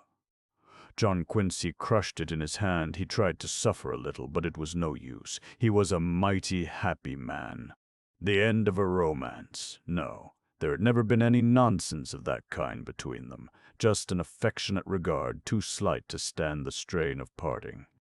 Agatha was younger than he. She would marry some nice proper boy who had no desire to roam, and John Quincy Winterslip would read of her wedding in the San Francisco papers. He found Miss Minerva alone in the living room. "It's none of my business," she said, "but I'm wondering what was in your cablegram." "Nothing," he answered truthfully. "All the same, you were very pleased to get it." He nodded. "Yes. I imagine nobody was ever so happy over nothing before." "Good heavens," she cried. "Have you given up grammar, too?" "I'm thinking of it. How about going down the beach with me?" She shook her head. "Someone is coming to look at the house. A leading lawyer, I believe he is. He's thinking of buying, and I feel I should be here to show him about." "Barbara appears so listless and disinterested. Tell Sally Maynard I may drop in later." At 7:45, John Quincy took his bathing suit and wandered down Callia Road. It was another of those nights. A bright moon was riding high. From a bungalow buried under purple alamander came the soft croon of Hawaiian music. Through the hedges of flaming hibiscus he caught again the exquisite odors of this exotic island. Mrs. Maynard's big house was a particularly unlovely type of New England architecture, but 100 flowering vines did much to conceal that fact. John Quincy found his hostess enthroned in her great airy drawing-room, surrounded by a handsome, laughing group of the best people. Pleasant people, too, as she introduced him. He began to wonder if he hadn't been missing a great deal of congenial companionship. "I dragged him here against his will," the old lady explained. "I felt I owed it to Hawaii. He's been associating with the riffraff long enough. They insisted that he take an enormous chair, pressed cigarettes upon him, showered him with hospitable attentions. As he sat down and the chatter was resumed, he reflected that here was as civilized a company as Boston itself could offer. And why not? Most of these families came originally from New England, and had kept in their exile the old ideals of culture and caste. It might interest Beacon Street to know, Mrs. Maynard said, that long before the days of '49 the people of California were sending their children over here to be educated in the missionary schools, and importing their wheat from here, too. "Go on, tell him the other one, Aunt Sally," laughed a pretty girl in blue. "That about the first printing press in San Francisco being brought over from Honolulu." Madame Maynard shrugged her shoulders. "Oh, what's the use? We're so far away, New England will never get us straight." John Quincy looked up to see Carlota Egan in the doorway. A moment later, Lieutenant Booth of Richmond appeared at her side. It occurred to the young man from Boston that the fleet was rather overdoing its stop at Honolulu. Mrs. Maynard rose to greet the girl. "Come in, my dear. You know most of these people." She turned to the others. "This is Miss Egan, a neighbor of mine on the beach." It was amusing to note that most of these people knew Carlota, too. John Quincy smiled. The British Admiralty and the soap business. It must have been rather an ordeal for the girl, but she saw it through with a sweet graciousness that led John Quincy to reflect that she would be at home in England if she went there. Carlota sat down on a sofa, and while Lieutenant Booth was busily arranging a cushion at her back, John Quincy dropped down beside her. The sofa was, fortunately, too small for three. "I rather expected to see you," he said in a low voice. "I was brought here to meet the best people of Honolulu, and the way I see it, you're the best of all." She smiled at him, and again the chatter of small talk filled the room. Presently the voice of a tall young man with glasses rose above the general hubbub. "They got a cable from Joe Clark out at the country club this afternoon," he announced. The din ceased, and everyone listened with interest. "Clark's our professional," explained the young man to John Quincy. "He went over a month ago to play in the British Open." Did he win? asked the girl in blue. "He was put out by Hagen in the semi-finals," the young man said. "But he had the distinction of driving the longest ball ever seen on the St. Andrews course." "Why shouldn't he?" asked an older man. "He's got the strongest wrists I ever saw on anybody." John Quincy sat up, suddenly interested. "How do you account for that?" he asked. The older man smiled. "We've all got pretty big wrists out here," he answered. "Surfboarding, that's what does it. Joe Clark was a champion at one time. Body surfing and board surfing, too. He used to disappear for hours in the rollers out by the reef. The result was a marvelous wrist development. I've seen him drive a golf ball 380 yards. Yes, sir, I'll bet he made those Englishmen sit up and take notice." While John Quincy was thinking this over, someone suggested that it was time for the swim, and confusion reigned. A Chinese servant led the way to the dressing rooms, which opened off the lanai, and the young people trooped joyously after him. "I'll be waiting for you on the beach," John Quincy said to Carlota Egan. "I came with Johnny, you know," she reminded him. "I know all about it," he answered. "But it was the weekend you promised to the Navy. People who try to stretch their weekend through the following Wednesday night deserve all they get." She laughed. "I'll look for you," she agreed. He donned his bathing suit hastily in a room filled with flying clothes and great waving brown arms. Lieutenant Booth, he noted with satisfaction, was proceeding at a leisurely pace.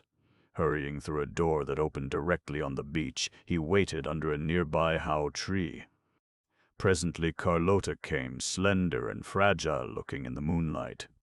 "Ah, here you are," John Quincy cried. "The farthest float." "The farthest float it is," she answered. They dashed into the warm, silvery water and swam gaily off. 5 minutes later, they sat on the float together. The light on Diamond Head was winking. The lanterns of sampans twinkled out beyond the reef. The shoreline of Honolulu was outlined by a procession of blinking stars controlled by dynamos. In the bright heavens hung a lunar rainbow, one colorful end in the Pacific and the other tumbling into the foliage ashore. A gorgeous setting in which to be young and in love and free to speak at last. John Quincy moved closer to the girl's side. "Great night, isn't it?" he said. "Wonderful," she answered softly. "Carrie, I want to tell you something, and that's why I brought you out here away from the others." "Somehow," she interrupted, "it doesn't seem quite fair to Johnny." "Never mind him. Has it ever occurred to you that my name's Johnny, too?" She laughed. "Oh, but it couldn't be. What do you mean?" "I mean I simply couldn't call you that. You're too dignified and remote." "John Quincy. I believe I could call you John Quincy. Well, make up your mind. You'll have to call me something, because I'm going to be hanging around pretty constantly in the future. Yes, my dear, I'll probably turn out to be about the least remote person in the world. That is, if I can make you see the future the way I see it." "Carrie, dearest." A gurgle sounded behind them, and they turned around. Lieutenant Booth was climbing onto the raft. "Swam the last 50 yards underwater to surprise you," he sputtered. "Well, you succeeded," said John Quincy without enthusiasm. The lieutenant sat down with the manner of one booked to remain indefinitely. I'll tell the world it's some night, he offered. Speaking of the world, when do you fellows leave Honolulu? Asked John Quincy. I don't know. Tomorrow, I guess. Me, I don't care if we never go. Hawaii's not so easy to leave. Is it, Carrie? She shook her head. Hardest place I know of, Johnny. I shall have to be sailing presently, and I know what a wrench it will be. Perhaps I'll follow the example of Waioli the swimmer and leave the boat when it passes Waikiki. They lulled for a moment in silence. Suddenly John Quincy sat up. What was that you said? He asked. About Waioli? Didn't I ever tell you? He was one of our best swimmers, and for years they tried to get him to go to the mainland to take part in athletic meets, like Duke Kahanamoku. But he was a sentimentalist. He couldn't bring himself to leave Hawaii. Finally they persuaded him, and one sunny morning he sailed on the Matsonia with a very sad face.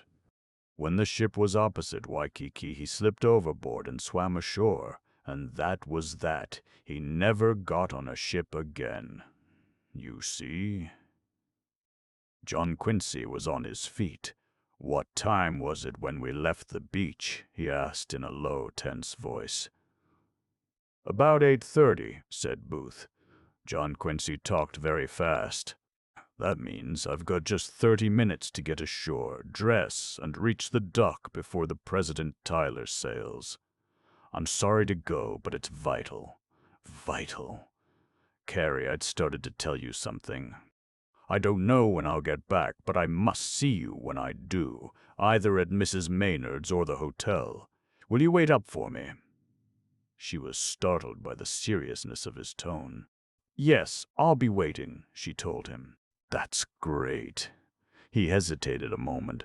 It is a risky business to leave the girl you love on a float in the moonlight with a handsome naval officer, but it had to be done. I'm off, he said, and dove. When he came up, he heard the lieutenant's voice. Say, old man, that dive was all wrong. You let me show you.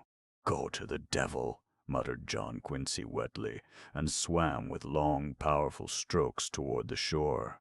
Mad with haste, he plunged into the dressing room, donned his clothes, then dashed out again. No time for apologies to his hostess. He ran along the beach to the Winterslip house. Haku was dozing in the hall. Wiki wiki, shouted John Quincy. Tell the chauffeur to get the roadster into the drive and start the engine. Wake up, travel. Where's Miss Barbara? Last seen on beach, began the startled Haku. On the bench under the haw tree he found Barbara sitting alone. He stood panting before her. My dear, he said, I know at last who killed your father. She was on her feet. You do? Yes. Shall I tell you? No, she said. No, I can't bear to hear. It's too horrible. Then you've suspected? Yes, just suspicion. A feeling, intuition. I couldn't believe it. I didn't want to believe it. I went away to get it out of my mind. It's all too terrible. He put his hand on her shoulder. Poor Barbara, don't you worry. You won't appear in this in any way. I'll keep you out of it. What has happened? Can't stop now. Tell you later. He ran toward the drive. Miss Minerva appeared from the house. Haven't time to talk, he cried, leaping into the roadster. But John Quincy, a curious thing has happened. That lawyer who was here to look at the house, he said that Dan, just a week before he died, spoke to him about a new will. That's good. That's evidence, John Quincy cried. But why a new will? Surely Barbara was all he had. Listen to me, cut in John Quincy. You've delayed me already. Get the big car and go to the station. Tell that to Hallett. Tell him, too, that I'm on the President Tyler, and to send Chan there at once. He stepped on the gas. By the clock in the automobile, he had just 17 minutes to reach the dock before the President Tyler would sail. He shot like a madman through the brilliant Hawaiian night. Kalakaua Avenue, smooth and deserted, proved a glorious speedway. It took him just 8 minutes to travel the 3 miles to the dock.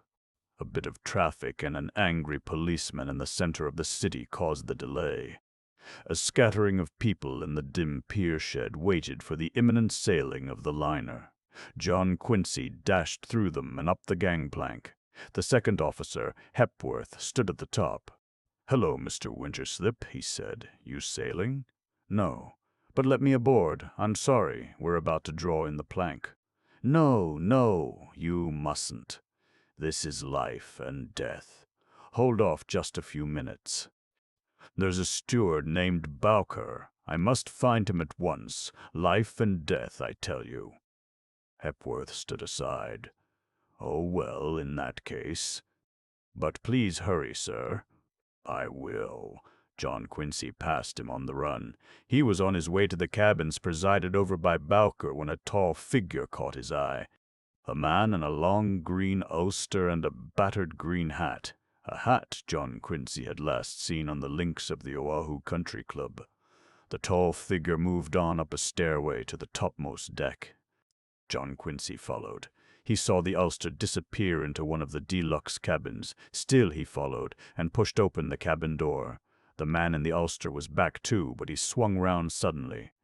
"Ah, Mr. Jennison," John Quincy cried. "Were you thinking of sailing on this boat?" For an instant Jennison stared at him. "I was," he said quietly. "Forget it," John Quincy answered. "You're going ashore with me." "Really? What is your authority?" "No authority whatever," said the boy grimly. "I'm taking you, that's all." Jennison smiled, but there was a gleam of hate behind it. And in John Quincy's heart, usually so gentle and civilized, there was hate too as he faced this man. He thought of Dan Winterslip, dead on his cot. He thought of Jennison walking down the gangplank with them that morning they landed, Jennison putting his arm about poor Barbara when she faltered under the blow. He thought of the shots fired at him from the bush, of the red-haired man battering him in that red room. Well, he must fight again. No way out of it. The siren of the President Tyler sounded a sharp warning. "You get out of here," said Jennison through his teeth. "I'll go with you to the gangplank." He stopped as the disadvantages of that plan came home to him. His right hand went swiftly to his pocket. Inspired, John Quincy seized a filled water bottle and hurled it at the man's head. Jennison dodged. The bottle crashed through one of the windows. The clatter of glass rang through the night, but no one appeared. John Quincy saw Jennison leap toward him, something gleaming in his hand. Stepping aside, he threw himself on the man's back and forced him to his knees. He seized the wrist of Jennison's right hand, which held the automatic, in a firm grip. They kept that posture for a moment, and then Jennison began slowly to rise to his feet. The hand that held the pistol began to tear away. John Quincy shut his teeth and sought to maintain his grip. But he was up against a more powerful antagonist than the red-haired sailor. He was outclassed, and the realization of it crept over him with a sickening force. Jennison was on his feet now, the right hand nearly free. Another moment. What then? John Quincy wondered. This man had no intention of letting him go ashore. He had changed that plan the moment he put it into words. A muffled shot, and later in the night when the ship was well out on the Pacific, John Quincy thought of Boston, his mother. He thought of Carlotta waiting his return. He summoned his strength for one last, desperate effort to renew his grip. A serene, ivory-colored face appeared suddenly at the broken window. An arm with a weapon was extended through the jagged opening. "Relinquish the firearms, Mr. Jennison," commanded Charlie Chan, "or I am forced to make fatal insertion in vital organ belonging to you." Jennison's pistol dropped to the floor, and John Quincy staggered back against the berth. At that instant the door opened, and Hallett, followed by the detective Spencer, came in. "Hello, Winterslip, what are you doing here?" the captain said. He thrust a paper into one of the pockets of the green ulster. "Come along, Jennison," he said. "We want you." Limply John Quincy followed them from the stateroom. Outside they were joined by Chan. At the top of the gangplank Hallett paused. "We'll wait a minute for Hepworth," he said.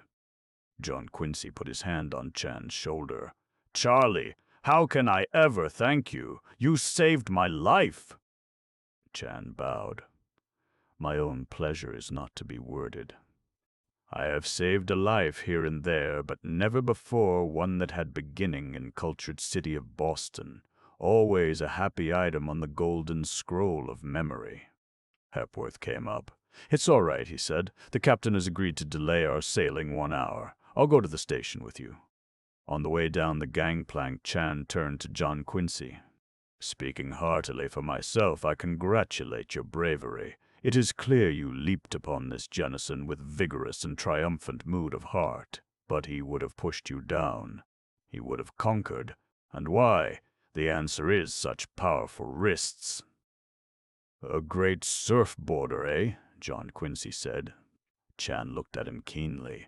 "You are no person's fool. 10 years ago this Harry Jennison, our champion swimmer in all Hawaii. I extract that news from ancient sporting pages of Honolulu Journal. But he have not been in the water much here lately, pursuing the truth further not since the night he killed Dan Winterslip." Chapter 22. The light streams through. They moved on through the pier shed to the street, where Hepworth, Jennison, and the 3 policemen got into Hallett's car. The captain turned to John Quincy. "You coming, Mr. Winterslip?" he inquired. "I've got my own car," the boy explained. "I'll follow you in that." The roadster was not performing at its best, and he reached the station house a good 5 minutes after the policeman. He noted Dan Winterslip's big limousine parked in the street outside. In Hallett's room, he found the captain and Chan closeted with a 3rd man. It took a second glance at the latter to identify him as Mr. Saladin, for the little man of the lost teeth now appeared a great deal younger than John Quincy had thought him. "Ah, Mr. Winterslip," remarked Hallett. He turned to Saladin. "Say, Larry, you've got me into a heap of trouble with this boy. He accused me of trying to shield you. I wish you'd loosen up for him." Saladin smiled. "Why, I don't mind. My job out here is about finished. Of course, Mr. Winterslip will keep what I tell him under his hat." "Naturally," replied John Quincy. He noticed that the man spoke with no trace of a lisp. "I perceive you've found your teeth," he added. "Oh, yes, I found them in my trunk where I put them the day I arrived at Waikiki," answered Saladin. "When my teeth were knocked out 20 years ago in a football game, I was broken-hearted, but the loss has been a great help to me in my work. A man hunting his bridge work in the water is a figure of ridicule and mirth. No one ever thinks of connecting him with serious affairs. He can prowl about a beach to his heart's content. Mr. Winterslip, I am a special agent of the Treasury Department sent out here to break up the opium ring. My name, of course, is not Saladin." "Oh," said John Quincy, "I understand at last." "I'm glad you do," remarked Hallett. "I don't know whether you're familiar with the way our opium smugglers work. The dope is brought in from the Orient on tramp steamers, the Mary S.S. Allison, for example. When they arrive off Waikiki, they knock together a few small rafts and load 'em with tins of the stuff. A fleet of little boats, supposedly out there for the fishing, pick up these rafts and bring the dope ashore. It's taken downtown and hidden on ships bound for Frisco, usually those that ply only between here and the mainland because they're not so closely watched at the other end. But it just happened that the quartermaster of the President Tyler is one of their go-betweens. We searched his cabin this evening and found it packed with the stuff." "The quartermaster of the President Tyler," repeated John Quincy. "That's Dick Cowler's friend." "Yeah, I'm coming to Dick. He's been in charge of the pickup fleet here. He was out on that business the night of the murder. Saladin saw him and told me all about it in that note, which was my reason for letting the boy go." "I owe you an apology," John Quincy said. "Oh, that's all right." Hallett was in great good humor. "Larry here has got some of the higher-ups, too. For instance, He's discovered that Jennison is the lawyer for the ring, defending any of them who are caught and brought before the commissioner. The fact has no bearing on Dan Winterslip's murder, unless Winterslip knew about it, and that was one of the reasons he didn't want Jennison to marry his girl. Saladin stood up. "I'll turn the quartermaster over to you," he said. "In view of this other charge, you can of course have Jennison too. That's all for me. I'll go along." "See you tomorrow, Larry," Hallett answered. Saladin went out, and the captain turned to John Quincy. "Well, my boy, this is our big night. I don't know what you were doing in Jennison's cabin, but if you'd picked him for the murderer, I'll say you're good." "That's just what I'd done," John Quincy told him. "By the way, have you seen my aunt? She's got hold of a rather interesting bit of information." "I've seen her," Hallett said. "She's with the prosecutor now, telling it to him." "By the way, Green's waiting for us. Come along." They went into the prosecutor's office. Green was alert and eager, a stenographer was at his elbow, and Miss Minerva sat near his desk. "Hello, Mr. Winterslip," he said. "What do you think of our police force now? Pretty good, eh? Pretty good. Sit down, won't you?" He glanced through some papers on his desk while John Quincy, Hallett, and Chan found chairs. "I don't mind telling you, this thing has knocked me all in a heap. Harry Jennison and I are old friends. I had lunch with him at the club only yesterday. I'm going to proceed a little differently than I would with an ordinary criminal." John Quincy half rose from his chair. "Don't get excited," Green smiled. "Jennison will get all that's coming to him, friendship or no friendship. What I mean is that if I can save the territory the expense of a long trial by dragging a confession out of him at once, I intend to do it. He's coming in here in a moment, and I propose to reveal my whole hand to him from start to finish. That may seem foolish, but it isn't.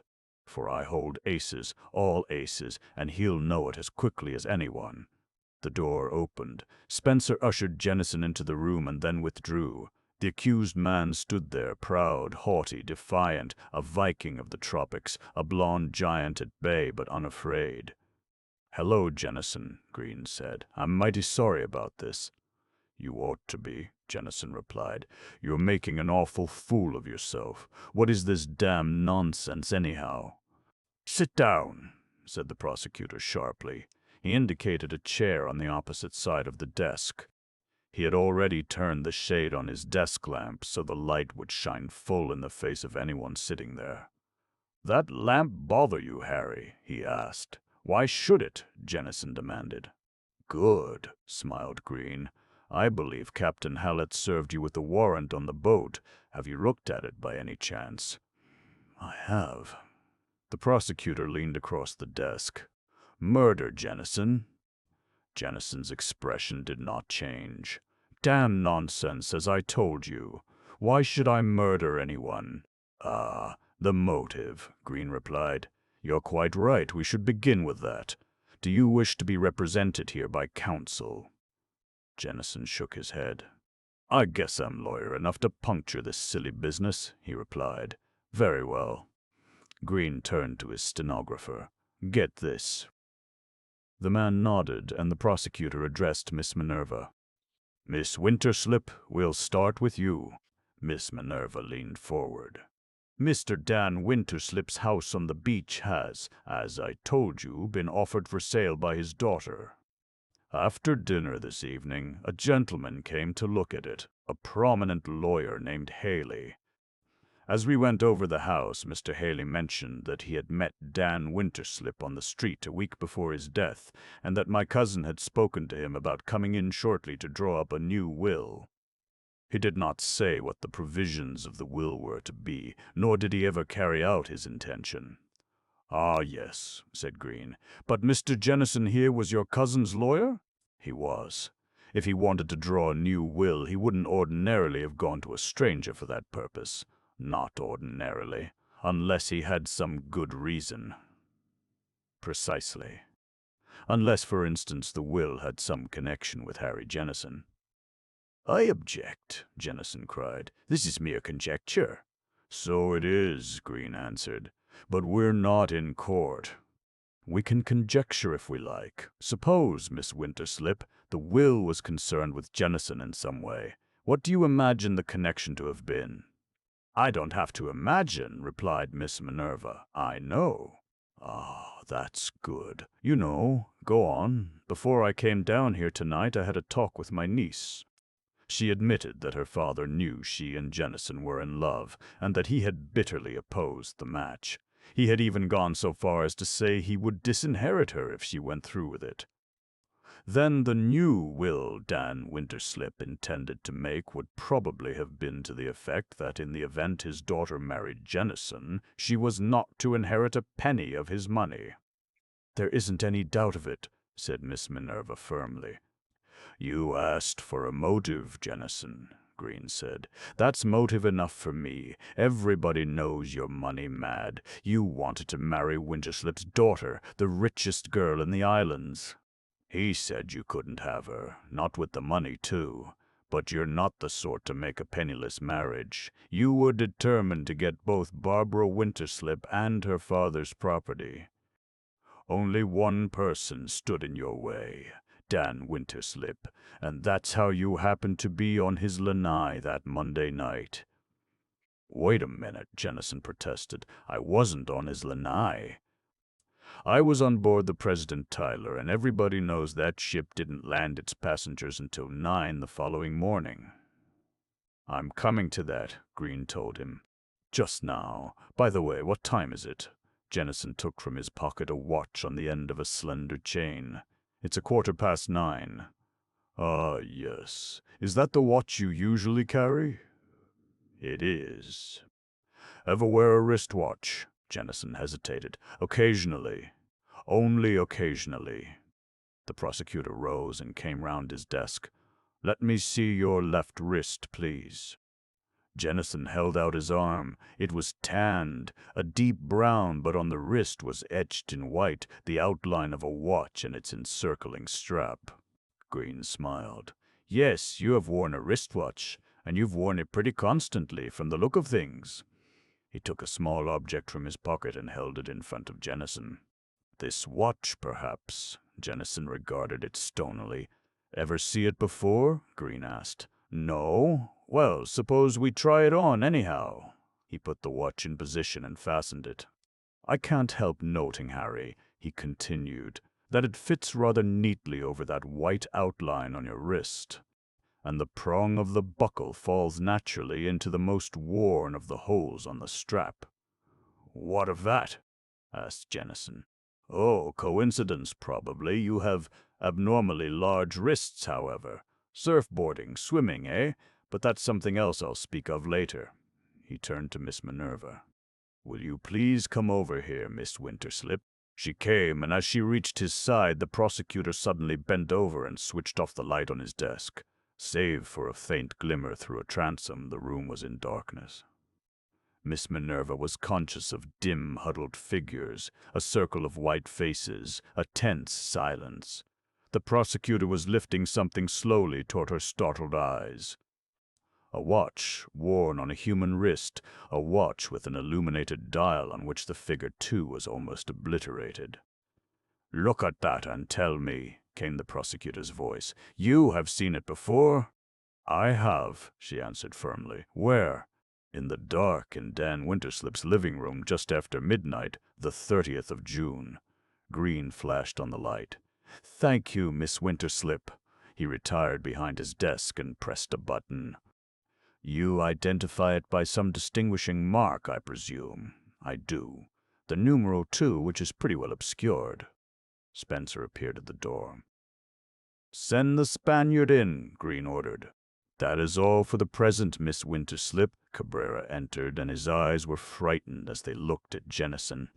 At a nod from the prosecutor, Chan removed the wristwatch and handed it to the Spaniard. You know that watch, Jose? Green asked. Yes, answered the boy. Don't be afraid, Green urged. Nobody's going to hurt you. I want you to repeat the story you told me this afternoon. You have no regular job. You're a sort of confidential errand boy for Mr. Jennison here. I was. Yes. That's all over now. You can speak out. On the morning of Wednesday, July 2nd, you were in Mr. Jennison's office. He gave you this wristwatch and told you to take it out and get it repaired. Something was the matter with it. It wasn't running. You took it to a big jewelry store. What happened? The man said it is very badly hurt. To fix it would cost more than a new watch. I go back and tell Mr. Jennison. He laugh and say it is mine as a gift. Precisely. Green referred to a paper on his desk.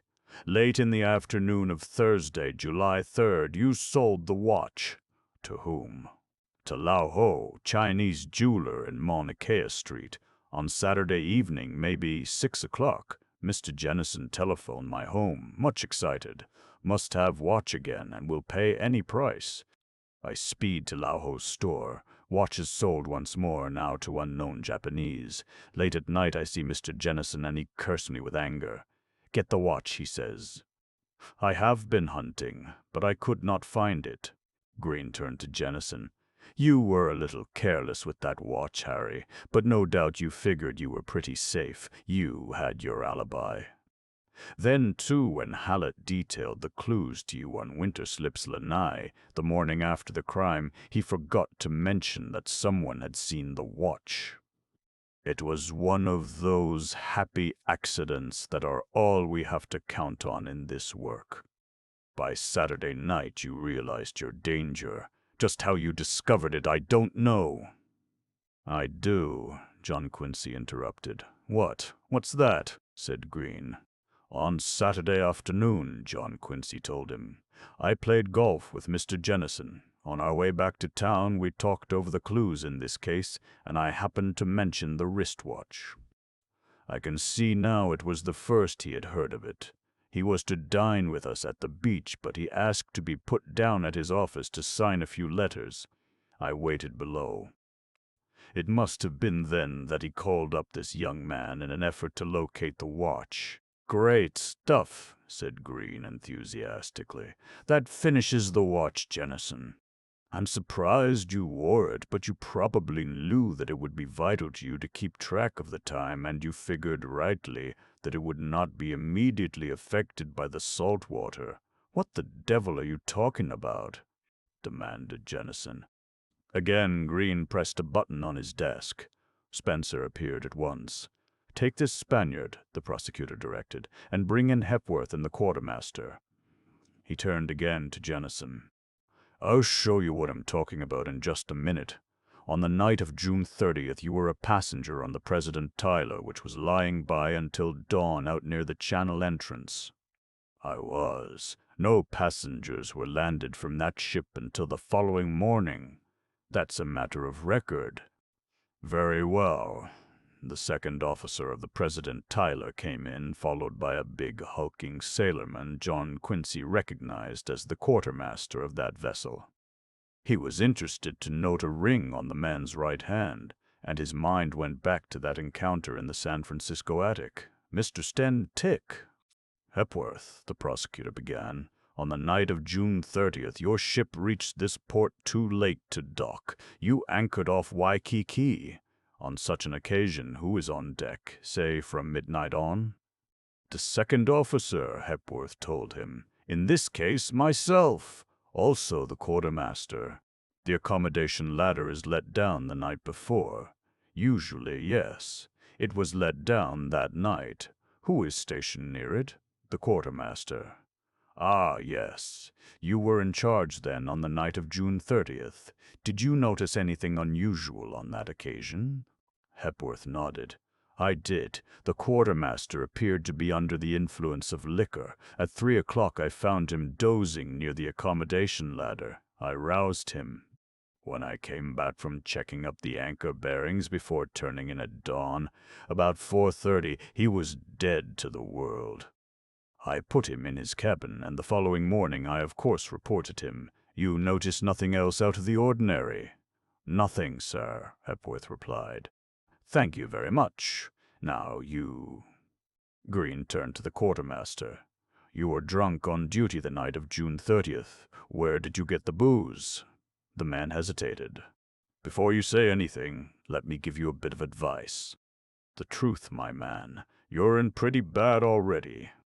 I'm not making any promises, but if you talk straight here, it may help you in that other matter. If you lie, it will go that much harder with you. I ain't going to lie, promised the quartermaster. All right. Where did you get your liquor? The man nodded toward Jennison. He gave it to me. He did, eh? Tell me all about it. I met him on deck just after midnight. We was still moving. I knew him before, him and me. In the opium game, both of you. I understand that. You met him on deck. I did, and he says, "You're on watch tonight, eh?" And I says, "I am." So he slips me a little bottle and says, "This will help you pass the time." I ain't a drinking man, so help me I ain't, and I took just a nip, but there was something in that whiskey, I'll swear to it. My head was all funny like, and the next I knew I was waked up in my cabin with the bad news I was wanted above. What became of that bottle? I dropped it overboard on my way to see the captain. I didn't want nobody to find it. Did you see anything the night of June 30th? Anything peculiar? I seen plenty, sir, but it was that drink. Nothing you would want to hear about. All right. The prosecutor turned to Jennison. Well, Harry, you drugged him, didn't you? Why? Because you were going ashore, eh? Because you knew he'd be on duty at that ladder when you returned, and you didn't want him to see you, so you dropped something into that whiskey. Guess work, cut in Jennison, still unruffled. I used to have some respect for you as a lawyer, but it's all gone now, if this is the best you can offer. But it isn't, said Green pleasantly. Again he pushed the button. I've something much better, Harry. It will only wait. He turned to Hepworth. There's a steward on your ship named Bowker, he began, and John Quincy thought that Jennison stiffened. How has he been behaving lately? Well, he got pretty drunk in Hong Kong, Hepworth answered. But that, of course, was the money. What money? It's this way. The last time we sailed out of Honolulu harbor for the Orient, over 2 weeks ago, I was in the purser's office. It was just as we were passing Diamond Head. Bowker came in, and he had a big fat envelope that he wanted to deposit in the purser's safe. He said it contained a lot of money. The purser wouldn't be responsible for it without seeing it, so Bowker slit the envelope, and there were 10 $100 bills. The purser made another package of it and put it in the safe. He told me Bowker took out a couple of the bills when we reached Hong Kong. Where would a man like Bowker get all that money? I can't imagine. He said he'd put over a business deal in Honolulu, but, well, we knew Bowker. The door opened. Evidently Spencer guessed who was wanted this time, for he pushed Bowker into the room. The steward of the President Tyler was bedraggled and bleary. "Hello, Bowker," said the prosecutor. "Sober now, aren't you?" "I'll tell the world I am," replied Bowker. "They've walked me to San Francisco and back. Can I sit down?" "Of course," Green smiled. "This afternoon, while you were still drunk, you told a story to Willie Chan out at Okamoto's auto stand on Kalakaua Avenue. Later on, early this evening, you repeated it to Captain Hallett and me. I'll have to ask you to go over it again." Bowker glanced toward Jennison, then quickly looked away. "Always ready to oblige," he answered. "You're a steward on the President Tyler," Green continued. "On your last trip over here from the mainland, Mr. Jennison occupied one of your rooms, number 97. He was alone in it, I believe. All alone. He paid extra for the privilege, I hear. Always traveled that way. Room 97 was on the main deck, not far from the accommodation ladder." "Yes, that's right. Tell us what happened after you anchored off Waikiki the night of June 30th. Bowker adjusted his gold-rimmed glasses with the gesture of a man about to make an after-dinner speech. "Well, I was up pretty late that night. Mr. Winterslip here had loaned me some books. There was one I was particularly interested in. I wanted to finish it so I could give it to him to take ashore in the morning. It was nearly 2 o'clock when I finally got through it, and I was feeling stuffy, so I went on deck for a breath of air. You stopped not far from the accommodation ladder. Yes, sir, I did. Did you notice the quartermaster? Yes, he was sound asleep in a deck chair. I went over and leaned on the rail. The ladder was just beneath me. I'd been standing there a few minutes when suddenly somebody came up out of the water and put his hands on the lowest rung. I drew back quickly and stood in a shadow.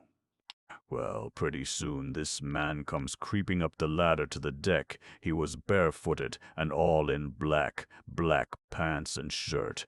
I watched him. He went over and bent above the quartermaster, then started toward me down the deck.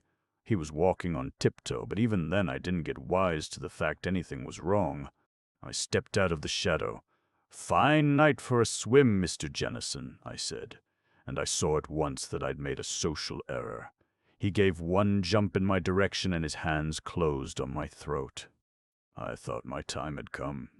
"He was wet, wasn't he?" Green asked, dripping. He left a trail of water on the deck. "Did you notice a watch on his wrist?" "Yes, but you can bet I didn't make any study of it. I had other things to think about just then. I managed to sort of ooze out of his grip, and I told him to cut it out or I'd yell. 'Look here,' he says, 'you and I can talk business, I guess. Come into my cabin.'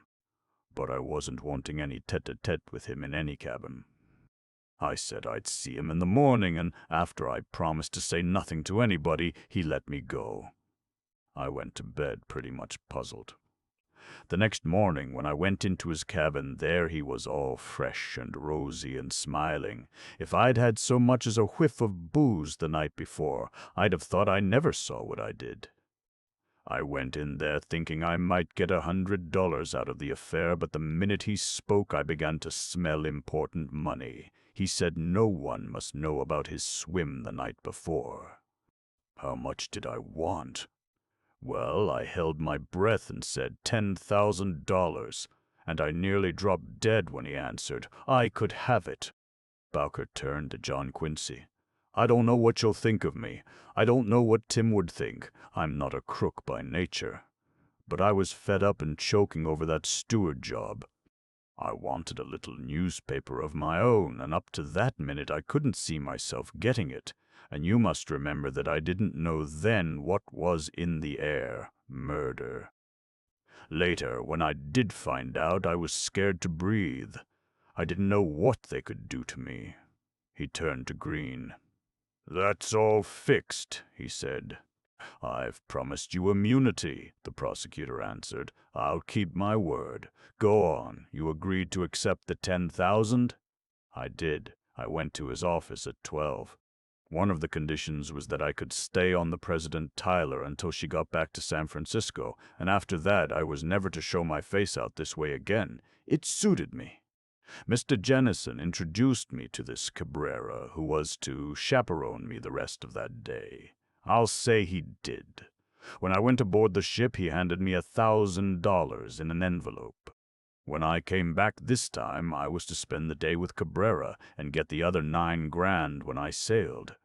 This morning, when we tied up, I saw the Spaniard on the dock, but by the time I'd landed, he had disappeared. I met this Willie Chan, and we had a large day. This fusel oil they sell out here loosened my tongue, but I'm not sorry. Of course, the rosy dream has faded, and it's my flat feet on the deck from now to the end of time. But the shore isn't so much anymore, with all the barrooms under cover, and this sea life keeps a man out in the open air. As I say, I'm not sorry I talked. I can look any man in the eye again and tell him to go to." He glanced at Miss Minerva. "Madam, I will not name the precise locality." Green stood. "Well, Jennison, there's my case. I've tipped it all off to you, but I wanted you to see for yourself how airtight it is. There are 2 courses open to you. You can let this go to trial with a plea of not guilty. A long, humiliating ordeal for you. Or you can confess here and now and throw yourself on the mercy of the court. If you're the sensible man I think you are, that's what you'll do." Jennison did not answer, did not even look at the prosecutor. It was a very neat idea, Green went on. I'll grant you that. Only one thing puzzles me. Did it come as the inspiration of the moment, or did you plan it all out in advance? You've been over to the mainland rather often of late. Were you waiting your chance? Anyhow, it came, didn't it? It came at last. And for a swimmer like you, child's play. You didn't need that ladder when you left the vessel. Perhaps you went overboard while the President Tyler was still moving. A quick, silent dive, a little way underwater in case anyone was watching from the deck, and then a long but easy swim ashore. And there you were, on the beach at Waikiki. Not far away, Dan Winterslip was asleep on his lanai, with not so much as a locked door between you. Dan Winterslip, who stood between you and what you wanted. A little struggle, a quick thrust of your knife. Come on, Jennison, don't be a fool. It's the best way out for you now. A full confession. Jennison leaped to his feet, his eyes flashing. I'll see you in hell. Very well, if you feel that way about it. Green turned his back upon him and began a low-toned conversation with Hallett. Jennison and Charlie Chan were together on one side of the desk. Chan took out a pencil and accidentally dropped it on the floor. He stooped to pick it up. John Quincy saw that the butt of a pistol carried in Chan's hip pocket protruded from under his coat. He saw Jennison spring forward and snatch the gun. With a cry, John Quincy moved nearer, but Green seized his arm and held him. Charlie Chan seemed unaccountably oblivious to what was going on. Jennison put the muzzle of the pistol to his forehead and pulled the trigger. A sharp click, and that was all. The pistol fell from his hand. "That's it!" cried Green triumphantly. That's my confession, and not a word spoken. I've witnesses, Jennison. They all saw you. You couldn't stand the disgrace. A man in your position. You tried to kill yourself with an empty gun. He went over and patted Chan on the shoulder. A great idea, Charlie, he said. Chan thought of it, he added to Jennison. The Oriental mind, Harry. Rather subtle, isn't it? But Jennison had dropped back into his chair and buried his face in his hands. I'm sorry, said Green gently, but we've got you. Maybe you'll talk now. Jennison looked up slowly. The defiance was gone from his face. It was lined and old. Maybe I will, he said hoarsely. Chapter 23. Moonlight at the crossroads. They filed out, leaving Jennison with Green and the stenographer. In the anteroom, Chan approached John Quincy. You go home decked in the shining garments of success, he said. One thought are tantalizing me. At simultaneous moment you arrive at same conclusion we do. To reach there you must have leaped across considerable cavity. John Quincy laughed. I'll say I did. It came to me tonight. First, someone mentioned a golf professional with big wrists who drove a long ball. I had a quick flash of Jennison on the links here, and his terrific drives. Big wrists, they told me, meant that a man was proficient in the water. Then someone else, a young woman, spoke of a champion swimmer who left a ship off Waikiki. That was the first time the idea of such a thing had occurred to me. I was pretty warm then, and I felt Bowker was the man who could verify my suspicion. When I rushed aboard the President Tyler to find him, I saw Jennison about to sail, and that confirmed my theory. I went after him. A brave performance, commented Chan. But as you can see, Charlie, I didn't have an iota of real evidence. Just guesswork. You were the one who furnished the proof. Proof are essential in this business, Chan replied. I'm tantalized too, Charlie. I remember you in the library. You were on the track long before I was. How come? Chan grinned. Seated at our ease in All-American restaurant that first night, you will recall I spoke of Chinese people as sensitives, like camera film. A look, a laugh, a gesture, something go click. Bowker enters and, hovering above, says with alcoholic accent, "I'm my own master, ain't I? In my mind, the click. He is not own master." I follow to dock, behold when Spaniard present envelope, but for days I am fogged. I can only learn Cabrera and Jennison are very close. Clues continue to burst in our countenance. The occasion remains suspensive. At the library I read of Jennison the fine swimmer. After that the watch and triumph. Miss Minerva moved on toward the door. "May I have great honor to accompany you to car?" asked John. Outside, John Quincy directed the chauffeur to return alone to Waikiki with the limousine. "You're riding out with me," he told his aunt. "I want to talk with you." She turned to Charlie Chan. "I congratulate you. You've got brains, and they count." He bowed low. "From you that compliment glows rosy red. At this moment of parting my heart droops. My final wish.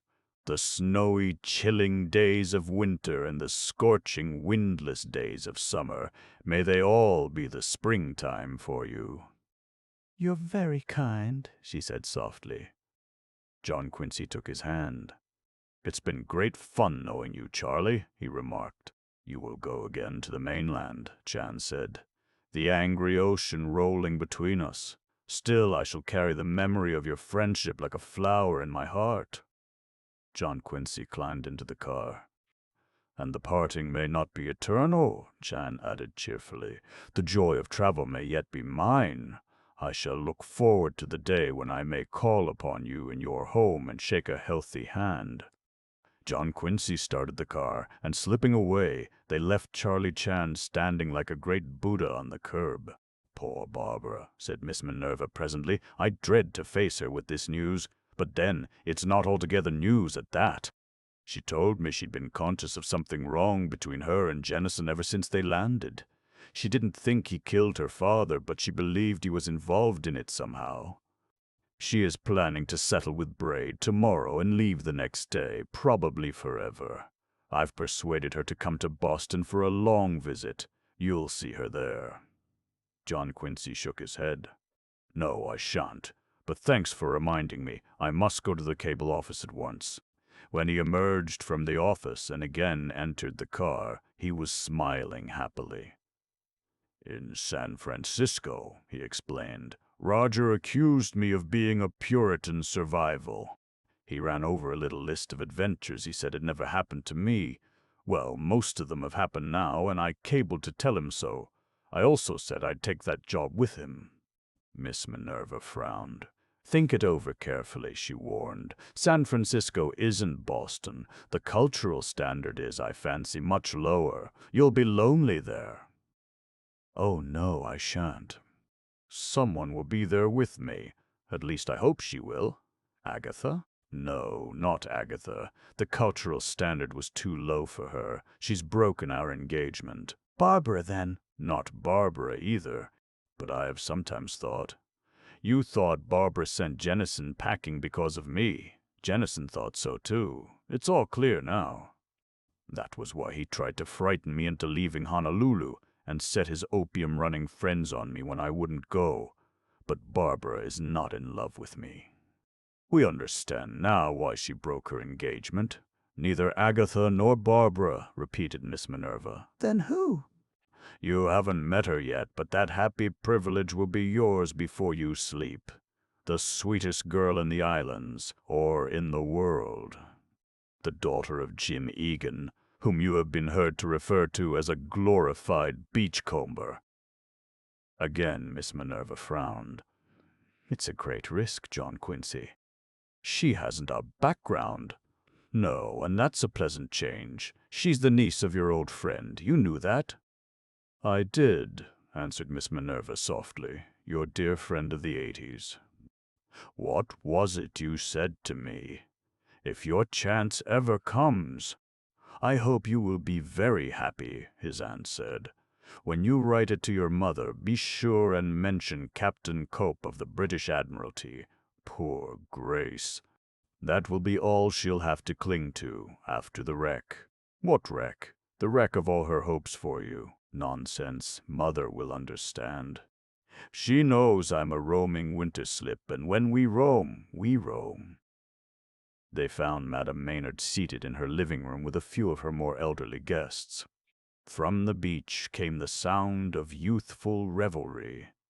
"Well, my boy," the old woman cried, "it appears you couldn't stay away from your policeman friends one single evening after all. I give you up." John Quincy laughed. "I'm pal now.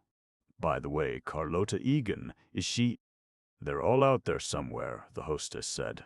"They came in for a bit of supper. By the way, there are sandwiches in the dining room and—" "Not just now," said John Quincy. "Thank you so much. I'll see you again, of course." He dashed out on the sand. A group of young people under the howe tree informed him that Carlota Egan was on the farthest float. Alone? Well, no. That naval lieutenant. He reflected as he hurried on toward the water, a bit fed up with the Navy. That was hardly the attitude he should have taken, considering all the Navy had done for him, but it was human. And John Quincy was human at last. For an instant he stood at the water's edge. His bathing suit was in the dressing room, but he never gave it a thought. He kicked off his shoes, tossed aside his coat, and plunged into the breakers. The blood of the wandering winter slips was racing through his veins, hot blood that tropical waters had ever been powerless to cool. Sure enough, Carlota Egan and Lieutenant Booth were together on the float. John Quincy climbed up beside them. "Well, I'm back," he announced. "I'll tell the world you're back," said the lieutenant. "And all wet, too." They sat there. Across 1,000 miles of warm water, the trade winds came to fan their cheeks. Just above the horizon hung the Southern Cross. The island lights trembled along the shore. The yellow eye on Diamond Head was winking. A gorgeous setting. Only one thing was wrong with it. It seemed rather crowded. John Quincy had an inspiration. "Just as I hit the water," he remarked, "I thought I heard you say something about my dive. Didn't you like it?" "It was rotten," replied the lieutenant amiably. "You offered to show me what was wrong with it, I believe." "Sure, if you want me to." "By all means," said John Quincy. "Learn one thing every day. That's my motto." Lieutenant Booth went to the end of the springboard. "In the first place, always keep your ankles close together, like this." "I've got you," answered John Quincy. "And hold your arms tight against your ears." "The tighter the better, as far as I'm concerned." "Then double up like a jackknife," continued the instructor. He doubled up like a jackknife and rose into the air. At the same instant, John Quincy seized the girl's hands. "Listen to me. I can't wait another second. I want to tell you that I love you." "You're mad," she cried. "Mad about you." "Ever since that day on the ferry? But your people? What about my people? It's just you and I. We'll live in San Francisco. That is, if you love me. Well, in heaven's name, be quick. That human submarine is floating around here under us. You love me, don't you?" "You'll marry me?" "Yes." He took her in his arms and kissed her. Only the wandering winter slips could kiss like that. The stay-at-homes had always secretly begrudged them the accomplishment. The girl broke away at last, breathless. "Johnny!" she cried. A sputter beside them, and Lieutenant Booth climbed onto the float, moist and panting. "Was that?" he gurgled. "She was speaking to me," cried John Quincy triumphantly.